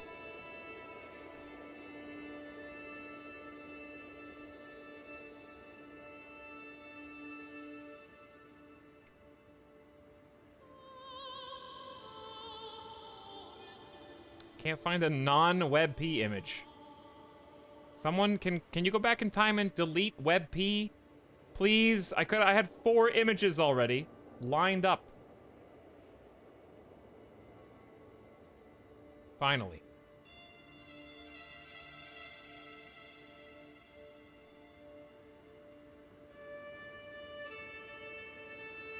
I mean, it's pretty close.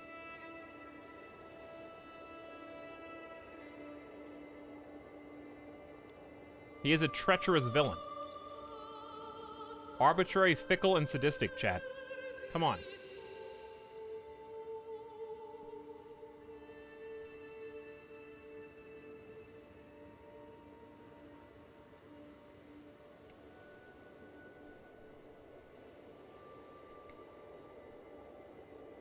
Are we gonna kill him? No, we're gonna hire him. He's gonna fight.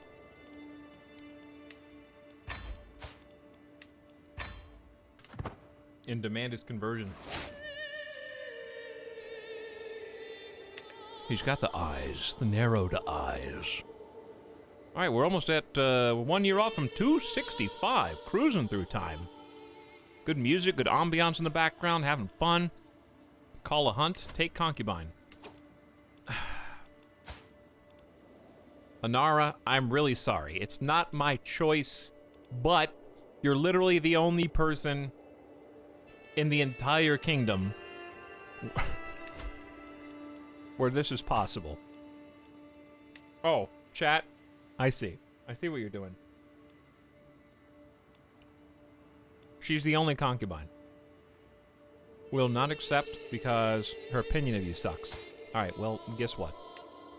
I'm at least a nice person.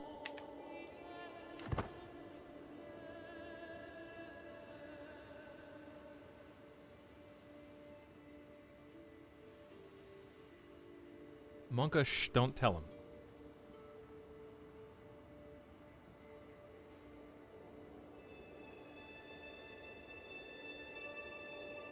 I'm doing the, like, eat on camera, but off camera at the same time.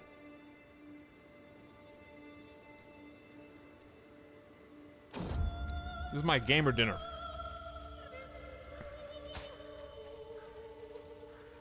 Nyalka has decided that her time in Tartus has come to an end. The servants have packed her chest and she has said her farewells. With Nyalka goes her claim on the chiefdom of Kazmskoy. If I want to press it and make her my vassal, this is my last chance to make her holy. Okay. She's my niece. That's why she's got all these claims.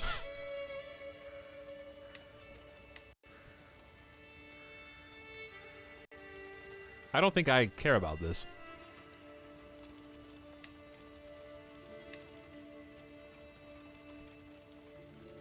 She wants me to press her claim against my own vassal. I don't think I can even do that. May your journey be swift and safe. Goodbye. I like the game. I think it's really fun, Annie. I like it a lot. It's been telling some good stories. Right now, it's pretty chill. We're kind of just passing time. Because there's not a whole lot objectively for King Quirtle to do. His goal was to build infrastructure and try to unite the realm, which his father, Dondi the Dread, haphazardly cobbled together. And I think he's done a pretty fantastic job. He had to get his hands dirty at the beginning, but he's been doing pretty good. He had to put down insurrection. That was probably one of the bloodiest battles in Siberia history. So now that that's been done, we've been kind of chilling. He's gone on a pilgrimage. I say he probably would go call for a hunt. Not really interested in losing stress. Actually, he's terrible at martial now. He used to be pretty good. Maybe we'll just hold a feast instead. He is quite a reveler, so definitely something he would do. You are gregarious and an eager reveler. We don't need to lose the stress, but he just likes to party. He's currently the party king. The guests are gathered in the great hall, lords and ladies from near and far. The mood is bright, spirits are high as the feast begins. Realm looking nice and chunky now? It is, yes. Do you think the next king would have as nice a start as he did? No. Odeg's Fowlery. Another peacock incident! A number of proud peacocks, skinned and cooked and stuffed, then redressed in their magnificent plumage, are brought out. But as High Chieftain Odeg brings his knife close to one of them, the fowl came to with a shriek. This one wasn't cooked at all. It pecked at Odeg's nose before bursting forth among the screaming and laughing guests. As the bird ran wild, Java Bill rose to the challenge. It proved great entertainment to see her desperately chase the raving creatures across the table. In the end, she managed to scare the peacock towards the great hall doors where it escaped into the night. You gain raucous entertainment for 5 years. A good laugh prolongs life, as long as you are not the butt of the joke. Speaking of butts, what's up, Eamon Lotus? How you doing tonight?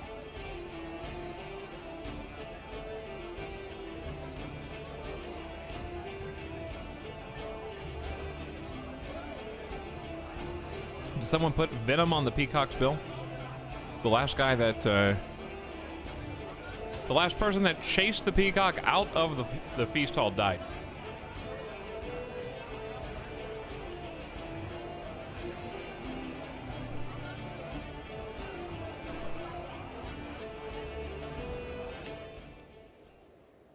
But hopefully Java Bill does not become a brozor. My feast is over. Most every guest seems to head home pleased, except perhaps Odeg, who is still clutching his nose where the peacock marked him. You are now a famous reveler, actually the party king. There are tiers of this, I didn't know. +3 diplomacy and +2 intrigue. Quartel is the life of every gathering, attracting both debauchery and glamour. Famous reveler. Huh. That's pretty cool. Do I have a better steward anywhere? No.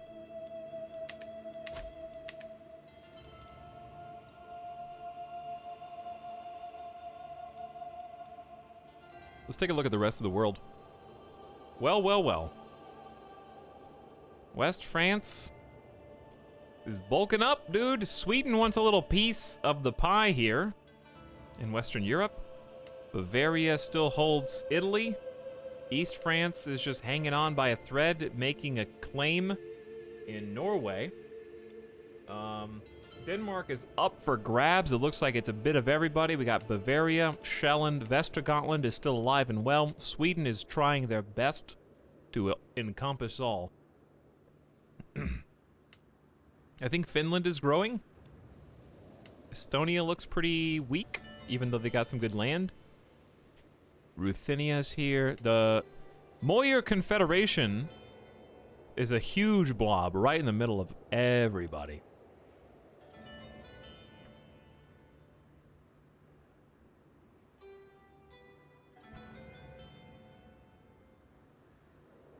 Sorry, I had to close the windows. All right. I still have I have like a full webpage for Will Ferrell with gray hair up. Okay, close that. I don't need to look at Will Ferrell off to the side anymore.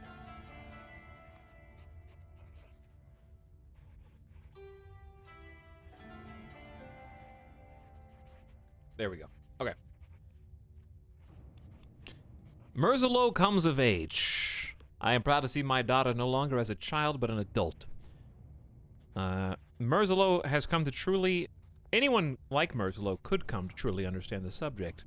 Her understanding of philosophical and theoretical works is impressive, and she often engages in debate about the existence of aliens that created humans with her former teachers.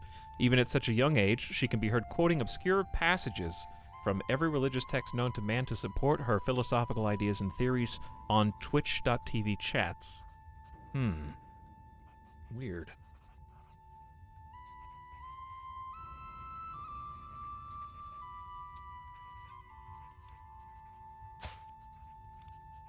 Mastermind philosopher. They grow up so fast. 17 is impressive. My ward Dondi has also come of age. Displaying a thorough understanding of the flow of gold and the wanderings of people, he even expresses a remarkable creativity in dealing with these matters. Until we meet again, Dondi. We made him into a fortune builder like us. Maybe Dondi was the son we never had. No, don't say that. Don't be mean to Brozor, just because he's an adequate bargainer. The Byzantines went bye-bye. Oh. The Byzantines did go bye-bye.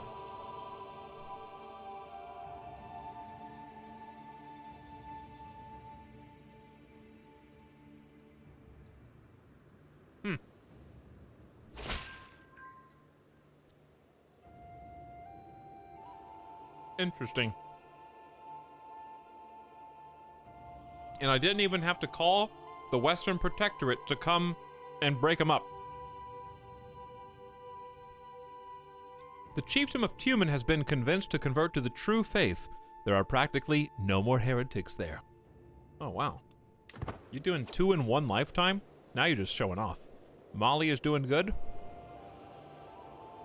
Abbasids are still fine. India is still anybody's ball game. Western China still anybody's ball game.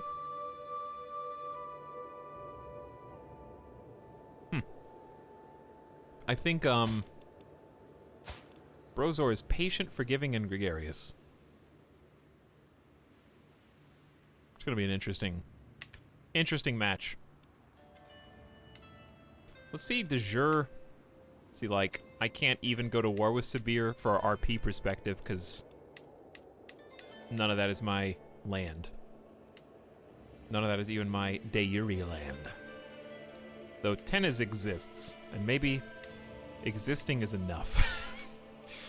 Maybe the fact that they exist is reason enough to take Tennis.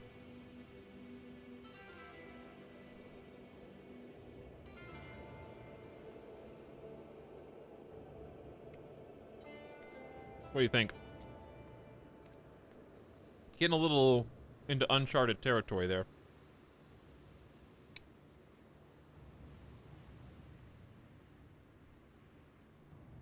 Tox, do you have 12k levies only from your 7 holdings? Not only. I have some big vassal contributions. 2,000 troops from Verpon. 1,000 from High Chieftain Dakya. And I also have a good amount. Okay, so I think infrastructure, we start turning to the military matters now. Now that you reminded me of that. I do have almost all maxed 5 out of 5 level 5 men-at-arms regiments. 5, 5 for 5. Explosive Danish, I could have saved you 5,000 points, actually. That's literally what we're talking about.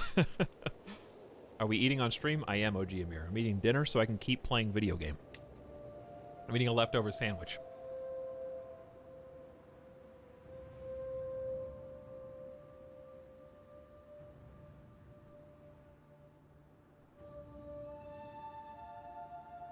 Do you think they'll do other cultures for this game? What do you mean, other cultures? Like, keep adding more? I would assume so.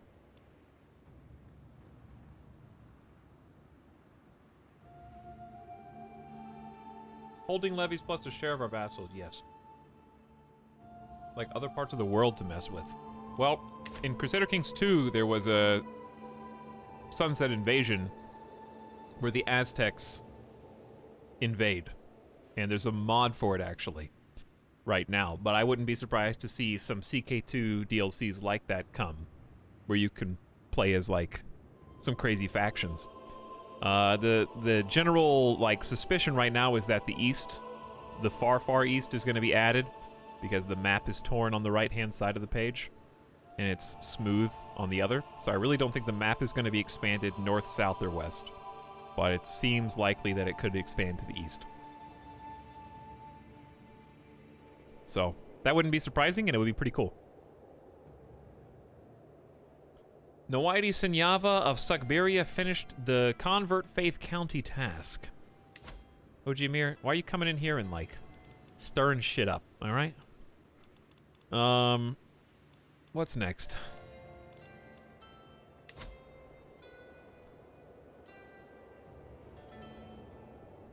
Out of nowhere. So it's all of our edge counties, basically.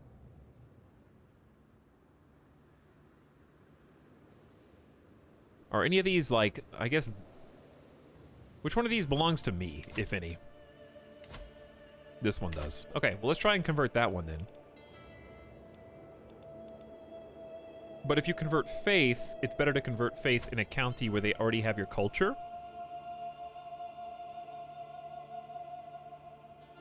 So, like, right now... I'm trying to figure out where... Actually, I guess I could just look at the overlay.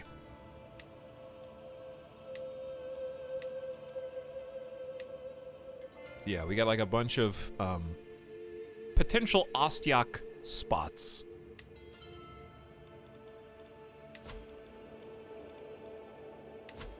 Looks like this one was already Ostiak, because this says complete in 8 years, 25 years, 25 years, 8 years. So I think these two are already Ostiak. It says it on this screen if you get communal identity, I think. So either one of these is good. Let's do Petropavl. Okay. What do you want? Raid? I just don't want to. I don't want to raid. For 15 gold. Maybe we should. Merzalo can marry. Okay, 16. Let's go. Age difference 5. Sort by religion and prestige gain. They'll probably add republics. Yeah, I think they'll add republics for sure. Has claims on Ishim and a potential alliance with Ishim. Is this the brother of the current chieftain of Ishim? Is there any blood relation between these two? Not that I know of. Yeah, I mean, the other chief of Ishim died in one of our wars, so this actually is a pretty reasonable thing that might happen. We can also make it matrilineal. He's not an heir, as far as I know, so we still get a ton of prestige. It's not any danger of inbred, and it makes sense because it's a close ally.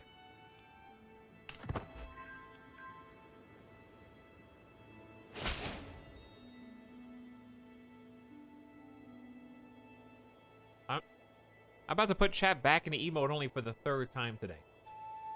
Were you making the new archers? Just wait. Hold on.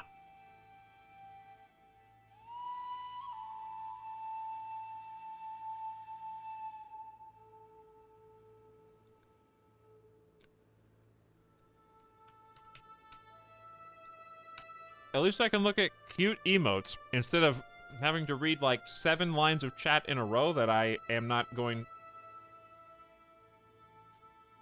to talk about.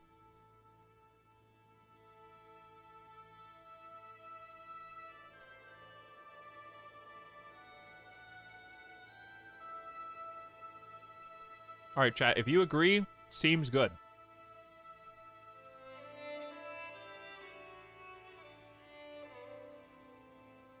Leota says nay.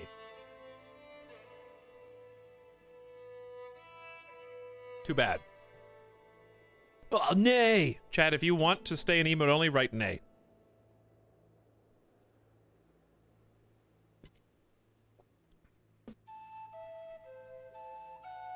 Got him.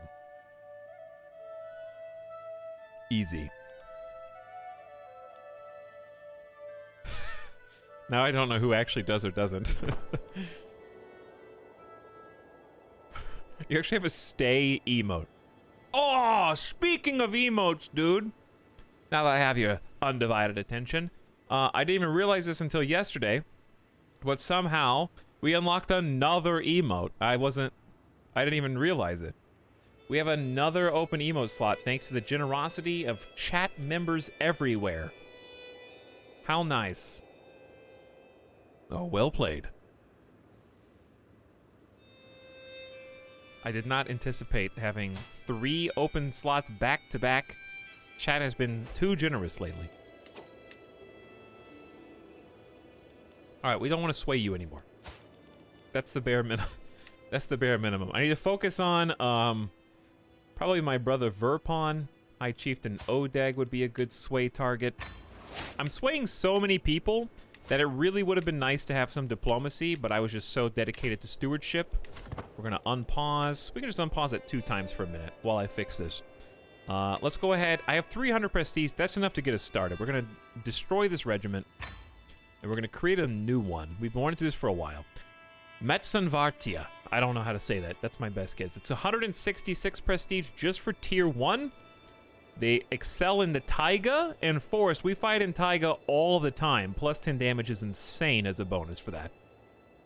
36 damage compared to the 31 of regular bowmen. But the biggest thing is they not only have 4 extra defense, but they have pursuit and screen perks where regular bowmen have none. So what pursuit does is it allows you to get more kills after a win when you have routed an enemy and they're running away. So you get to inflict more casualties as they retreat, and screen is the reverse. It protects your people when you need to retreat. And we've retreated a few times today, so it'd be nice to have a little bit of extra fatality protection. They screen your troops as they get out. So just so much more functionality for only a little bit more, and it was like a special research a long time ago. All right. Recruit those. Chiefess Tundia's friendship. I never would have expected to grow as close to Chiefess Tundia as I have in the past few years.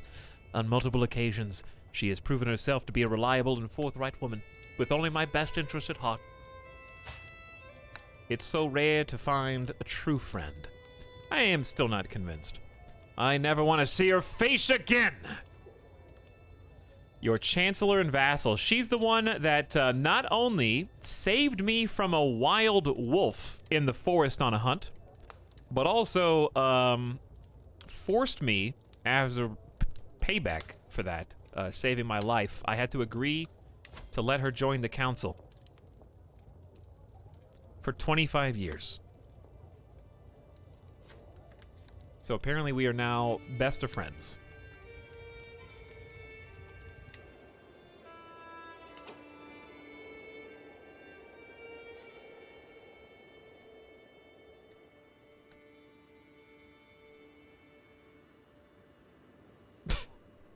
There you go.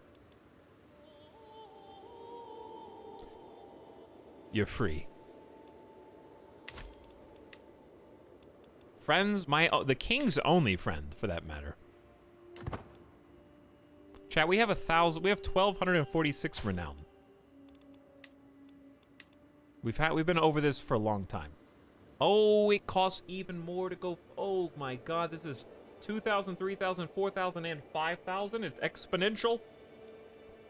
I didn't realize that. Cass's belly cost minus 20% for everyone.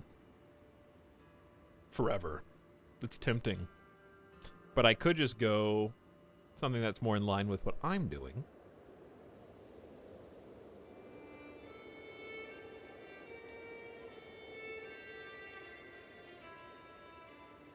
Courtier and guest attraction or opinion, and better guests will be attracted. That's tempting. Better guests. Marriage acceptance plus 30 and fertility plus 10%. What's the second tier? Control, hostile schemes, reinforcing good traits, piety, prestige, and dynasty members get better education. You know what? I'm actually tempted to just grab desirable match. I just don't think we need that. I really want that prestige bonus, but that's just so far away. And I really don't want piety. I'm thinking about getting vibrant court though. It seems like something that my character would do. Popular opinion, I just don't know how good this is. The general populace of each county has an opinion of the character who holds their county. If the population is unhappy, they might start or join a peasant faction or populist faction. The easiest way of controlling this is to ensure the county holders have the same culture and faith. Popular opinion from having a different faith is modified by faith hostility and fervor. We had this a couple times already, and I feel like if he knows that future generations are going to expand, this is okay. And it leads to control growth, which is good. I think the steward would probably pick the popular opinion one. He wants the realm to be united. And this is a good way to put down rebellions. At least marginally. I don't really say you can get the higher stuff. The reason, Scrumple, is because as you play the game, your dynasty grows. And as your dynasty grows, you get more and more renown. So it should be exponential the longer that you play. Unless your family line is extremely narrow. So I'd say let's go mostly fair. In an attempt to kind of bring everyone onto the same page.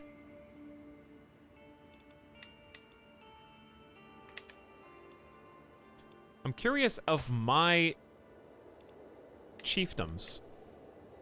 What is popular? Popular opinion is really, like, +5 is pretty good, because it seems like it starts at a +5 just because of sanctity of nature. So that's really almost like doubling it. So it's better than it sounds.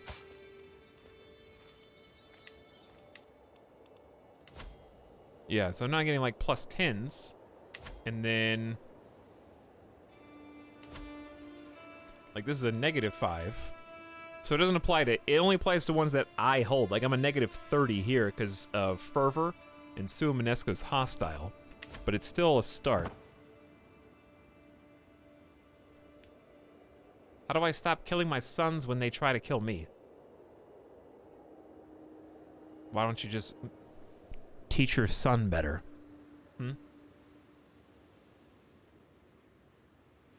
That's why killing all your sons is bad, slows us down a lot. That's true, John. I also have a ton of matrilineal marriages, so if you look at my my house right now, we're up to 79 living members out of 99 total. So we have been, well, let's just say that when I had 14 siblings as King Cordal, oh, my sister Yolapa just died. Speaking of, I gained 32 stress. Oh dear God. If all of my brothers and sisters die at the same time, I might just go to 300 stress immediately if I'm not careful. I didn't think about that. Ooh, that's a little scary. But yes, all of my, see, like, Chiefess Mortox has 3 kids, okay? Abinthy has 4 kids. Utrodal has 2 kids. Yadbana has 3 kids. So, like, it's just like the tendrils, the web of the Avran dynasty is expanding. We're only noteworthy right now, but we're moving on towards the next level of splendor. And the more and more and more and more they end up having, we are going to have more and more renown. So we're already getting 3 per month. So because we got 78 living members, we're getting 1.56. So as they spread across the world, that number is going to keep going up, and it's going to make the higher tiers easier to get. And if they become kings, or if we end up becoming an empire and giving, you know, our family and dynasty members those titles, then we get even more and even more and even more. Speaking of, let's go ahead and save.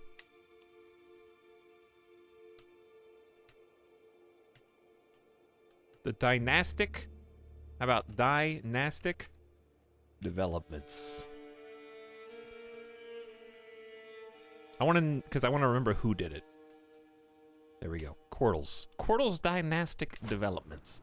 Yolapa is dead and under mysterious circumstances at age 55. This is a dishonorable villain.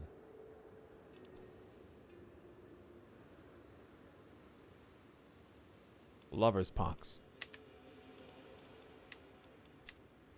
Your queen and wife gain major architectural expertise. What a super genius.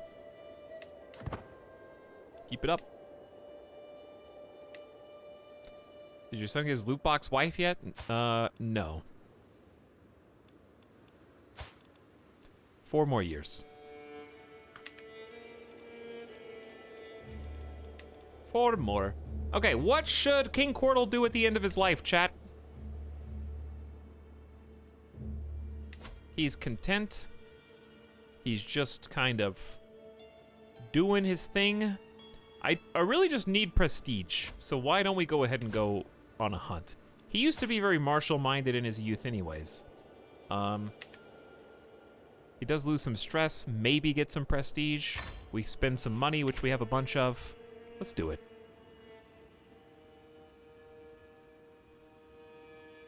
You can make another duchy out of the new land you just took. I don't think I can. Do I have 4 duchies? Oh yeah, did I do that on purpose? Errant heir. My son Brozor went on ahead of the group chasing a hare. I follow close behind, and I find him standing above a commoner, tugging an arrow out of the poor woman's chest. As soon as he sees me, he hides the arrow behind his back. It was the hare, father. I swear. Soon enough, the rest of the party will catch up and demand an explanation. Did he just kill? Murdered by Brozor A. Avran.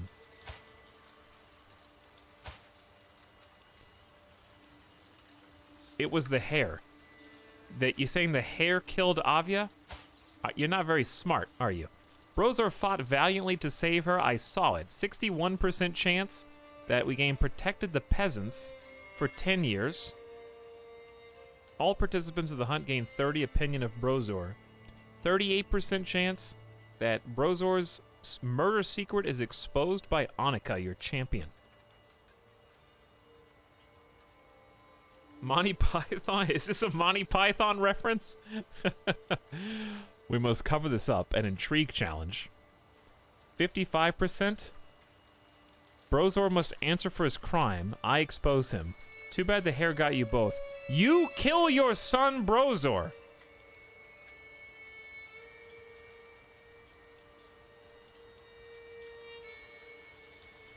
Wow, I did not expect the hunt to lead to this kind of dilemma.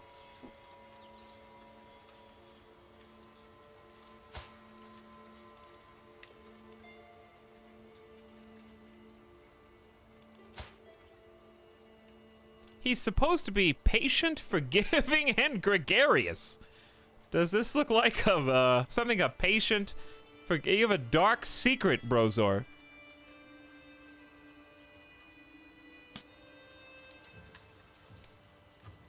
He killed her because he went ahead of the group to, like, kill a peasant. What would I do? King Cordal. What would the humble, content, and gregarious King Cordal do? The famous reveler, the religious pilgrim. You probably think it's his fault somehow.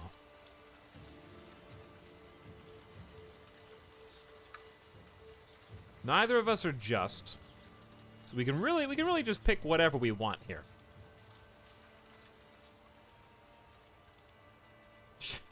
She stepped in front of my arrow.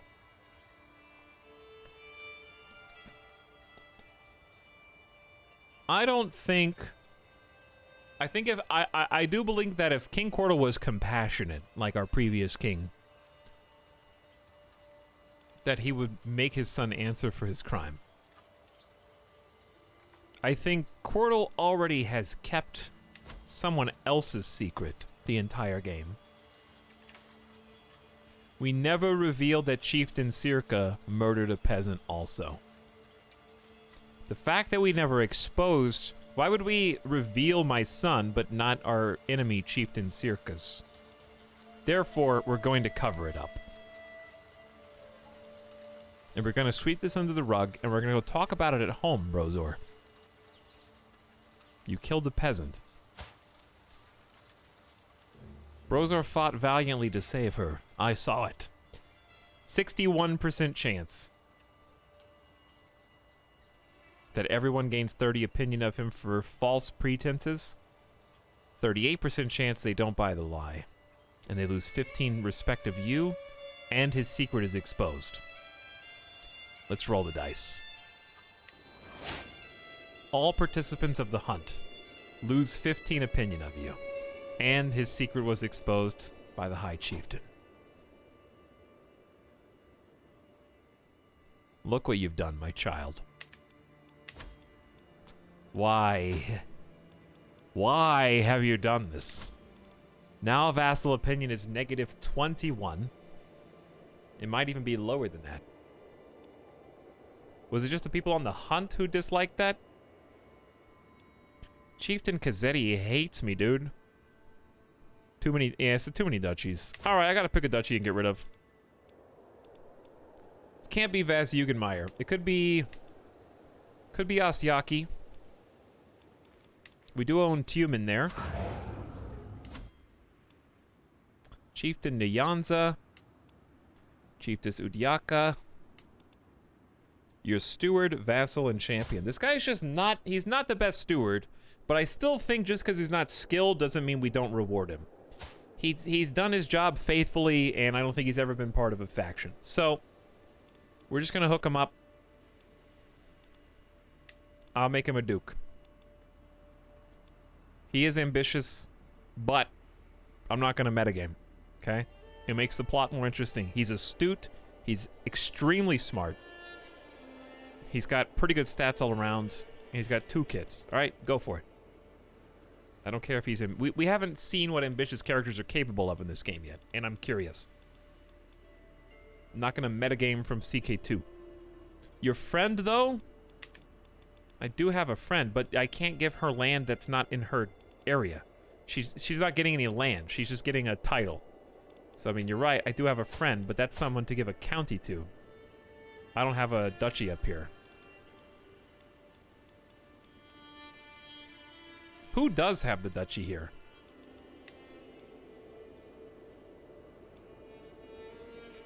It's part of the High Chiefdom of Konda. I have the High Chiefdom of Konda. Okay, I'll give my friend the Duchy of Konda. You're right. I do have that. Good call. What Kondan territory do I have? I think it's Selim Dalan. All right, I'll give my good friend and also Chancellor. So that's a good RP suggestion. Here, you drop this, King. Belgium -2, everyone. I actually have 2 separate pieces of land there.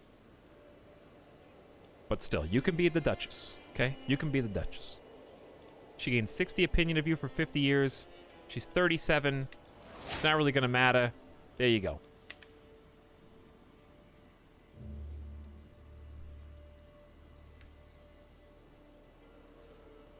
Why does every chieftain hate that your son killed a peasant? I think it's just because he's a murderer, and it's just kind of weird. It's kind of messed up. It's like, we're here to hunt animals, and you're playing the most dangerous game out here, dude? I thought we were gonna go kill some bucks or something, you know? Maybe some boar. I don't know what lives out here.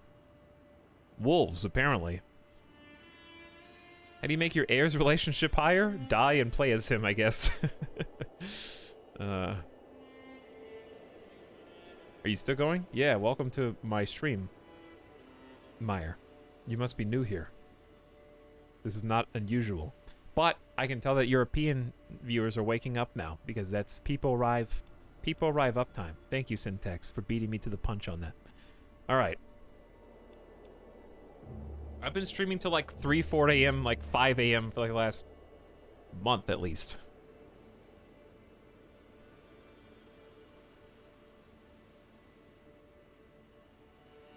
You did just push your heritage towards being fair for royals and peasants, at least on paper somewhere. What, just giving a duchy away to save face after that? Basically, yeah. I mean, it's technically written down. Like, I just gained 15 reputation back with all my vassals for giving that duchy up, if you think about it. And that's good enough. We'll keep the third, but 4 is too many. The hunt is drawing to an end. We mount our horses to leave the wetlands behind as the servants prepare the hare and other game for the journey back. Everything that could go wrong seemed to. That's the second hunt in a row where everything's gone wrong. I don't think the feast went well either. And we get a teensy bit of prestige. So we're going to spend that prestige improving infrastructure in the form of making sure that we have a good, strong standing army of specialty archers that are quite expensive. 166 a piece, and we're going to do it again. I'm just going to go straight up to tier 3.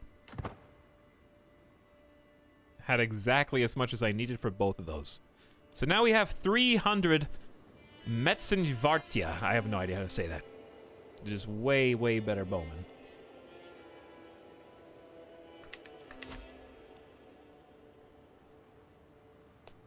Why can't we land our heir? There's no reason to just die. Just die, and they will inherit all the land that they're going to. But the real reason is because then they can do whatever they want. So historically in Crusader Kings, as soon as your heir or other children are landed and outside of your court, they can make allies, go to war, maybe accidentally make themselves a champion, and get into battle and get themselves killed before you even have a chance to play with them. My nephew High Chieftain Erter has brought forward undeniable evidence that Ajeg was fathered by none other than him. I wonder, did Ajeg know about his true heritage? Or is it this as much news to him as it is to me? Will this revelation become a blessing or a curse?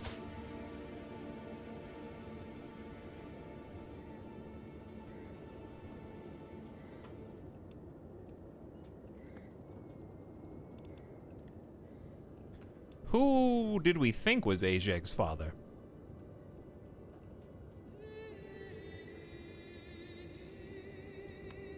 Who would have known? What has happened? Putyaka lost 30 opinion of High Chieftain Erter for 20 years.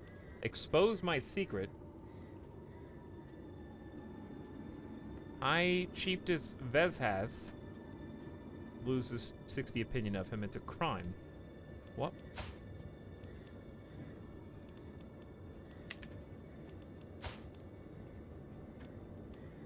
I guess she is neither a concubine nor a wife. So it's just a child, a bastard born out of any type of relationship whatsoever.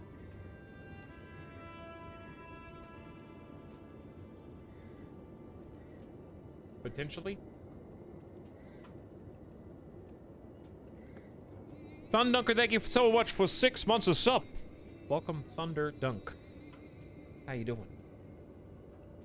Thanks for being here. A shameful truth has reached light of day. My acquaintance Puyaka had an affair with my nephew. I do not see what the fuss is about. It's not as if lust is an unnatural affliction. Don't we have anything better to do? Don't we have any better business to attend? 4 children lack guardians. Your whole family. Okay, fair enough. Wow, we have 11 children, dude! Your son, a cowardly follower. I should have started educating him a long time ago. It's too late now.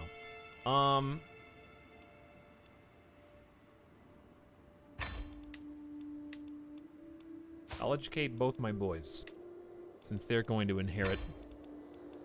Then, my daughters, I will send you to the smartest person in all the realm.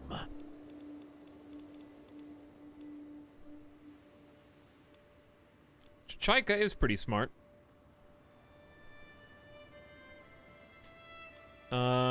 Chiefess, Nazeka, maybe even more so. Herbalist, a scholar. Okay, that's the one. Negotiate an alliance. She only has 200 troops. Who cares? Do you have any wards? Aw, she's already got them. Too bad. We have a wise man, Chieftain Buer. Who's got fantastic diplomacy? High Chiefess Tundya, my friend. That's true. Why don't we just let my friend do it? She's got terrible martial skill, though. Hewlin the Poet is a blade master, a hunter, and a lunatic. And also Tengri.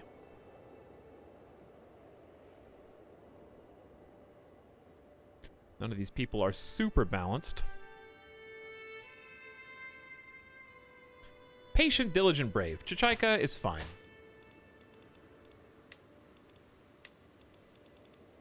How many people am I responsible for warding here? Here you go. And then one more, please. Oh, she's already considering an offer. Let's let her finish. Okay. We are happy to accept your proposed arrangement. Oop, not guardianship. Offer ward. Your daughter, Denoptilon. Okay, there you go. Spouse meditates with Suamanusco kinswoman. Queen Shimei gained 10 opinion of you. Who? Foreign ruler. Oh, from Vladimir. Interesting name.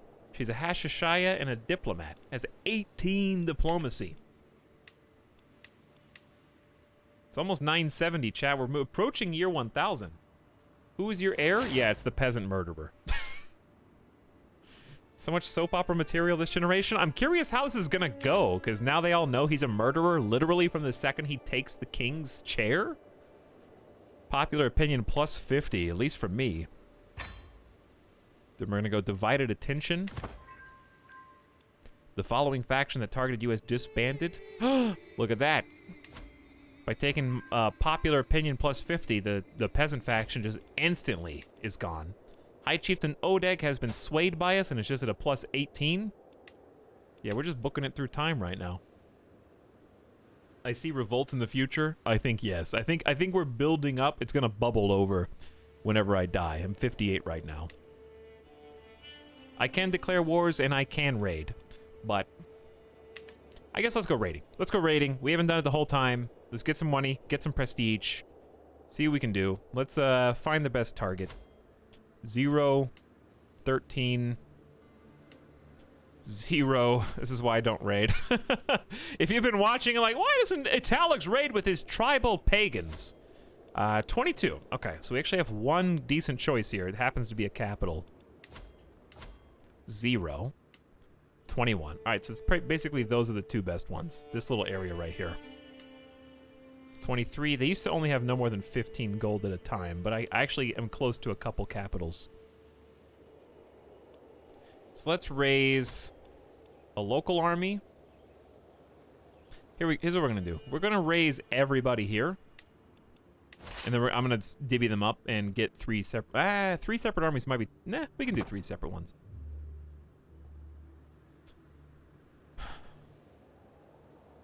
Why he didn't take administrator perk? Because I forgot, but also because it doesn't really matter. I know this is gonna sound like I'm. Well, I could change to domain focus, but my +3 stewardship doesn't actually do anything yet. Because I need 25, and I only have 21. So that doesn't happen. But also because right here is +2 domain limit. This is effectively like giving me 10 stewardship. I was really interested in the tax contribution and levy contribution first. And +2 domain is like a +10 to stewardship. Whereas administrator's good, but vassal opinion +5, we're at peace. So we're really only doing it for 1 diplomacy. So I'm more interested in this, and then maybe architect just before he dies. Oh yeah, I need to raise his raiders. Thank you. Raise local raiders. That is true.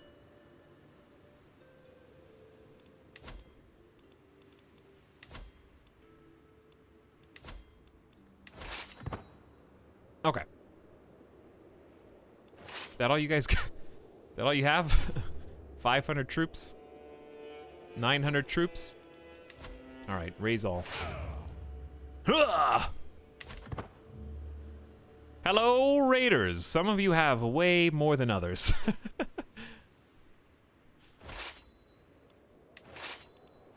All right, 2.84K. We're gonna send all the way over here, I think. And then the other, we're gonna go down here.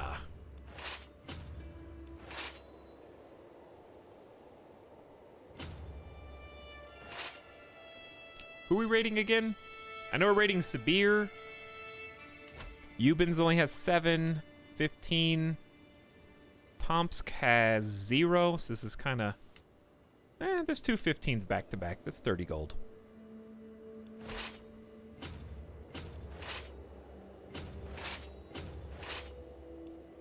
Okay, sorry, I had to click that multiple times. Should be good. Now we just gotta let him move. Welcome to Suckberia, Bob time. So when you're raising as raiders, do we have any specialty? This is the specialty troop group. They could probably go by themselves.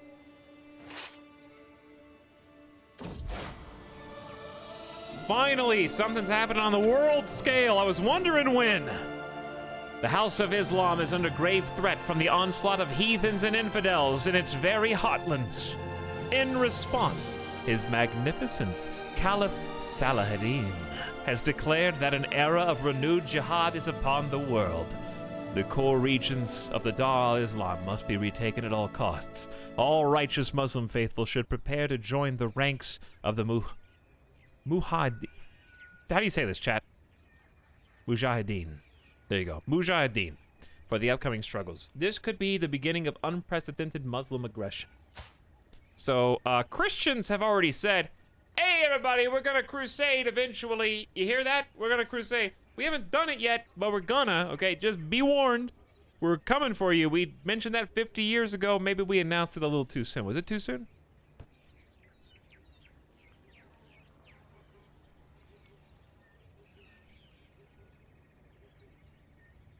So, of all people, this is Caliph Salahuddin III.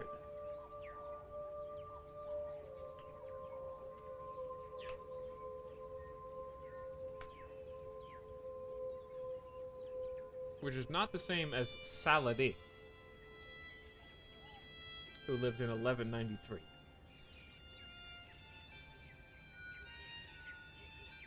But sounds similar. Okay. Perkeel protect us. I don't know who Perkeel is. Muslim faiths now have access to jihads. Okay, so the jihad is basically the Muslim crusade. They're the same basic principle. They're going to holy war for holy land. So it's just a variation on crusade. So in this case, was there already a crusade and I just don't get it, the newsletter? Did I accidentally unsubscribe from the Crusader newsletter?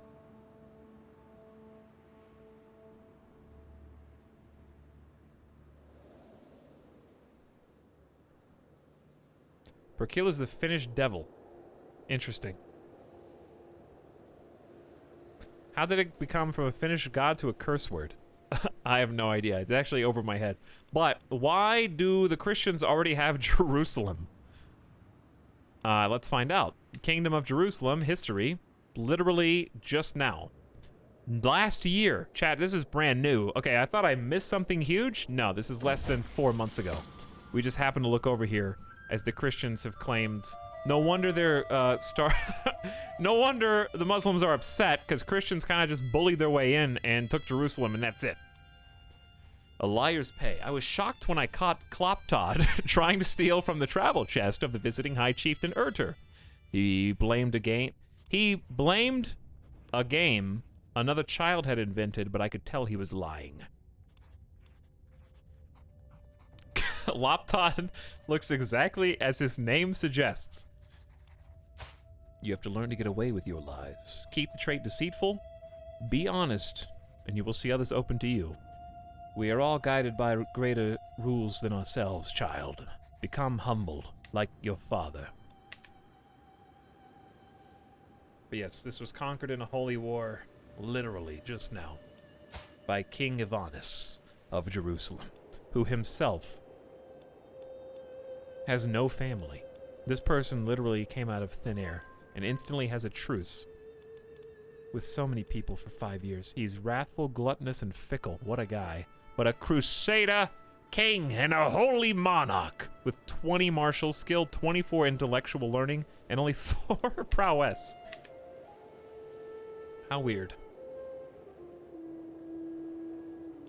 You gain 30 opinion with your marshal for 5 years, respectful conduct, and 75 prestige. Thanks, Marshal. That was very nice. All right, chat, what was I doing before Kloptod? Oh, I was raiding. That's what I was doing. So these are just peasants. This is going to have to take some micromanagement, okay? Because peasants aren't the best at sieging, as you might guess.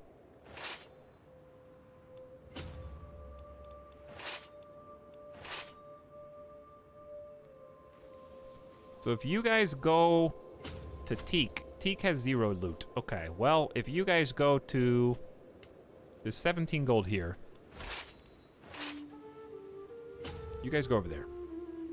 And then at the north, we're gonna merge these armies and try and take the 15 raid loot there. And then you guys... 23 gold, but there's only 962. Chat, this is some... this is like organized raid parties. Does 17 even pay for upkeep? We actually pay upkeep in prestige, I think. Do we? Nah, raised armies are 7.3 per month. So I'm gonna say probably not. You're right. But we have like 4 raiding parties at the same time. So I just feel like raiding isn't that profitable for me. But what do I know?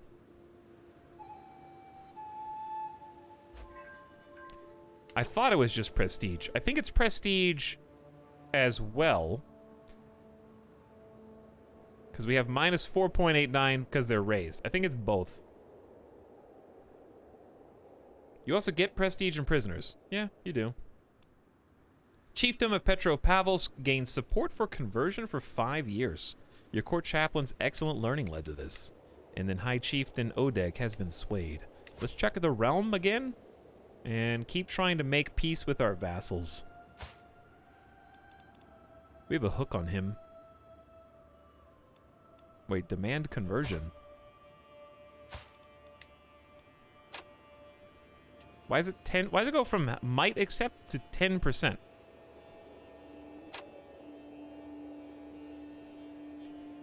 How are you even here? Temperate, arbitrary, and fickle. These people are Finnish? You're Finnish. I have no idea. No wonder you don't like me. My faith is too strong to be swayed by your earthly words. I would rather attain my reward in the blue sky.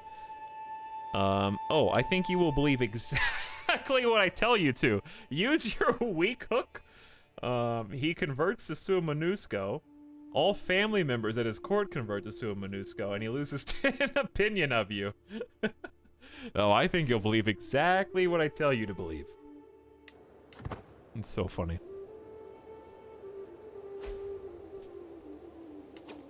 Your neighbor Kagan Apek has won against High Chieftain Buddha of Eastern Siam. In what? Oh. In the Kyrgyz Khanate. Okay, so here's what we gotta do. We gotta look out for bad, evil forces. We got a hostile army up here. Maybe they're raiding us. You captured Khan Eldisyuk's courtier during the siege of Casca. Are we already done sieging? They got 22 gold. Well, that was fast. Okay, who else? 7, 15, 19, not bad. 0. 15 up there. Maybe we just go... That mountain is gonna kill us. How many people are gonna die? 166 casualties. What do we split? Cannot split raid armies outside of own territory. Give me a break. We'll go back then.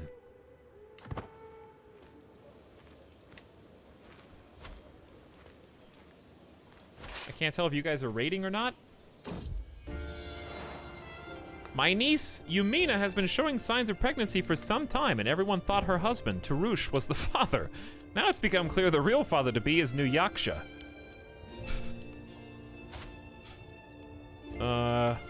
Your niece, your nephew.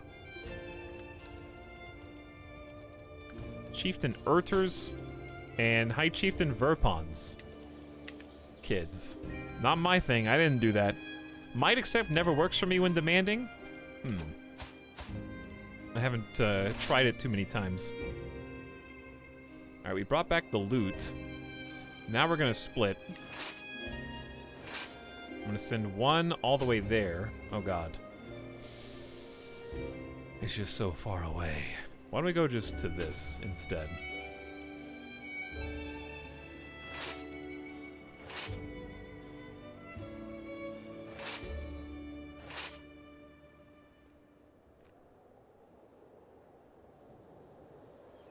Chat, this has already been looted.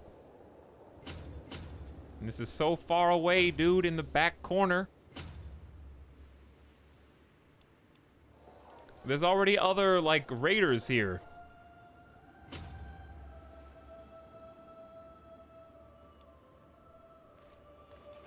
Okay, anyway.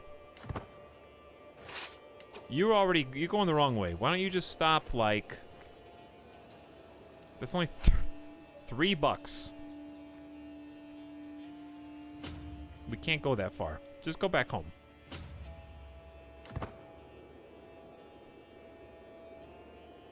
Clive, welcome back.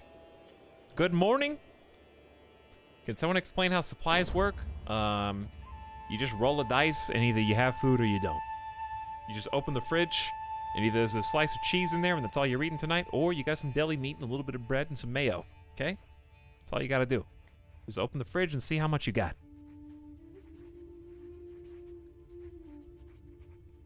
I'll explain in a sec.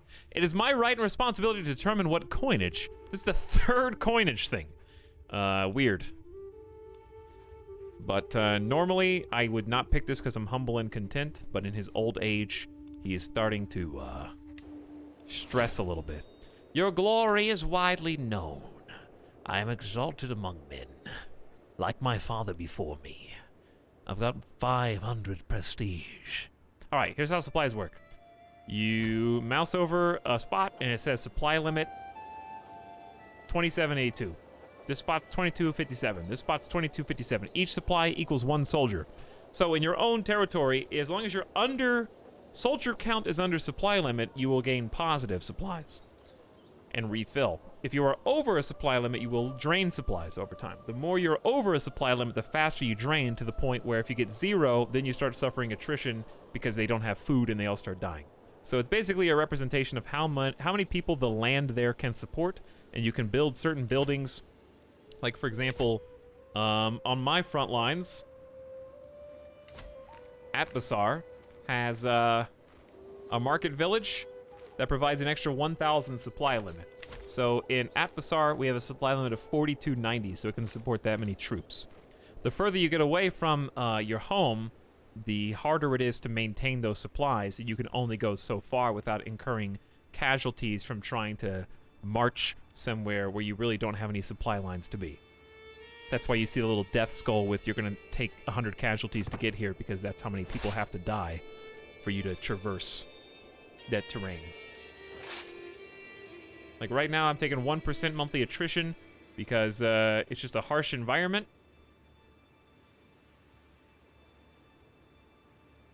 But we are still doing the raid. I think we just got the gold. I wish... Oh, it didn't tell me. I wish it would tell me when these sieges were done.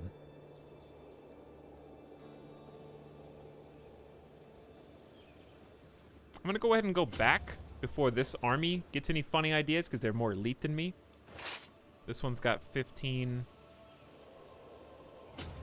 Go there. Sacrifice 100 troops. Probably worth. This one's already been looted. So yeah, I'm having trouble finding some targets. This one's currently raiding, and the 1600 is going for the 15 right there.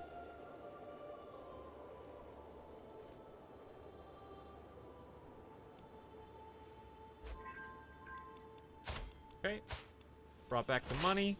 Then look for another target, or just stop, I guess. Could just stop. There's really not a lot going on. I'm just gonna disband these guys one at a time, because they don't have a target. Okay, they delivered the money.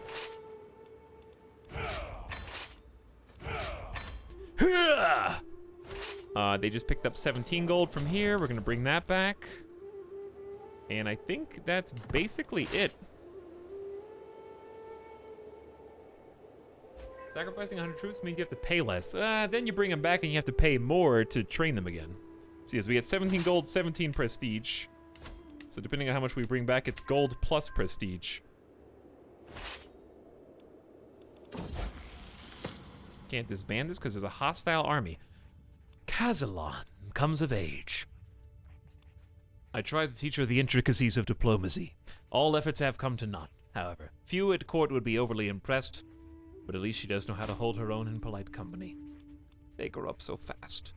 She's an adequate bargainer and needs a match.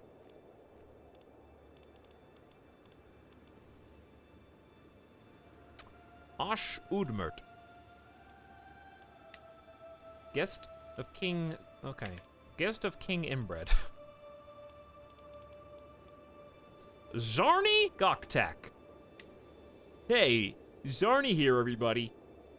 How you doing? It's your boy Zarni. That's not like a tuber name.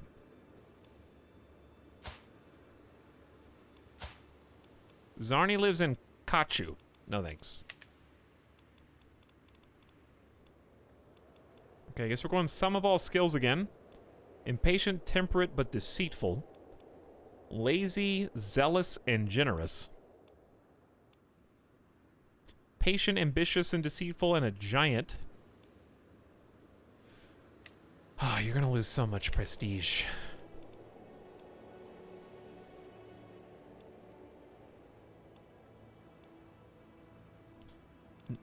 Honey, Kazalon, there's really nobody good for you. You're paranoid, compassionate, and ambitious. Zarni has... I don't want an alliance. No inheritable traits either. Well, You're just gonna have to settle, I think. Here's an honest, brave, and compassionate person. Terrible with intrigue. They'll never hurt you. You will lose 300 prestige, though. And we'll get a matrilineal marriage. Our dynasty will continue to unfurl. I accept your marriage proposal. Thank you. The spy master has... Hang on. Why am I at 5 times speed all of a sudden? Queen Norava has become an architect. Stewardship up, building and construction time. She beat me to my own objective. We are perfect for each other. Spy master has discovered that Circa Avrin had a lover. Your nephew and champion. What is the secret? We have a lot of secrets, dude.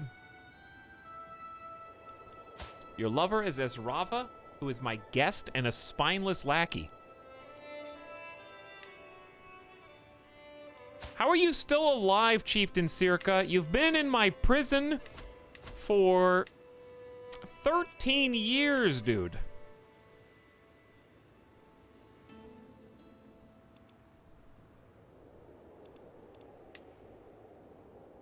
I can ransom him for 50 gold after all this time. He'll accept, of course. I can also release him if he renounces all of his claims. 13 years is truly amazing. All right, I release you if you renounce all your territorial claims. He served his time. We stripped him of his titles and made him suffer in prison. Let him live out the rest of his years honorably. I don't know why you've been in prison for 4 years. I'm a righteous atheist.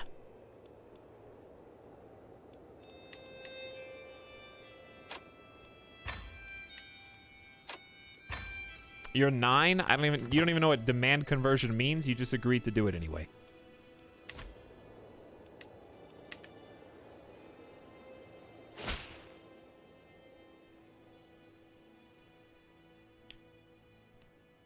To my liege, I have no choice but to accept your conditions for my release.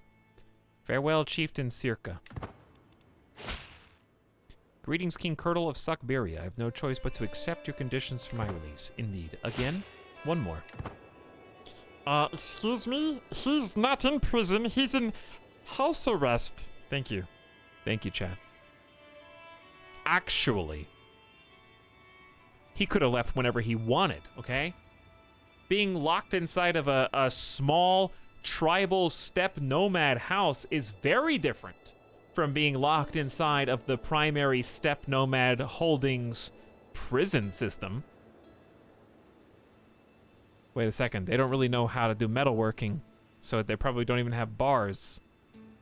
It's probably like the best they can do is make swords and some basic armor. They don't even know how to build anything outside of twig huts. Oh man. It's almost like they're the exact same. Also, I'm pretty sure that we moved him to prison already. As an additional payment in a recent trade, I find myself in possession of a large herd of cattle. I have been assured that the animals are of the highest quality, but the question of what would be done with the remains. This is still the most pointless event that can happen for a tribe. So if you're a tribe, never pick either of these, okay? Just give me 105 gold. That's nice profit indeed. Okay, speaking of 105 gold, I'll let the next generation finish upgrading the super archers. We should spend our time on developments, okay, as we intended. So we're gonna start with constructions. Palisades, slight upgrades to levies and defense. Nothing amazing, but you gotta do infrastructure if you're trying to play an infrastructure king. Kind of comes with the territory. All right, Chiefdom of Narium. I'm scared we're gonna lose this. No, Brozor inherits it. Okay. Well, in that case, I'm gonna go ahead and upgrade this to a fortified tribal hold, adding many new defensive elements because it's just exposed and dangerous. Hey, Etalyx and chat. What's up, Avic? How are you tonight? Thanks for popping in.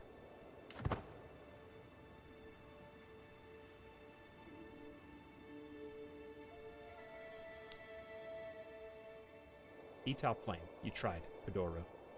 You tried.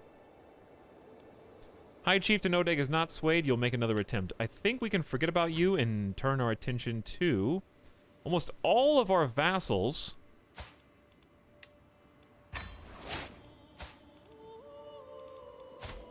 Is this the guy that we forced to go sua MINUSCO with his entire household in court?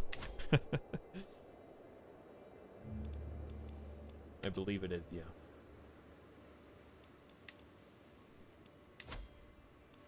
Your granddaughter Nezaika can marry. Am I in charge of this? Odeg is brave and zealous. You won't lose anything. I know you're at risk of being inbred. I'm sure it'll be fine. He accepts. Low county control in Atbasar. Are we not working on this right now? We are. We're building control as we speak. We got 64. Calm down, game. Speaking of, how's the council doing? Proposed alliance. Modest King Cordal of Siberian. Despite our lack of bonds by blood, I think we can both gain from an alliance. Interesting. You have how many troops? 700. Now, how do you propose to help me in this alliance, exactly? Get out of here. You're part of, like, a rival nation, Zatizu, which, by the way, did that just... No, they didn't break up. They're fine. We got 911 gold. What should I do? Well, the money does pass on to inheritance, so that's fine. But is there anything else we should do with it?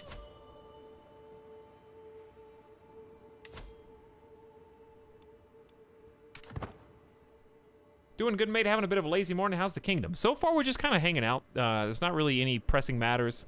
King Cordal's 60. I expect him to die soonish. He only took 2 counties in his lifetime to unify. He took Sabakul and Atbasar, but they were both strategically advantageous and beneficial. But he has been the content king who has spent his entire lifetime of prestige building buildings and infrastructure, training and stewardship, and trying to basically keep together all the loose ends from Dondi the Dread, who hastily brought forth many different disparate factions together under one banner, and then died some years later. So it was up to King Cordal to follow in his father's footsteps and focus on turning the lens from exterior to interior affairs. So he's been just trying to get everything kind of, not necessarily a pacifist, but just internal affairs in general, and making sure that traitors are dealt with swiftly and with great justice. He's had to strip one of the former kings of the area of all of his titles, except for like one county, and he's just worked on integrating all of his subjects into a peaceful relationship. And it seems like it's worked, because remember, like, early in the stream, there were a bunch of infighting and vassals at war. Now we've held some feasts. Stewardship has been paying dividends, in my opinion. We're making bank. 13 bucks a month is huge. Yeah, just totally restructuring the realm. Which tree do you think is best overall? I don't have an opinion on that, Fisher. I've used a different tree. This is my 3rd leader, and I've used different combinations depending on my needs. I haven't seen one that I think sucks. Building your main cities? Already have, Indy. That's what we've literally been doing for the last 10 hours or so. But welcome to the stream, Indy, with your first message ever in my chat.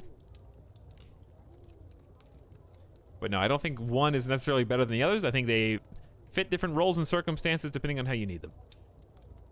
But how's your progress going, Avic? Tell me about your kingdom and your stories. It has come to my attention that some local commoners are moving to Vasyugan, the capital of my vassal, Chieftain Kazeti. Locals, newly settled or not, praising me can surely do no harm to his perception of me. Take this gold and make sure you're heard. You lose 55 gold, but you gain some progress. Yeah, we got money. We're trying to sway him because we're trying to make all of our vassals happy. Is there a good reason to do that, even if you are close to death? It's because the opinion of your vassals of you actually does bleed over some into your heirs. So because Dondi the Dread was somewhat feared, some could say, with his 100 dread-having self, and did some acts of tyranny in his time, I had a really big negative stigma when I first took the seat of the king as Cordal. So I was wearing kind of the opinion that they had of my father on my sleeve. And it did harm me. So if everybody likes me when I die, I can hopefully make everyone forget that Brozor is a known murderer who killed a peasant in the forest during a hunt for fun. Thanks, Brozor. Greetings, my charming liege. With Ostiak's settlement and the installation of a full administration, the people of Sabacule have fully embraced Ostiak traditions. Very nice.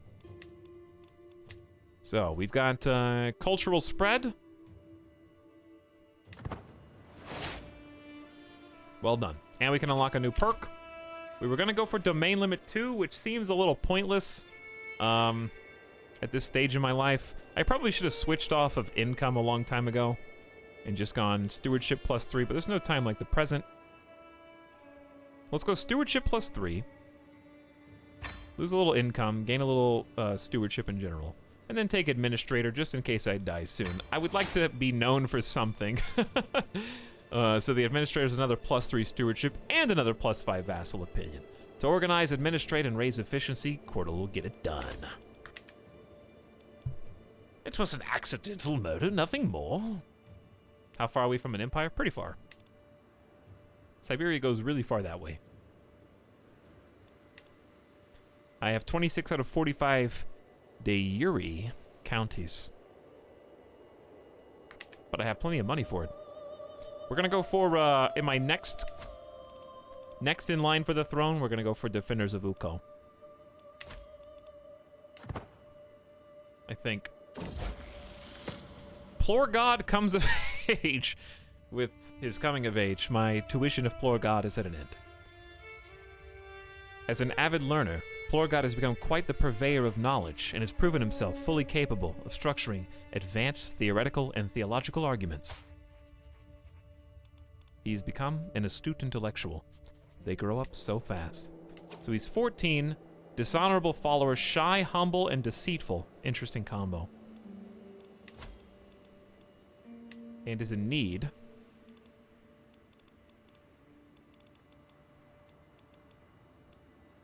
of someone to love. Avik says, so far, I'm seesawing between being very military-focused and very scheme-focused, so my stories seem to be bouncing back and forth between gritty band of brothers' war stories as my ruler's children fall in battle and he hits the bottle to cope, and tangled webs of intrigue as they discover who's bonking who and using that to force them to murder people in my way, only for people to find out and go on a witch hunt. It's glorious drama. True. Right now it's pretty chill. Earlier in the stream, a few hours ago, it was very messy. The civil war today was claimed the lives of thousands of peasants on both sides, and on top of that, the lives of many of my children's and sisters' husbands. So we had many champions fall in order to bring stability to the realm. I accidentally widowed over 3 of my daughters, and at least 2 of my sisters in the process. So, to atone for my sins, I self-flagellate from time to time. Here, you drop this, King. Relative -2, everyone. Chieftain Beer of Narumkari finished the promote culture task. Nice. Only time will tell, Spooky. But I'm glad you're having fun, Avik. It sounds like a good time. I am interested in doing an intrigue-focused king, but I'm not gonna, like, try and stack the deck. This time was Super Stewardship, which was pretty fun in of itself, and I'm interested in seeing how difficult it is to play with a known murderer right off the bat. He is patient, forgiving, and gregarious, though. Which is at least going to help him in some minor ways. And he also has a diplomatic focus, so we might play on that. The last character we did, Dondi the Dread, was very much like a jack-of-all-trades focus. He kind of just was all over the board. I am just testing the waters on like how much different is it to do it this way as well. Maybe we should flagellate as a 61-year-old. He's observing his kingdom, looking at all he's done, and thinking of how many people, how many lives he is responsible for sacrificing in order to get to this point. So you know what? Why not? Why not cleanse the mind with the catharsis of pain? The whip falls upon my back, and I shudder at the clarity it brings. Pain is all I feel, and pain is all that is on my mind. Crack, crack, sweet pain. It just occurred to me we may not have a doctor anymore. She died. Oh no. Well, time to lose, I guess. Hold on. Show me everyone in the realm, please. Excuse me, Chiefess Nezeka of... Oh, you can't do it. Chiefess Nezeka is a 30 intellectual.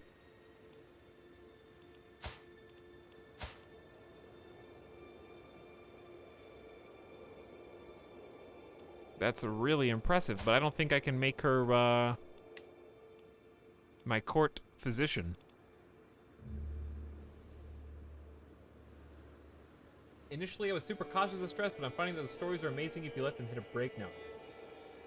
Yeah, I'm pretty much the same way. And in that case, I didn't even need to do the flagellation. I just thought it would make sense because he's hitting a certain time frame in his life where he's realizing he's done everything he can really do.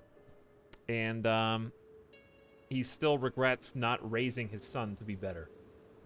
So really, I could accidentally kill myself because this wound could get infected. So it's a bit more risky than is necessary. I saw someone mention they just pen the physician's name so they can see when they die. That's pretty cool. That's a good idea. I wish I could bring you over. But I can't. Okay, in that case. Dude, Chieftain Circa hates me. Novice hunter, mastermind philosopher. I guess I could just find some.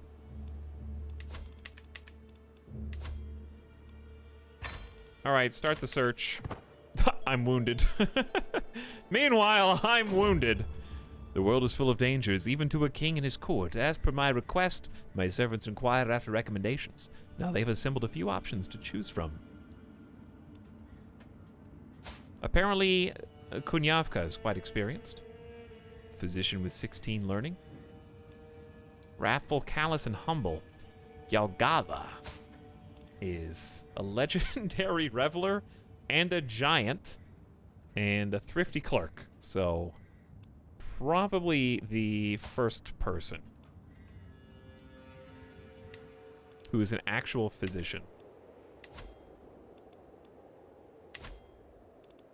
To treat my wounds.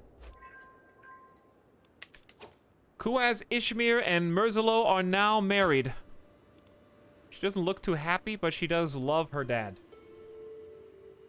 She looks a little pissed.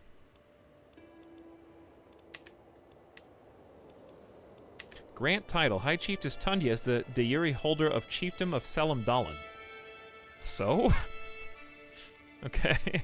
I'm keeping it. Plorgod can marry. Right, Plorgod. How could I forget? Chiefess Tundava.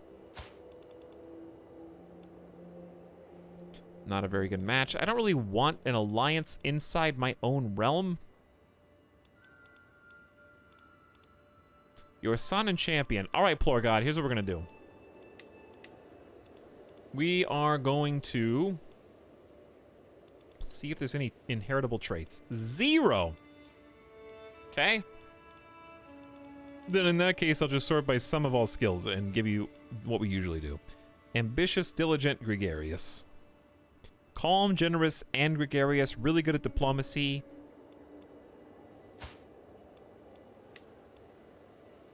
You actually do gain prestige out of this.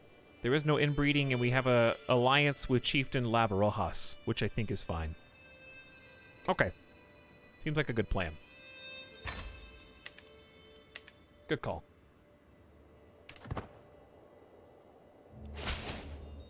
There's the Alliance, which I don't think will carry over after I die. 61 years old. I'm at 4 times speed on accident. Oh, it's time! They've married, chat, the loot box! And, the murderer. Let's see how, she has grown up. Alright, Brozor. Oh, God. Wrathful and sadistic. Oof. Level 3 charismatic negotiator, though, so you've got some diplomacy skill, some martial skill. We originally, chat chose to marry because of the robust medium health boost trait. And we're gonna see if it can be passed on to the next generation.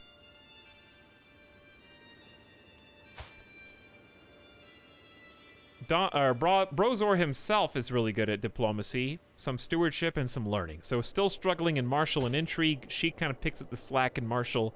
We always suck at intrigue. But they are now married.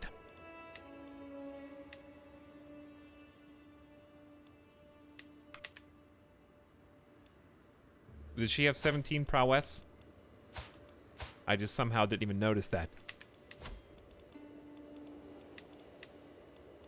Can't change this until we get equal doctrine, which is just not going to happen anytime soon. For like 150 years. Alright, we're almost at 970. What year did we start today? I feel like we've been booking it. We can even go one faster unless you guys... I was shocked when I caught Kloptod trying to steal from the travel chest of visiting chieftain Kezhedi. He confessed he thought he could get away with it, but now knows it was wrong. Is this a second time I've caught him stealing? He keeps the trait honest? No, we have to cover up your wrongdoing. There is precedent for that. I did try to do it. For my firstborn son. Gain 30 stress to make my other son deceitful instead of honest. What am I, though? I am honest, or I'm humble and content.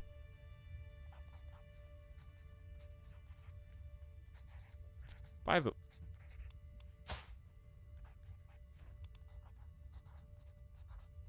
He's not gonna have any diplomacy skill whatsoever.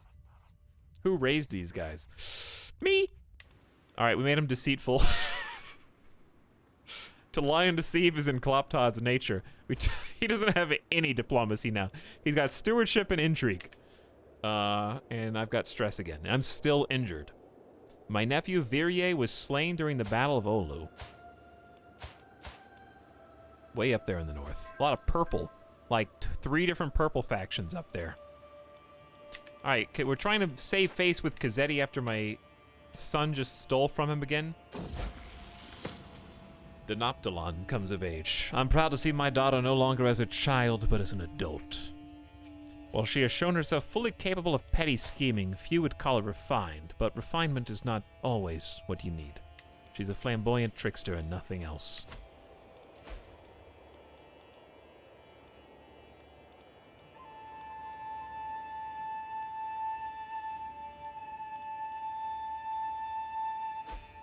Alright, hold on. House Mordvanid. Honest and trusting. Alright, let's pick the honest kid. 600, 600 is pretty good. They are related? On whose side?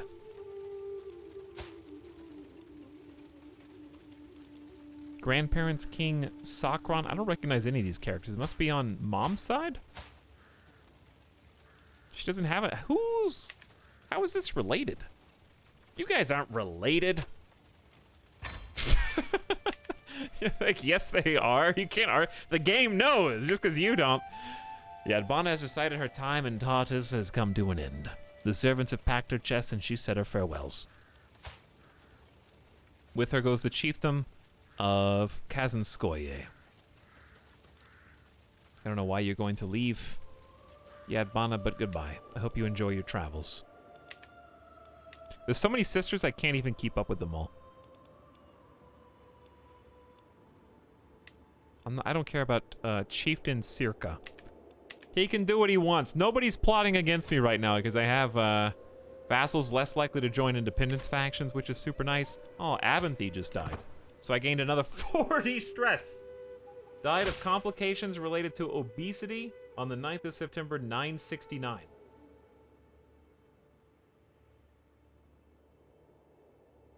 So she died on 99969. Interesting. 11 out of 10 parroting, thank you. You're a bad son for doing bad things. We will make it right by confessing your crime, or you're a bad son for doing bad things and failing. Teach you to be better.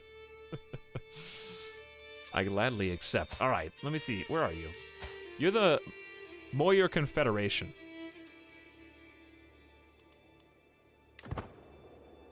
Who's pretty close. By the way, what's up in Permia right now? 3 separate defensive wars at the same time. That's what's happening. Also, Abinthy was captured during a siege and then died of complications. Nice, sad face. Bavaria's back, baby. They said East France? Not on my watch. That's right. Get back in my belly. Mali is still doing its thing. Over 10,000 strong. Looking like some sick crowns down here. Abbasid Empire. Thick, but not very strong. Jerusalem has as many troops and more as the entire Abbasid Empire, which is insane. Moyer Confederation is just gobbled up north to south. They go impasse to the Black Sea. All the way down, dude. So they've just got, like, the Ukraine all the way up through Moscow, and then... wait a second. No, Finland's over here. Where is this? This is, like, east of Moscow, isn't it? I think the map is just weird. Yeah, they've got what I... Yeah, they got Moscow, right? Russians in chat, can you confirm Moscow's, like, there? Byzantine? Yeah, Byzantine broke up earlier. Not sure what's going to come of that, but Western Europe is interesting. Let's take a little look at the faiths. Cathar, I think, is on the way out. The Catholics have said enough's enough, and Catholics are getting stronger. As Taru, which is, I think, the Germanic, unreformed Norse faith, pretty much spread over Sweden. Sumenusko, above that. I don't know. Lita, you don't know where Moscow is? No further west. What? Moscow's north of the Black Sea.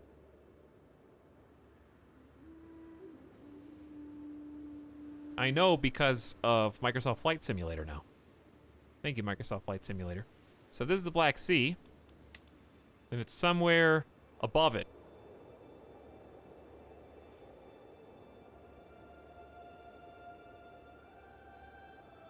What happened in India? India just starts with a bunch of independent states. So I don't really know how... They just have border gore. This looks like Crusader Kings 2 area.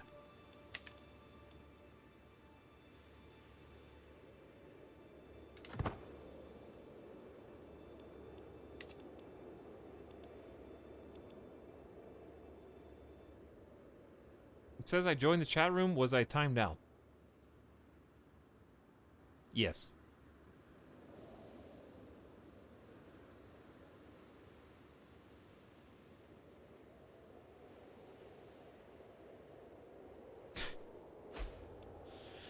Your neighbor, King Shirpuz, has won against the other chief. Permia has won one of their, like, 18 wars. Dude, I forgot we were unpaused. We're just chilling. I can't make enough prestige to, like, do the things I... Ooh, we could do one final revelry feast. How old am I? 61? I'm old enough to party. Let's do another feast. Get another peacock in here. I want to be the party king. Last gamer, this isn't even my final form, dude. The guests are gathered in the great hall, lords and ladies from the near and far reaches. The mood is bright and spirits are high as King Quirtle is kind of still injured. Quirtle, what happened, buddy? Yeah, I fell down the stairs. I tripped and just hit every single... I'm not, like, flagellating or anything crazy like that. I'm not like whipping myself in the face. That would be weird.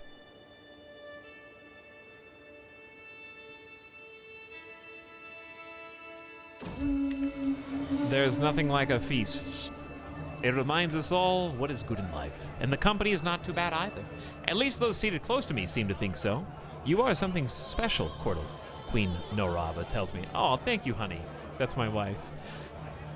Chichaika and Totka nod their head in agreement. My daughter and my other daughter. Wow, you guys are, I don't even recognize. I should look at my family.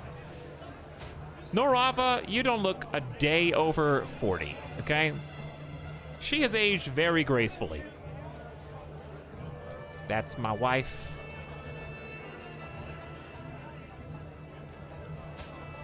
Chichaika is 37. Odeg always looks so depressed, dude. They've got 4 kids, though. My beautiful grandchildren. Nazaika, Valdava, Cordal, Chichaika. Oh, I know what I want to do. I want to look at the family tree. I don't know, well, why did I just do that? What time is it? Maybe it hasn't been too late. I don't know what time it is. All right, one more round for everyone, please. Everyone seated close to me gains 20 opinion of you, and you lose 52 stress because you are a famous reveler and gregarious. Oh, thank you, everyone. Hello, Tatka. You're 36 as well, and you have 3 beautiful babies. A 15-year-old granddaughter, Nalka is my 8-year-old grandson, and Shirpus, another. You married Nalka the Giant, who has a 19 prowess. My nephew, by the way, I should check on my champions. We have 17 champions. Look at this list. Finally, we have a champion list to draw from.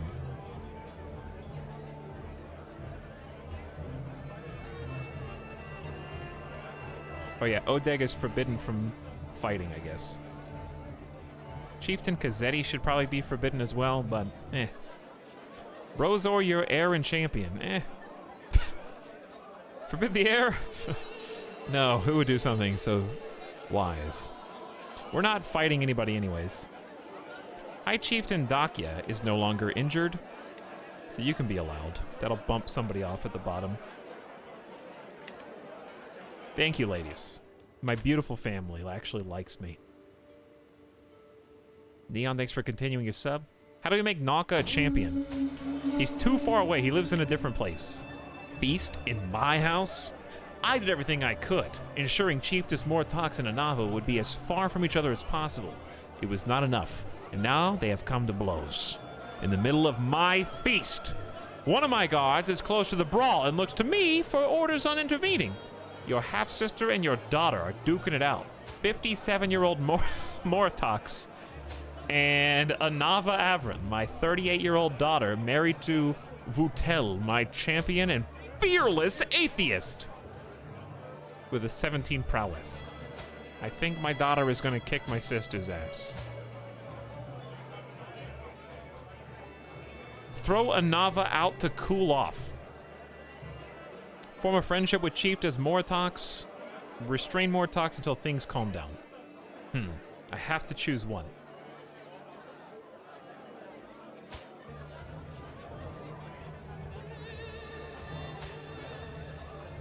My daughter does love me more than my sister. My sister's also Tengri Ostyak. How is this? You guys, how do you even get to my feast? You guys live in Mumo. I side with my daughter. Anava gains 20 opinion of you. You guys had to cross the whole Kyrgyz Khanate to get here. A laudable effort as the feast is underway and our guests eat and drink merrily. High Chiefess Serge approaches Norava and me at the great table. This is a marvelous feast. All of my compliments to the hosts. Thank you, High Chiefess Serge. That means a lot with your sadistic, cynical webweaver personality. And High Chieftain Uchva, my vassal and champion. Thank you all for attending. Yes, I have done a great job, haven't I? You gain 35 stress because you are humble. I think I've lost my humility at the end of my life. Or Norava deserves all the credit. You gain household effort for 5 years. The head of the household is doing a stellar job of managing the relationship between guests and the court. Direct vassal opinion +5, courtier and guest opinion up. Well, sure. I don't want to deny credit to my beautiful wife. She deserves all the credit. +99. I'm still not looking so good. As my guests depart, with everyone headed home, I am proud to say the feast was a success. I have my wife Norava to thank, and I feel nothing but gratitude as she sees the last few off. Gain 20 opinion every guest. The feast ends, and we get some last-second prestige. All right, with that prestige, let's build some final buildings. You seem to have an army chilling in the Kyrgyz Khanate. Not me. Oh, yeah, actually, that is me. You're right. I thought I disbanded everyone. They're just like, what do you want us to do with this 30 gold, sir? God, whoever you are out there, whoever was ordering us, we've been here for 2 years in enemy territory. We're going hungry. 3% attrition for the dire time. We started eating each other. But we protected the gold the entire time. We could have sold you out whenever we wanted. Remember that, sir. Here, you drop this, King. Village of -2, everyone. Mej 0815, thank you for 24 months. Happy 2 years of being subscribed. The reason I didn't know is because there's no disband all button down there. Because they were in enemy territory. I have even more. Oh my god, I have even more. These guys have 15 gold as well. The good news is none of them are the expensive troops. They're just peasant bands. So it could be worse. Yeah, I should have had Outliner open, and then I would know. There is a way to do that. Open the Outliner, you can see standing armies, and then you won't forget. Nephew taken prisoner, High Chieftain Dondi. Is there infighting? Attacking High Chieftain of Ishim. Oh, well, you got what's coming to you, it sounds like. War score's at negative 100% because he caught the ruler. Ishim just won. Cousin killed in siege. Aww. My cousin Anava just died. During a siege, she had lover's pox and was suffering from melancholy. It's sad. But we delivered the raid loot. Let's do some last-second upgrades, chat. While we still can. I don't think I can upgrade a single building. In Tartus, at least. Narim, we got converted to Tribal Hold Tier 2.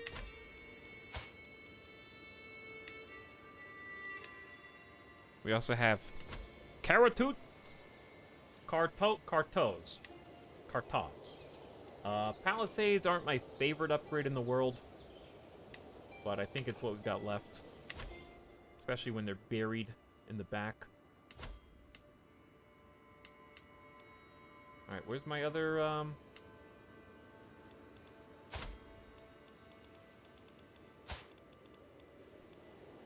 Selim Dahlin. That one's basically done. There it is. Simple palisade constructed in Selim Dahlin. Tumen. Alright, what about Tumen? Got all 4. Raiders brought back some money. Tart, that's everything, dude. I can't upgrade anything else except other people's stuff. So here's what I'm gonna do. Check out increase control. Find the worst one. And help them out. Alright, Vas Yugen. What's the problem here? You guys have buildings? Did you guys just... how'd you lose this?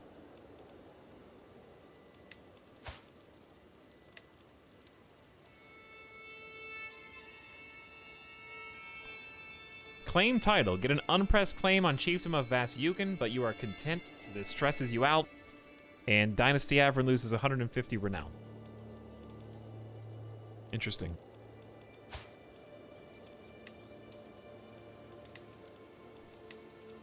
An act of tyranny? No. Not a tyranny one. I need one more holding, yeah, but it's all good.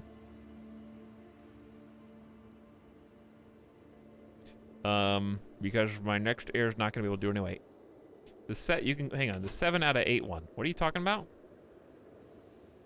You mean the domain screen? I can't build holdings at all. So, that's kind of irrelevant. Well, I guess it's good to know for the future. We are actually researching holdings right now, as it happens. City planning is my focus. My tribe is too dumb to build any of these particular holdings. But as the cultural head for a generation, actually 2 generations, we have been hard at work becoming fascinated by... Hold on, are you telling me that on this big empty plot of land we could, I don't know, build something there? And that might somehow be beneficial to the expansion of our peoples as a cultural icon? What about like a prayer hall? You guys like your ancestors. Trading, that might unlock some opportunity for us to exchange goods and services. Yes, I think we'll figure that out in about 25 years. The building that I can construct, by the way, is the tier 2 holding of the default holding. So when it says can construct building, that's what it's referring to. Which I'm not 100% sold on. Oh, this one actually does have 1 empty spot, but I think... How much does this cost? $380. Maybe they do have an empty spot. Oh. You're right, they do. Cool. Good learning experience. Still, though, I'm excited to get holdings. And that is going to open up a lot of opportunities for us going forward, especially with vassals, levies, and income. So it's going to be really fun pushing those forward. Shmei and my other son, Floor God, I'm married. Alright, so Palisades again, I guess. It's not very fun. What was the other one? Were they both Palisades? Yeah. I think this is the one that makes the most sense for a Palisade, because at least it's on, like, a frontier. So it might be useful. The Palisade is just an extra fort level, makes it harder to siege. Archer damage across the realm, though. That's valuable. That's not to be discounted. This game better than CK2? Yeah. Next question. I'm just kidding. I like it a lot. I give you the same answer I give everybody else. There's obviously less content because the other game's been out for 9 years. But this is just way smoother. And just a much more pleasant experience to play. A lot of the changes that have been made, I think, are for the better. If not most of them. Alright, Kazetti, thank you for liking me now. Conversion fervor. Levy size plus 25% since they just got converted to us. Plorglod and Shmei, also married. Good for you guys. Hagen Kozil's dead. Let's unpin him. It's a good idea. Your granddaughter, I think I arranged this marriage. So I'll go ahead and accept it. I can call a hunt again. I'm wounded. I still haven't healed. The fact that that's a thing is an issue, I believe.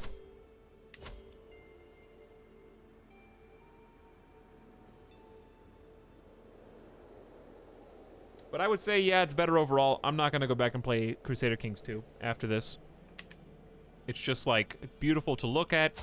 I love seeing my family. My family! Hey, also I healed my wound.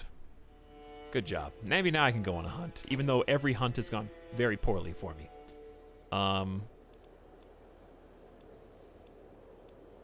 I hope that one of the first flavor packs for this game adds even more decisions down here for you to do.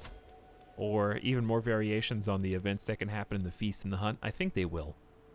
I think that's one of the things that we'll see.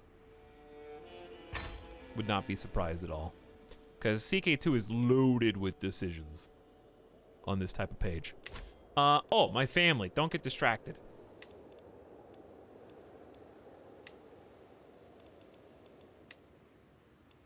Here's High Chieftain Uchva, who we started with. He was not a king, but he was a duke. His claim to fame was getting a chiefdom. Good for you. But you know what? You started it all. We only got to play as you. I like that it even says played for 24 years, 49 years, and this is you. We're almost as old as Dondi was. Look how much more mean Dondi looks. Compared to Cordal. Doesn't Cordal look so much more approachable?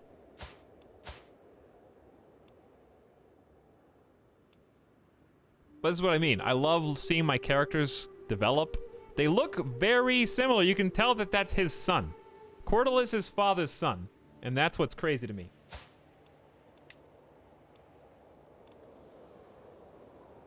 That was Uchva. As I said, Cordal is his father's son. They look exactly alike. We need to name a king Burger. Just B-I-R-G-E-R, like the olden days.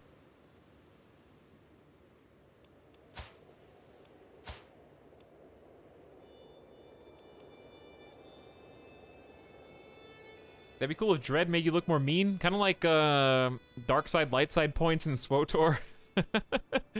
Yeah, that's actually a really good idea. Just like a visual thing for the more evil acts and the more stressed you become, the more your face contorts, sort of. Cordal looks like a kindly old grandpa. He kind of does, yeah. He's a lot more. I mean, he's gregarious, content, and humble. It's like Apple couldn't have fallen further from the tree, but it was kind of like Dondi wanted his children to be better than him. He loved his family, even though he was dreaded. What did you achieve, Uchva? Died from his wounds from battle, founded a house cultural head. He did achieve cultural head before he died. Became distinguished, he was faithful, and fought in 7 wars. 3 offensive, 4 defensive. These are cool stats. Died of old age, was a cultural head, was dreaded, exalted among men, a devoted servant, stewardship, fought in 19 wars! Dear God. Dondi the Dread indeed. I'm a cultural head, exalted, devoted, stewardship, fought in 11 wars. We've also got, of course, the house dynasty tree. If you wanted to see this. Woo! Hello. There's Chieftain Uchva, where we began, victorious with axe in hand. Look how wide this is.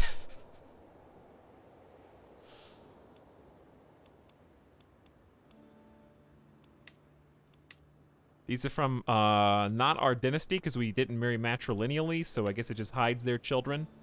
So, Goblina is who we have to thank for Circa, who has been an antagonist for this entire day. So it's cool that you can, like, trace these back. And then Dondi, of course, is responsible for many, many, many children. So here's all of Dondi's. The furthest left, we got Gandhi. So it's in chronological order as well. Bezalov was second born. 3 living children still. Here, Lone's dead and is survived by her 33-year-old niece. Some of the portraits don't update. It's just a small visual bug. I'm sure they'll iron that out. They do when you click on them, though. It's crazy to see how many are still alive. Like, there's me. Where are the rest of Dondi's children? Utrodal is still alive at 63 years old.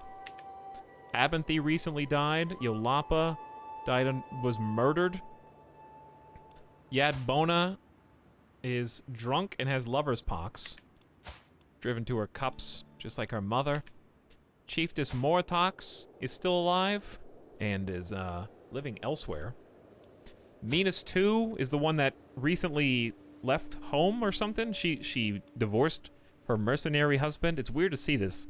Brozor died, of course, after the Peacock incident. Java Bill is 51 and still kicking around with her own family, including High Chieftain Erder 2, High Chieftain Dondi. So I'd say very successful, even though you're in the Ishimir dynasty. Still, it's cool to see how Java Bill has led to, like, multiple High Chieftains, because that means they're duchies. Ruzava died in childbirth, giving birth to Dondi, who died of natural causes and is survived by Amort. That's really cool. High Chieftain Verpon is my half-brother. He was the other inheritor after Dondi died. And he has had as many kids as me, dude. But look, he had 1, 2, 3, 4, 4 boys? Yeah, he had 4 boys. I think I've got 2 or 3. He's already got 1 grandson. His children, he waited a long time. I guess he was just much younger than me, right? Because he's 43, and I, as Quirtle, am 63, so he's like almost 20 years younger than me. I have like 3, 7, 8, 9, 10, 11, 12 grandkids. 13 grandkids. A lot of my children are still growing up, getting married. It's so weird to see their faces, because it's like, those are all my kids, man. Like, High Chief de Serge's 40, and my youngest child is 13. There's Kloptod. Who else from Dondi's line? Anyone? Florinol. Never had kids. Never got married, I guess. Which I guess is normal when you have that many brothers and sisters. Alright, then Rada was from Uchva. And, that line's gone. Sad. Chieftain Vokan. Complications to obesity recently. Had some grandkids. So his line is... The Rada line lives. Even though all of his children are dead. Hawklaws. I forgot about Hawklaws. And then Gorbel. Gorbel went way out. Dude! My aunt ended up having a king. That's... No way. That's the king of the Magyar Confederation. Huh. That's insane, dude. Uchva ended up betrothing Gorbel, right? Did he betroth Gorbel? Well, no, she probably did. She might have done this on her own. But she ended up getting married, and somehow, among her offspring was King Sakron. I can't really look at this until I close this. He inherited it from King Varmampaz. It's kind of scary with the mask. Huh. Yeah, he inherited it. That's really cool. Is he even his child? How did you inherit it from him? I have no idea. That's how you're related. Yeah, that's how I'm related. He died of smallpox. That's crazy. This is really cool, dude. I love the new Dynasty, like, page in general. Super fun to look at. And that's just what we've gotten after 100 years. By the way, happy 100 years of gaming in Crusader Kings 3. This has been really cool. A lot has happened in a relatively short amount of time. There's High Chiefess Kanyava. These are my nieces. In some cases. Okay, anyway. Onwards. I just wanted to check that out. Plus, Snide Kerfuffle's gonna be really happy. He's gonna, like, see this part of the VOD and be like, yeah, now I can update the other tree. Illegal prey. Poachers here in the High Chieftain's woods. They huddle together as I ride up with my guards, making a poor job of hiding the dead stag behind them. We did not do this, your mercy. Their blades and bows belie their words. They will hang and the villages will pay. You all seem excellent bowmen. Can I have some training? The animal is mine, along with fines for their lives. Stewardship challenge. You gain 63% chance, you gain 55 gold and 150 prestige, or 36% chance. Popular outrage. The county is upset. Give me the gamble.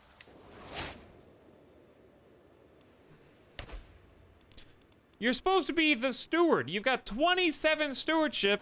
You got ex-con on a 67% chance twice, 2 out of 3.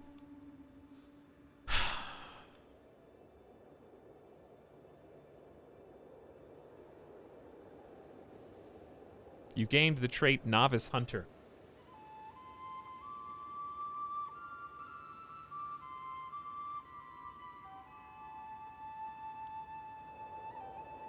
+2 prowess, plus 10% stress loss. Well, don't really need the prowess. Outrage for 10 years. These people are trained to hold grudges. They are indeed. Your sister Utrodel just died. on the 27th of August. We were just looking at the she drank herself to death. Chat, what do you see in this face? When people ask me, do you like Crusader Kings 3 better than 2? This is why. Because it's like, yep, this is why. That's a story right there. You know what I mean? And you can see the DNA. That just, it has enough features of my character and different. It's really cool how it's molded. I like it a lot.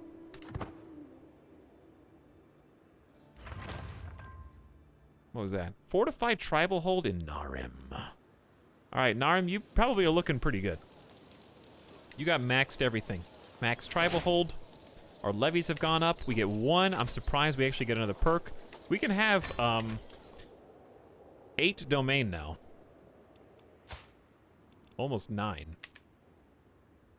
There's just nothing. It's hard having a content king. And then also maybe that's his last act before he dies. He's 63. I don't know how much longer. Maybe he has 10 years. I don't know. But he's got, I think he's collected his things enough. The problem is I don't have enough prestige to go to war for anything anyways. We're at 5 per month. I'm losing 3.26 from unraised men-at-arms, and I'm under concubine limit. There aren't any. But yeah, I can't really go to war without prestige, so I'm kind of chill and content. Looks like my vassals are doing their own things down here.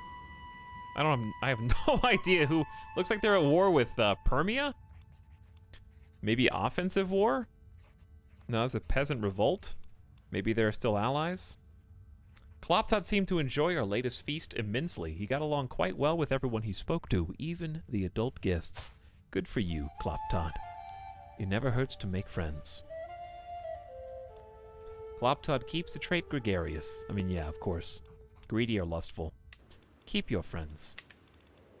People arrive feasts? Can you check if you can get duchy out of the last place you took? If I could, it would be here. If there's a title to create, it's here. Clop Todd.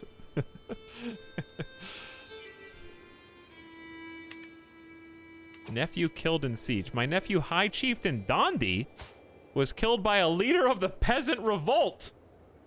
He was 23. Son of High Chieftain Urter of Ishim. Oh, my friend. And my nephew. Son of my half-sister Java Bill. Dondi keeps dying. Take dog out for a walk and you're still streaming. People arrive? Still live? Smudgeon, I'm not streaming later today, so I can do whatever I want. Taking a Tuesday off, baby. Well, I'm sorry, Dondi. Rest in peace. Your neighbor, King Zarni. My neighbor, King Zarni, has won a war against your vassal, Chiefess Udyaka. In the conquest of the chiefdom of Kumich.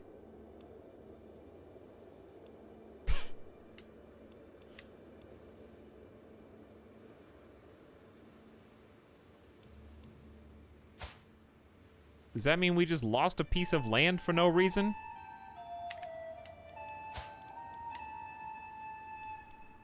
If only I had 2,000 prestige hoarded. Go to war for all of Permia.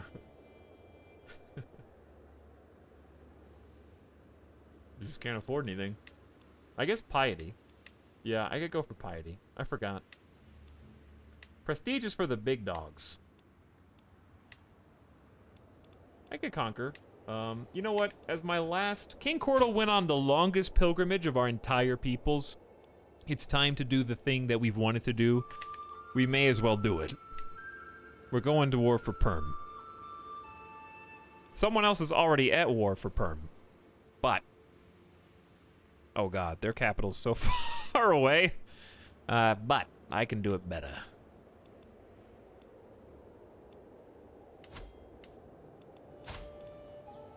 Defending against leader Paksheka of the Peasant Revolt. I guess we could just wait a little bit longer until these 2 wars are over. And then just go for the whole thing. I think the real... Oh, we actually... Hang on, let's just look at the... Who controls all this? We want this piece of perm right there. So I don't think we can get all of it at one time. Because there's Sibir and then there's perm. There's 2 different ones. I can't take both, but I can take this spot in perm. But it's disconnected, so it's really just not good overall.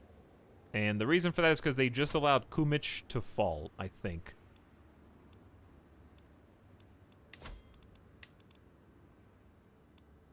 No? Tengri's owned it. Okay, well, we could just go to war for a little piece of perm. And or a duchy. I mean, we have 1,800 piety.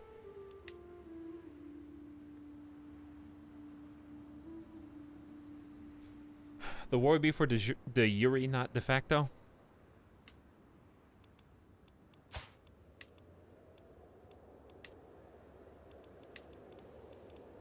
Yeah. I guess you're right. It doesn't include... Who owns this? Oh, that's just not piece of perm. Okay, well, I guess we'll just do that. Are we, like... They're allied to only one person. This should be pretty easy, then.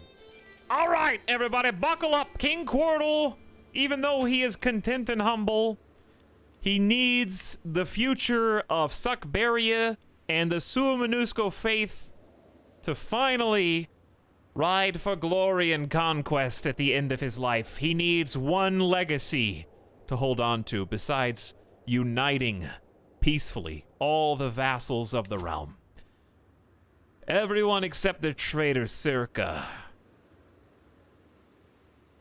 is on the same team as one. And so we will fight. The oldest man in the kingdom, 64 years old Curdle, versus King Zarni, the wee baby lad at 2 years old. Yes, it's like taking candy from a baby. Give perm.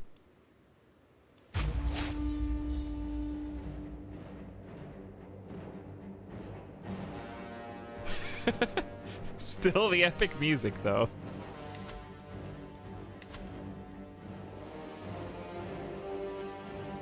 All right, everyone. Supply limit here sucks. Raise the army and then split as fast as possible.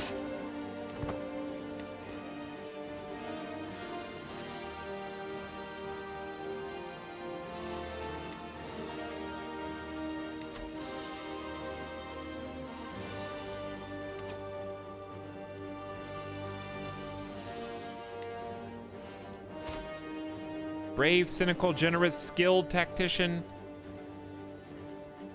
Looks like a good deal to me. You have a giant army. Oh, I know. Excellent. Thank you for accepting. Okay, we gotta split this a few times. So,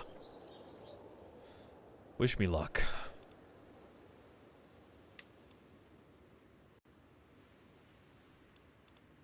I don't even know.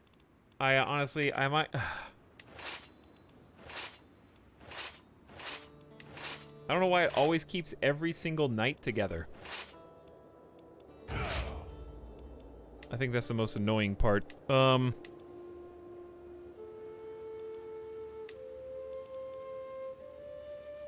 give you the 300 elite bowmen and some levies. 2400's pretty good. Rada, Virdian, Uchva, and Dakya. All right, that's 2400 troops. You guys just go right there. Okay, next. We're gonna take the onagers, the footmen, and the horsemen. Actually, the bowmen. And like at least 3,600, maybe more.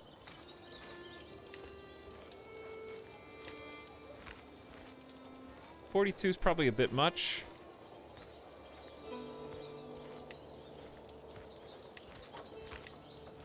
All right, like 3,000, and then High Chieftain Verpon is gonna lead this one. Odeg, Kazetti, and Nalka. Okay. You guys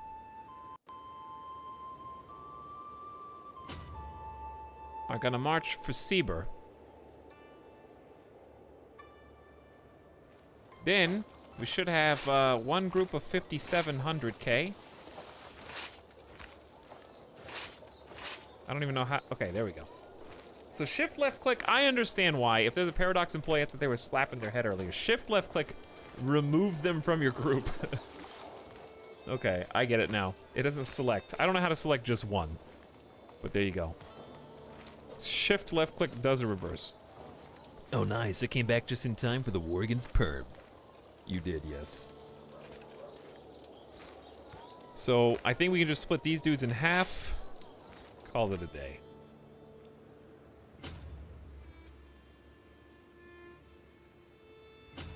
You guys go up there. You're gonna lose 146 in the hills. Gotta do what I gotta do, chat. Who's the only one that doesn't have a goal? I don't know. I'll wait for these guys to move.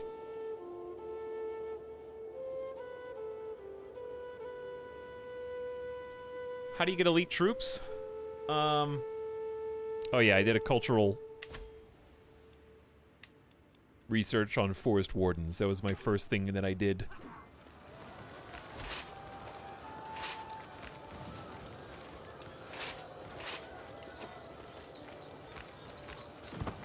Are you guys both moving? Yeah, I think they're both moving. Okay, we're just gonna split them up so that we don't run out of supplies instantaneously. Hey, simple palisade has been constructed. Nice. Infrastructure King has done what he set out to do and basically upgraded everything except the individual holdings themselves.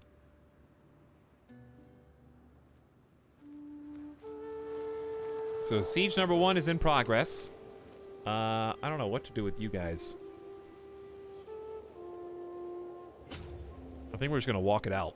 Looks like we got really good supplies. There's a ford there. I like that it tells you that with an icon on the screen. What we're doing is just watching for bad guys. Watching for any enemy forces that may just appear out of nowhere.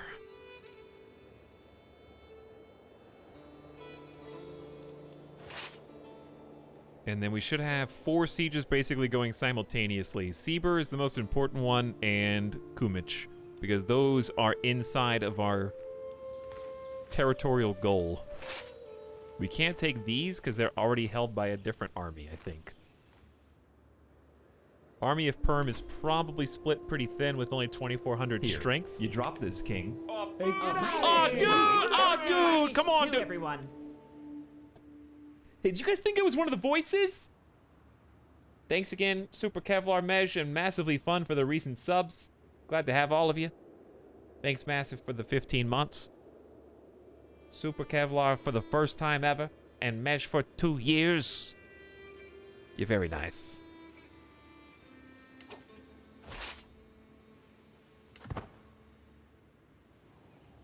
Oh, boo! Snowy, Monka, shh. Don't tell anybody. All right, that was only worth 6%, but now we have to hold this.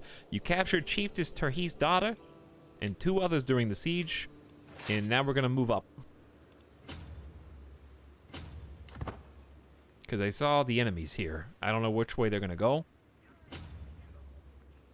But reinforcements are on the way. Okay, we are going to lose decisively, I guess. Battle in 19 days. Why does this always happen to me? We don't have a commander. All right, half-brother Verpon, you are the leader. That's probably gonna change For the better. We gotta make sure every army's got a commander if they're gonna fight.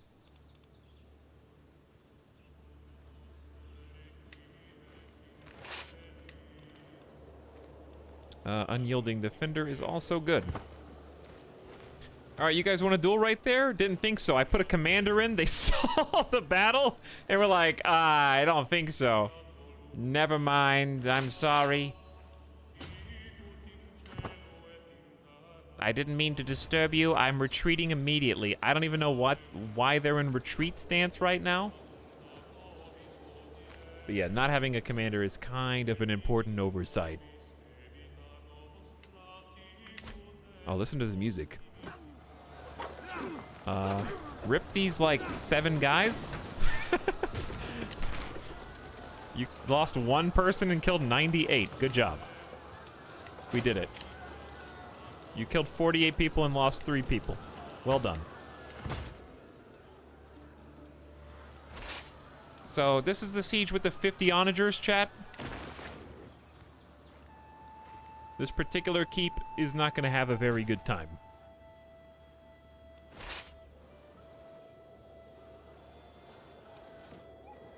And they're not going to be able to spread thin enough. Perm probably should have been trying to appease us this entire time, you know what I mean? Like, they should have probably been trying to get on my good side and sweet talk me and stuff, but they, instead they've been warring some of my vassals, I think.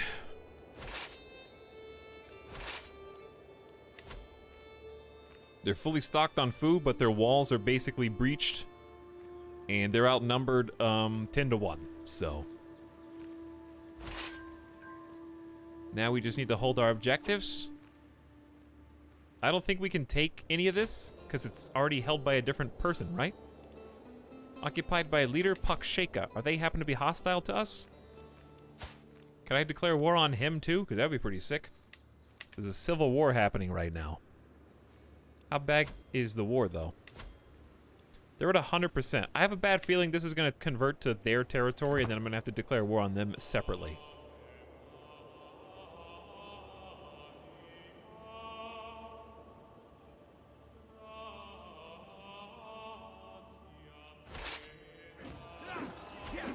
Was there a big battle or a small battle happening here? Killed 365 people. Get a little prestige. You guys, I guess, can... Oh. Well, the Peasant Rebellion is over. So I'm just gonna turn around now, if you don't mind, and go back and siege all this stuff. Good timing.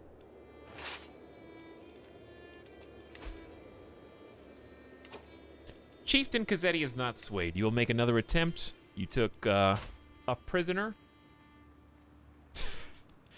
in the siege and won.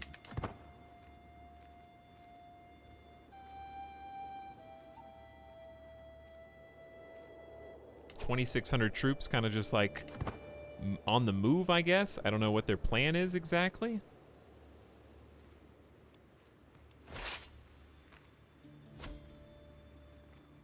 I think they're going to try to get back this little area. It's going to take them a while, though. Meanwhile, I'll have already sieged this. Greetings, King Quirtle.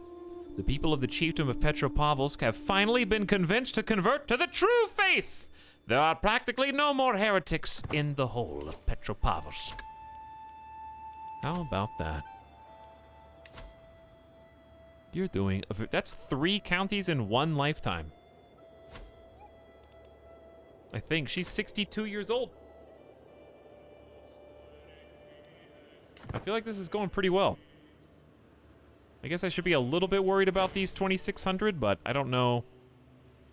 They just seem fast. We have super elite troops here, though. This is, I don't think they can hold out. Plus, we're sieging. So they want to fight here. Potential battle, you will lose decisively.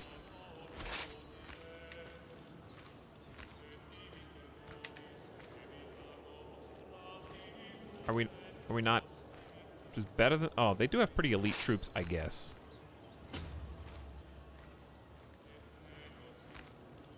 It'll take 58 days to get there.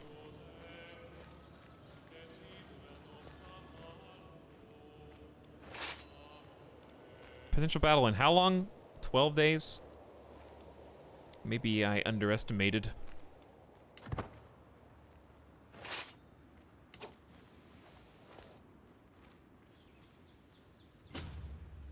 We'll see.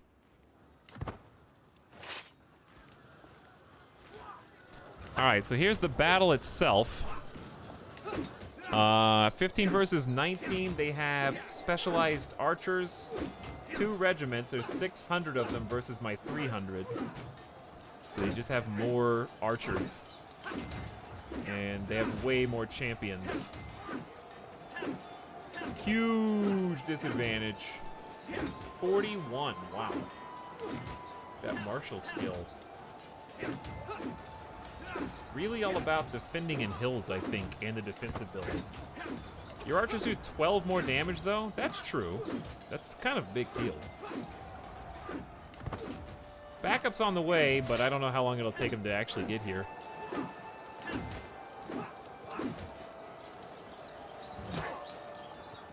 This is a long run, dude. Holy crap.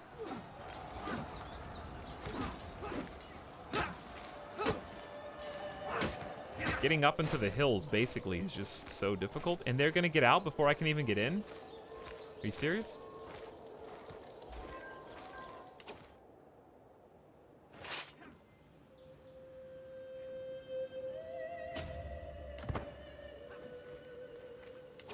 You won 1 battle. You want a pat on the back?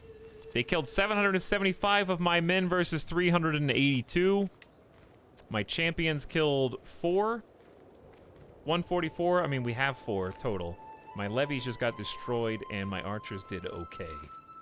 Mostly it was their archers. They just had 600. Numerically, it was insane. We got 2 injuries. High Chieftain Uchva was injured, and Verdian got 44 and 40 kills each. Good job, boys. You tried.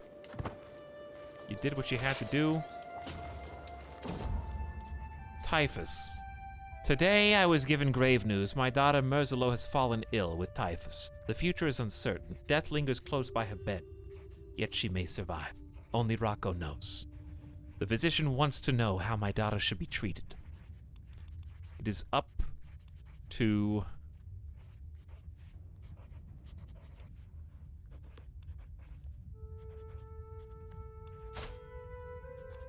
my daughter. Typhus. -1 diplomacy, -2 stewardship, 1 intrigue, 2 learning, and 4 prowess. -20% fertility, critical health penalty, and attraction opinion down. Camp fever. She's plagued by rashes, fever, and coughs. These guys are fast, dude.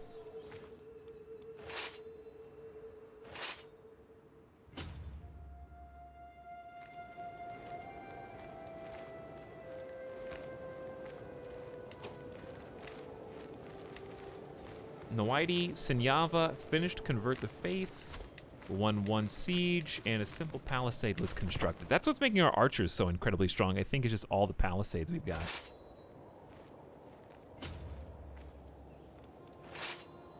These guys look like they're going to hide on the mountain.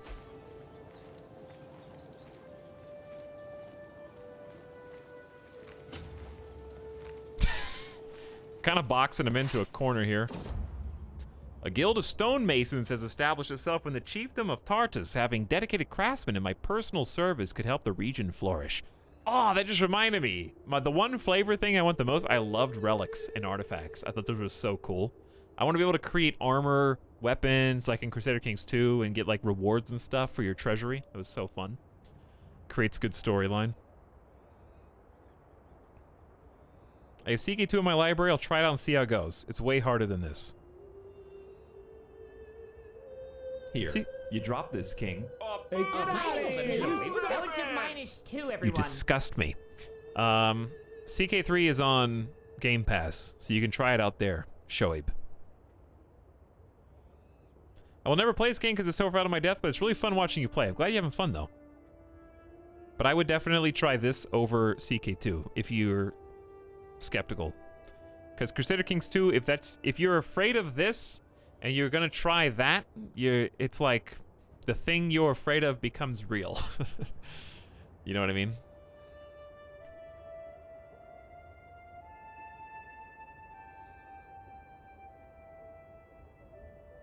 So I would just kind of like not do the thing you just said. And just try this one instead. If you can get Game Pass, then it's right there. Because the tutorial in this is going to be a lot better. And just do the tutorial. And then keep reading tooltips. Mouse over every single thing on the screen. Super fun. I'll strike a deal with the Mason. Chieftain Beer, earn me their allegiance. Or why would I need their help when I have serfs? 57% chance you gain prestige and cooperative stonemasons for 20 years. Building construction time and gold cost down. Where was that like 10 years ago? 20 years ago when I was a young man. Control level will change by plus 20. What? Oh, just in Tartus. Ah, it's only in one place. I can't even build anything there.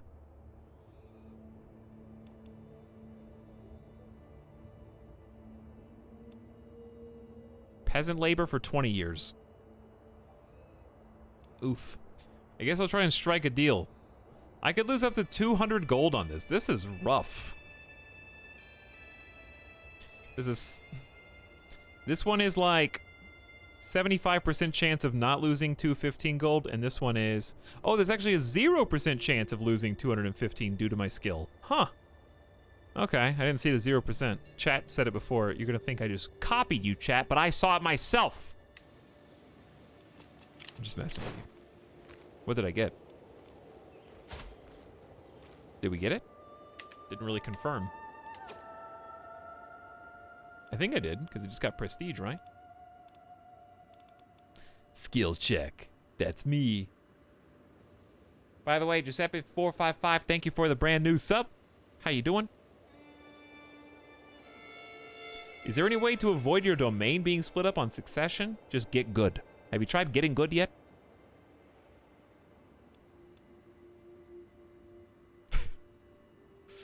I'm just kidding. But you have to go through the arduous task of adopting feudal.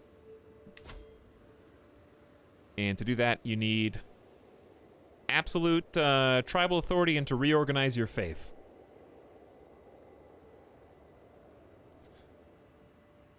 How do you get development level to... I guess I could get a... I don't... All tribal era innovations. Woo! I guess you could rush it by going education. All tribal era innovations? Still got moats, barracks, armor, public... There's like 17 different ones. Why do I have to research Gavelkind? Why would... Like, we already all have this. I don't understand what the point of this is.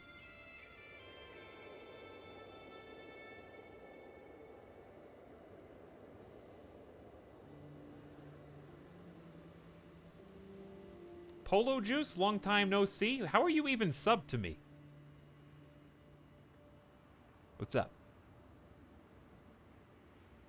Dealing with succession is, yeah, that's kind of like the primary gameplay mechanic. I paid money. You poor sap. Absolutely baited.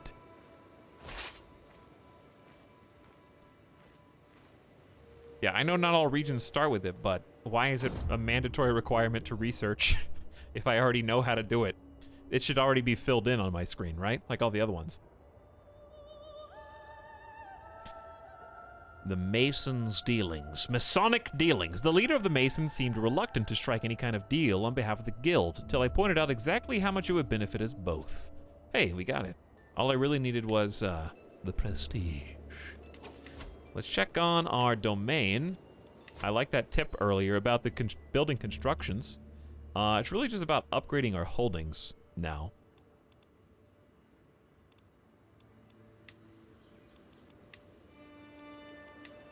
Okay, we got one here. Surrogate. So the Palisades are really secretly low-key good for super stacking archer damage. If we get archer damage +2 in every single one, then we become archer gods. Let's increase the size of our special troops as well. No. Hold on. I'm supposed to be doing infrastructure, chat. That's why I'm here. And we're about to take over new terrain. So I am probably going to try and keep the holy site in my domain. I might just go ahead and give that to my heir. Yes, base CK2 is free, but it's much harder to learn from scratch than this. True. Call to war. No. I made one alliance with this guy. He keeps calling me in to help him fight across the entire map. I just wanted to marry your daughter for her congenital traits. Effect on you. On decline. Literally nothing. He just loses 10 opinion. No. Too late now. My son's already married.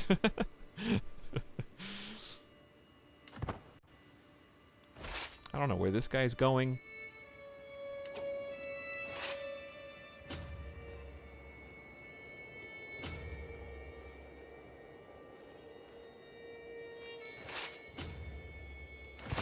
Alright, let's just finish these sieges and end this war. Who cares about this stupid little army? Okay, Shattered Retreaters. I'm gonna bring you back in. You now control Kirkin. My daughter Merzelo has recovered from Tysis, and yes, she is pregnant. And also married to one of my champions. It is very fortunate that nothing ill came of this. Alright, I'm gonna send my other squad down here too. They are almost out of supplies, chat. We need to go back into friendly territory. These guys have 64. These guys have 24. I might just bounce. Split into 2. Send one to a rally point. And the other not to the rally point.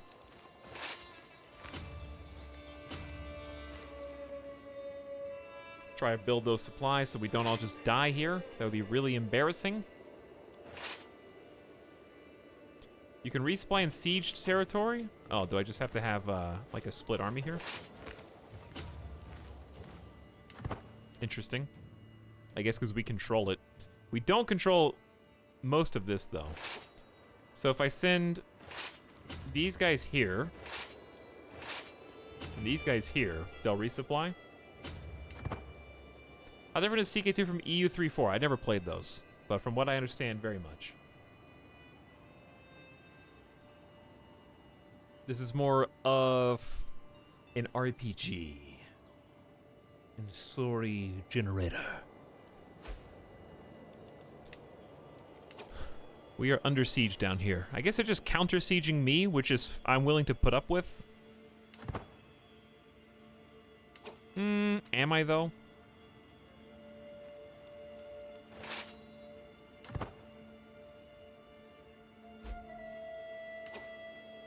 Will improve to undersupplied in 20 days. Okay, so we are getting plus 20 here. And plus 20 here. Alright. So that's working. Then this siege is happening. Who's got the onagers? Alright, you guys need to chill. This is, I'm doing this all wrong. Alright, split in half. You go there. You guys resupply.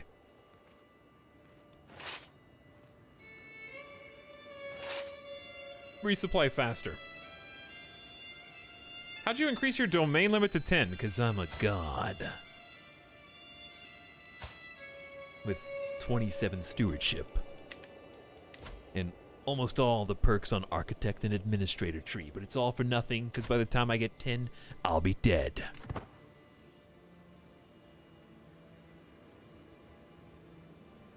Researching the Gavelkind gives you access to the other ideas. Is that why these are locked?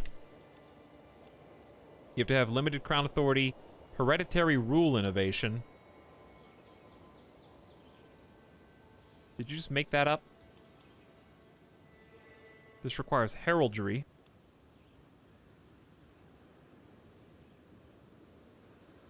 Yeah, I know that's gonna. I know that my heir is gonna have a different domain limit.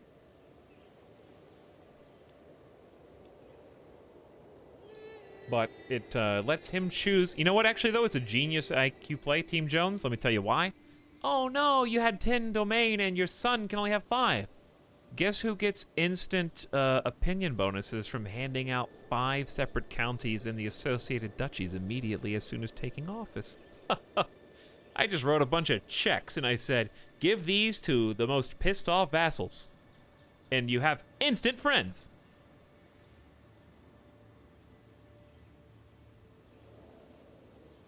Yeah, I know vintage Aufpox. I was responding to the person who said the reason that you have to research Gavelkind is because it unlocks the other laws.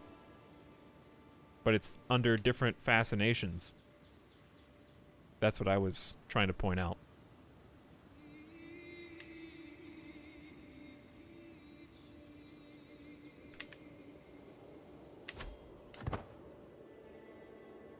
So, anywho, not a big deal. I feel like some people in chat are arguing with me about it. I don't care if I'm not even trying to change. I'm not even attempting to move my succession. Other people in chat are asking, hey, how do you change your succession laws? And then you get, like, I don't know. You guys are like doing a 3-way triangle conversation with the person that actually asked. Because you're talking to me instead of them. Marriage. Your acquaintance, Cavilo, and Denoptilon are now married. Noidi Senyava, aw, did she finally die? No, she's a known criminal. What does she do?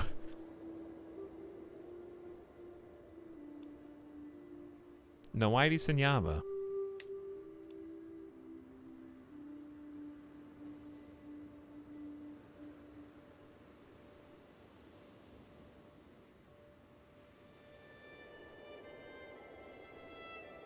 Stealing babies?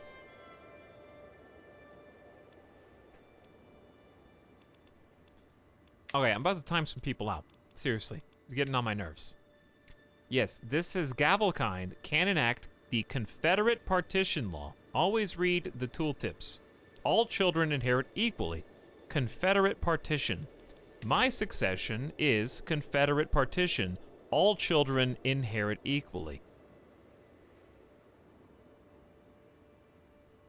You've been backseating poorly all night. Be gone.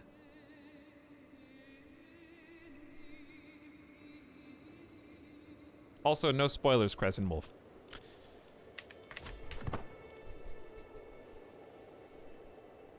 Disappointed in all of you.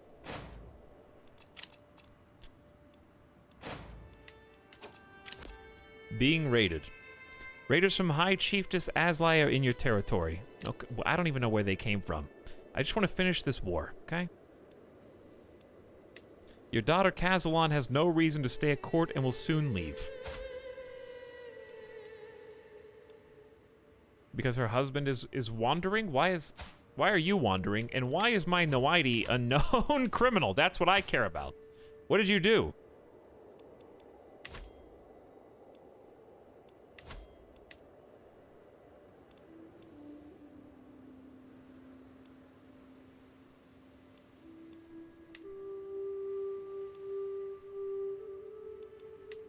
Does it say?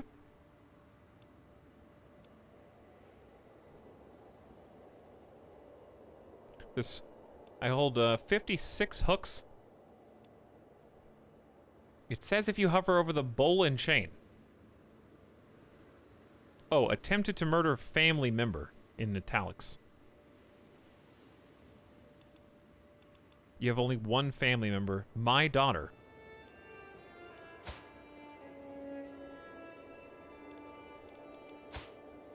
But it could have been me, I guess. Did you attempt to murder me?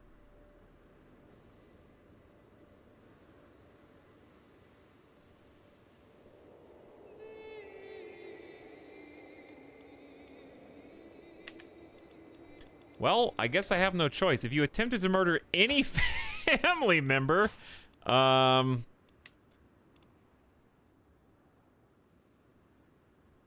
just go to prison. Because, like, it's not going to be a good solution either way. Oh, I don't finish this war! Oh my god. Gamer death is encroaching. Kloptod! What?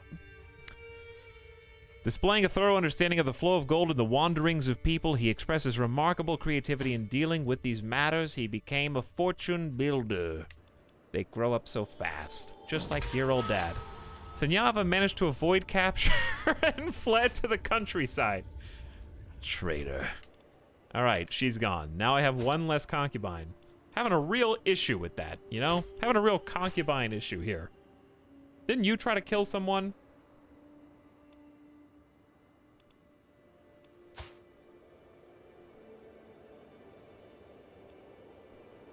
"20 martial skill? Just, zealous, patient, brilliant strategist. It's the only way. Okay, can we finish the war? That would be grand. Let's do some sieging, please. Okay, you guys go there. You're already sieging, so good job. You guys are not restocked on supplies yet, because we haven't been unpaused. We have a new Noidi with 16 learning and is an insightful thinker, though they are honest, sadistic, and cynical. And Chelyabinsk is under siege. So we've got enemy sieges in our territory. They're doing their own thing. All right, we just won one more. Now we got to go back over here. If we can just take all of this little de Yuri Duchy of Perm, we'll be on the right track.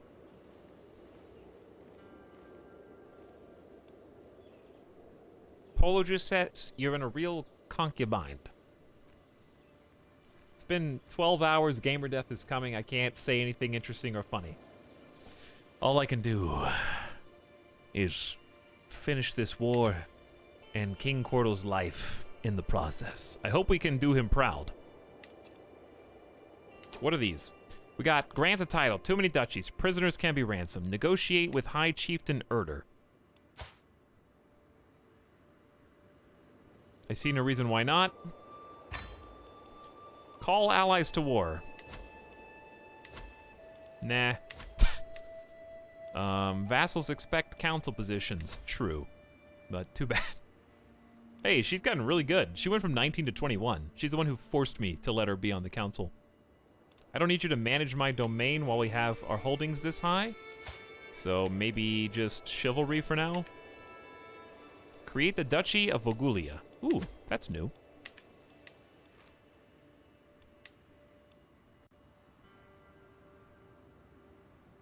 Was this not already created?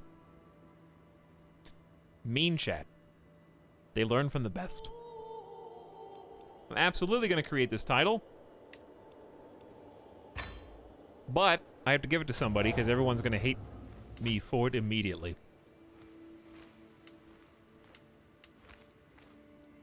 Chiefess Tiksheka has 2 of the de jure or de jure locales. She is not a duchess, though she has 4 separate counties. High Chieftain Odeg is a Duke of Ishim.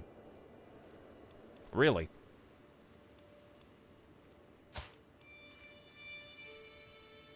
All right, there was Erder 2 and then Odeg. So we could just make Tiksheka. She's got 4, the rare 4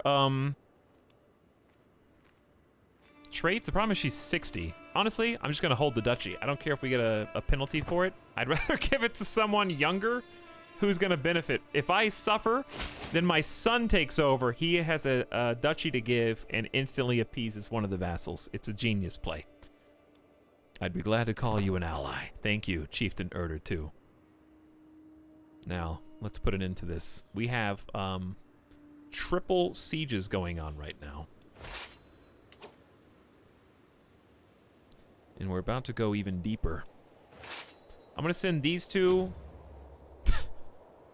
all the way to the capital on basically a death march.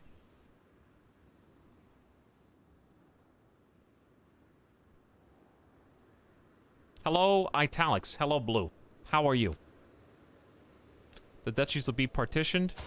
That's okay, because I'll still have too many. Because I've already got, let's actually check. Worst case scenario, then each of my sons becomes a duke, which I'm fine with. Because why would I not want my sons to succeed from an RP standpoint? You captured Chieftain Shirpuz. Now, I guess I could give it to him now, but then he starts doing bad stuff now, and I can't tell him not to. If I let him go off on his own, like right now he had my first granddaughter. Oh, it's beautiful. My sweet child. The chiefdom of Chelyabinsk has given rise to a Tingri populist group. We got a new prisoner. We're only at 38%. I feel like you guys aren't doing as good as you should be.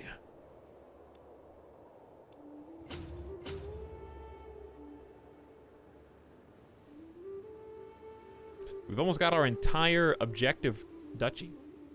Domain tab, you can see a detailed succession partition.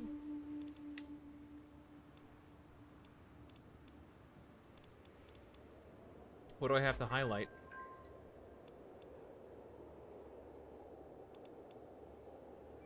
Oh, right here, you mean? Like, mouse over them?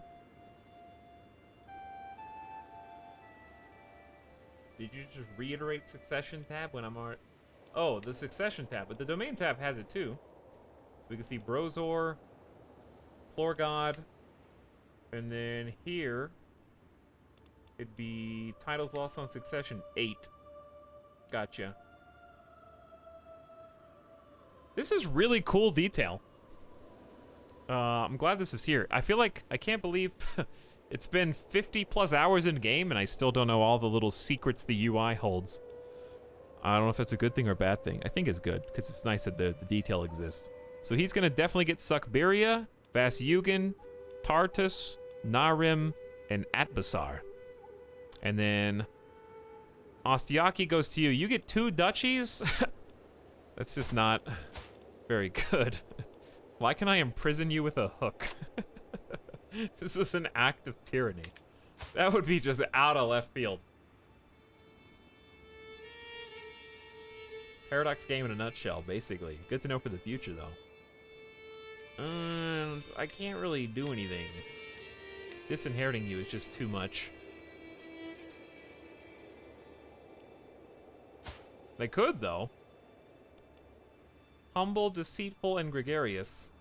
Why would I? This isn't. I don't think I have an RP reason. The only person I could RP disinherit is Brozor, because I had to cover for him murdering a peasant in the woods. This is the only person that actually makes any sense. And then it's kind of like, well, why did you go through the effort of getting this trait?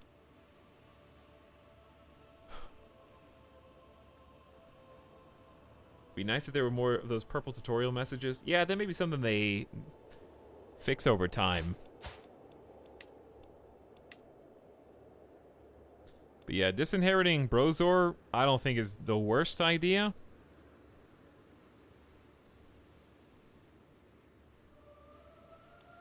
Second in line, then we would play as Plorgod. Plorgod, the book learning specialist. No diplomacy. Nobody's gonna like him. That would be so hard.